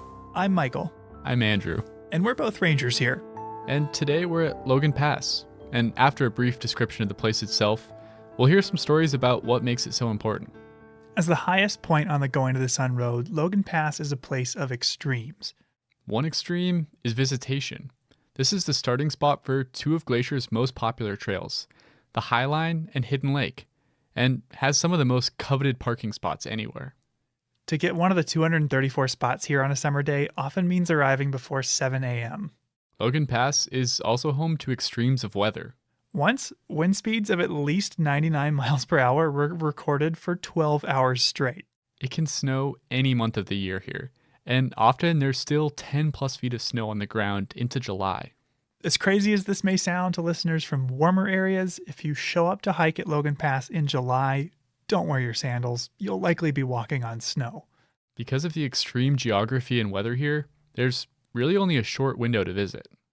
Crews start plowing the Going to the Sun Road every year at the beginning of April, but it's a monumental task. The plows will have to maneuver through avalanche chutes, manage extreme weather, and finally tackle a section simply called the Big Drift, where snow often blows into a pile 80 feet deep. They do all of this on extreme terrain, and it all has to be finished before the road can open to the public. Typically, the Going to the Sun Road opens for the season in late June or early July, but the opening date will depend on conditions. So if you're planning to drive to Logan Pass, don't plan your trip any earlier than that. If you want to bike like I did, the road will be available for biking before it opens to cars. But you're not allowed to bike in the immediate vicinity of working plow crews for obvious reasons. To reach Logan Pass, you'll need to bike after hours or on the weekend when crews aren't working. Once Memorial Day hits and car traffic really ramps up, there are more restrictions on when and where you can bike on the Going to the Sun Road. You'll really want to consult the park website or newspaper to read all the details. It's only a few short months before winter makes its return to the pass. Winter storms have ended the Logan Pass season as early as September in recent years, but mid-October is more typical. It's a narrow window, and that's not accounting for wildfire or other natural events that can lead to unplanned closures. But Logan Pass is a magical place, full of wildflowers, wildlife, and unsurpassed views. The wild and rugged nature of this place, which makes it so appealing, can also make it unpredictable. It's good to keep in mind that some things you plan to do just might not be available. Be flexible and have a backup plan. There's always something fun to do if you're creative and prepared. With all that in mind, let's move into our first story of the day, about how workers in the 1920s and 30s were able to build the engineering marvel that is the Going to the Sun Road.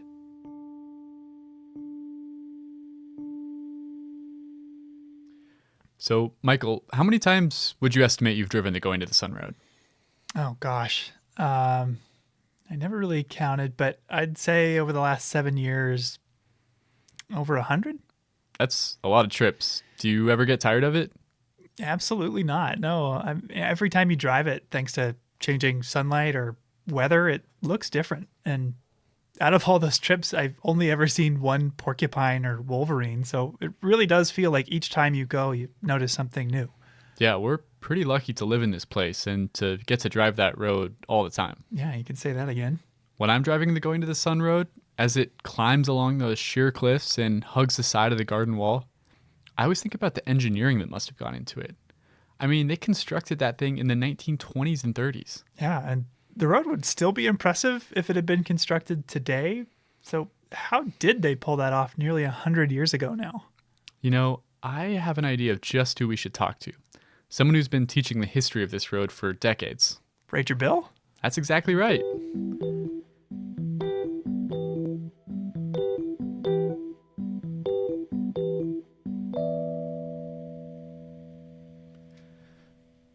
Bill has been working here for a long time.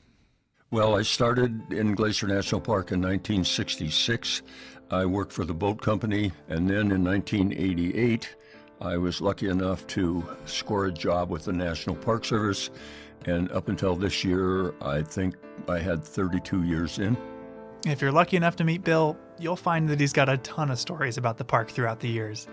When I asked him what he'd say to someone about to drive the Going to the Sun Road for the first time, he didn't undersell it. Well, first of all, I would tell anybody that I was talking to that they're in for probably one of the greatest experiences of their life. In Bill's reckoning, the road really democratized Glacier National Park. It made it a place accessible to a lot more people. It allowed everyone that came to the park, whether you're young or old or if you're from a different country, it gives you the opportunity to get up very close and personal with one of the finest wilderness areas in the United States, as well as alpine scenery. According to Bill, the Going to the Sun Road's origins go all the way back to the inception of the Park Service.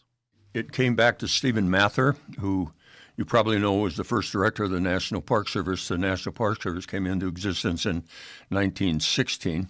Stephen Mather, within a year, became the director.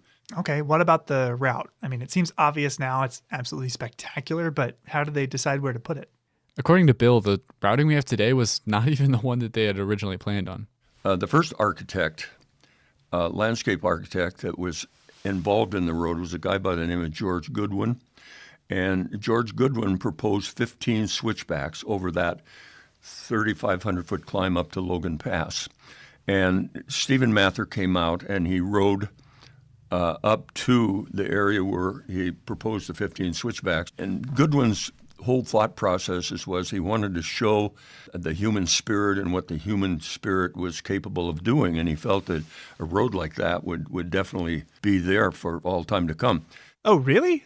The road was supposed to have 15 switchbacks? I mean, it only has one now at the loop, right? Yeah, fate intervened and the 15 switchback idea was shot down. But along on that trip was another younger architect by the name of Thomas Vint. And Thomas Vint said, I don't think that's a good idea. And Stephen Mather also said he didn't think it was a good idea that they would ruin this incredibly beautiful scenic part of the park. Okay, yeah, no, I've got to agree. That does not sound like a good idea. 15 switchbacks would have covered like the whole area in pavement. So Vint proposed a different route instead, one that only had a single switchback, one where the road would blend into the landscape, emphasizing the natural scenery rather than the human engineering. It sounds a lot more like the road that I know. Yeah, Stephen Mather preferred that proposal as well. He wanted the road to lie lightly on the land, to emphasize the natural over the human. So what was the next step to take it from drawing board to asphalt?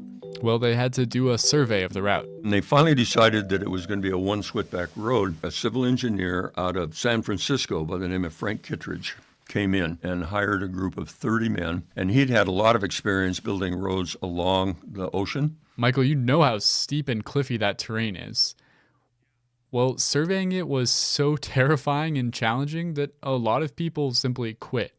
Turnover was so high on these survey crews that Kittredge had to have 3 crews simultaneously. One that was actually working. Then he also had to have one crew coming and one crew quitting.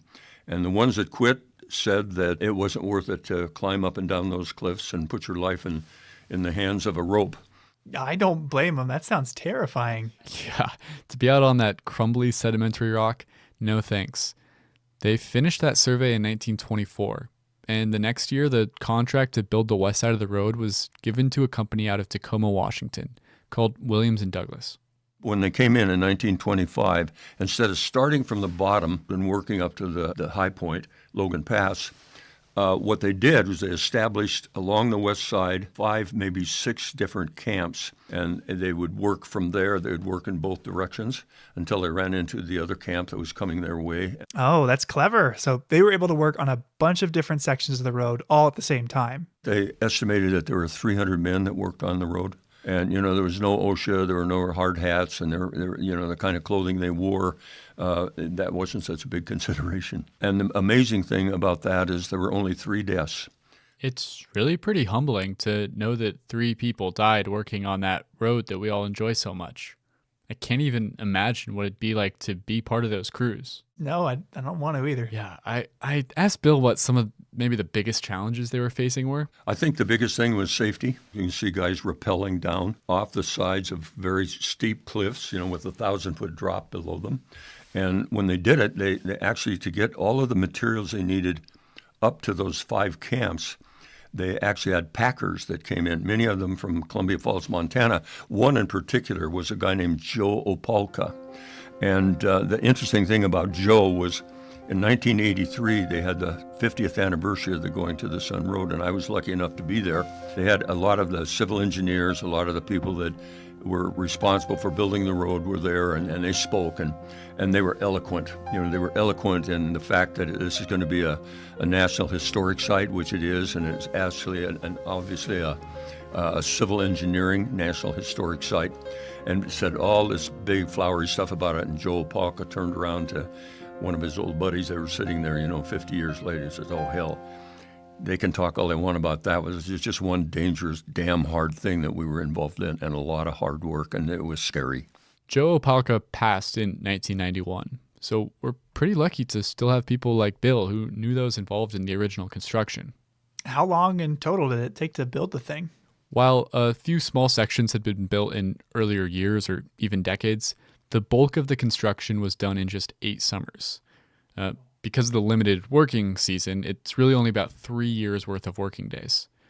The road was finished in 1932, and then... And in 1933, they dedicated, I think it was on the 15th of July, and there were 4,000 people that showed up. Now today, it would be an environmental disaster because 4,000 people, and they camped out all over in the beautiful meadows and the wildflowers. That is a lot of people at Logan Pass. Yeah, so I guess some things haven't changed that much. Bill emphasized to me that hearing about the road and learning the history is great and all, but... If possible, people need to come here. You can ooh and ah at the pictures, but when you're on that road, oh my God. There's something irreplaceable about really being there. It's just like now where I live, they're rebuilding my road, and now they're digging. The guy that runs that excavator, he is phenomenal. The way he handles that great big bucket that's got to be like this, and he just, like he's just got it in his hand and he can put it here and there. And I just actually took a chair out last week and just sat out there one kind of sunny day and just watched him work. It was just so much fun. But I was there and I was part of it. And to me, that's what education is all about. You got to be able to, hell, you can talk about wildflowers, but when you can actually see it happening, it's just so much more effective. That's such a great image of Bill sitting out in his lawn chair watching the excavator. Yeah, it actually does sound pretty cool to watch. Yeah. And I loved the way Bill described the experience of the Going to the Sun Road. It's like giving somebody a hug. You're hugging the park because it's so beautiful. And the road obviously is a tribute to the spirit, the human spirit, but it also is a tribute to nature. You've got to respect it. You've got to take your time. And you've got to realize you're in a place that pretty much is starting to disappear in our world, in our country. When you think about all the industrialization that's gone on, but Glacier's a place where you can come and it still relatively is untouched. He told me about an experience that can really only happen at a place like Logan Pass. When I was working up there a couple of years ago, and there was a mountain sheep, beautiful mountain sheep, just this big, huge horns guy. And he was looking at us, and it was just like a statue. And the guy came up to me and he said, "Geez, Ranger," he said, "I swear to God, that same mountain sheep was standing in exactly that position 20 years ago when I came here." And I looked at him and I said, who knows? Probably not, but the park is just exactly like it was when you were here 20 years ago because it was set aside to become a national park. And how fortunate we are to have places like that. We'll be right back after this break with a story about some of the interesting steps the park has taken to deal with the impact of visitors at Logan Pass. Each episode, we seem to cover at least one thing that, like this podcast, wouldn't be possible without the support of the Glacier National Park Conservancy. With the help of some friends over there, we got the number of Executive Director Doug Mitchell and decided to call him up out of the blue to ask about these projects. For this episode, we wanted to ask about a very special ranger you'll sometimes see at Logan Pass.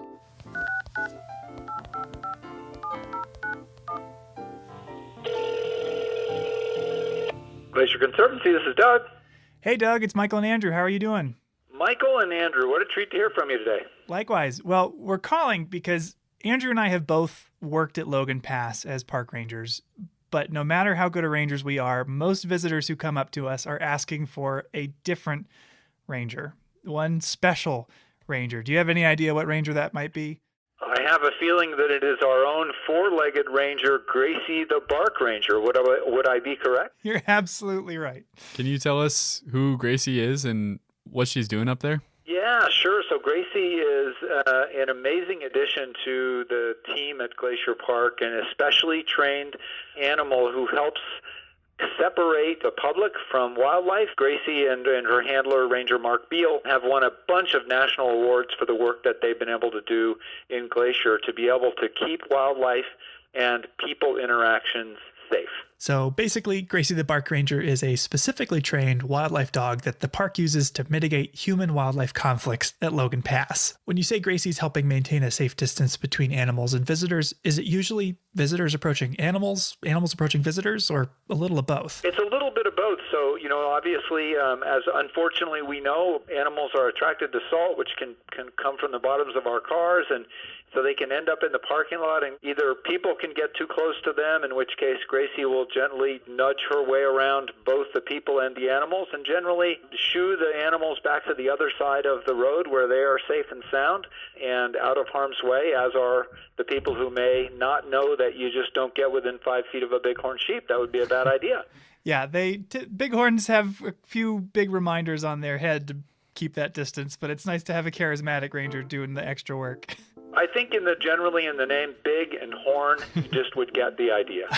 Yeah, it's always fun to hear about the special projects the Glacier National Park Conservancy funds and supports here in the park. And it's always fun to hear your guys' latest podcast. Thanks for the work you're doing. Great. Well, we'll talk to you soon, Doug. All right. Thank you. Bye. Bye-bye. Welcome back to Headwaters, a Glacier National Park podcast. In this episode, we are at Logan Pass, and for this next story, I wanted to talk to someone who had worked there. On an average summer day, how early would you say the parking lot filled up there? Normal, probably 7:45 was about average. Okay. It's when I first started working there in 2013, it was probably closer to 9 o'clock. Wow. So it started, people kind of got the idea that they need to get there early. That's Emlyn Stanton. Emlyn Stanton, and I was the visitor service assistant for Logan Pass. Who spent 7 years more or less managing the whole area. You're one of the people that would make the call to close the parking lot right when it's full. How do you know when it's time to do that? Normally for closing it, if there's more than 20 cars circling, is normally when we made the call to close it. In the summer of 2019, Logan Pass was open for 86 days. And 3/4 of the time, the parking lot of the visitor center was full by 9 a.m. And from having staffed that visitor center, it's worth noting that Emlyn or another ranger who's making the announcement that it's full, they don't live up at Logan Pass. They have to drive up in the morning like everyone else. So if the lot is actually full at 6:30 in the morning, it won't get called in until Emlyn arrived at work. Yeah, you're right. So what would your advice be to somebody who didn't find parking at Logan? Just go down the road, try to find a legal pullout, and have them just take the shuttle back up. Now, on a personal level, I don't think anyone, when they visit Glacier, is excited to have to jockey for parking or deal with congestion. I mean, it's just not fun. But there are some other concerns that park managers have when they see crowds like this at Logan Pass. Yeah, you've got to think about, can an ambulance get up here? Are people going to be forced to walk on the vegetation? Are we getting too close to the wildlife? Is someone going to get gored by a mountain goat? Things like this are often cited as proof positive that our national parks are being loved to death. And while that might be a little hyperbolic, they are great examples of the difficult nature of carrying out our agency's mission. Now, the mission of the NPS is beloved, but actually implementing it proves challenging, thanks to what's known as its dual mandate. Could you describe the dual mandate? Sure. Well, the mission statement says that places like Glacier are to be preserved unimpaired. But you're not going to set a glacier aside in a museum or hermetically seal it only to be viewed at a distance, because the mission also states that they're to be preserved for future generations to use, for people to enjoy and learn from. Yeah, and that balance between protecting something as it is and allowing for others to enjoy it, that's a tightrope walk. Too far to one side and you'll preserve it so well that nobody could ever see it. Too far to the other, you build enough roads, resorts, and attractions that you built a theme park. Yeah, you've got to find a middle ground somewhere. Logan Pass, as we've said, is a place of superlatives. It's the highest point on the Going to the Sun Road with some of the park's most extreme weather and abundant wildlife. But it's also a case study in how, in the face of extreme visitation, Glacier has grappled with this dual mandate. And none of these concerns are unique to Logan Pass. Destinations all along Going to the Sun Road seem to grow more and more popular each year. But as the literal and figurative high point of many people's visits here, Logan Pass has been at the center of both the visitor experience and park management for a long time. And if you look at its history, you'll find some of the most misguided, controversial, and just downright bananas attempts the park has made to define our relationship to this place. Today, I'm going to share 3 examples of times that our favorite alpine playground was nearly loved to death. Now, the Logan Pass Visitor Center was built as part of Mission 66, a massive National Park Service program to expand and standardize infrastructure at park sites all over the country in preparation for the 50th birthday of the NPS. Andrew, could you describe the Logan Pass Visitor Center? Sure. It's built into a hillside, and it's got this big sloping roof that kind of matches the contour of the hill. It's made with stone walls and big windows everywhere to enjoy the views. Yeah, it's beautiful, it's visually striking, and I think really complements the scenery well. But as with any construction project, it disturbed the ground it was built on. This is my first story of management foibles and folly at Logan Pass, and I'm calling it The Cover-Up. But first, Andrew, could you describe what the meadows are like? There's all those subalpine meadows with glacier lilies, monkey flower, all sorts of grasses. Exactly. By the time construction had finished in 1965, pictures of the building show barren dirt all around it. But the same photo just 2 years later shows lush green vegetation all around the building. Wait, what? This seems impossible. Yeah, no, look at it. Things don't usually grow that fast up at that elevation. They don't? Those meadows are covered in snow for like 8 months of the year, so I would expect it to take decades for all those plants to grow back. Yeah, you're right. And here's how they did it, if you could read this excerpt from a newspaper article at the time. Sure. Okay, park officials decided to gather alpine turf elsewhere and transplant it around the visitor center, exactly as one might in developing a new lawn in the city. The source of the alpine sod, unfortunately, is a short distance from the visitor center, just out of the line of sight. Collectively, the sites represent an area as large as a football field. Wait, they just stripped away plants from another spot and replanted them there? Yeah, and they didn't try very hard to hide what they were doing either, because hikers on their way to the Hidden Lake Overlook just behind the building immediately noticed patches of barren dirt like 200 yards from the visitor center. Oh no, that's pretty egregious. Yeah, and so management caught some flack for that, as seen from that article you just read from. But what came next was an attempt to actually protect the meadows. Okay, that seems like a good thing. In a story I'm going to call The Toxic Trail.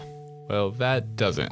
The hikers that noticed the sod stripping were on their way to the Hidden Lake Overlook, a mile and a half southwest of the visitor center. Now, today, if you were to hike there, what would you be walking on? It's mostly on a boardwalk. Yeah, a raised wooden boardwalk. When the visitor center opened, it was just a regular trail. So let me guess. After they built the visitor center, it got a lot more crowded up there, and the park was worried that all these people would start to stray off trail and walk on the plants. So they built a boardwalk to try to keep people on the trail. It's almost like you work here. But you're right. A boardwalk was proposed for that very reason, but it wasn't a popular proposal. It was widely criticized, notably by the trail crew members that would be tasked with its construction. In a letter to the editor of the Hungry Horse News, they opposed the boardwalk for 4 reasons. Now, I have them here. Can you read them? Yeah, sure.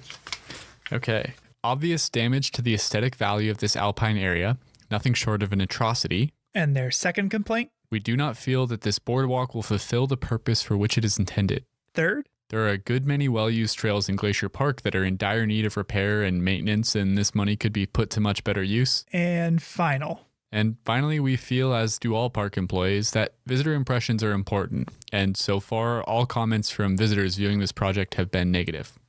A pretty thorough rebuke. Yeah, but there actually is a boardwalk up there today, so they must have changed their minds? Well, park management actually dismissed both the feedback and the employees who gave it. The trail crew members who spoke up were actually fired. Wait, really? Yeah, the park superintendent at the time, William Briggle, was so insistent on finishing this project despite widespread concerns that the trail crew was replaced and work began immediately on the boardwalk.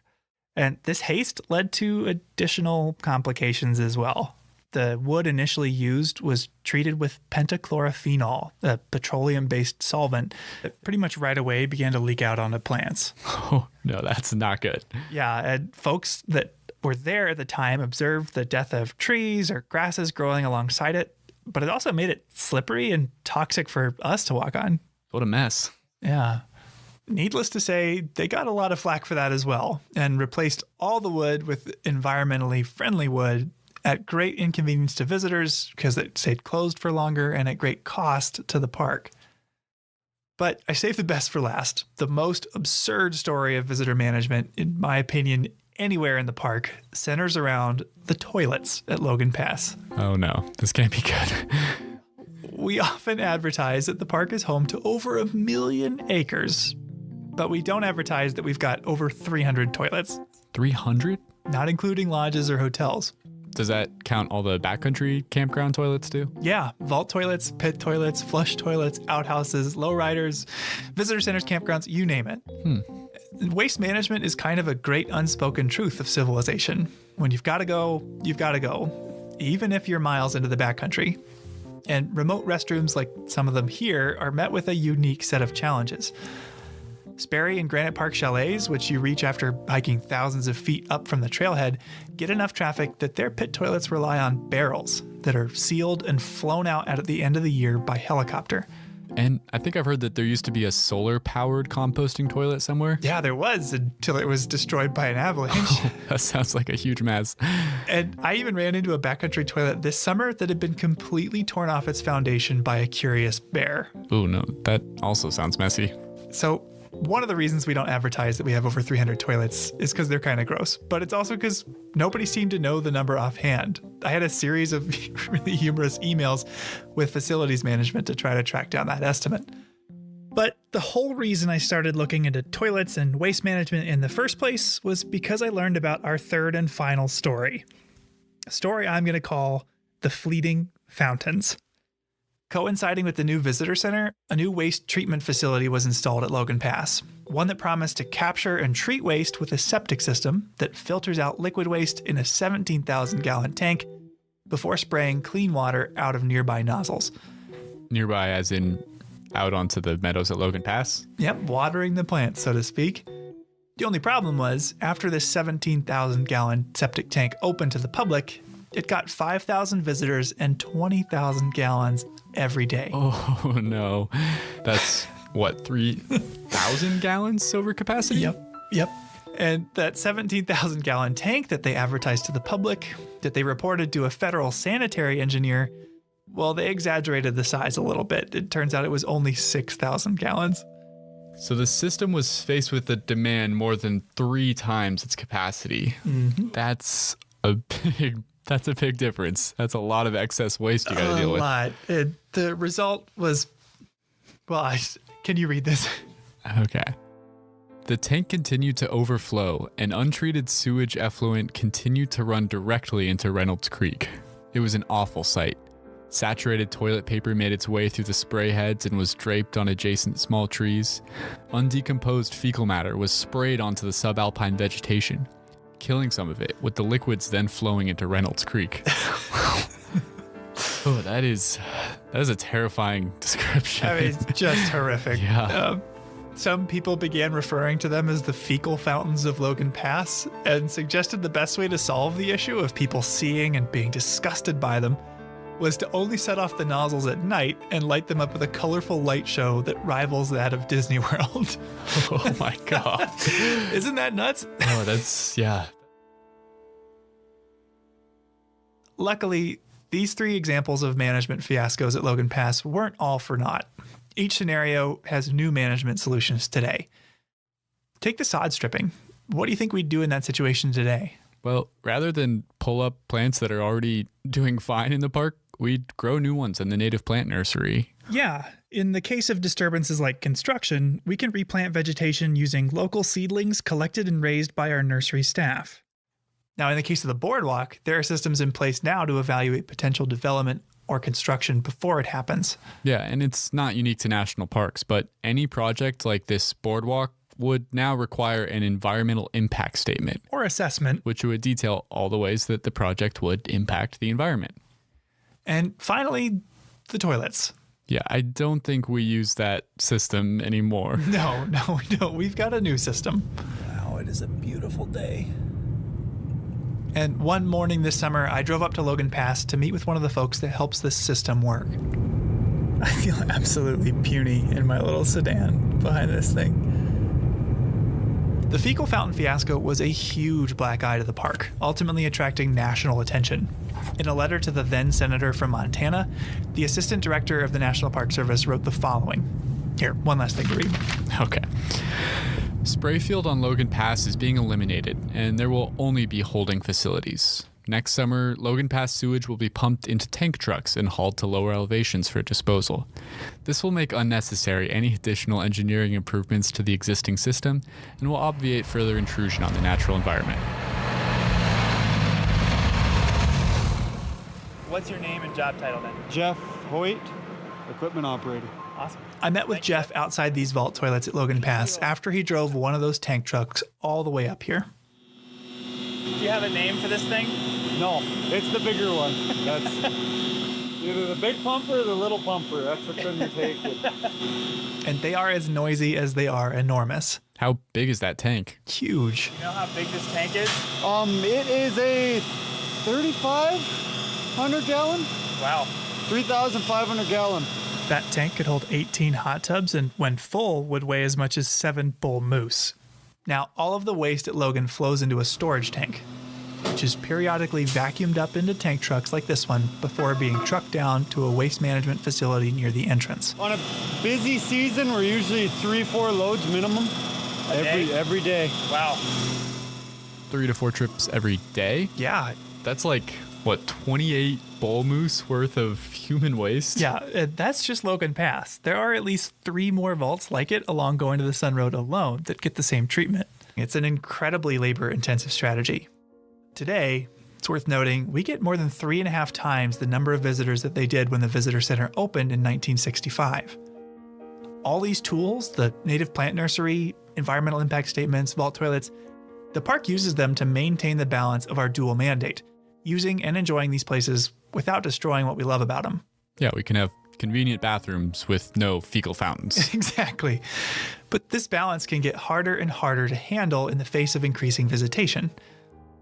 Now, we wouldn't have the solutions we discussed today if people hadn't spoken up about the old ones. It was the voices of visitors that raised awareness of sod stripping and put pressure on the park to fix the boardwalk. The most effective management tool a park could hope for is a community of people that support it, that care for it, and are conscious of their impact during a visit.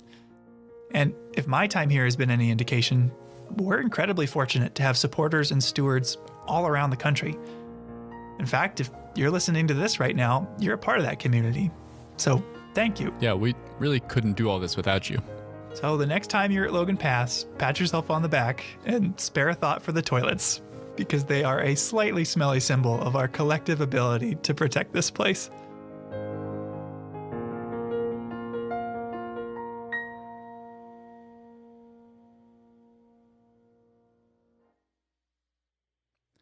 Okay, all this talk of toilets has got me thinking about the smells here. There are so many things to smell. Do you have any scent-related memories here, Michael? Yeah, I remember the second summer I came out here to work, I noticed how much I associated the smell of the forests around park housing with the park itself. I remember calling my family to let them know that I made it safely to Montana and mentioned that I realized how much I missed that smell. My sister Katie thought it was hilarious. Like, what do you mean you miss the smell? Bringing it up on phone calls from time to time. But when they finally got the chance to visit, I remember her apologizing. I know what you were talking about now. It smells great. Yeah, that's a great story. And you're definitely not the only person who's ever been teased for their interest in the smells here. I want to play you a clip from a conversation I had recently. I got so much grief from my colleagues, just like kind of jabbing at me, like, smellscapes, are you still like doing this? Like, what are you talking about? Smellscapes, that can't be real. And I was reading Aristotle for a class at the time, and he called smell the lowest of the human senses. And it's like, even he's beating up on smells. We've never given smell its due, whether it's in the parks or just in culture. I mean, that sounds a lot like what happened with me and my sister. Who is that? That's Will Rice. He's an assistant professor at the University of Montana's Department of Society and Conservation. Did I hear him use the word smellscape? Like, what is that? When Will was doing his graduate studies at Penn State, he worked on a survey about what motivations people had to visit an especially busy part of Grand Teton National Park. One visitor told him, "Well, I'm here for the smellscape." And initially it was kind of funny, like, this the smellscape, that's kind of an odd term. We hear soundscape a lot in national parks, and a lot of the research I do surrounds soundscape. So I was just interested, well, is this even a thing that's being studied in any capacity? You realized the same thing that you were just talking about, and that your sister realized when she visited, that smells play a big role in how we experience national parks, but we hardly ever talk about them. So he wrote a paper. Here, you can check it out. Pungent Parks, Smells Growing Relevance in Park Tourism by William Rice, Garrett Hamilton, and Peter Newman. Luckily for us, since Will now just works down in Missoula, he was willing to drive up and take a walk with me around Apgar here and talk about the smellscape.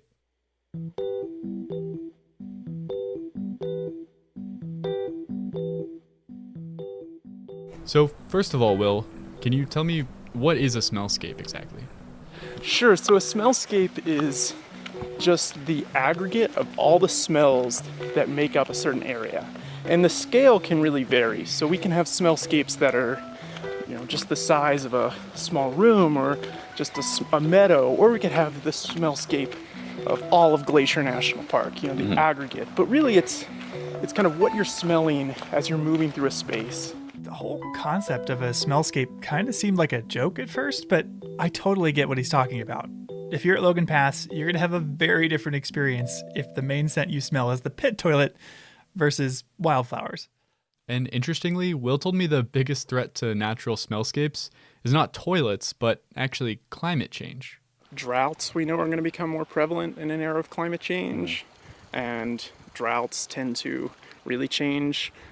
Like we're standing right now around a bunch of wildflowers that are dependent on rain every year. And if we go through a period of drought, those wildflowers may become less prevalent. In turn, if we have a larger rain event like you're seeing, with the super blooms in Southern California, that changes the smellscape. Changing weather patterns, but also wildfires, a big one. I mean, wildfire can really dramatically change the character of a smellscape rather quickly.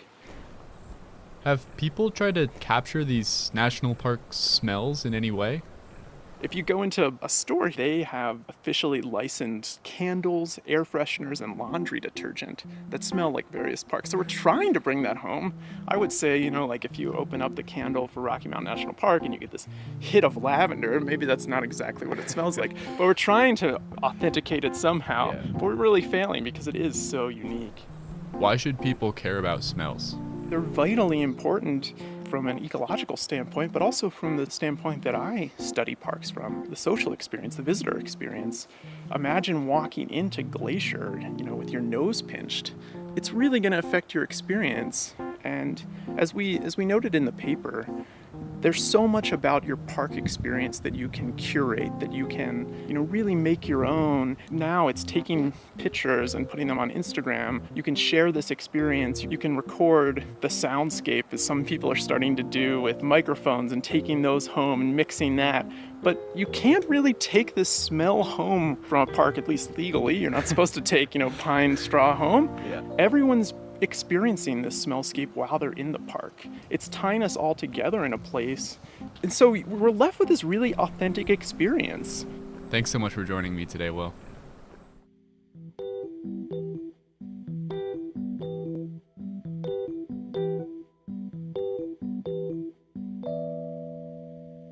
I had never thought about it that way. There's all sorts of pictures and videos of the park. There are recordings and now even a podcast of the sounds, but to experience the smells, you just have to be here. Yeah, and our last story today is about another experience that you really just have to be here to have. It's something you can't experience anywhere else in the whole of the American Rockies. Just this one spot in Glacier National Park. What is it? Well, you'll have to join me to find out. Okay.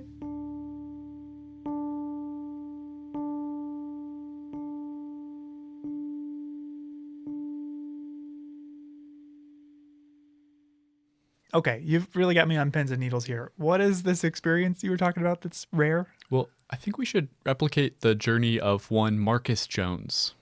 Who's that? Jones was a botanist. He worked in Montana in the early 1900s.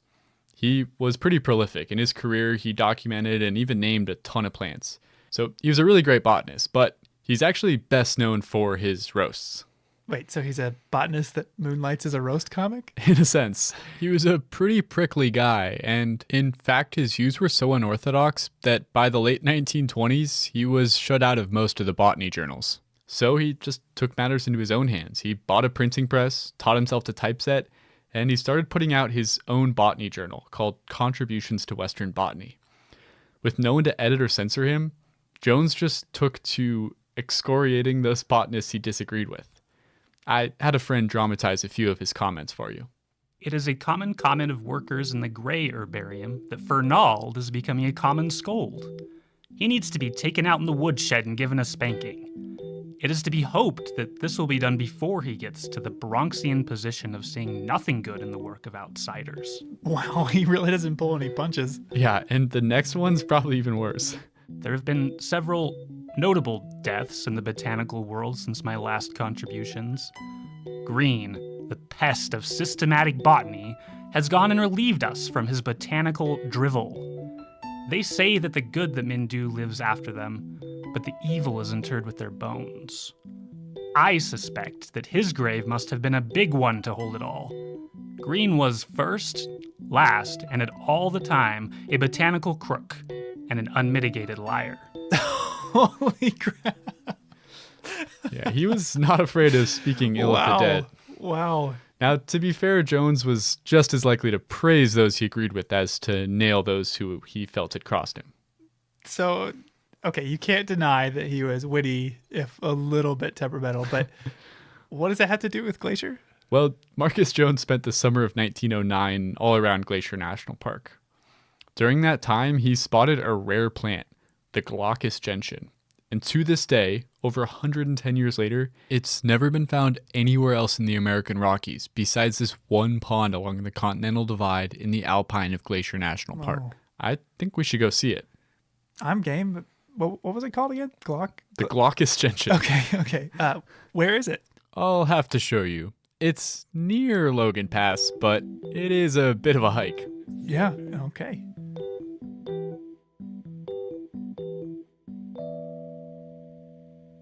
Okay, so yeah, we've hiked just over 10 and a half miles already this morning, climbed 4,700 feet, and now I think we're within like 100 yards of our gentian. We're getting really close. I'm pretty excited to see it in a minute here. So when we get up to the pond, there's some water kind of seeping out the bottom of it, and you can see there's these mossy patches that have started growing in that wet area below the pond. That's our habitat. So we're gonna walk down there. I think that's where we're gonna find our flower, and we're just gonna be looking for something just a couple inches tall. It's a pretty tough hike up here, so I was glad to get a little break while you explain some of the background of the flower and why we're up here in the first place. So he discovered the Glaucus gentian, the gooseneck sedge. Did he name all these things? He didn't. The Glaucus gentian was named actually all the way back in 1790. A Prussian botanist named Peter Simon Pallas named it. What does Glaucus mean? Glaucus is, I think it's a really interesting word. It's not one that people use very much these days, but it's actually one of the oldest color words that we know about. Glaucus goes all the way back to Homer. In the Odyssey, Athena is described as glaucous-eyed, and so it became a descriptor of a kind of blue-green color. So what is special about this Glaucus gentian? Well, it's a pretty unique plant because it grows in so few places. It really has evolved to a very specialized kind of habitat here. This is a really harsh environment. There's a lot of snow, a lot of wind. It's cold, really short growing season. This particular spot we're in is really wet. It's fed by a snowfield. You'll see more of this type of habitat like in the Arctic Circle. Mm-hmm. So this plant is really adapted to really an Arctic situation. But because this area is kept moist by a snowfield, it's pretty threatened by climate change. If that snowfield were to disappear, this area is going to dry out. So scientists have been monitoring this site for 40 years, trying to track how the hydrology affects the plants. And they've noticed a statistically significant decline in the number of gentians that grow here. It really seems Like, it's attributable to that shrinking snowfield. It's not keeping things as moist as it used to be. Oh, wow. So it sounds like climate change is making this plant even rarer. I talked to one scientist who's been coming up here for years, and he said when he first started, he would kneel down to look at the flowers, and when he'd stand up, his pants were soaking wet. And in recent years, he stands up and his pants are still dry. It's just not as moist here anymore. It's interesting because, we've seen the climate trends in this area. We've seen increased temperatures, obviously, but we've also seen somewhat increased precipitation. So you'd think maybe a wet plant would benefit from that and it would be fine. But because that summer heat is so intense, it starts so early. It's warmer in March, April, May. Often it stays about freezing at night in May. Things are just melting out faster and it doesn't stay wet late enough into the season. So it's less about the amount of moisture, but about the consistency. The timing, yeah. It doesn't stay all summer anymore. So we're gonna keep monitoring this site and see what happens to the gentians, but they're really a signal for us to the health of our snowfields and the changing climate up here. Oh, and there's a mountain goat. Well, I'm excited to try to find it. Should we go head down there? Sure. Okay, it's been about 30 minutes now. I really actually thought we would have found it by now, but no sign of it so far. The search continues. Spotted saxifrage, buttercups, and lots of moss. But no gentian yet. All right, we're hitting the 1 hour mark.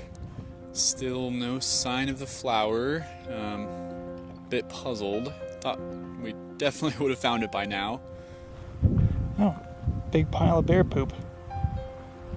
Okay, we're approaching 2 hours. I'm starting to wonder if this thing is even here anymore. I really don't know where else to look, but I think we're gonna give it just a little longer, maybe another half hour. I think Andrew just found it. I heard him shout. I have like the biggest smile on my face right now. It's so nice to find it. That feels so good. We've been looking for a couple hours at this point. Yeah, 2.5 hours of just combing every square inch of this area. But it's here. It still exists. It was as glaucous as advertised. Yeah, when you said blue-green, I was picturing more blue than green, I think. But it definitely was hard to pick out from everything around it.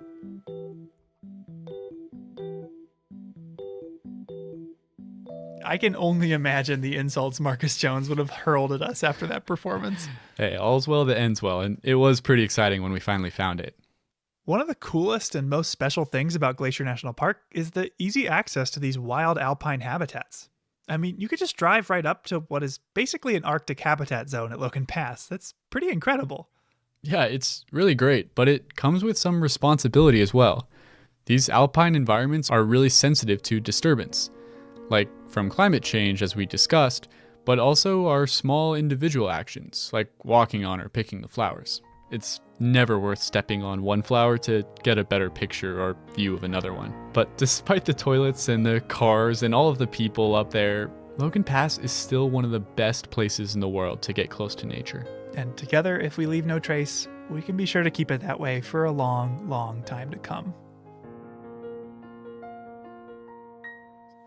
That's our show for today. If you're interested in learning more about visiting Logan Pass or how to leave no trace when visiting any natural area, you can find links in the show notes for more info. Thanks for listening. Headwaters is a production of Glacier National Park with support from the Glacier National Park Conservancy. The show was written and recorded on traditional native lands. Andrew Smith and Michael Feist produced, edited, and hosted the show. Ben Cosgrove wrote and performed our music. Alex Stilson provided tech support. Quinn Feller designed our art. Renata Harrison researched the show. And narrated the credits. Lacey Kowalski was always there for us. And Daniel Lombardi and Bill Hayden were the executive directors. Support for this show comes from the Glacier National Park Conservancy, The Conservancy works to preserve and protect the park for future generations. We couldn't do it without them, and they couldn't do it without support from thousands of generous donors. If you want to learn more about how to support this podcast or other awesome Conservancy projects, please go to their website at glacier.org. Of course, you can always help support the show by sharing it with everyone you know, your friends, your family, your dog, and also leave us a review online. Special thanks this episode to Bill Schustrom, Emlyn Stanton, Will Rice, Darren Lewis, and Jeff Hoyt, along with the entire facilities crew here at Glacier.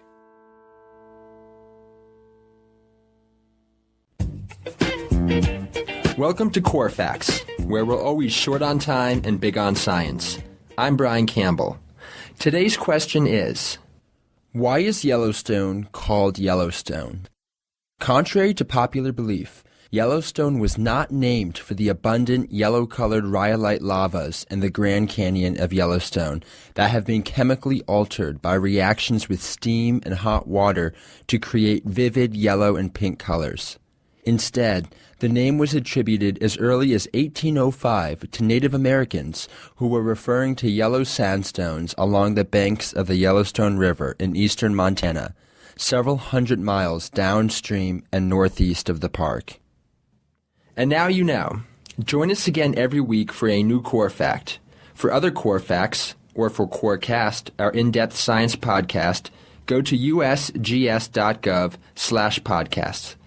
If you'd like to have a question featured on our show, give us an email at corefacts@usgs.gov or a phone call at 703-648-5600. Remember, long-distance fees do apply. Core Facts is a product of the U.S. Geological Survey Department of the Interior.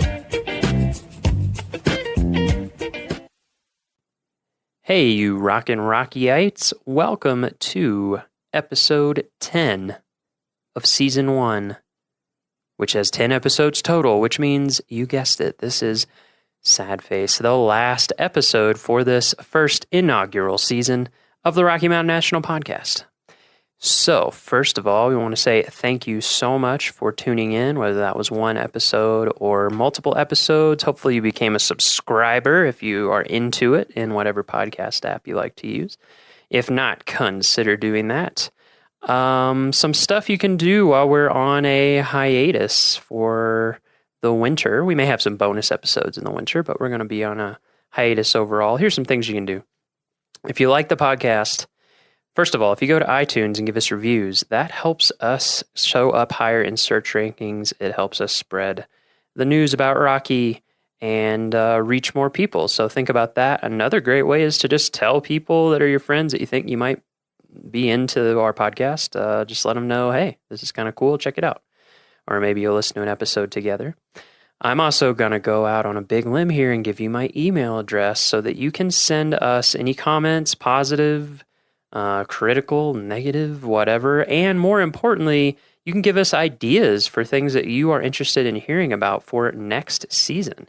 We are going to start on pre-production after a little bit of a break here. So we're going to start thinking about it, planning it out for next season. And, we're open to any great ideas that you have. So send them my way. My email address is miles_C_Barger. That is B as in boy, A-R, G as in girl, E-R, miles_C_Barger at nps.gov. Send us your comments, send us your ideas, just send us a hey, thank you from wherever you're from. We enjoy listening. Whatever kind of notes you want to drop, go ahead and send them there, and we will read as many of them as we can. So, let's finish this season up with an episode about Long's Peak. Today, we're joining Everett Phillips, who is a Long's Peak climbing ranger. We're going to talk about what being a climbing ranger involves, why we have climbing rangers at Rocky. We're going to talk about how Everett became a climbing ranger, and then we're going to spend quite a bit of time talking about Long's Peak, specifically the Keyhole route. Everett's job this summer and last summer has focused, as you'll hear in the episode, on doing what we call preventative search and rescue, or PSAR, on Long's Peak, specifically the Keyhole route, to help have people have a better time, help keep them safe, and help prevent search and rescues from happening before they ever happen. So, super interesting episode. Obviously, a huge topic here at the park. And we hope that you find it enjoyable, fascinating, and if you are thinking about climbing Long's Peak, very useful. Here we go.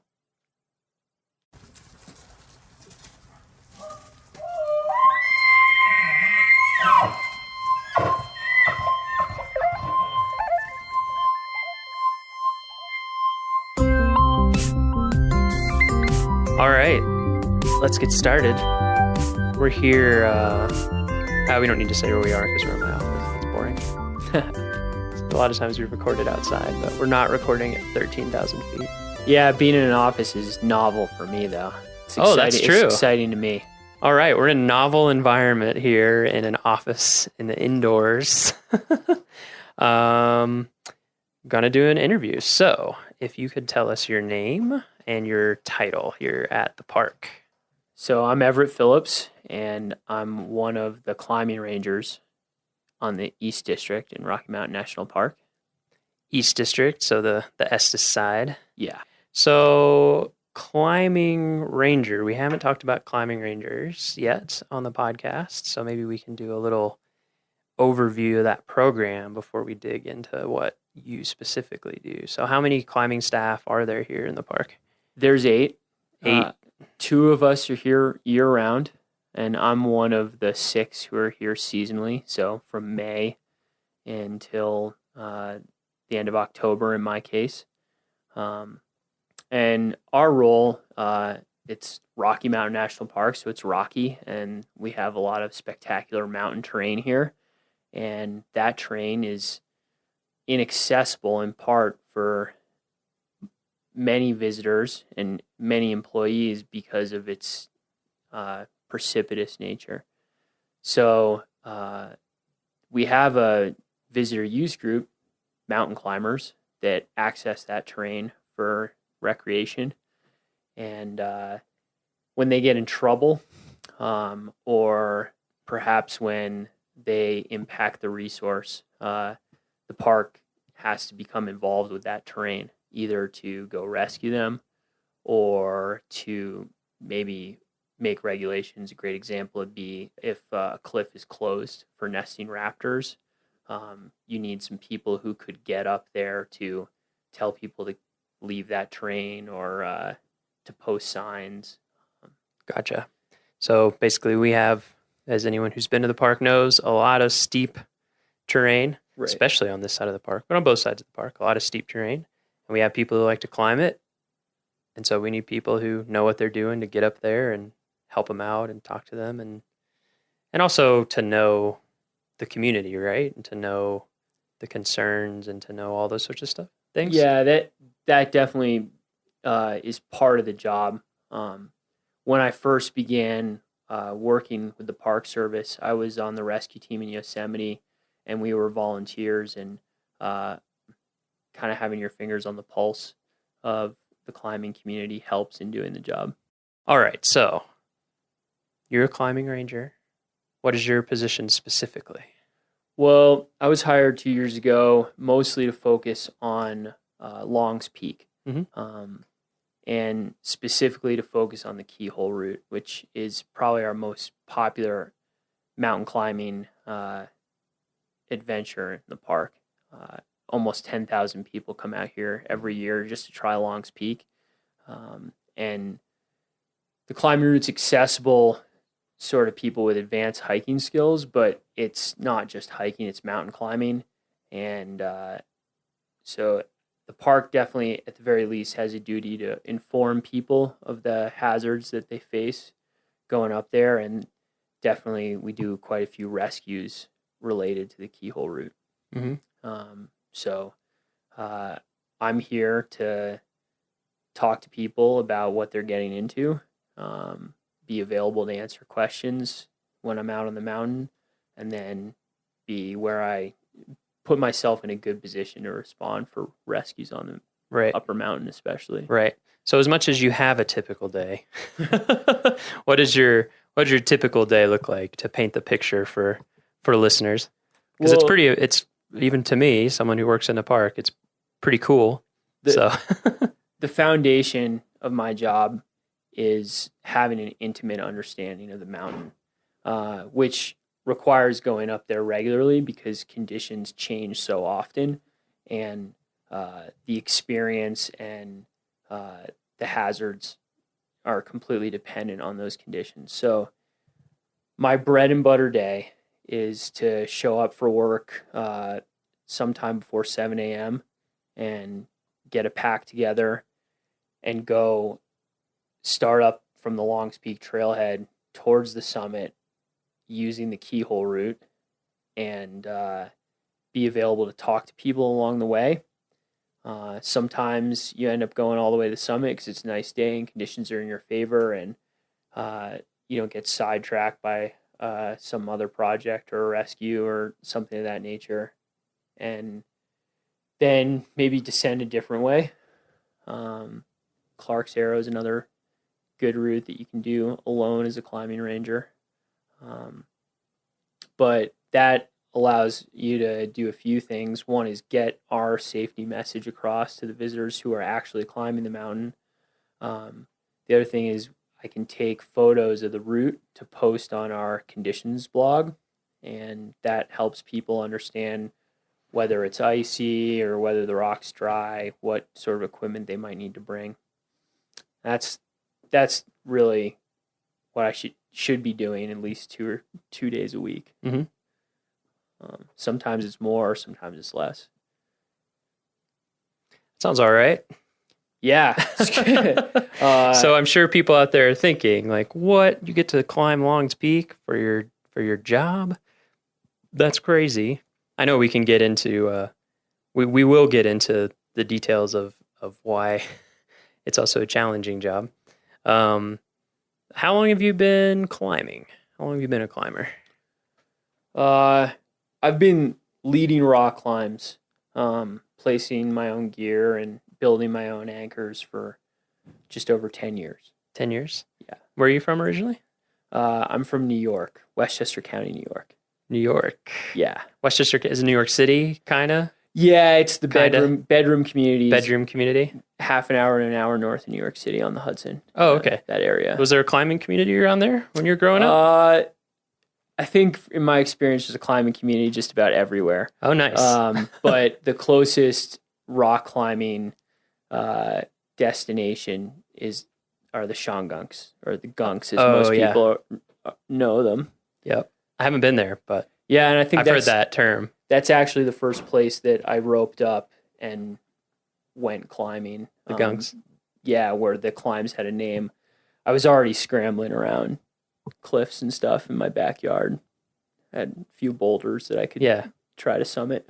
Yeah, how did you get into it? Were you always kind of scrambling around as a kid and into stuff like that, or did you have a friend or family member that inspired you, or a movie or what? I did have a friend of mine. His name was Josh Garrison. We were soccer players on the same soccer team, but he got into Outward Bound. He was an instructor there, and he's been involved in outdoor recreation. And I think, to get into climbing that is more adventurous for you, it's helpful to have a partner to hold the other end of the rope. And I think I got recruited to hold the other end of the rope. And I guess in some ways he opened that world to me. So it was fortunate. Thanks to him. Yeah. So he kind of got you started on it. And what kept you going? Like when you started, what was the appeal? What drew you in? I think I really like the responsibility that comes with climbing. As a young man, I didn't have a lot of responsibility, and I think I was trying to grow up. And the great thing for me about climbing is that once you're involved in the activity of it, once you've launched, you're out there leading up a cliff, you are ultimately responsible for everything that happens to you.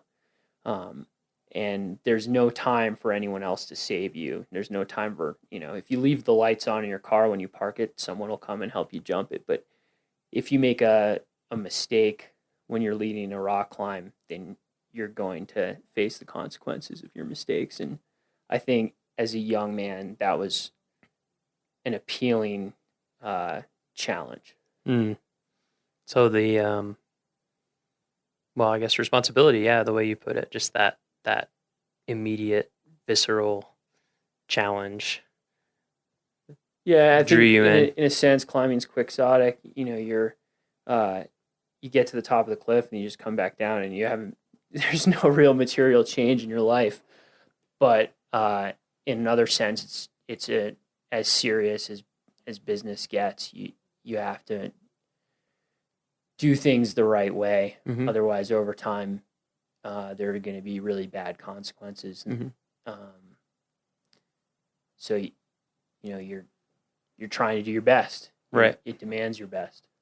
So were you climbing through college? Did you go to college? Yeah, I did go to college. And were you climbing it during that time? Actually, I spent a lot of time climbing on boulders, but it was mostly for fun. Okay. I did rope up a few times, but it wasn't a focus for me. It wasn't until I graduated college and I worked on a trail crew in New Hampshire, and got out in the mountains a lot and saw a lot of cliffs that captured my imagination, and go back and with a partner and go climbing on the weekends. Oh, nice. What was the trail crew with? It was the Appalachian Mountain Club's trail crew. Yeah. They do amazing stuff. That's one thing when I was because I've spent a lot of time out west, but I went back to the East Coast. I was just amazed at the level of organization and dedication to trail maintenance. It was a really unique place to work on. The Appalachian Mountain Club's trail crew is mostly young people, and it turns over. People usually do about 4 or 5 years with that trail crew. But the trails there go straight up the mountain, which if you do a lot of trail work, you know that's really bad planning, because the erosion just turns the trails into big drainage ditches. So you build a lot of rock staircases out there, and yeah, it was a great place to learn. Tough work. Yeah. The trails there are crazy. Yeah. I hadn't been up there, and then when I lived near DC, we would take trips sometimes up to the Northeast for a little more, as close as we could get to Alpine, and we would just, just straight up on boulders. It was also a great place to break into climbing, because there's really great rock climbing. It's the Granite State, but there's also good ice climbing in the winters, and it's got an alpine zone just because of how harsh the winters are, and so there's this alpine tundra, and you can do a little bit of Arctic mountaineering. So you can train for the Alaska range there. You can train for Patagonia there. You can train for Colorado there. Right. It's gnarly. Yeah, it is. It's a lot gnarlier than I realized it was before I'd first gone there, and I was like, oh, okay. Especially the winters. Yeah, they're hardcore. So you were up there doing the trail work, seeing stuff you wanted to climb, climbing it, doing some ice climbing at that time? Yeah, I was. Yeah? I was passionate about ice climbing at that time. Nice. So where did you go after that? Where did life lead you? It led me to Yosemite Valley. Yosemite. Is there climbing there, or I'm just kidding? Yeah, it's not an original story for a climber, but that's all right. I was really fortunate. I left New Hampshire because I was hired as part of the Yosemite Valley SAR site program. SAR is search and rescue. And the SAR site is basically a campground within the climbers' campground in Yosemite, where they give free housing in wall tents to 8 volunteers. And the deal is that 4 of you, at the time anyway, I don't know if the contracts changed, but at the time, 4 out of the 8 of us were available 24 hours a day, 7 days a week to help the park with rescues. But we had no other time commitments except for maybe 5 or 6 days of training at the beginning of the season and 1 day a month after that. So the idea was you went climbing all the time, and then they had fit and well-trained rescuers that would respond to their pager when a rescue is needed. That sounds like a pretty sweet deal. Yeah. Yeah. What was that like? How long did you do that? I did that for 4 summers. Yeah. So it was a 6-month season. It was May 1st to October 31st. And it's still, I mean, this program still goes on, and they do incredible rescues. Man, you must have learned a ton there. Yeah. And, they do a good job these days of bringing in people who are just getting passionate and are developing skills. And I was fortunate to be in that position. I was at kind of one level with my mountaineering and my rescue experience when I started in Yosemite, and I was in a completely different level of experience when I left. I bet. Yeah, that's like the place, right? It's a place. It's one of. Sometimes people come out of Yosemite, really beating their chests about what they can do, and I definitely fell prey to that, I think. But it is a really great place to learn how to move, especially in on alpine walls, big walls, because the weather's really stable and the rock's really clean in most cases, and so you can, what would have taken you all day before you start climbing in Yosemite becomes, something you can get done in 15 or 20 minutes. Wow. When you leave. That's pretty amazing. Yeah, I think when I got to Yosemite, 3 pitches was a full day for me, and by the time I left Yosemite, 30 pitches was a full day. Wow. Yeah. Factor of 10. Right. Nice. I mean, that's pretty cool that you were able to get all that experience, but also be helping people out. And that's with the Park Service? Yeah, it was with the Park Service. How long has that been going on? Do you know? Well, is it established or? Yeah. So Yosemite Search and Rescue has a really interesting history. Royal Robbins and Warren Harding were putting up roots and doing in the heyday of their climbing. The Park Service didn't have anyone who would go anywhere near the places that they were going. And from time to time, those guys and their contemporaries needed rescues. So what the Park Service was doing was going down to the climbers' campground to round up the climbers to go do the rescue. And that makes sense. They're like, so we're not going to do this, but can you guys help us out? Yeah, so the Park Service would provide the logistics, right, and the climbers would do the rescue itself.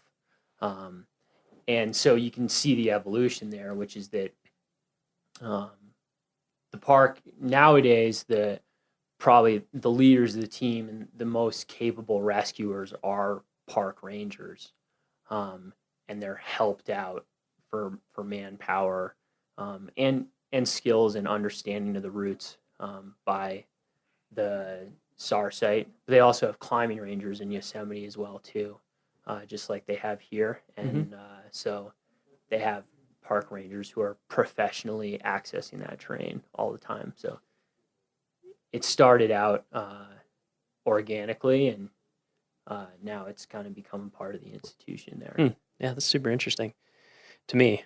I'm not a climber, so it's fun to learn about all this stuff. So you would do that in the summer. What would you do in the winter? I've been a ski patroller for the last 9 winters, which for anyone who's interested in work in the mountains, doing adventure sports like skiing or climbing, and also for anyone who's interested in rescue work, I think ski patrolling is the best. It's the most fun. It gives you the best experience. Yeah. Where did you do ski patrol stuff? Started in New Hampshire when I was on that trail crew. I worked at a little ski resort called Attitash and did a ton of medical stuff. The slopes are icy, the terrain parks are big because the snow's not great. And so just running sleds and splinting broken bones. Were you an EMT then? I was an EMT before I started that. I did a wilderness EMT. That's what got me my job on the trail crew. Cool. And that's what got me my job as a ski patroller. So that's something that I've wanted to do, wilderness EMT. Yeah, I've done the Woofer, and I was like, oh, man. I would recommend the wilderness EMT class to anybody. It's been a great investment for me, but also it's just really interesting. And I think that if you spend a lot of time taking risks, whether you're skiing or hiking or climbing, I think the wilderness EMT is just great education for what to do if something bad happens, but I think it also convinces you that something bad will happen at some point, Yeah, I had that experience in my wilderness first responder for sure. And I was just like, oh, okay. Just makes you much more aware of what can happen, and also how hard it can be to really help someone or get help, even if you're not, quote, that far from a trailhead, unquote, it can be a long way. Yeah, it continues to amaze me how challenging mountain rescue is. I think every time I think I have it down or that I'm super capable, then there's a rescue that surprises me, ends up being more challenging than I expected. It's definitely not short on challenges. Yeah, I mean, I was amazed just how hard it is to carry someone in a litter. Like, it's exhausting. And just how many people it takes, because you have to rotate out. You just get, I mean, if you have the manpower to do it or the person power to do it, you have to rotate out. Yeah. It just wears you out. Yeah, and I think sometimes people, when they think about mountain rescue, it seems glamorous, and you can see photographs of rescuers hanging from beneath helicopters in front of these amazing mountain faces, but the truth of the matter is 95% of mountain rescue is the litter, which is a titanium or steel basket that someone lies down in. Hopefully they have some good padding underneath them and a sleeping bag around them and a good splint and maybe some pain medication while they're taking the ride. But that sits on top of an ATV wheel that has a welded frame that attaches to the bottom of the litter. And that kind of, in the best case scenario, rolls gently down the trail. But if it's a long litter carry out or people are tired, then sometimes it bumps down the trail. But that's if you're committed to this business in the right way, I think you'll probably do more of that than anything else and take pride in it. Right. Yeah. And I really, when I did my class, I really appreciated the instructors being really like focus on your patient comfort, focus on, minimizing their pain and doing further injury and like keeping that focus, even if it's hard, even if you're tired, even if it's cold, whatever, which I mean, it makes sense, of course, but it was really, I just never thought about it in that way. It really changed my perspective in a good way, I think, about like, you need to work really hard to help this person be not just get them out, but like help them be as comfortable and keep their dignity and, all these things as possible. I think that's one of the things I really enjoy working here at Rocky Mountain National Park. And not that this doesn't happen other places, but we have a really great medical staff here on our mountain rescue team. And we're really committed to making sure that every single patient that we take care of is getting the best care we can possibly give them. And we do a lot of these wheel outs, and we have great paramedics here that do pain management along the way and give fluids, and it's a great team in that respect.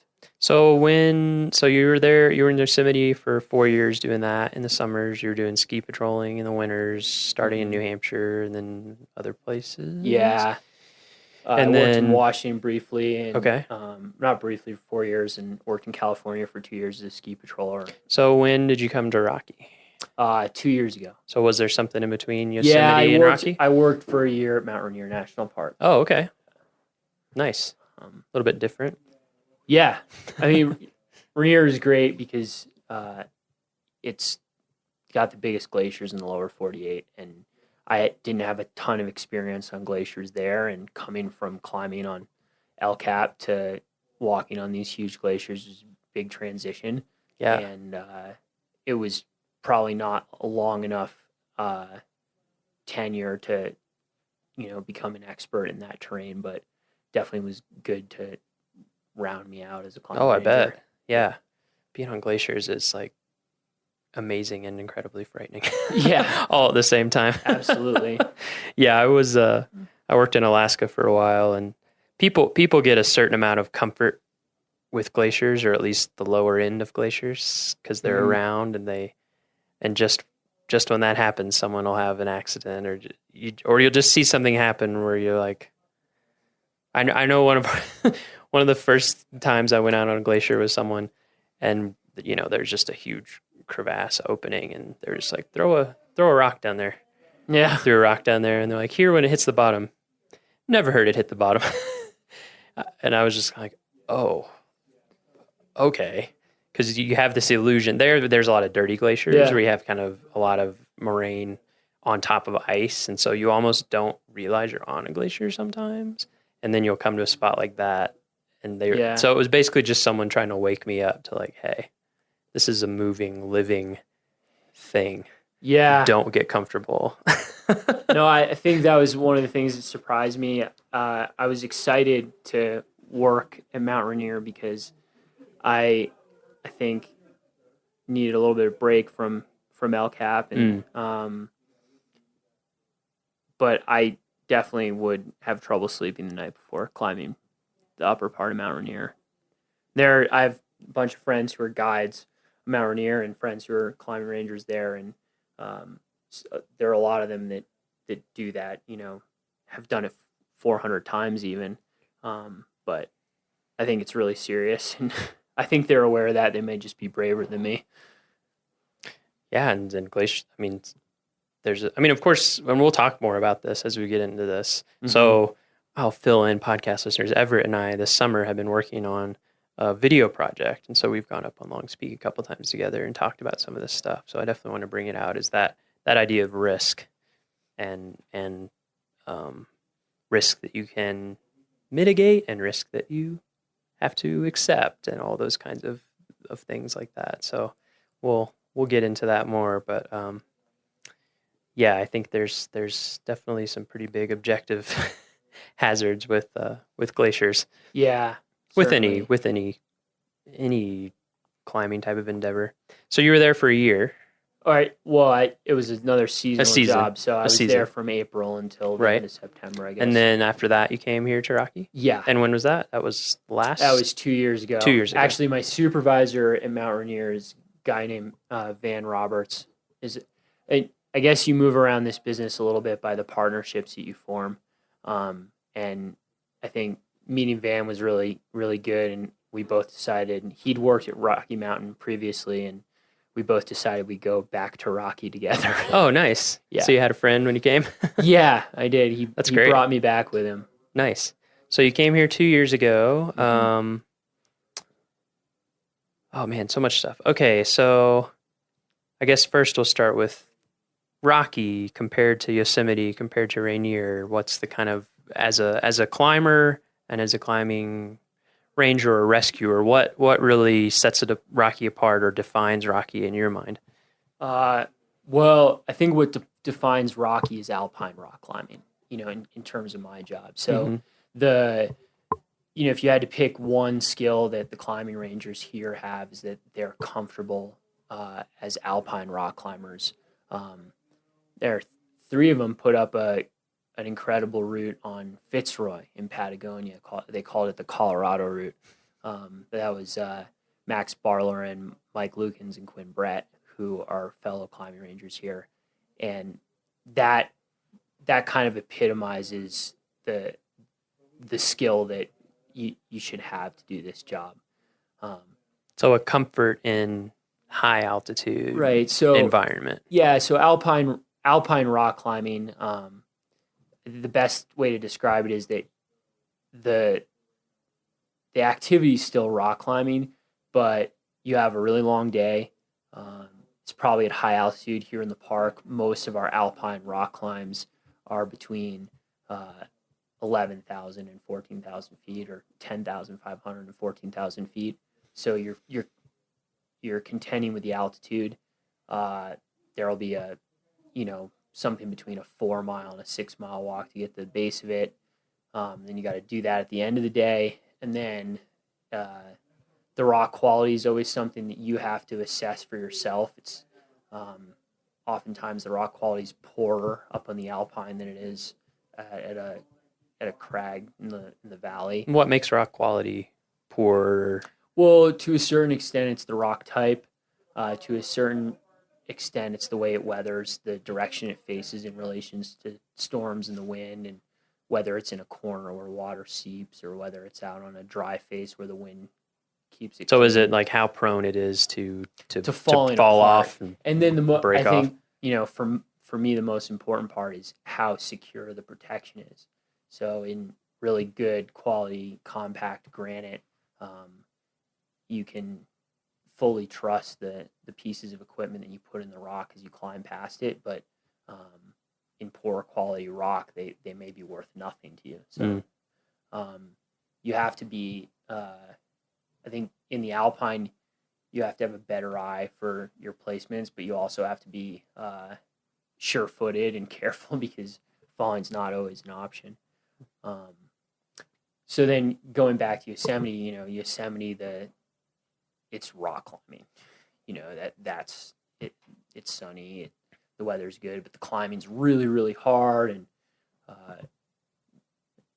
really, really intimidating. And so you're just focusing on your rock climbing, really. And then in Rainier, it's you know, glacier mountaineering, which has its own challenges. And like we talked about before, there's a lot of objective hazard. You know, avalanches, crevasses, ice fall. Right. And so here, that the defining thing is the Alpine and those long approaches and all, and then weather too. Right. Yeah. Certainly. Here we have super afternoon exposed. thunderstorms are a big deal during prime climbing season.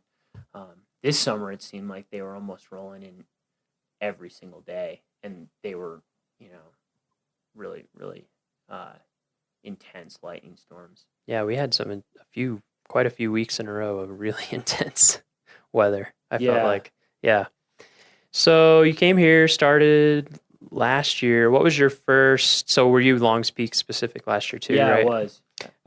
So what was that the first time? When's the first time you went up Longs Peak? Had you done it before? Yeah, it was May 20th last year. May 20th last year. What was it like? It was great. It was early season, so there was snow at the trailhead.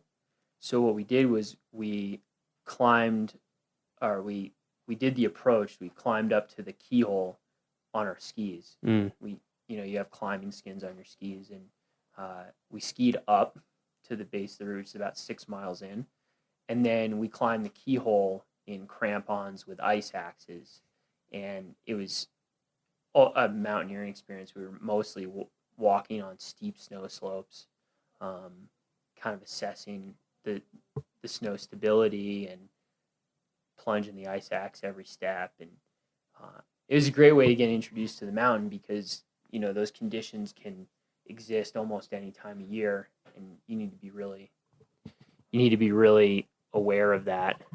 So that kind of planted in my mind that Longs Peak was a real mountain and that I had to take it seriously. Nice. Yeah, that's one thing I was wondering about is like how it struck you the first time. You know, your first time up. I mean, that's so we'll get into longs and all that stuff. So, you know, the majority of people are trying to climb in that little window in the summer when they aren't dealing with those kind of conditions.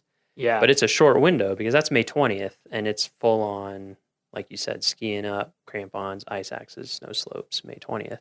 Yeah. So, so clearly it hit you as like, this is a serious mountain. And what was your kind of general feel for the whole thing? Because you'd been on a lot of mountains by then.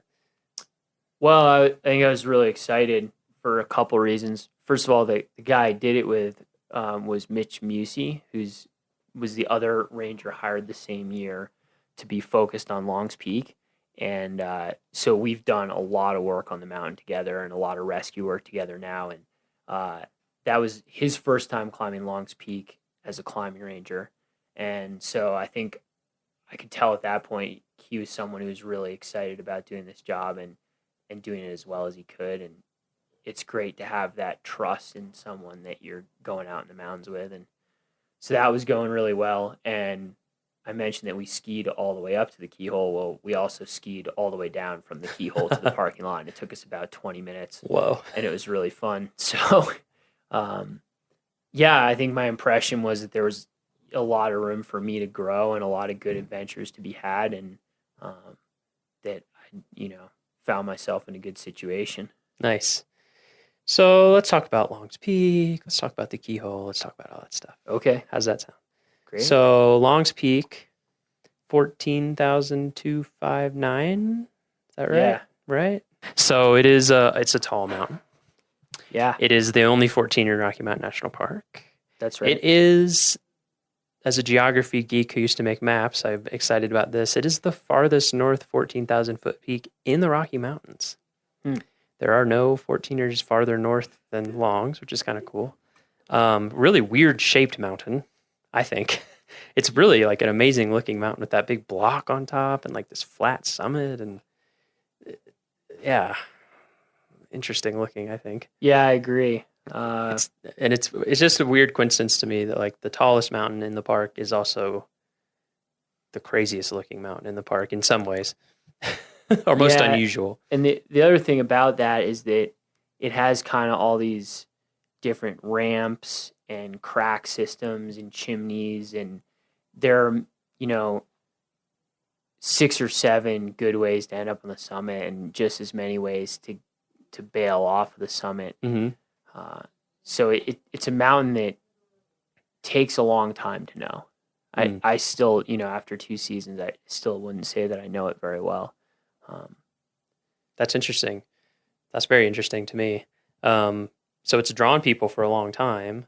Of course, a famous early mountain guide who's pretty connected to Rocky, Enos Mills. Yeah. I mean, you had people who spent their whole life basically guiding people up and down and getting to know this one mountain. To me, I think that's one of the most fascinating parts of my job, or aspects of my job, is that Enos Mills has such a role in founding the park. Mm-hmm. And he, as a guide, he made his living off of Long's Peak, and so much of his writing is about experiences on Long's Peak. And so I feel as a park ranger, it's great to be able to focus on Long's Peak of this park. I think I get, close to the spirit of the place.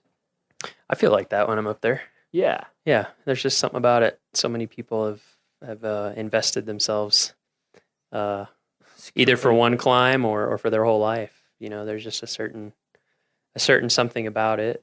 It beckons to people all throughout the Front Range, at least the northern part, because you can see it from a real long way away, and it is very recognizable. And so, like you were saying, 10,000 a year now we're up to about. Yeah, it's the ballpark. I mean, it's a rough number we throw out there. Yeah, so it's calling out to 10,000-ish people a year to try and give it a go. So that's kind of the general outlier or general outlay of the thing. So there's, like you said, there's lots of routes up, which involve, depending on your skill level, technical climbing and protection, even ropes, things like that. But the thing that really attracts the general public, right, is the Keyhole route, correct? Yes. Yes. So it's inescapable. It's inescapable. So let's talk about the Keyhole route. Let's just walk through it, and stuff will come up about it. So Keyhole route, you start at the Long's Peak trailhead, right, where there's a parking lot and a small ranger station where you can get information and purchase backcountry permits and bivouac permits. And then it's another 3.5 miles from the parking lot to reach tree line. You wind in and out of the forest and eventually come out in a place called Jim's Grove. Beautiful.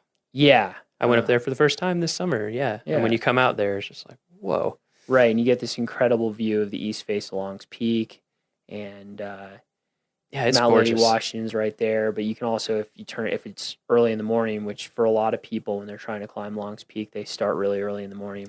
Right. Yeah. What time do people generally start? I mean, of course it varies, but yeah, I think for your average person, a 2 a.m. to a 4 a.m. start's pretty common.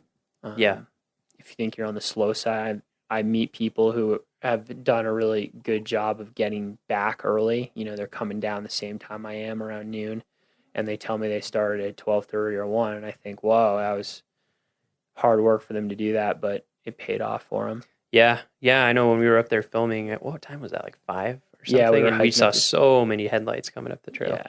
And we were away. We were quite a ways up the trail. So Yeah, we had a they big started jump on earlier. them. Yeah. Okay, so people are starting early. They're headed up through the trees, standard hiking trail. Yeah, so you break out a tree line, and if you're on time, you look out and you can see the lights of the Front Range cities, Boulder and Denver. Yeah, which is super cool. Yeah, it is. It is cool. And so then now you're above tree line, and the trail winds around Mount Lady Washington, and that's another 2.5 or 3 miles of hiking, and that puts you out in the boulder field. Okay, so you're at the boulder field. So from the trailhead to the boulder field is 6 miles? 6 miles. And Yeah. how many feet of gain is it? Like The boulder field is about 12,000, between 12,500 and 12,800. That's so the you've gained boulder like field. 3,500 feet? Let Or me is think about this. So I'm just going to round it up to 13,000 and round the trailhead up to 10,500. Okay. Sorry, 9,500. And so that's 3,500 feet. Okay. So this is just to get to the boulder field. Yeah.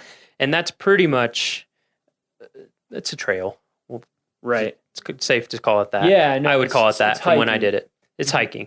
So then you get to the boulder field. You get, the keyhole route is so named because of this break in the northwest ridge of Longs Peak, and it looks like a keyhole. It's pretty obvious, at least from the boulder field. It's pretty obvious, Right. And the keyhole is at about 13,000. So you have to go up from the boulder field a little ways to reach the entrance to the route, which is right through that keyhole. And what I found interesting there is that it's a pretty, I feel like it's a pretty nice, smooth transition of difficulty. I felt like, Yeah. to let you know what you're getting into. Because I'm on a trail in the woods. It's getting a little rockier. Now I'm on boulders. Now I'm boulder hopping. Now I'm starting to use my hands and get a little scrambly, right? You get a great feel for what the route is like after the keyhole by the type of terrain you move through from the boulder field getting up to the keyhole. Yeah. And right as you're just making it into the keyhole, I like to tell people that kind of scrambling to get to the keyhole itself, the last 100 feet up to the keyhole, is what the rest of the hike to the summit is like. Yeah, I which remember is you mentioning another that to mile me. and a half.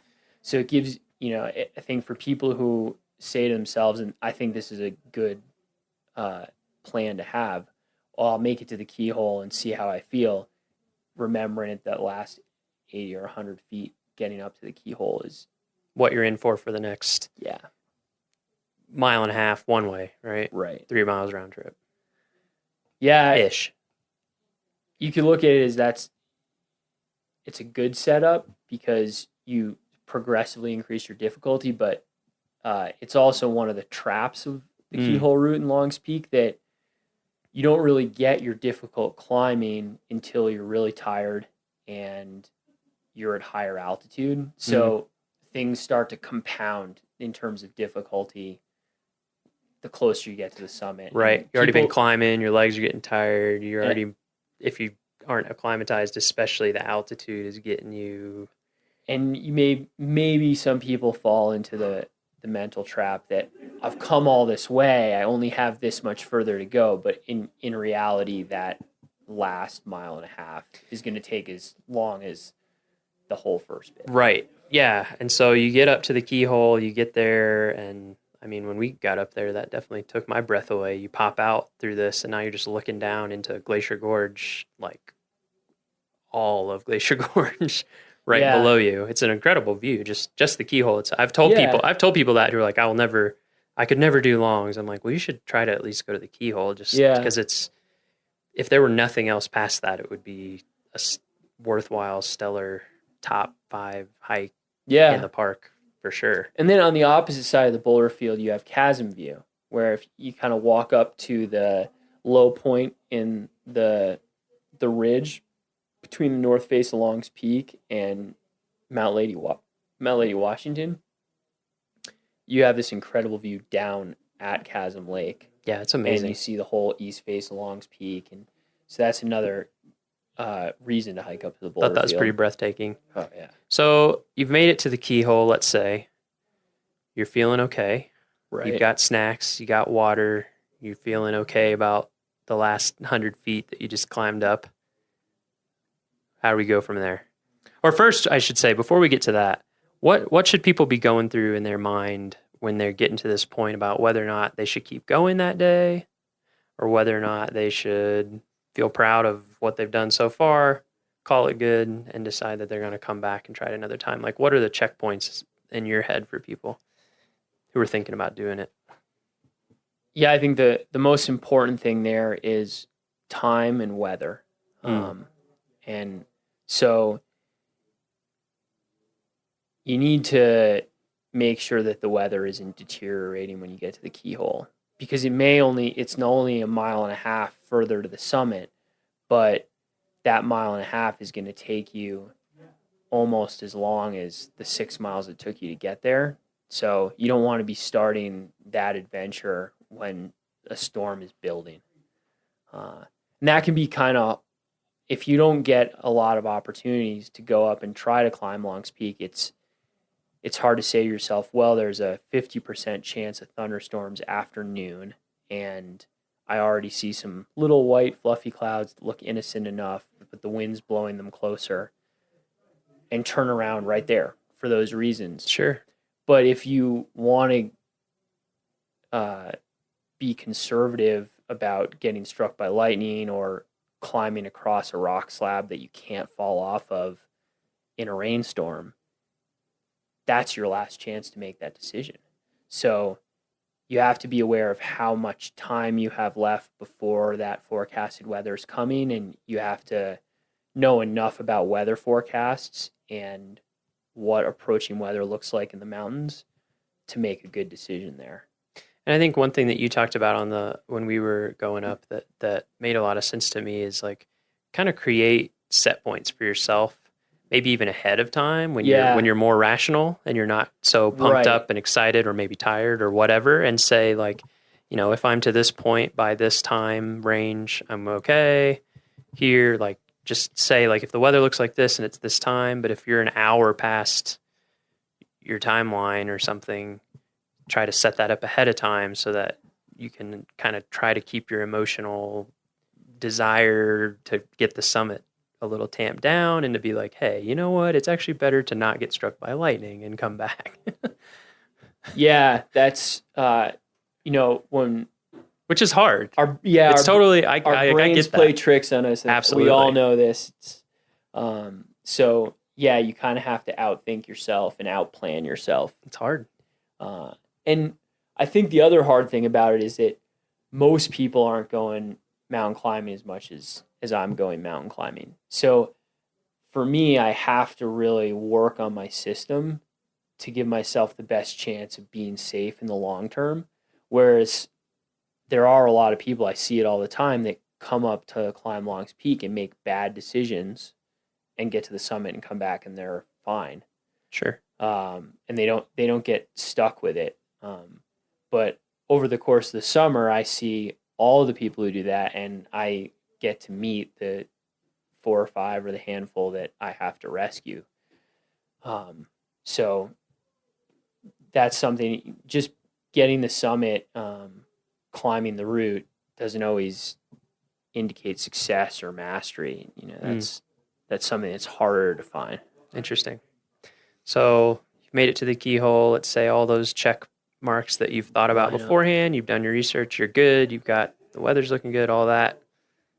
Now we're getting into the real meat of this climb. Yeah.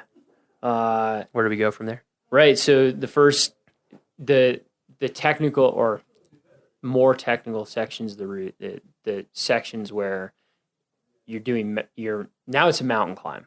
It's not just hiking anymore. It's mountain climbing. Right. That's a big message. Yeah. It's not a hike. That's the one talking point I've really developed.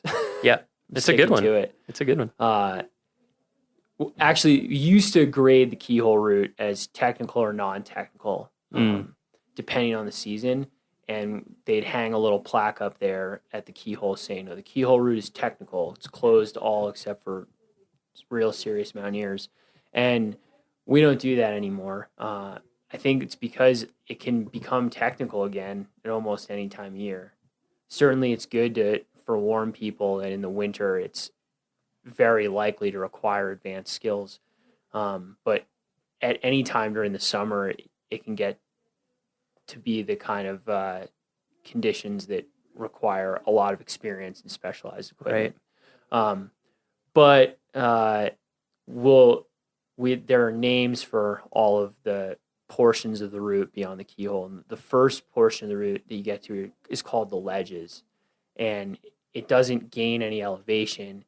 It crosses the backside of the mountain, going in between big rock slabs on a series of ledges, and that delivers you to the bottom of the trough, which is this huge rock chute or gully or couloir or whatever you want to call it.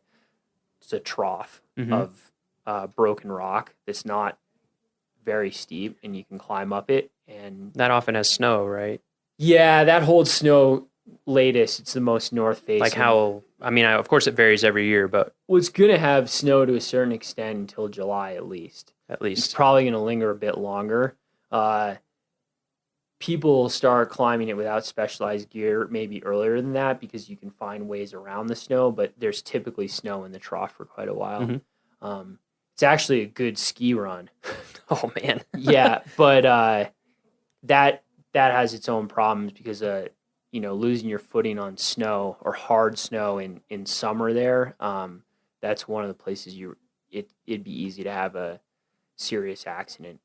So the trough is where you gain most of your elevation. You just hike straight up this thing for 1,000 vertical feet about. And when you get to the top of that, you move on to another aspect of the mountain. So the west side of the mountain. And there's this narrow ledge section of ledge that takes you around to the southwest side of the mountain. It's about, I don't know, a football field long, and it's called the Narrows. And a lot of people think of that as the most dramatic and exciting part of the route because you do have a pretty big drop below you there and a cliff above you, and it's only a foot or so wide at the narrowest part. Yep. Right. So yeah, you keep once you've made your traverse of the Narrows, you wrap around a rocky shoulder, and there's a ramp. It's a rock slab with a few cracks in it that goes up another 500 vertical feet or so, and we call that the home stretch because it puts you out on the summit, which is this flat plateau that, again, is about a football field wide. And then that's the route. And then you have to come all the way back down. Right. And as a non big on scrambling climbing person, it definitely took my breath away when I started getting on even the beginning part of that. And I could tell that it was having that effect on a lot of people. So what are some things people can do before they are even thinking or making the plan to come up to just get a sense for whether they're going to be comfortable enough with the route? I mean, of course you can't really know till you do it, but what are some resources? Well, I think when I started mountain climbing, I thought of it as a test of my physical strength and endurance. And when it comes to that sort of scrambly terrain you were mentioning, I don't think that's a good way to think about it. Climbing through what I'd refer to as third class and terrain, which just means you're maybe using your hands for balance or to pull yourself up once in a while, but most of the time a fall isn't catastrophic. Although on the keyhole route, there's a few places where if you fall, the best you can hope for is a trip to the hospital. It's a skill. It's something you practice, just like playing an instrument or a sport or anything like that. So you need to, if you want to be able to move confidently and quickly, and I guess quickly is not the right word, efficiently in that sort of terrain, you just need to seek out terrain that's like that and practice. And that's one of the things that is a problem with the keyhole route, is that terrain is so remote on the route that people aren't getting to it and realizing that they're not well practiced until they're already really far away from the trailhead, and the consequences are really high for even a twisted ankle. Mm-hmm. So the key is really just to move around in boulder fields and steep mountain slopes, and it's something that just comes with time. So kind of purposefully pushing if you're like, for me, I'm a hiker, but I'm like a trail hiker for the most part. Yeah. And so purposefully finding maybe places where you can push yourself off of a nice maintained trail and start getting into more and more scrambly terrain, boulder hopping, loose rock, or just different types of footing, Exactly. Yeah. Okay. Yeah. And just think about it like that. Like you said, just think about it. It's not a matter of how strong you are necessarily, or your fortitude as a amazing person. It's just like anything else. Like, Yeah. would you expect someone to be able to just sit down and play the piano amazingly if they've never done it before? Right. No, you would think that they would want to build up to it. And I see a lot of really strong, fit people fake it till they make it up there. Sure. And I don't think that's a great approach, because there's always this trade-off between efficiency and security in the mountains, right? Getting on your hands and knees and crawling along a narrow ledge with a death grip around every rock around you, you're not going to fall if you do that. But if it takes you an hour to go 100 feet, the storm's going to catch up with you, and then the rock's going to get slick and wet, and you're never going to be able to make it down, no matter how hard you grip the handhold. So there's a trade-off, and if you find yourself really terrified and wearing a hole in the seat of your pants, scooting down the whole thing, a rock slab, then I think that can be avoided with 4 or 5 days of practice moving around in that sort of terrain, so that you get your sea legs. Right. Okay. So practice on some non-maintained trail terrain to kind of get a feel for that and find your comfort level and build your skills. And then what's another thing people can do to up their safety if they're thinking about doing the route? Well, again, in the trade-off between efficiency and security, I think that I see people underprepared in terms of equipment, and I see people overprepared with equipment. So you don't want to be up there on a stormy day in late August, early September, when you're starting to get the fall snowstorms, in shorts and a t-shirt, because if you do roll your ankle and there's no one around, you're at the mercy of the elements, and you might freeze to death up there. But at the same time, I see people with 50-pound backpacks carrying 9 liters of water, and they're moving along precipitous and tenuous ledge systems where if they stumble, they're going to take a really bad fall. And, if my life depended on moving carefully across a rocky ledge, I'd want to have as little weight on me as possible. So your pack's got to balance the need to have a little food and a little water and a raincoat, with not carrying so much weight that you're sandbagging yourself for some really important climbing. Right. Yeah, and I feel like, we can't, we, the Park Service, or any land management agency, we can't tell you what to carry, because it's always going to depend on you as an individual. It's going to depend on the actual conditions of that specific day. It's going to depend on all sorts of factors. But you and other staff do put out the conditions report, which gives you a feel. You can go on our website and research general weather for the time of year that you're thinking about. You can go on our website and get a forecast that is point specific to, as close as we can get it, to the summit of or the upper part of Long's Peak.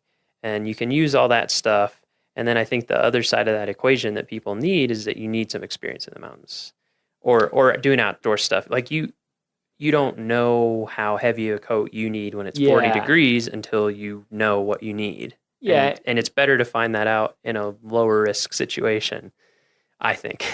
Well, that's the other thing about alpine climbing and just having fun in the mountains in general is that there's no right or wrong way to climb Long's Peak. There's no right or wrong season to climb Long's Peak in. But it's only by mountain experience that you know whether your system and your plan is right for you. Mm-hmm. And so, yeah, just like you were saying, the more time you spend in the mountains, the better off you're going to be. That's practice makes perfect, right? Right. And so this kind of stuff that we're talking about and a lot of what you focus on your job is what we in the Park Service, and not just the Park Service, I guess, call, of course, we have an acronym for everything because we are the government, PSAR, which is Preventative Search and Rescue. Right. So we're not giving this information out, like you said, to tell somebody yes or no. That's your personal call. It's your personal responsibility. We're just trying to give people the information to make the best decision they can for themselves. And the reason we're trying to do that is to prevent search and rescue situations, right? Right. So, I don't mean to, I'm not trying to make it sound dire or anything, but what are some of the search and rescue situations that you and your coworkers do get into, and how does that motivate the preventative search and rescue side that is the focus of your particular position? Right. I think all of us got into this work, got our jobs because we wanted to do rescues. Now, personally, I'd prefer to do PSAR. And so the way PSAR relates to search and rescue work is that you do everything you can to prepare and inform visitors about the risks they're taking and the hazards that they face. And that way you have less accidents to deal with. And at a park that gets as much visitation as Rocky does, that's critical because it's very easy to overwork a rescue team. Some of the rescues can take, more than 24 hours. You have multiple shifts on the rescue. You can wear out your people, you can break your equipment, and physically and mentally. Yeah. Right? Yeah. Oh, mentally especially. Mountain rescue can be traumatic for rescuers. The sorts of injuries that you see and tend to, and the reactions of people's loved ones when someone's hurt in the mountains, it wears you down.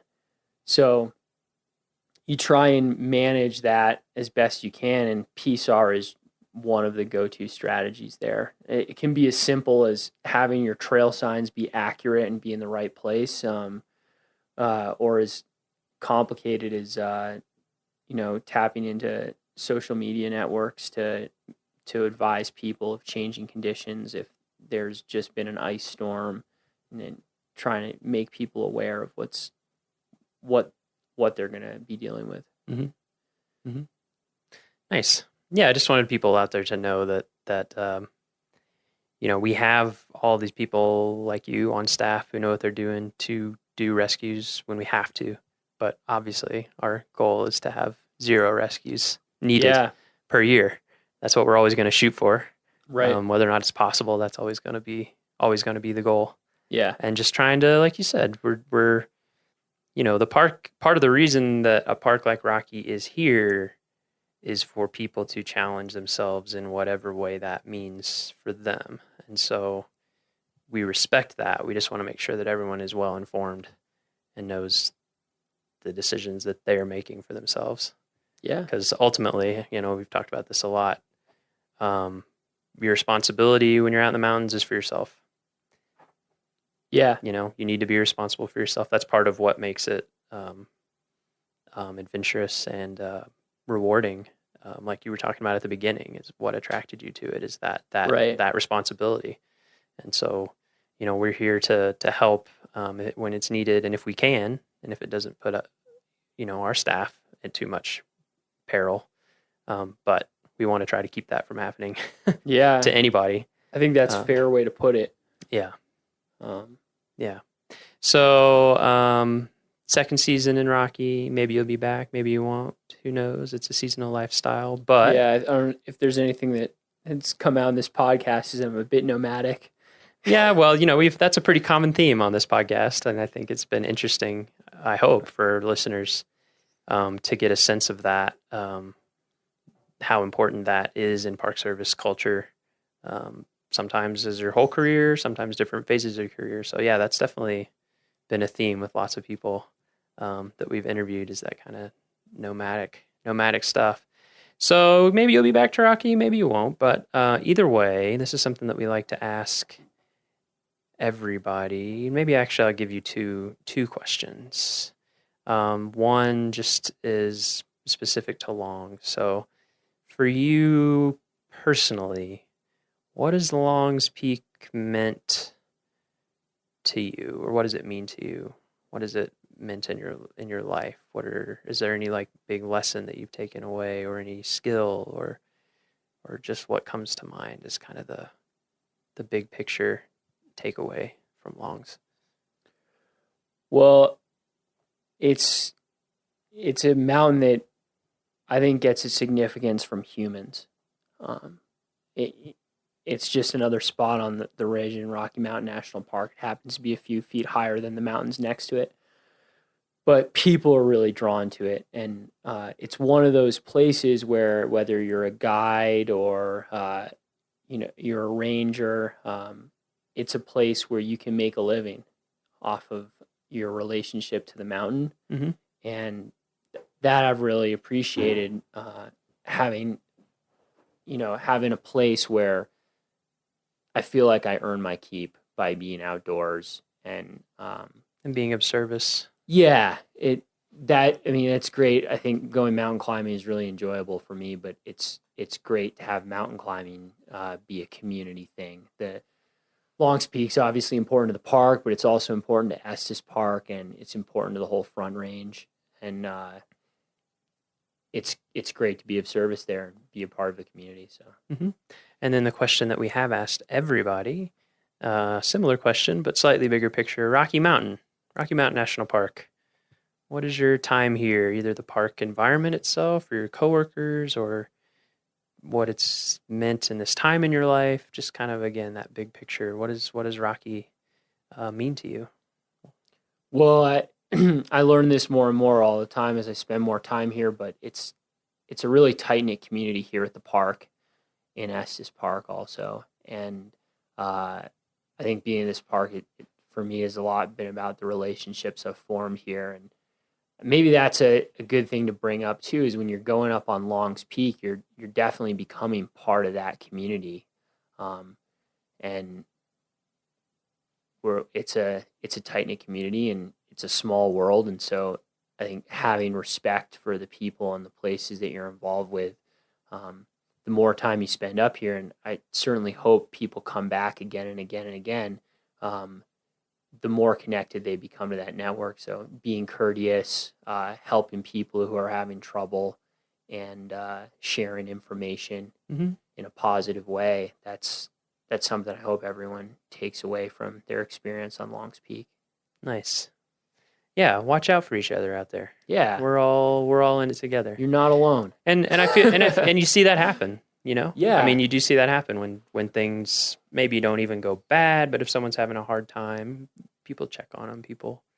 Yeah. And that's one of the things that I love about the outdoors and all the different ways you can enjoy it, is that it really strengthens your connection with other people in a real way. Almost like an accelerated way. Yeah, I feel like you can go out on a trip with somebody in one weekend and be closer friends than you would have if you'd casually hung out every month for like a year. Yeah, and I like it. I like going up there by myself, but for safety and for enriching the experience, go with a friend.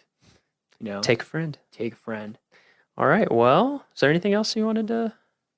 No, you got it. Yeah, it's good for today. All right. Thanks for being on the podcast. I guess you're leaving pretty soon, right? Yeah, End of my October. season's almost up. Season's almost up, so ski season's here. yeah, heck yeah. He's got a big smile on his face. You can't see it in the audio, but he's excited. This man loves to ski, I know. All right, well, thanks for coming on and filling everybody in, and thanks for your work on Longs Peak and for keeping people safe and saving them when they're in trouble. Yeah, and thank you, Miles, and I listen to your podcasts and I enjoy them. So, all right, happy to contribute. I'll accept flattery. All right.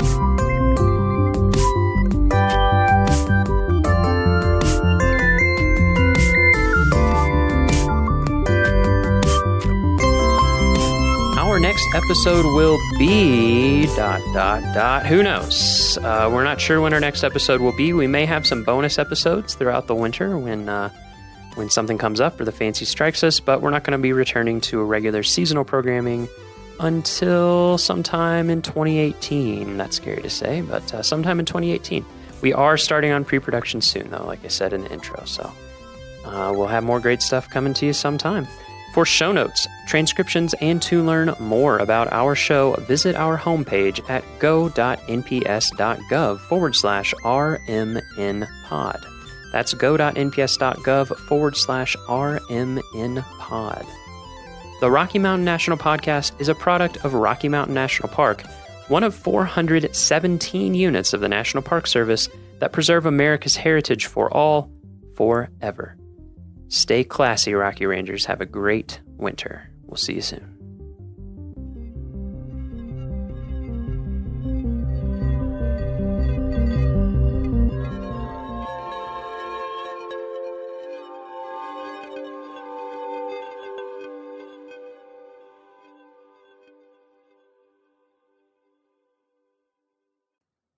What's up, Rocky Podcast listeners? This is the Rocky Mountain National Podcast. It is Friday, June 30th, the last day of June. So happy early July to everybody. We appreciate you coming along for the ride. This week's episode is super cool. We have Cynthia Langeth. She is the ranger, the lead interpretive ranger up at the Alpine Visitor Center.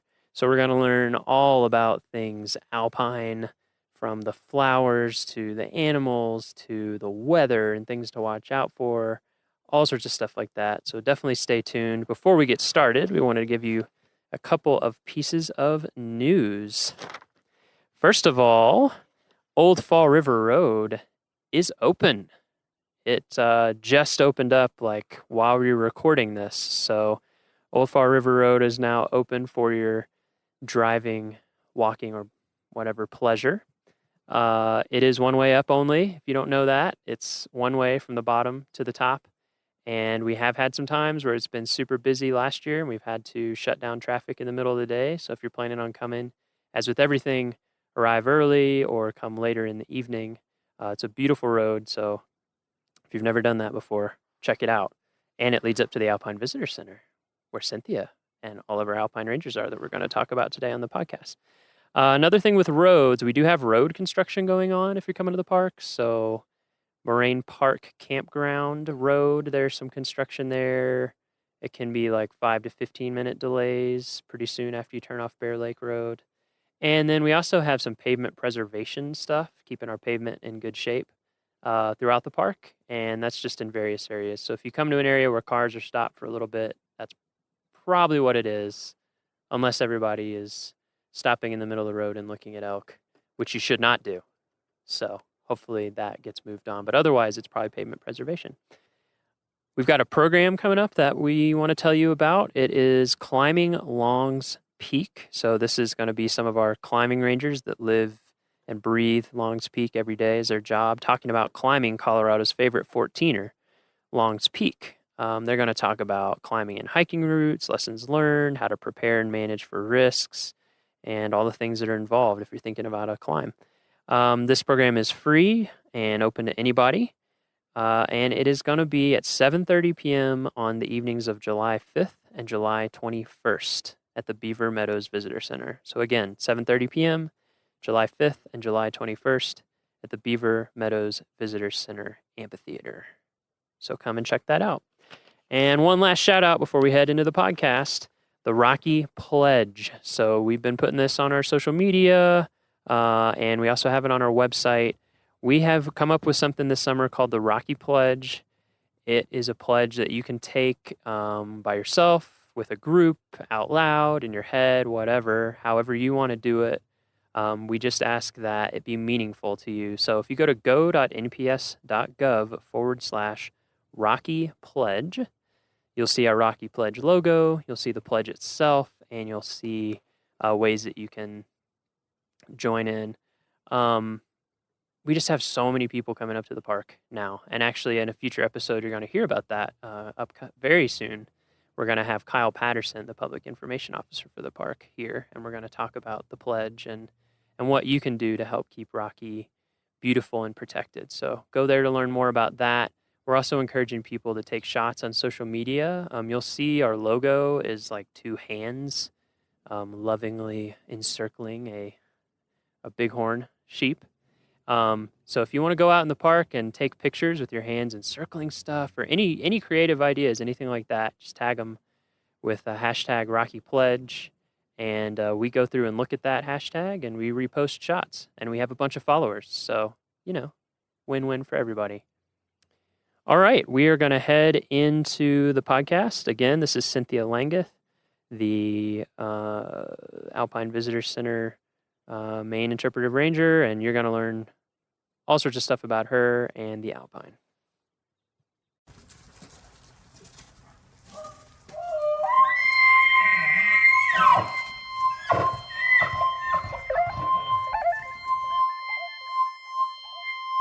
You need a Britney Spears mic.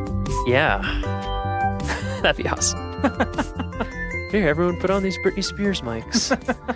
Okay, so I will give you a little intro before the beginning of the podcast, so we won't have to go through your full name and everything. So we will start out. Yeah. Then you can monitor, listen in, to hear myself talk. I hear voices in my head, and it's mine. I hear my own voice in my head. We don't have an exact outline. That's okay. We just kind of freewheel. We can wing it. So we'll start with Cynthia. What do you do here at Rocky Mountain National Park? Like, what's your official title? So my official title is Park Ranger, Interpretation, and EMT, which is kind of an interesting combination. Yes. But I primarily spend my time in the summers in the alpine tundra of the park and manage the Alpine Visitor Center operation. What about in the winter? So in the winter, there's a lot of catch up from summer. Yeah. After hosting 3.5 million of your closest friends, it takes a little cleanup time. So in the winter, we do a lot of preparation for the summer, and I also get to lead snowshoe walks and full moon hikes in the winter, which is pretty awesome. Cool. Yeah. Well, maybe we'll come back and talk about that in a little bit. So, Alpine Visitor Center. Rocky's pretty famous for its alpine tundra. It is. Is it not? On the way driving up here, we saw lots and lots of people eager to see it. So I thought we'd start by just talking about alpine tundra, what it is, what makes it what it is. Nature, it is because of what it is. So I guess first we could talk about tundra in general. So what is tundra in general? Yeah, so tundra is, I guess, a slightly more generic term that just describes ground that is free of trees. And kind of historically, it's also been defined as, a lot of permanently frozen ground. That certainly, I don't think, is necessarily the case from a scientific standpoint today. Mm-hmm. But when tundra was kind of initially used, it was to describe an area free of trees that had a lot of permanently frozen ground. Mm-hmm. And then that either, occurs where you are at a, really far north latitude in the Northern Hemisphere, or you're at a really high elevation, which is, of course, what we have here in the park. Right.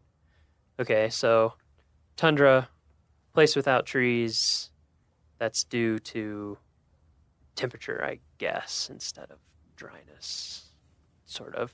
Alpine tundra is because of alpine being high elevation, right? So it's due to versus the elevation. Arctic tundra, which would be latitude based. Yeah. Yeah. So if you want to find tundra due to latitude, you have to go very far north. You or do. if you want to find tundra somewhere like Colorado, you just have to go up to, in Rocky, where does tundra begin, generally speaking? What's the range? So generally speaking, it occurs around 11,400 feet in elevation in Rocky and kind of in the this region of the southern Rocky Mountains.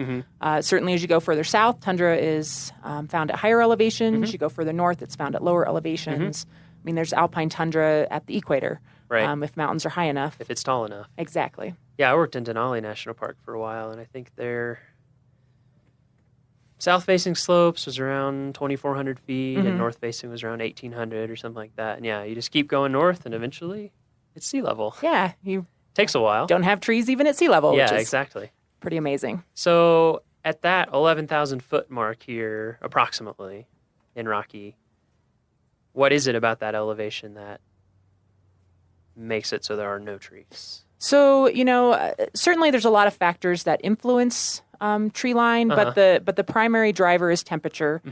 Trees need a long enough period during the summer to basically go into trees. They need to have enough time to put on new growth and grow upwards. And if the average warmest temperature during the summer months is below 50 degrees, then you pretty much don't have trees anymore. So that 50-degree isotherm, as it's called, is the determining factor for tree line. So yeah, it's just too cold. Trees don't have enough time to grow up into trees. Right. It is too cold and harsh for any tree to make it. Yes, we definitely get the little kind of shrubby trees we call krumholtz, which technically are the same tree species you find down in the big, majestic forest, but they're a little stunted up here. Yeah, Krumholtz. That's an interesting Isn't that word. a great name? Yeah, it's a German word, right? Yes. Crooked wood. Crooked wood. Yeah, you see it. I'm trying to think of some places visitors go. They're really good to see it, like Rainbow Curve or... Yeah, Rainbow Curve is definitely approaching that kind of close. transition zone between the forest and the alpine tundra. Yeah, and even even at pull-offs like Forest Canyon, Medicine Bow Curve, you can see examples of krumholtz. Yeah, it's really amazing. It's almost like natural bonsai or something. They just grow super close to the ground, really gnarled. They just Mother creep Nature's along in little pruning. pockets. Yeah. Anywhere where they can find a little bit of shelter from the wind, even from themselves. It's amazing how thick it can grow in places too. Okay, so alpine tundra. Rocky has a lot of alpine tundra, right? About a third of the park. About a third of the park. And the park is just under 250,000 acres, so a lot of areas of alpine tundra. And I think one of the things that makes Rocky so cool and unique is that we have this road that takes you right up into alpine tundra. It's paved. You can see it in the summer when the road is open. And so when people are driving up, that's what they're seeing. One thing that I want to make sure we talk about, so we'll talk about it now with the alpine tundra. So no trees can grow up here, but other stuff can grow up here. What other kind of things grow on the alpine tundra, and when do they grow? Yeah, so surprisingly, I think to a lot of visitors and even staff when they first start working here is how diverse the alpine tundra is. 35 miles an hour in your car can kind of look like a lawn, but when you stop and really spend some time taking a closer look, there's actually over 300 plant species that make their home in the alpine tundra here in the park. Yeah. Some of those are endemic to high elevations in this area. So they're only found? They're only found kind of in the southern Rocky Mountains. And then some of them are circumpolar. You'll find them in tundra up above the Arctic Circle. You'll find them in other mountain regions in the world. So it's a pretty cool mix of plant species, a lot of flowering plants, which certainly is what draws a lot of people that come here up into the high elevations in the summers to see the wildflowers. Yeah. And then it's just amazing how tiny and slow growing they can be. The growing season here is kind of short compared to what most people are used to in their gardens. And about how long is it? Well, it depends. It depends. If you're in a really sunny, windswept area where you're snow-free for a longer period of time, you might have a really posh growing season of like 90 days. Ooh, 90 days. Yeah. We're talking like, living the life. And then other plant communities, other areas in the tundra where there's really late-lying snow may only have a 35 or 40-day growing season. Wow. So you don't have a lot of time to do business as a plant. So you kind of have to have some, tricks up your sleeve in order to start growing at lower temperatures and put your flowers out into the world a little earlier than a lot of lower elevation plants. So it's pretty interesting. Yeah, what are some of the tricks? Well, certainly being able to photosynthesize at much lower temperatures than your counterparts down low. So a lot of alpine plants will start growing when temperatures are still, 32, 34 degrees Fahrenheit, just above freezing, really. Yeah. And then just growing quickly and putting a lot of energy into flowering right away because it's actually more energy intensive to make seeds. So you want to have a longer period of the summer where you're putting that energy into making seeds for the next generation. So a lot of plants up here flower pretty early. And then they have, hair and that's red one that I think is really pigments and waxy coatings and just all kinds of different adaptations depending on which plant you're talking about. Yeah. And it's just really cool to get to know the alpine plants a little more and, just really be surprised and I think impressed by how uniquely adapted life is up here. I mean, they've done studies where they've taken high elevation plants down to greenhouses and they drop dead. Really? They're like, life is too good. I just can't take it. Yeah. So it's kind of cool. It's kind of cool that some of these plants only can grow here in this what seems like impossible, harsh environment. Yeah, I remember, when I first started working up in Alaska and we would, be out and just to see all the different kinds of plants. And that was another thing, like you're saying, circumpolar or just tundra in general plants. I recognized so many plants here. Some of them are the same species, some of them are really close, even though it's so far away, which I thought was amazing. Yeah. Same thing with the hair and all those different adaptations. And I also think the diversity is amazing.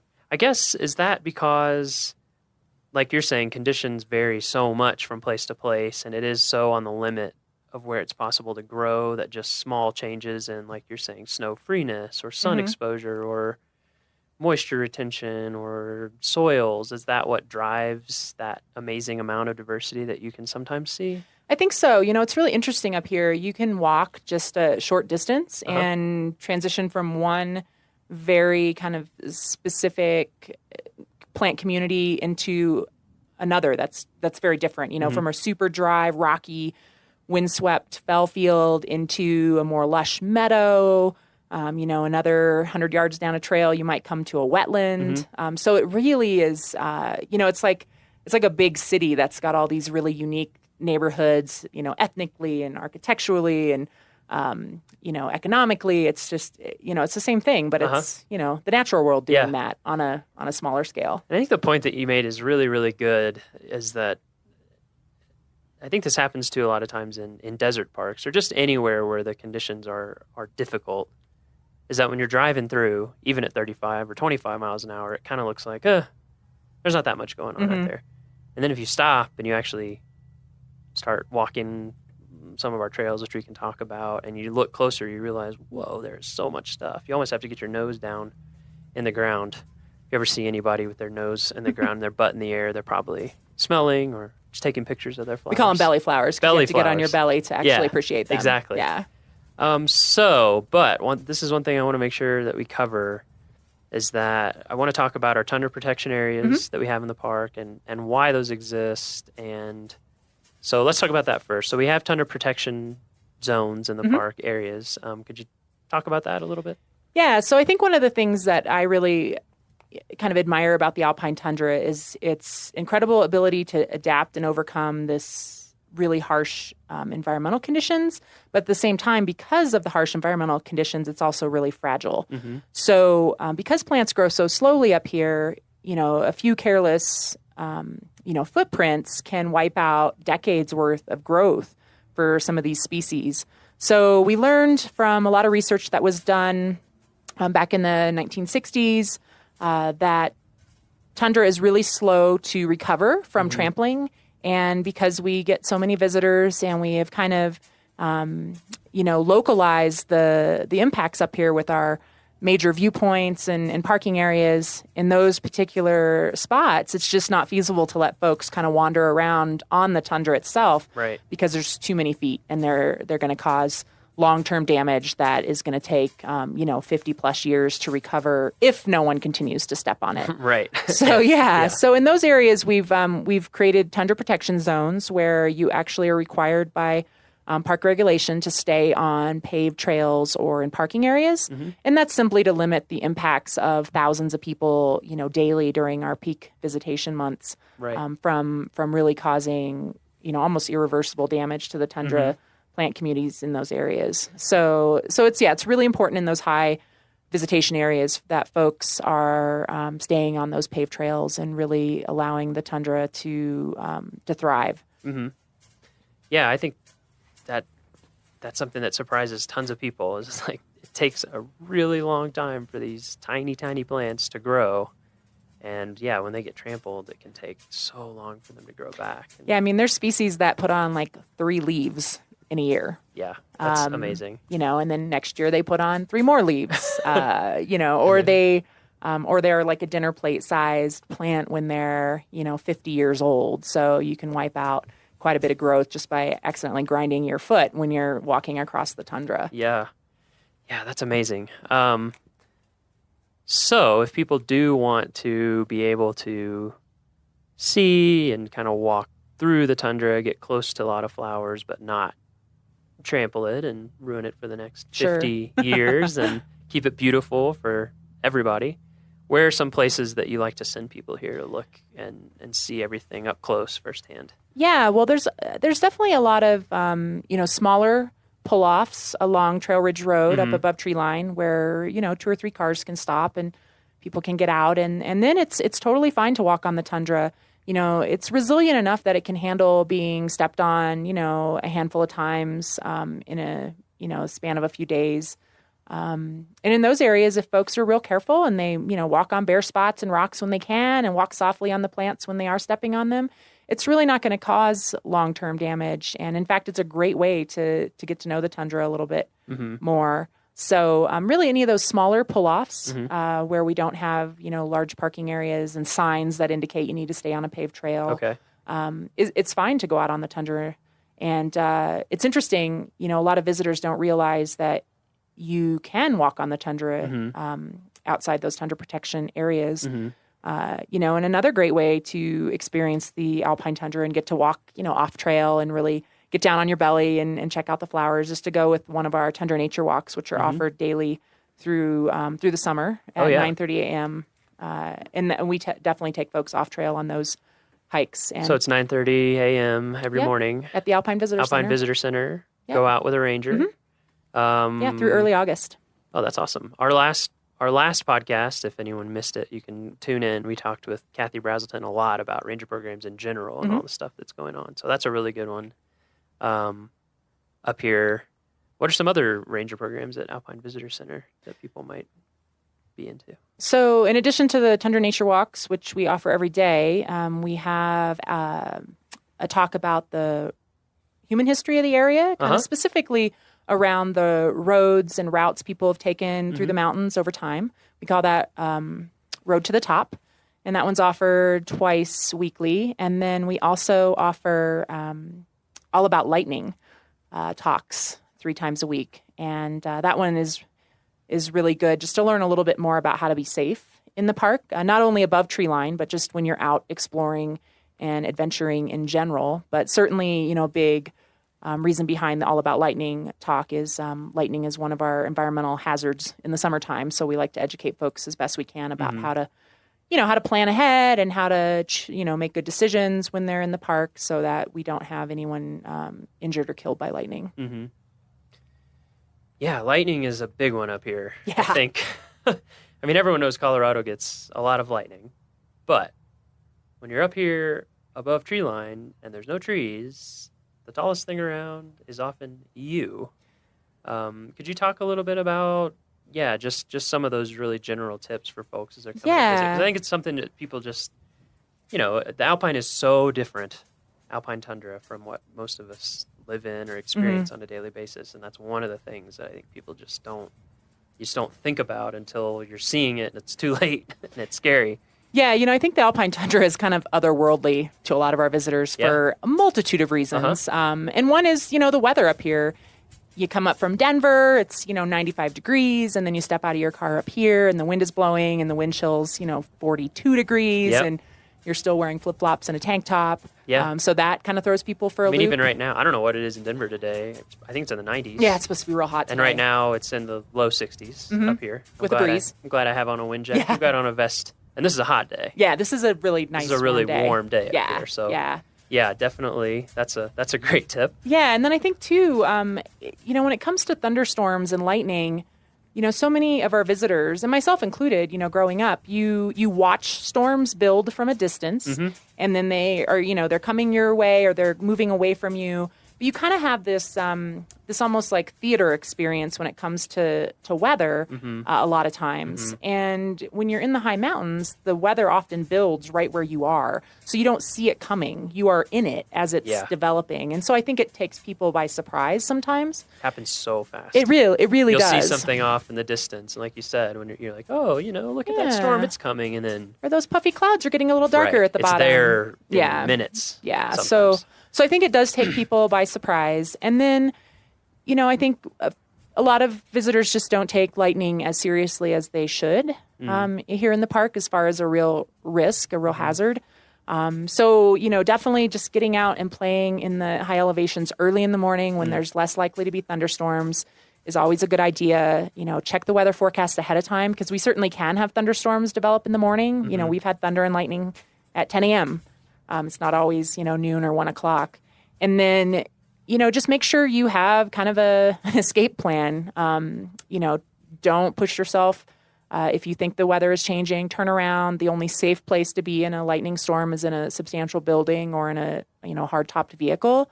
Even outdoors, if you get below tree line, if you get into the forest, you're still not as safe as you would be inside. So I think it's really just about making good decisions ahead of time and choosing wisely about how you're going to recreate and how you're going to spend your time in the park so that you don't put yourself in one of those situations that can become dangerous really quickly.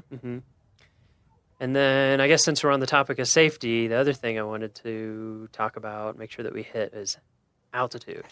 So yes, we're at Alpine Visitor Center right now. We're at what altitude?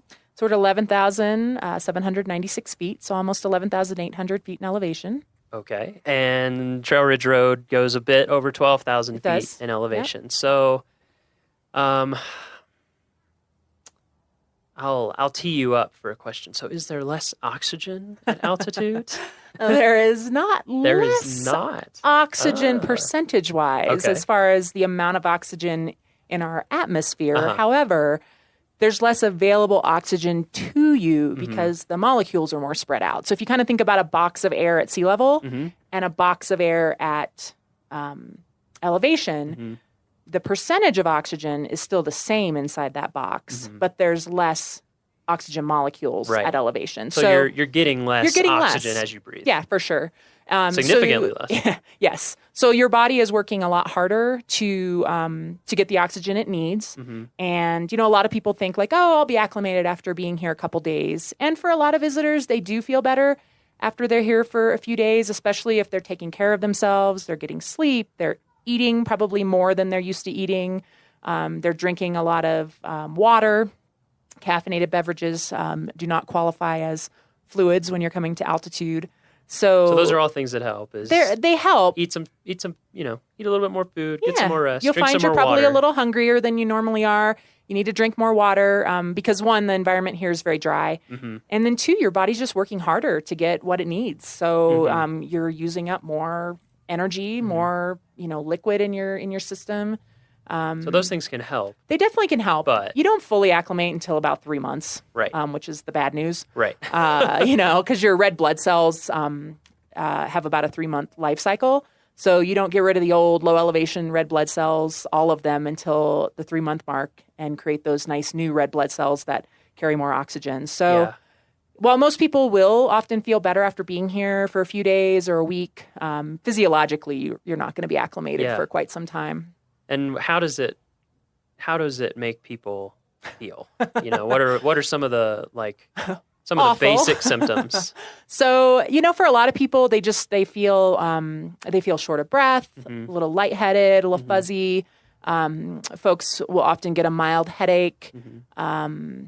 just kind of feeling blah. Yeah, you just feel kind of...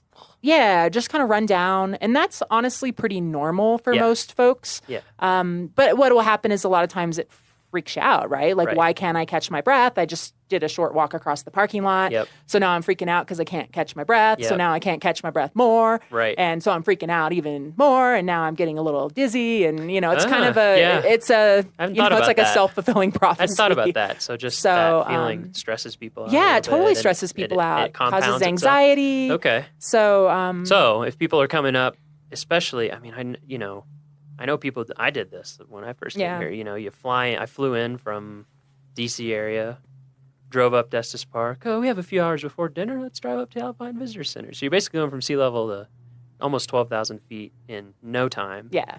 And just standing around, you can feel dizzy, even if you're a perfectly healthy person. Mhm.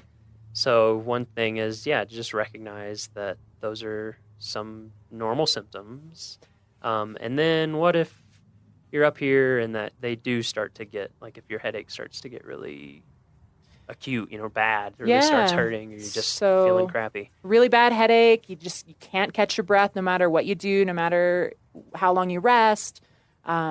Dizzy enough that you have to sit down or you're going to fall down. Mhm. Those are definitely more concerning symptoms. And all of the rangers that work here at the Alpine Visitor Center are emergency medical technicians. Oh, okay. Everybody. And everybody. It's a requirement of the job here. And we have a medical clinic attached to the visitor center where we can certainly treat visitors who are having a more serious reaction to altitude or something else. A lot of people with pre-existing medical conditions will find that when they come to altitude, it really aggravates their condition, and something that they might have had relatively good control over at home now is manifesting itself as a more serious medical emergency. So we certainly take those things very seriously and are happy to help folks that are having a more serious reaction to the altitude. So folks shouldn't hesitate to come on into the Alpine Visitor Center and talk to a ranger if they aren't sure if what they're feeling is, quote, normal or not. Right. Good. That's great. And then even if you're having mild symptoms, the best cure is? The only cure is to go down. The best and only cure. Yes. Go down in elevation. Yes. You'll be getting more oxygen. You will feel better. Descend. Yes, descend. Good. I think those are a lot of the safety things that I just wanted to make sure that we covered from the get-go. So we'll come back to Alpine stuff, Alpine Visitor Center, Alpine everything. But let's talk about you. Are you excited? I'm excited. I can tell how excited you are. So Cynthia, where are you from originally? So I grew up in Missouri. Missouri. Where in So Missouri? Midwest. For our Missouri listeners. So kind of the west central part of the state. Okay. Small town near Warrensburg, Missouri. Uh-huh. And when you were growing up, were you guys big national parks travelers? We were. Mountain folks went out to the mountains, yeah? Yeah, my dad was pretty opposed to going east of our home. Yeah. So we always went west and we visited national parks. That's just kind of what we did. We had family that lived near Yellowstone and Grand Teton National Park, near the Redwoods in California.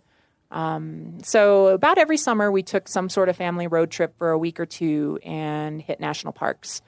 So, that was just kind of normal for me growing up. That's where we went on vacation. Yeah. We were definitely, though, the park visitor that stopped at the visitor center and got a map and then stopped at the overlooks and took pictures, walked the little nature trail, and then moved on to the next national park. Okay. We weren't hikers. We weren't campers. We never went to a ranger-led program, which I find kind of ironic since I turned into a ranger that leads programs. Yeah. And I knew I wanted to be a park ranger by the time I was about 12, even though I Really? had no clue what they did. I just knew How they did you had know? to. Well, because they got to live and work in places like this, and that was good enough for me at that age. So, the older I got, I kind of figured out what park rangers actually did, Right.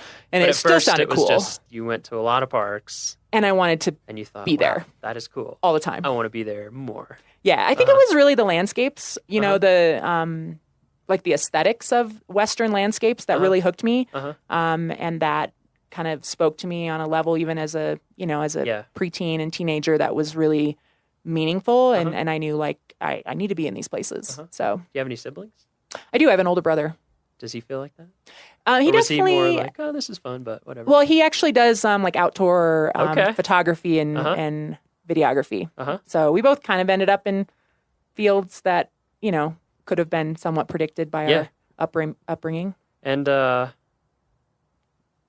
why do you think your parents are so into the national park thing? Was it because you said you did it ever since you were little? Had they done that with their parents? My dad did. Okay. He grew up, well, kind of, to a certain extent. They traveled a lot to Florida, so he grew up going to the beach in the winter months. Uh-huh. He lived in Michigan. And then my mom grew up on a farm in Nebraska, so kind of wide open spaces have always been special to her. Uh-huh. And yeah, I think that was just kind of their thing. Yeah. And then I think a lot of it had to do too with where some of our close family lived and was situated as well. It was Sure. like if you go to Jackson, Wyoming, of course you're going to visit Yeah. Grand Teton National Park Yeah. and Yellowstone National Park, and You would that's where I had relatives and Right. yeah. So I think they both just were really drawn to the same kind of Western landscapes. I remember them really being into photography. And What's the first park you remember visiting? the first park I remember visiting is probably the Redwoods. In California. And I remember the big trees. And then I also remember falling in the ocean and thinking I was going to get sucked out to sea. And then my mom having to shake out my little pink pants in the parking lot and sitting in my underwear in the back seat of the car was very embarrassing. So. Okay, so that sealed it in That your memory. did. That did. That's a very, Yeah. vivid memory Yeah. for me as a child. Were there any smaller parks or like less well-known parks that you remember going to that stick in your head? I remember Craters of the Moon. Oh, okay. In Idaho? Yeah, that one was really cool as a kid. The whole, lava fields, but then ice caves, was just really, really interesting. I remember Yeah. kind of, skating in my tennis shoes in the ice caves, in Bizarre. early June when Yeah. it was pretty warm outside. Yeah, So hot. it was really, that was a really interesting. It's kind of site. southeast Idaho, is that correct? Yeah, southeast, south central, Yeah, Craters yeah. of the Moon. Yep. Yeah, for folks who don't know about that, I'm asking people these things because I'm trying to highlight some of the units that people might not know about other than Rocky. Yeah. And that's a really amazing, like you said, just bizarre place. super Just cool. Fields of volcanic rock and Mhm. ice caves, and it's pretty remote. Really interesting. Yeah. That's a cool one. That's definitely one I remember. And then I remember as a teenager visiting Fort Laramie. Oh yeah, that's National Historic I Park, like Fort and I really liked that park. I was kind of into history at the time. Yeah. And just found kind of Western history really fascinating. And yeah, I thought Fort Laramie was really cool. Yeah, so that's down in southeast Wyoming, past Guernsey, which I'm sure many of our listeners are familiar with Guernsey. Just look it up, Fort Laramie. It's really neat how it's been as different buildings restored to different time periods, and they've done a lot of work restoring it. And unlike Rocky, which is a very busy park, it is not a super busy park. So you really have a lot of things to yourself. Yeah. And at Guernsey State Park near there's a visitor center created by the CCC with exhibits from the WPA, and it is like in original condition. Wow. Yeah, so all the exhibits you can go in there and see, and they're all hand calligraphy, painted. It's really incredible. It's almost super like cool. it's almost like a WPA museum. And it's kind of, it's just in this little park, and the building is very park rustic type architecture, huge stones and timbers. Guernsey State Park. Yeah, Guernsey State Okay. Park. Yeah, shout out. We didn't hit that on our family Yeah, a lot of road people don't trip, know about so- it. I don't know if they want me telling Yeah. people about it or not, but now they know. Now they know. It's really worth seeing. So you knew you wanted to be a park ranger when you were 12. Mm-hmm. How did you go about making that dream a reality? So when I was looking into where to go to college, I definitely looked for programs that, were known in the kind of parks field, had parks and recreation majors, tourism majors, those sorts of things. Mhm. So I quickly kind of narrowed it down to just a handful of universities. And of course, dreamed big about going out of state, but then financial reality set in, and I ended up going to the University of Missouri, which has a good parks, recreation, and tourism program.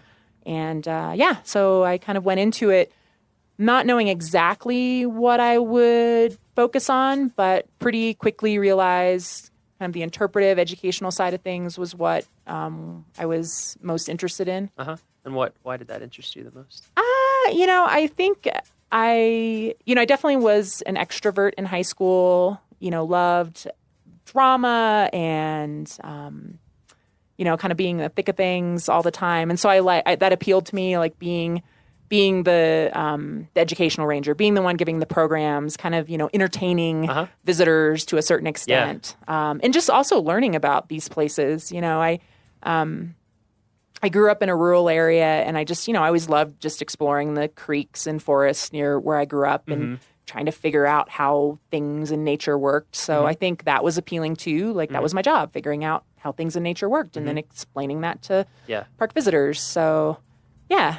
Yeah, it was kind of similar. It's like, oh, I get to learn about all sorts of stuff and entertain people. Exactly. Be the center of attention. This Sign is me up. This is awesome. fun. And you get to learn about so many different things, which I think is and you're is really, always really learning, cool. because there's You have to. You never are going to know everything. Yeah, So it's like constant. this constant, like, oh, wow, that's really interesting. Yeah.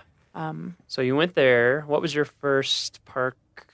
It didn't have to be park service, but park job of some kind. Did you do like internship? I did. So I actually worked at a state historic site in Missouri one summer, giving tours of a lodge, a historic home. Bothwell Lodge State Historic Site near Sedalia, Missouri. Bothwell. Yeah. So Look that it up. was that up, was visitors. that was a cool experience. Yeah. And then I actually got an internship in the National Park Service because I always knew that, growing up in Missouri, I wanted to move out west. So I don't think my family or my friends ever expected me to stay in Missouri. So I was pretty excited when I got a internship at Rocky Mountain National Park between my junior and senior year. That was your in first college. internship. Was here. It was here, which is funny because this wasn't one of the parks we visited a lot as a kid. I think I'd come here once with my parents when I was maybe like 13 or 14. Yeah. And I remember thinking it was beautiful, but it wasn't one of the landscapes that was kind of burned into my memory as a kid growing up. Yeah. Like Grand Tetons and Grand Canyon and Southwest Utah. Right. Was kind of burned into my memory more. Yeah. So I found it kind of ironic that I ended up here, and then this has become obviously a really special place to me over time. Yeah. What were you doing with that internship? So I was doing interpretation. Okay. So working at the visitor centers and Yeah. leading nature hikes. And since it wasn't burned into your memory, what did you come away from that summer thinking? Like, did it? Well, I think because I didn't grow up hiking and camping and doing those sorts of things. I started to dabble with that in college, kind of just locally where I went to school. And so this was the first like big Western landscape that I lived in and got to know more intimately as a hiker. I climbed Long's Peak that first summer, which was, at the time, like the hardest thing I had physically ever done. Sure. Kind of blew my mind. Yeah. And just kind of, I think, built a lot of confidence in myself as an outdoors person, being capable of hiking and camping. Like I planned a backpacking trip to the Grand Canyon after working here that summer for a bunch of my friends who had none of us had ever backpacked before. So it was kind of an epic fail in some ways, but also really awesome. That's how you learn. Exactly. Yeah, it was kind of the same way. I was in Boy Scouts, but didn't do like backpacking or that kind of stuff. And then, I had an internship in Yellowstone one summer and just got after it. Started backpacking and hiking and learning through great success and great failure. Shivering nights and where you forgot something important or those things like a sleeping pad. Yeah, like a sleeping pad. Oh, it turns out they're not just to pad you. They're to keep you from being freezing cold. Yes. Yeah. That's interesting that this is the first place that you came. Yeah. So what about after that? What was your first Park Service job? Did it was take actually, a while? Or? It didn't. Okay. The next summer after I graduated from college, I actually got a job back at Rocky Mountain National Park working at the entrance stations, collecting fees and selling passes. So that was my first, paid job in the park ranger uniform. And it was a great summer. It was super fun. I was fresh out of college, working with a lot of other folks fresh out of college. So it was kind of like summer camp. And it was, it was a really good experience. And then I was able to transition into more of an interpretive position the following summer here at Rocky Mountain National Park. And then I started popping around a little bit more to other national parks, which was kind of one of my goals when I was a seasonal park ranger. So I worked a summer in Olympic National Park. I love Olympic. Oh, man. Talk about an amazing backcountry park. Yeah, that's a crazy place. Just ocean to glaciers in no time. Yeah, Rainforest. 12 feet of rain to 12 inches of rain. Yeah, exactly. A year, yeah. really cool park. Yeah. And then I worked winters in Death Valley Ooh. for 3 years, which I Also love the amazing. desert. Your comment earlier about Yeah. the desert and the alpine kind of having some similarities. Yeah. I definitely have always Tons. seen that and felt that. And I think it's one of the reasons I'm drawn to both environments, both landscapes. Yeah. But yeah, Death Valley was incredible. Talk Yeah. about just, I don't know, just such a vast place that just, I guess for me, the desert, you either love it or you don't. Yeah, that seems there's to be not the a lot case. of in between, and I absolutely love the desert. So that was a really cool experience. Yeah, I do spending too. winters there. And I found that too because I also love alpine. I mean, that's one of the reasons why I was up in Alaska for a while, Mhm. and I went to Death Valley, I guess a little bit before I started working here, so a few years back, and to make their new map. And so we got to go all over the park for 8 days. I mean, we didn't get to go back on all the dirt roads because Yeah. we didn't have time to ride on washboard for 4 hours, or 8 hours on a day. You know, and change 2 flat tires. yeah, exactly. Yeah. But I agree. I feel like there are a lot of similarities. Same with the plants, like we were talking about Mhm. earlier. Yeah. Just lots of hidden treasures. It's an amazing place. I think. Mhm. I feel like a lot of people end up just driving through there. You Yeah. kind of live in Southern California, like on the way to Vegas or somewhere. Yeah, it's you know? it's what you travel through to Yeah, get from point and A the to speed point limits are B. kind of high, and you kind of blow through there. And in the summer, it is brutal. ridiculously hot. At least down in the lowlands. Up high, it's nice. But yeah, an amazing place. And that's the largest National Park Service unit in the lower 48, right? It is. Yeah, it's Yeah. around 3 million Mhm. acres. So It's huge. 1.5 times the size of Yellowstone. I think a lot of people don't realize that either. And it has an amazing map. I'm just kidding. It is a pretty cool map, but that was a really fun Well, it's a one pretty to cool make. place. I believe it has a pretty cool Yeah, it is. It is a really cool place. And then what about after that? And then I came back here for several seasons. Uh-huh. I actually worked as a seasonal park ranger at the Alpine Visitor Center, which was really fun.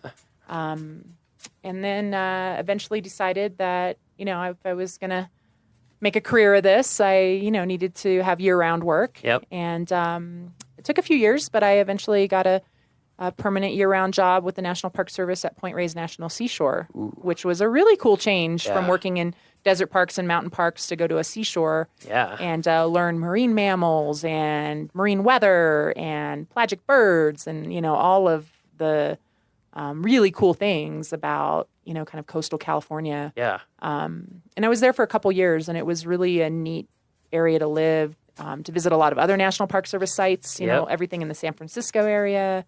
It's amazing how close it is. Yeah. To San Francisco. Yeah. So much stuff. Yeah, Did you work out at it was the really lighthouse cool. ever? I did. Did you live out there? I did not. Okay. No. That always seemed hardcore to me, the people. Yeah, the wind. It's like the Alpine. The wind Yeah, is it's pretty just brutal. nonstop. Yeah. And fog comes through there too, right? A little bit. Not too much. A little bit. Yeah, Point Reyes is awesome. Yeah, so I worked there, and then Joshua Tree National Park. Ooh, man. In Southern California, and then back here at Rocky. So You've hit a lot of great places. yeah, I'm kind of picky. I have to, I have to be in a place that kind of feeds my soul. Yeah, it speaks to you, right? I like to visit a lot Yeah. of, everything in the National Park Service. I feel is, valuable and important and Sure. inspirational and really cool to visit. But not all of the National Park Service sites are places I would want to work, just because I need Right. to be really Right. personally kind of excited about. Yeah, I think that's the place I live. important. When I was doing that job where I was making maps, I traveled to all kinds of sites from big parks Mhm. like this down to tiny little Revolutionary War battlefields and everything in between. And it's the people that were at those sites were excited about those sites. So I think Which is it's great. Yeah, it's like there's niches for lots of different people. And in fact, I think a lot of people end up in these little subcultures of the NPS, Mhm. which is what I've kind of learned. Like I remember when I was down at some Civil War parks in the South, they were like, yeah, the Cannonball Circuit. It's like people who just they love the Civil War, and I feel like especially in interpretation, like you have to love. We have to love the stories you're telling. Yeah, you have to. Yeah. If you don't love it, you'll either get bored of it or whatever, and then it shows Yeah. for the visitors. You're not going to be as effective at actually Exactly. doing your job. Yeah, that's great that you're able to be in so many places that worked for you. And so, since you've been back at Rocky, have you always been at the Alpine Visitor Center? The first couple years I was back here, I was not up at the Alpine Visitor Center. Yeah. I was down on the east side of the park, Mhm. helping run the Sheep Lakes operation, Mhm. which is another really cool place in Rocky. A lot of great people that dedicate their time to working there Yeah. and helping protect the bighorn sheep and Yeah. tell that story to the visitors. Yeah, so that's down in Horseshoe Park. Mhm. Fastest way is from Fall River entrance, right? Yeah. Yep. Just, for our visitors, look it up on our website, Fall River entrance, Sheep Lakes information. So you did that for a little bit. I did. But, honestly, one of my dreams in coming back to Rocky Mountain National Park was to work at the Alpine Visitor Center and to kind of manage this part of the park from an interpretive standpoint. I just love the high elevation. It's really for me what makes Rocky really special. Yeah. It's the part of the park that I love the most. So when I was able to come back up here and start, managing the Alpine Visitor Center and recruiting volunteers and park staff that were also really excited about this environment. It's been awesome. It's going to be hard to leave. Yeah, man. It's hard to top this, no pun intended. It is the highest elevation parks visitor center in the National Park Service, for those who might not know. Yeah, surprisingly, the second highest elevation visitor center, I'm pretty sure, is in Hawaii. Really? Yeah, I think it's on Haleakala, yeah. That makes sense. I never thought about that. But a lot of people would not expect that. Yeah, I hadn't thought about that. I remember one winter I almost took an internship there in Haleakala, and they were like, yeah, by the way, it's real cold up here and remote. It is very high I think their visitor center is at like 10,000 feet. Yeah, it's really high up there. Like Yeah. it gets below freezing a lot. Mhm. Why it is an amazing place. So you've been up here running the Alpine Visitor Center for a while. What are some of the, I'm sure there are many, challenges of running the Alpine Visitor Center? Because it's such a crazy place to build anything. It is, and that's honestly what I tell my staff, my new staff in the spring, before we can even get up here, because the road is still closed. Yeah, when and can they're you still usually get up plowing. here? Usually late May. We Late May. shoot for Memorial Day weekend, but that more Right. times than not doesn't happen. It's So you usually, don't have long between when you can get here and when No. it opens to the public. No. Okay. It's kind of honestly a ridiculous place to have a building. Yeah. In the grand scheme of things, it's a little over the top. So I think just the location is kind of ridiculous. We don't have running water for the first few weeks that we're open in the spring, and for the last 3 or 4 weeks that we're open in the fall, which it's not a big hardship or anything, but it surprises a lot of visitors. Yeah. They're not prepared for it. Absolutely. They don't understand why they can't have a flush toilet. Yep. So little things like that make it kind of challenging sometimes. The weather is totally squirrely, especially in the early season and late season. We can have blizzards blow in, 60, 70 mile an hour wind gusts. Yeah. Lightning. I mean, our building has been struck by lightning before. Yeah. When it's really kind of dicey, you step outside and you can hear our lightning rod on the roof humming. And that's always a sign to go That's an right back interesting inside feeling, yeah. and tell people to put their umbrellas away. So yeah, when people drive up, they'll see, or if they look at pictures online, these huge logs on the roof. That's for snow load, I assume. It's to hold the roof on in the winter To so it hold the doesn't roof blow on off. from the wind. Yeah. Okay, Yeah. because the wind up here is crazy. Yeah, insane. 100 mile an hour plus in the winter. And then all the lightning, rods sticking up. Yeah. So there you go. Yep. So yeah, the building tells its story pretty well. Yeah. But yeah, it's just, and then, people, like I mentioned earlier, it's kind of otherworldly for a lot of visitors. Mhm. They pop above tree line, and it's like no other place they've ever been. Yeah. And the road doesn't have guardrails, and their Yeah. heart's pounding a little faster, and they can't quite catch their breath, and the road doesn't have guardrails, and they're freaking out, and they pull into the parking lot, and they're having a full-on panic attack. And we calmly and confidently reassure them that the road is just as wide here as it is in Kansas, and it can be really scary though. Yeah, and it does scare a lot of people, yeah. understandably. So just the kind of the visitor dynamic, people coming in not feeling well, people coming in freaked out about the road. Yeah. People coming in just super, blissed out because this is a pretty incredible environment. So Yeah. you get the full gamut. So you never quite know what your day is going to bring, Right. which is one of the reasons I love it. Mhm. But yeah, it can be an interesting place to work for sure. Yeah. What is it about the Alpine for you that speaks to you? I mean, I certainly can relate to that because I find the same thing. The first time that I went above tree line, I guess probably was in Yellowstone, and I was just like, this is it. This is it for me. I just immediately loved it. And I think as many people as there are who are kind of freaked out by it, there's a lot of people who have that feeling. But what is it for you that keeps the magic going? I kind of think it's a combination of the just the visual landscape, the incredible views, the fact that you can see mountain ranges that are, 40, 50 miles away, that it's such this wide open expanse of a landscape. And that kind of combined with the really hardy, cool, quirky adaptations to the plants, interesting animals that are only found in the high elevations. I'm definitely a plant person, so I geek out on the alpine flowers, totally. And just the fact that it's like such a harsh environment, and the weather and the climate really shape it on some super in super nuanced ways that I just find really intriguing, and I'm always discovering something new. And it's just an incredible landscape. It's my happy place. It's where I go in my head when I need to be in my happy place.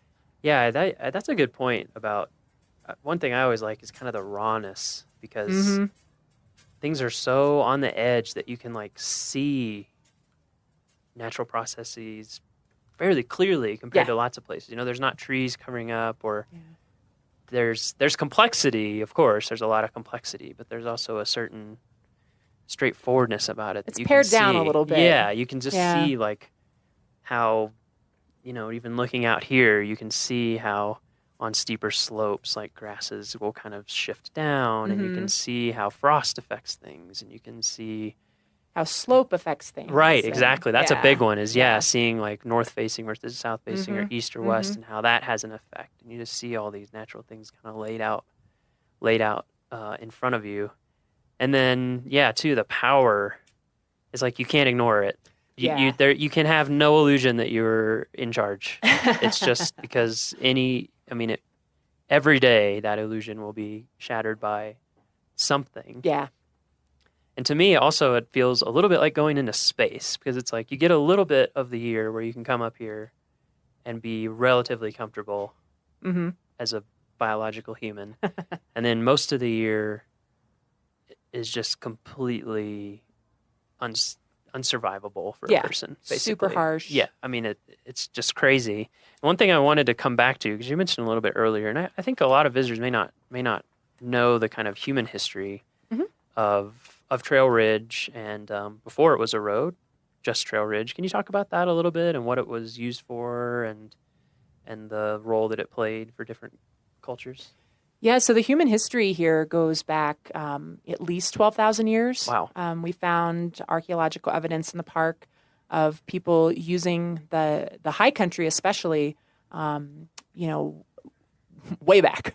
Yeah. And, kind of seasonally, of course, just like you just mentioned, it's not the kind of environment that humans can live in year round, but, it's a very rich environment in the summer as far as animal migration. Of course, 12,000 plus years ago, there was different species here than there is today.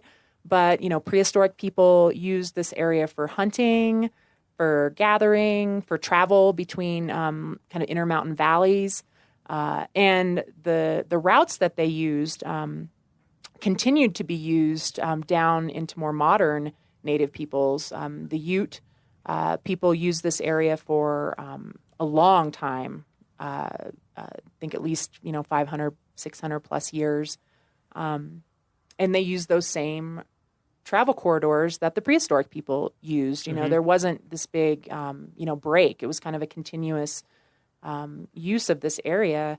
And once again, archaeological evidence of camps in the high country, of spiritual significance, and places of really powerful religion for the native people. We found archaeological evidence of that, as well as areas where animals were captured and butchered for food. So there's a incredibly rich human history in this area, and even today we're learning more about that human history and how different spiritual sites in the park might be tied together and might have ties to the seasons or to astronomical events. Or to other sites at lower elevation, and how they might be linked. And then kind of the late arrivals on the scene, the Arapaho, in the 1800s came into this area, and the Arapaho and Ute are still consider this a very significant place in their culture. A lot of spiritual significance still here. The rivers in particular here, the fact that so many rivers start in the park is really significant.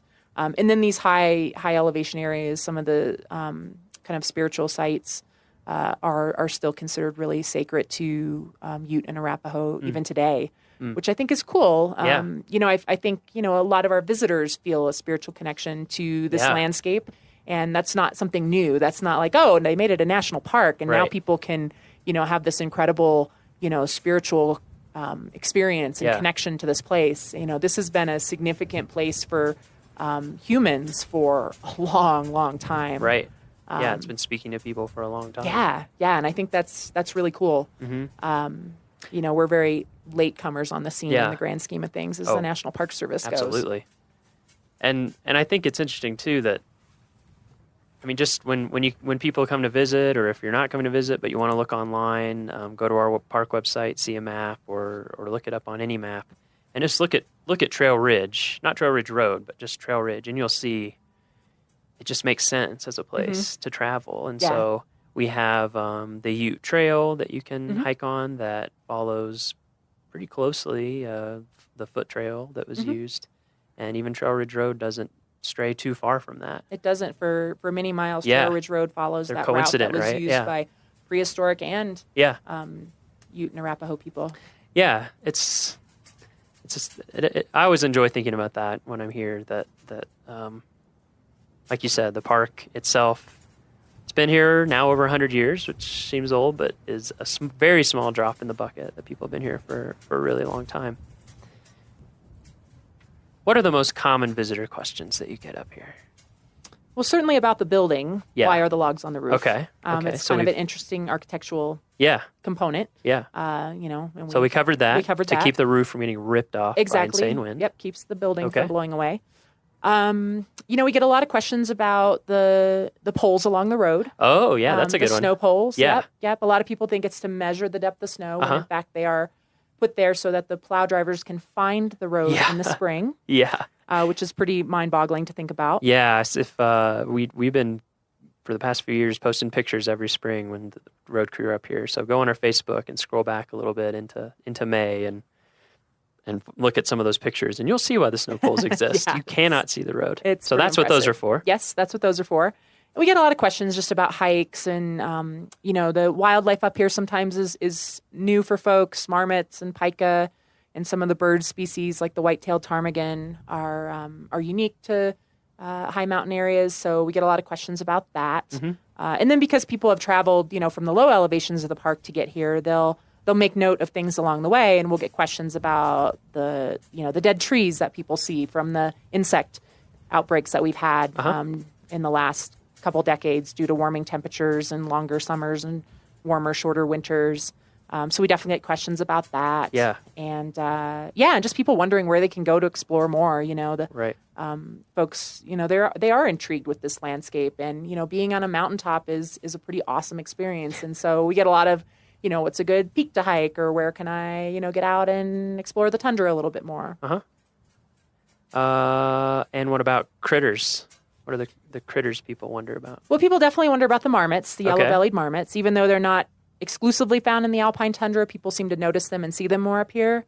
So people wonder, what was that animal? Was it a beaver? They'll wonder what it was doing. Yeah. And then the pika, of course, the American pika, which is, at least in this part of the world, pretty much a high elevation animal. Yeah.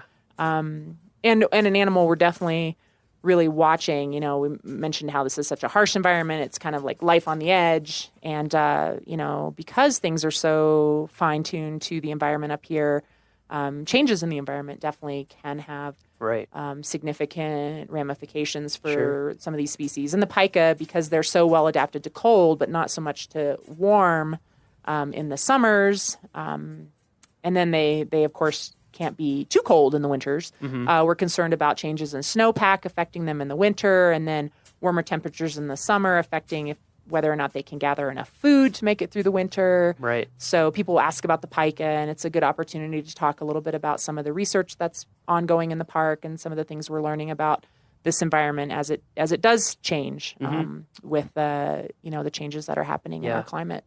Yeah, any changes to averages you can start to see pretty quickly up here a lot of time. I mean, on the decade scale, which is enough for people to be able to actually notice, even people who visited here or worked here for a long time. Well, even something as simple as a snowfield. We get a lot of questions about the snowfield right here from the Alpine Visitor Center that we're looking at. And, we used to consider it a permanent snowfield because in the history of the park, at least, no one had ever seen it melt. And then I believe it melted for the first time completely in 2003. It was gone. And it doesn't melt every year now, but, I wouldn't consider it a permanent snowfield anymore. Right. And so, that's one of those changes that people who have visited, over the years might witness themselves. So it's not always a change that a scientist has to do in-depth research to determine. Sometimes it's as simple as noticing that, wow, I've never seen that snowfield as small as it is, or wasn't there always snow here in late August and this year there's not? What's going on? So the Alpine Tundra definitely, has a lot of, I think, important lessons about changes that are happening and then what that might mean for the future. So we'll end with 2 questions. Okay. Second to last question, penultimate, whatever the word is. If you could give, we've covered a lot of tips about safety, where you can see things, animals, questions, things like that. So kind of apart from that, more general, if you could give people one piece of advice or just something to keep in mind as they come to Rocky, they come to the Alpine, maybe come to the Alpine Visitor Center, what would it be? It can be practical, or it can be more not practical, I guess. I mean, I guess I would just say, take the time to really notice the little things. A place like Rocky, the landscape itself can overwhelm you because it's just like yelling at you in your face. Like, look at me. This view is amazing. Yeah. How can you notice anything else? Sure. And I think, that alone is very powerful. But I think when folks kind of zoom in on a more more micro scale, they can really discover some true treasures, whether it's noticing how an animal is behaving or noticing that teeny tiny, alpine flower at their feet that they almost stepped on because they were enjoying the view. Or just noticing, something down at lower elevations with, a rotting log in the forest and what's growing around it. Sometimes those little things, I think, sometimes can layer on top of the overwhelming landscape pieces of a place like Rocky Mountain National Park and just add an incredible richness to your experience. So take the time to notice the little things, whatever that might mean, wherever you are in the park. That's great. Take the time to notice the little things. And finally, so your first internship was at Rocky. You worked here before, you worked here now. What does Rocky mean to you? Hard question. Wow. Tough question. That's a hard question. What does Rocky mean to me? Kathy had a hard time with it too. Probably everybody will, but I'm going to ask everybody anyway. I think it's changed over the years. When I first came here as kind of a, wide-eyed intern, it meant, just this really wild landscape, that I had to kind of prove myself in and figure out, how to be confident and capable in. And I think now, having worked here for a long time and having explored a lot of other Western landscapes as an adult, backpacking and, really, really getting to know places. I think now I see it more as a place to introduce people. Like, it's not as wild to me now that I've spent time in other places that are, bigger acreage wise and less visited people wise and, maybe a little more remote. Like, I don't feel kind of that sense of real kind of wildness and almost, an edge of danger to it as I did when I first came here. So now I see it as like a really cool place to introduce other people to wildness. So I kind of see it as like a, I don't know, like the baby pool for our visitors. And I see a lot of our visitors experiencing it that way. Yeah. You know, this is the first place they've really hiked very much. And, you know, this is the first place they figured out how to pee in the woods and, you know, how to use a water filter. Sure. And so I kind of see it now for visitors. It's what it was to me, you know, a long time ago. Right. It was the place I kind of like got my wilderness legs under me and really learned to love wild places and exploring them on a more intimate level.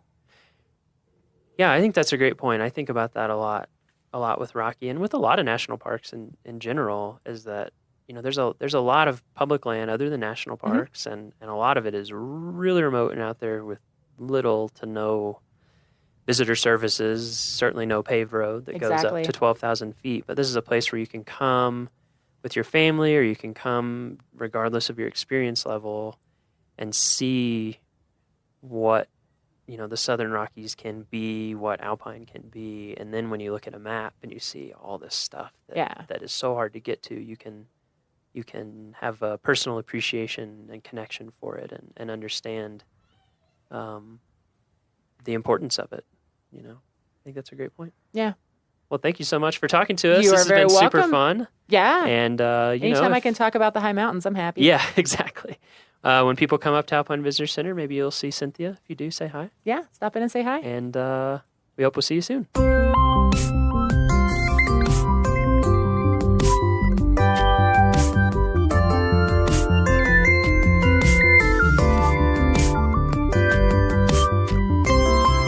And that's our show. Thank you for joining us on this second episode of the Rocky Mountain National Podcast. We have got a ton of great episodes in the works. We've been scheduling things left and right. So again, our public information officer, we're actually going to ride one of our shuttle buses up to Bear Lake and walk around Bear Lake and talk about the Rocky Pledge, talk about just general tips for seeing the park, and learn what a public information officer does at a park. It's actually a really, really interesting job, and Kyle has a ton of cool experience to share with you.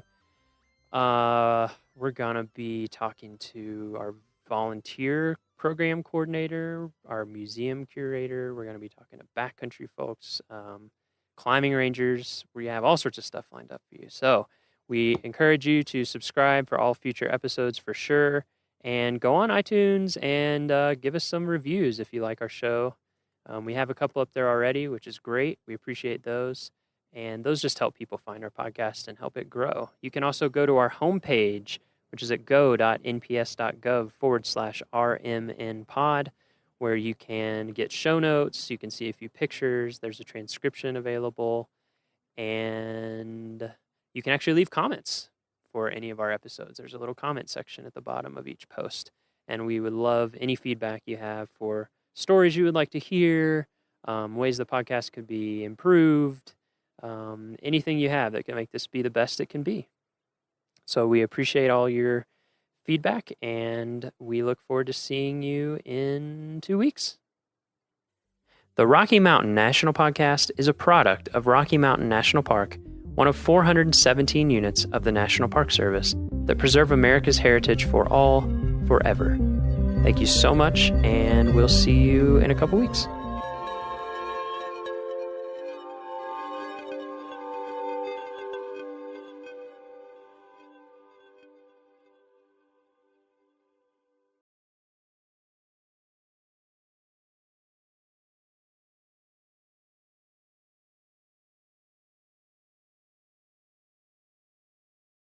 Gateway Visitor Center is the eastern gateway to Glacier National Park and is a main orientation point for many visitors, with rangers on duty throughout the summer providing trip planning and other information about the park. If you find yourself on the east side of the park and you have a question about something you've seen or heard while you were here, this is the place to stop and find the answer. This is also the place for backpackers to obtain their backcountry permits for exploring into the depths of the wilds of Glacier National Park.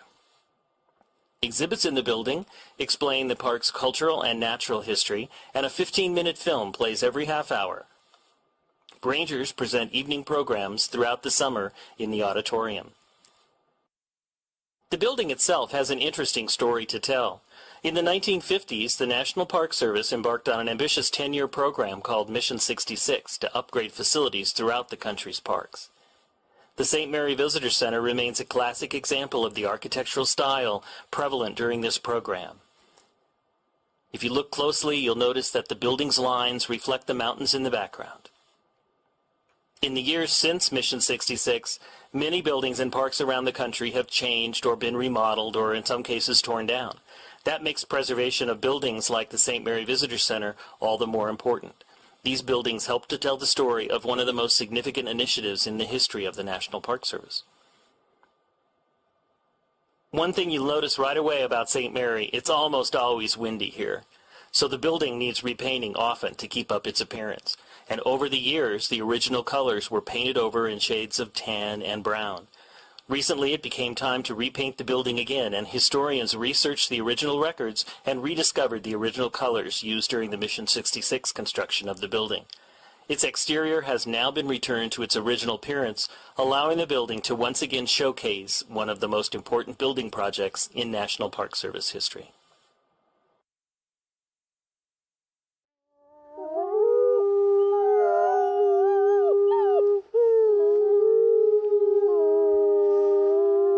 From Yellowstone National Park, this is what we do.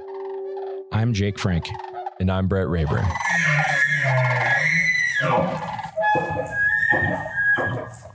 Hi, Brett. Hey, how's it going? I am great. How are you? I'm good. I had a good weekend. Yeah, that's good to hear. Hey, how are your pipes in your house doing? You like that transition? Have you flushed your toilet today? My pipes, I think they're good. Do you know something I don't that I don't know? No, I just wanted to. That was the best transition that I could come up with. That was terrible. I'm not gonna lie. So no, what I have a trivia question. I want to ask you. Okay. All right. So Yellowstone, we're a big park, 2.2 million acres, 4.5 million people roughly visit the park every year. We have a lot of infrastructure in the park that's hidden to support all that visitation. Part of those systems are water and wastewater systems in the park. So, how many combined between the making clean water and then making dirty water clean? If you combine those two systems, how many of those are in the park? Like pipes? The number of systems of total systems. Yeah. So you don't have to. It's not like miles of pipe or anything. Okay, it's just that's like what I was a complete trying system to anticipate. because they're located all throughout the park. So if you were to count the total number, how many are there across the park? 15. There are 23 wastewater systems and 21 water systems. So a combined 44. So it wasn't even close. It's a lot. It's and this is like something that I had no clue about until I started, working with the facilities team to document all of our infrastructure, from like the GOA projects and putting in money to improve our infrastructure. It is unbelievable how much infrastructure there is, and it's all hidden. Like no one sees it, but it's by design. It's all, behind the trees and whatnot. So do we know how many feet of pipe there are in this park? I really want to know that now. I have no idea, but maybe our guest today, Jason Murphy, he's the utility systems facility manager for our water and wastewater systems. Do you know that answer? The exact number off the top of my head, I do centimeter not. To the millimeter. No, thousands though. Yeah. Between water and sewer, it's thousands. Yeah. There's over 500 manholes. That one sticks in my head from from that spec sheet. But wow. Yeah. That is crazy. That's a lot. Water and sewer. That's a lot. Well, speaking of water and wastewater and manholes, how are you today? Another great transition. It is a very great transition. I am fine. Yeah. Well, thank you for joining us today. How are your pipes? Our pipes are good. Yeah. Toilets are flushing. Great. That's a win. So, why don't we just kind of dive in? How did you get into the Park Service? Did you start in the Park Service, or did you even before then? Just how'd you get here? My first Park Service job, I applied as a summer seasonal in 2001, and I was picked up as a wage grade 3 garbage truck operator, and not the driver, but I rode the garbage truck. We had ride-along garbage trucks in Canyon then. We had about 300 of those swinging bear cans, and I rode the garbage truck for that summer, picking up garbage in Canyon. That seems like a fun job. It was a very fun job. So like on the outside, like you're the Yeah. one hanging on Yep. the outside. That is cool. Mhm. That's like the one that all the little kids want to be when Yeah. they grow up. Correct. Yeah. Yeah, No, we've that's- taken that away now. They have mechanical arms that do that, but it was a very fun job. They always got to ruin all the fun stuff. Yeah. So Can't hang on the back of a truck driving around town Yeah. anymore. There's somebody probably got seriously injured and then they, Yeah. So how did you find that job? How did you hear about, how did you I even had know some to apply? friends at University of Montana who came down here and worked for YCR as seasonals. Okay. And they were like, you should apply for these jobs. And So are you from the area or did you go to school here or? we were living in Missoula at the time. I grew up in Buffalo, New York, but we had moved out in 98 to Missoula and just met some folks that, had been coming down and working seasonally for the Park Service. And the housing was a very big draw at that point, that you could get a job that came with housing. Yeah. So in Yellowstone. Yeah, that's pretty cool. Mhm. Yeah. So, yeah. So, between hanging off the back of a garbage truck and your current position, there's probably a few jobs in between those There's two a things. few jobs in between. Yep. What you want to walk us through that? Well, my father was in the utility stuff, so I kind of grew up with some of that, at least in the collections and distribution side of things. So I'd known about it. And then in between that summer season and kind of, still as a seasonal working for, doing the ski school thing in the winter and then coming back, it was even back then, it was recruitment and retention for water and wastewater operators was tough. People came and went pretty regularly, even going all the way back into the late 90s. So I kind of saw that there was a way to get in there then. I did then do a little stint for the Department of Defense in Germany, working for the Army for a few years in early 2002 through 2004 or 5 when we came back. And I've been here ever since then. And it was kind of that on the job training you could get and do some correspondence courses, grab some certifications, and then get in the door that way. That was pretty much the easiest way to get a permanent job in Yellowstone. Yeah. So we've done a handful of these interviews now, and the consistent thing is like, I think John Cataldo said, move at the speed of opportunity, is that it's just kind of being in a place and being willing to learn some new thing and then take advantage of it. So I didn't leave. Yeah.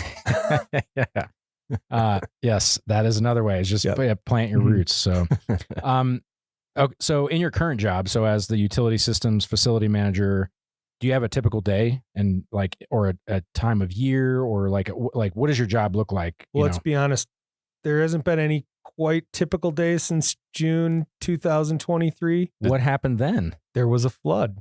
Oh, yeah, there was a big flood. Yeah. Yeah. So been pretty wrapped up in that project, getting the wastewater plant up and running here in Mammoth, which it's been up and running since July of. Yeah. So did I get the date mixed up? Was that 22? 22. Yeah. So for Um, folks that don't know, we had a big flood in June of 22 that washed away one of our roads. And in that road was a wastewater line that would take our sewage from Mammoth out to the town of Gardner where it was processed. And then when that line severed, we basically had to build a temporary wastewater facility in Mammoth. We resurrected a facility that was last used probably in the late 60s, within a matter of 48 hours after we lost the main line down to Gardner. It was like a zombie facility. Yeah. Came back from the dead. Mm-hmm.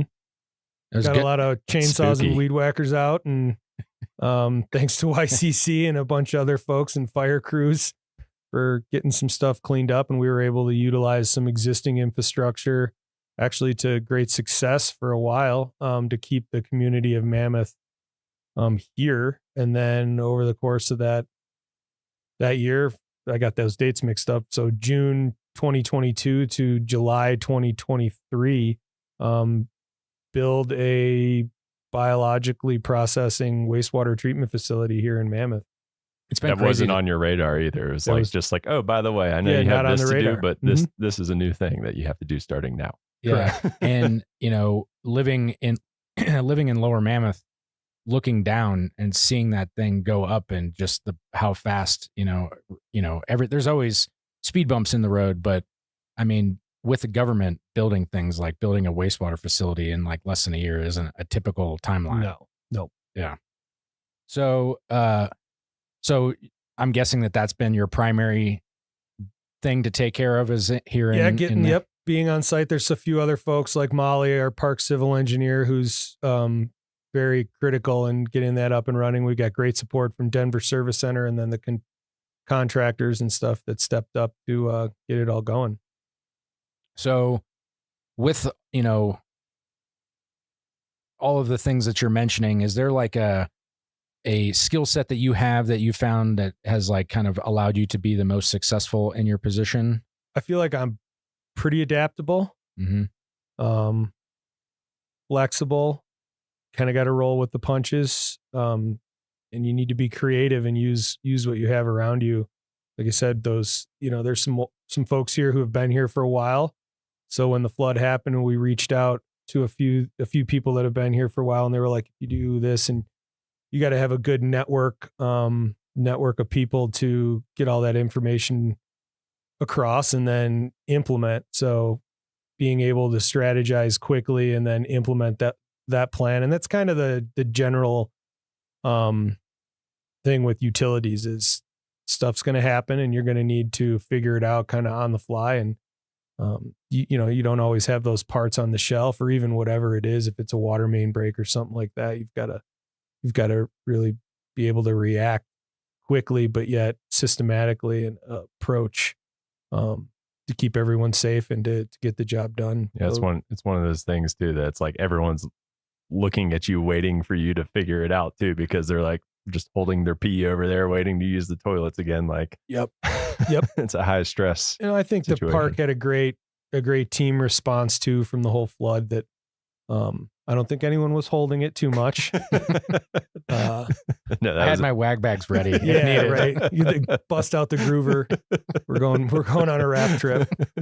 But no, that's pretty much it. And then generally work a lot with outside partners, EPA, rural water associations for both Montana and Wyoming, Wyoming DEQ. This position here, and with Molly and the civil engineer for the park, we work a lot with Denver Service Center, and it is kind of that kind of position where you're balancing between the regulatory agencies. Wyoming is the only state in the nation that did not take primacy over drinking water, so we get the fun of we work with EPA for drinking water Region 8, and then Wyoming DEQ for wastewater.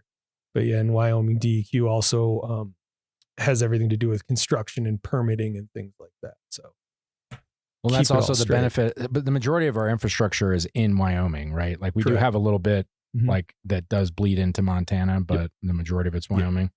So, do you have a favorite part of the job? Like what do you wake up and enjoy doing? I like pumping sludge. Yeah, That's kind of Nice. like my favorite part of when I get out of the office or those kind of things. Pumping sludge is very rewarding. Do you put that on like the calendar on the days that you get to do We're it? doing It's just it a like lot pumping more than we ever sludge. have now with this new treatment facility. So, It's gonna be a good it's day. the closure of the wastewater loop. So Where does the sludge go? right now it's going to the compost facility at the landfill in Logan. Okay. And they'll use it. They use it in the landfill. They mix it with wood chips, and most of the municipal wastewater treatment facilities in the area, Livingston, Bozeman, even Three Forks, and some of the other ones, they all use the compost facility too. So they use it in the as they layer things in, and when they close cells and in between intermediate stuff in the cells, they put that layer of that material. They mix it with wood chips and other things like that. So if pumping sludge is your favorite part of the job, what is your least favorite part of the job? That's a loaded question. I mean, what are some of the challenges that you face in your job? that's a better way to ask. Yeah. I think right now recruitment and retention is definitely a challenge. Finding certified operators nationwide is a challenge. I think through that whatever happened a couple of years ago, we don't want to talk about the pandemic, but yeah, we did lose a lot of that knowledge base and some of those older operators, and we're struggling as a profession nationwide from coast to coast. Well, and you mentioned it even in your, when you were at Canyon doing garbage, that you noticed that it was hard to recruit and retain people back then. Is that just like, does anybody have an idea as to why that is? Is that just like the hazards of the profession, or is it like? Yeah, and I think, it seemed kind of clear back then that, people with families, being someone who's experienced that, staying in the interior of the park and that remote duty station is difficult. No pun intended. No pun. Yeah. DOODI. That's just a struggle, even when we had children, and that was kind of my exodus from the interior after being out there for 8-9 years was, you want to be home, and that makes it difficult. Can you kind of go into why? Like, what are some of those difficult things that you have to school? Yeah. I mean, what does that look like, getting your kids to school? We didn't. Or homeschooling. Yeah, that was not an option. Yeah. I could see like kindergarten, we could do blocks and, music and all the fun stuff. But no. Teach me trigonometry. My wife worked for the park for years, for 20 years, homeschooled. Yeah. So we decided not to do that. She was here in Mammoth at the time. And I was able to come into Mammoth and work out of the plumbing shop for about 10 years, doing some HVAC stuff and just all kind of project work and things like that before this position came up. So now that you're, in your facility manager position, and I'm guessing you supervise a handful of people, with all those challenges and trying to recruit and retain people, I mean, why do you stay here? What keeps you with the National Park Service? Well, I've always loved being here. That I feel like that's, as far as recruitment goes, when you're looking for people who want to be here, you want wherever they are, whatever job it is. If you're in, Michigan or Florida or North Carolina, I would think anybody who you're recruiting for any job, you want the person to want to be where they're at least at that time. So I've always wanted to be here. I was in love with the park. Be honest, I was in love with the skiing in the park for a long, long time. I still am, but you just don't have that kind of time. I was going to say that anymore. sounds past tense. Well, life, adulting, kids, there's adulting. So yeah, and just the idea of, and I always thought this, it might sound a little cliche, but you get to do some of that mission statement stuff, the stewardship model. Take Canyon Wastewater Treatment Plant, for example. It's the only treatment plant in the park that discharges directly into the Yellowstone River. So I always thought, even going back to 20 years ago, that you had a part of that kind of responsibility and stewardship. And plus you're doing a little bit of science. There's some science to it. And I just thought that was the best part of working in the park. And you can only, I was never going to be in REYP or anything like that. So it was just, for me, it was part of that. You could see that in the mission. Yeah. Well, relate to it. And, 2001 is when you said you got your first job here. Mm-hmm. Is there, between then and now, has there been some point in your career that you kind of identified as like a turning point or a defining moment that you're just like really stands out to you? I think there's a lot, and not to talk, the flood was definitely one 2 summers ago now. I think a defining moment was, getting that first permanent job because that was a roller coaster. And then even progressing up and moving from the interior to Mammoth, that was a big deal.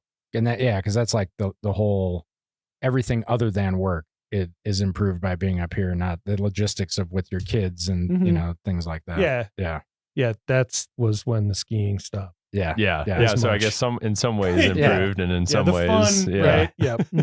Yeah, I do get that. And that's a cutting edge. It cuts both ways. Like, it's super fun to be in the interior in the winter. You have access to all this stuff, but then on the flip side of the coin, you got to get on the snowmobile and drive to the store. So you know, I think it's important though that we make sure that people know that the interior life in the winter is not, it's manageable.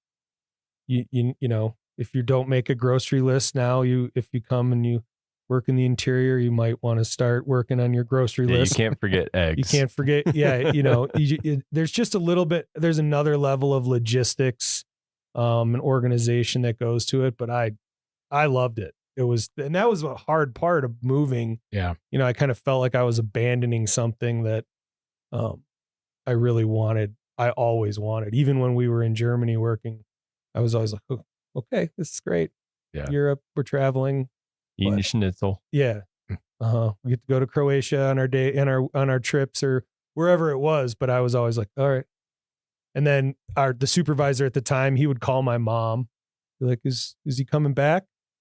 No, he's not coming back yet. And so when we decided to pull the plug, it was just a phone call. It was like, okay, I'm ready. Come back. And they welcomed us back here with open arms and a lot of mosquito bites. Mary went down to the south entrance. There's not a lot of mosquitoes in Germany. That was the one. Yeah. Not a lot of bugs in general, probably. So, you know, we're mentioning like recruitment, retention, finding the right kind of person. So say that there are people listening right now that are interested in this type of career. If they were to try to find this job on USA Jobs, what are they looking for? Like, is there a job series for like that you're hiring for, or typically that, you know? We're hiring for its utility systems repairer and operator. I believe the series is 4742. Okay. And we do hire.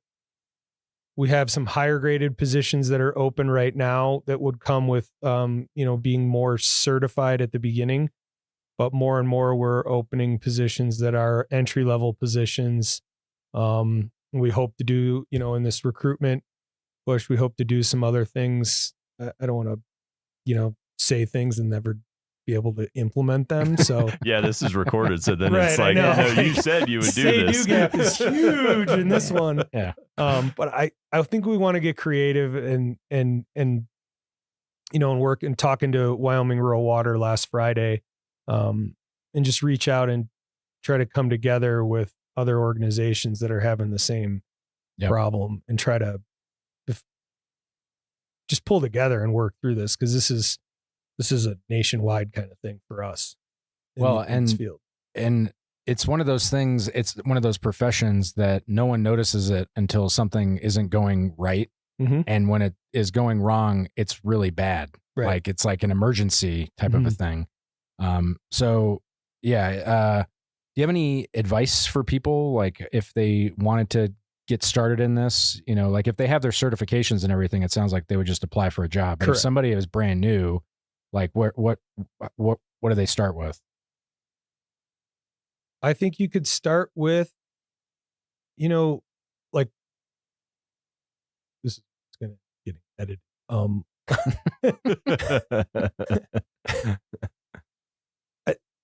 Even that quick Googling, like Water Environmental Federation or American Water Works Association, starting with that, I feel like a lot of things just start with that basic research, and then reach out. Every community has people that do this. Everyone has wastewater. Everyone has water and wastewater, and I'm sure you've noticed somewhere driving around your town, you've seen somebody in a truck, Department of Public Works truck. Yellowstone has municipal features. We operate, we plow roads, we make water, we do wastewater. I would encourage people to start there. Go to a water and wastewater district board meeting, meet people, get in that way with your local folks. There's a lot of people right now nationwide trying to start intern programs or apprenticeship programs or things like that. I would be really surprised if your local high school biology teacher or doesn't have or knows some way to get a hold of somebody in your community that knows the water and wastewater guy or gal. Yeah. And going on a tour, like I went on a tour of a wastewater treatment plant, and it was like fascinating. Like I didn't really know what I was getting into, but it was like, I want to know more about how this actually, do you have like a really nutshell presentation of how that process works? Yeah, it all depends on fascinating. On the treatment facility, right? Or whatever, if it's for wastewater, if it's a biological or a mechanical treatment facility.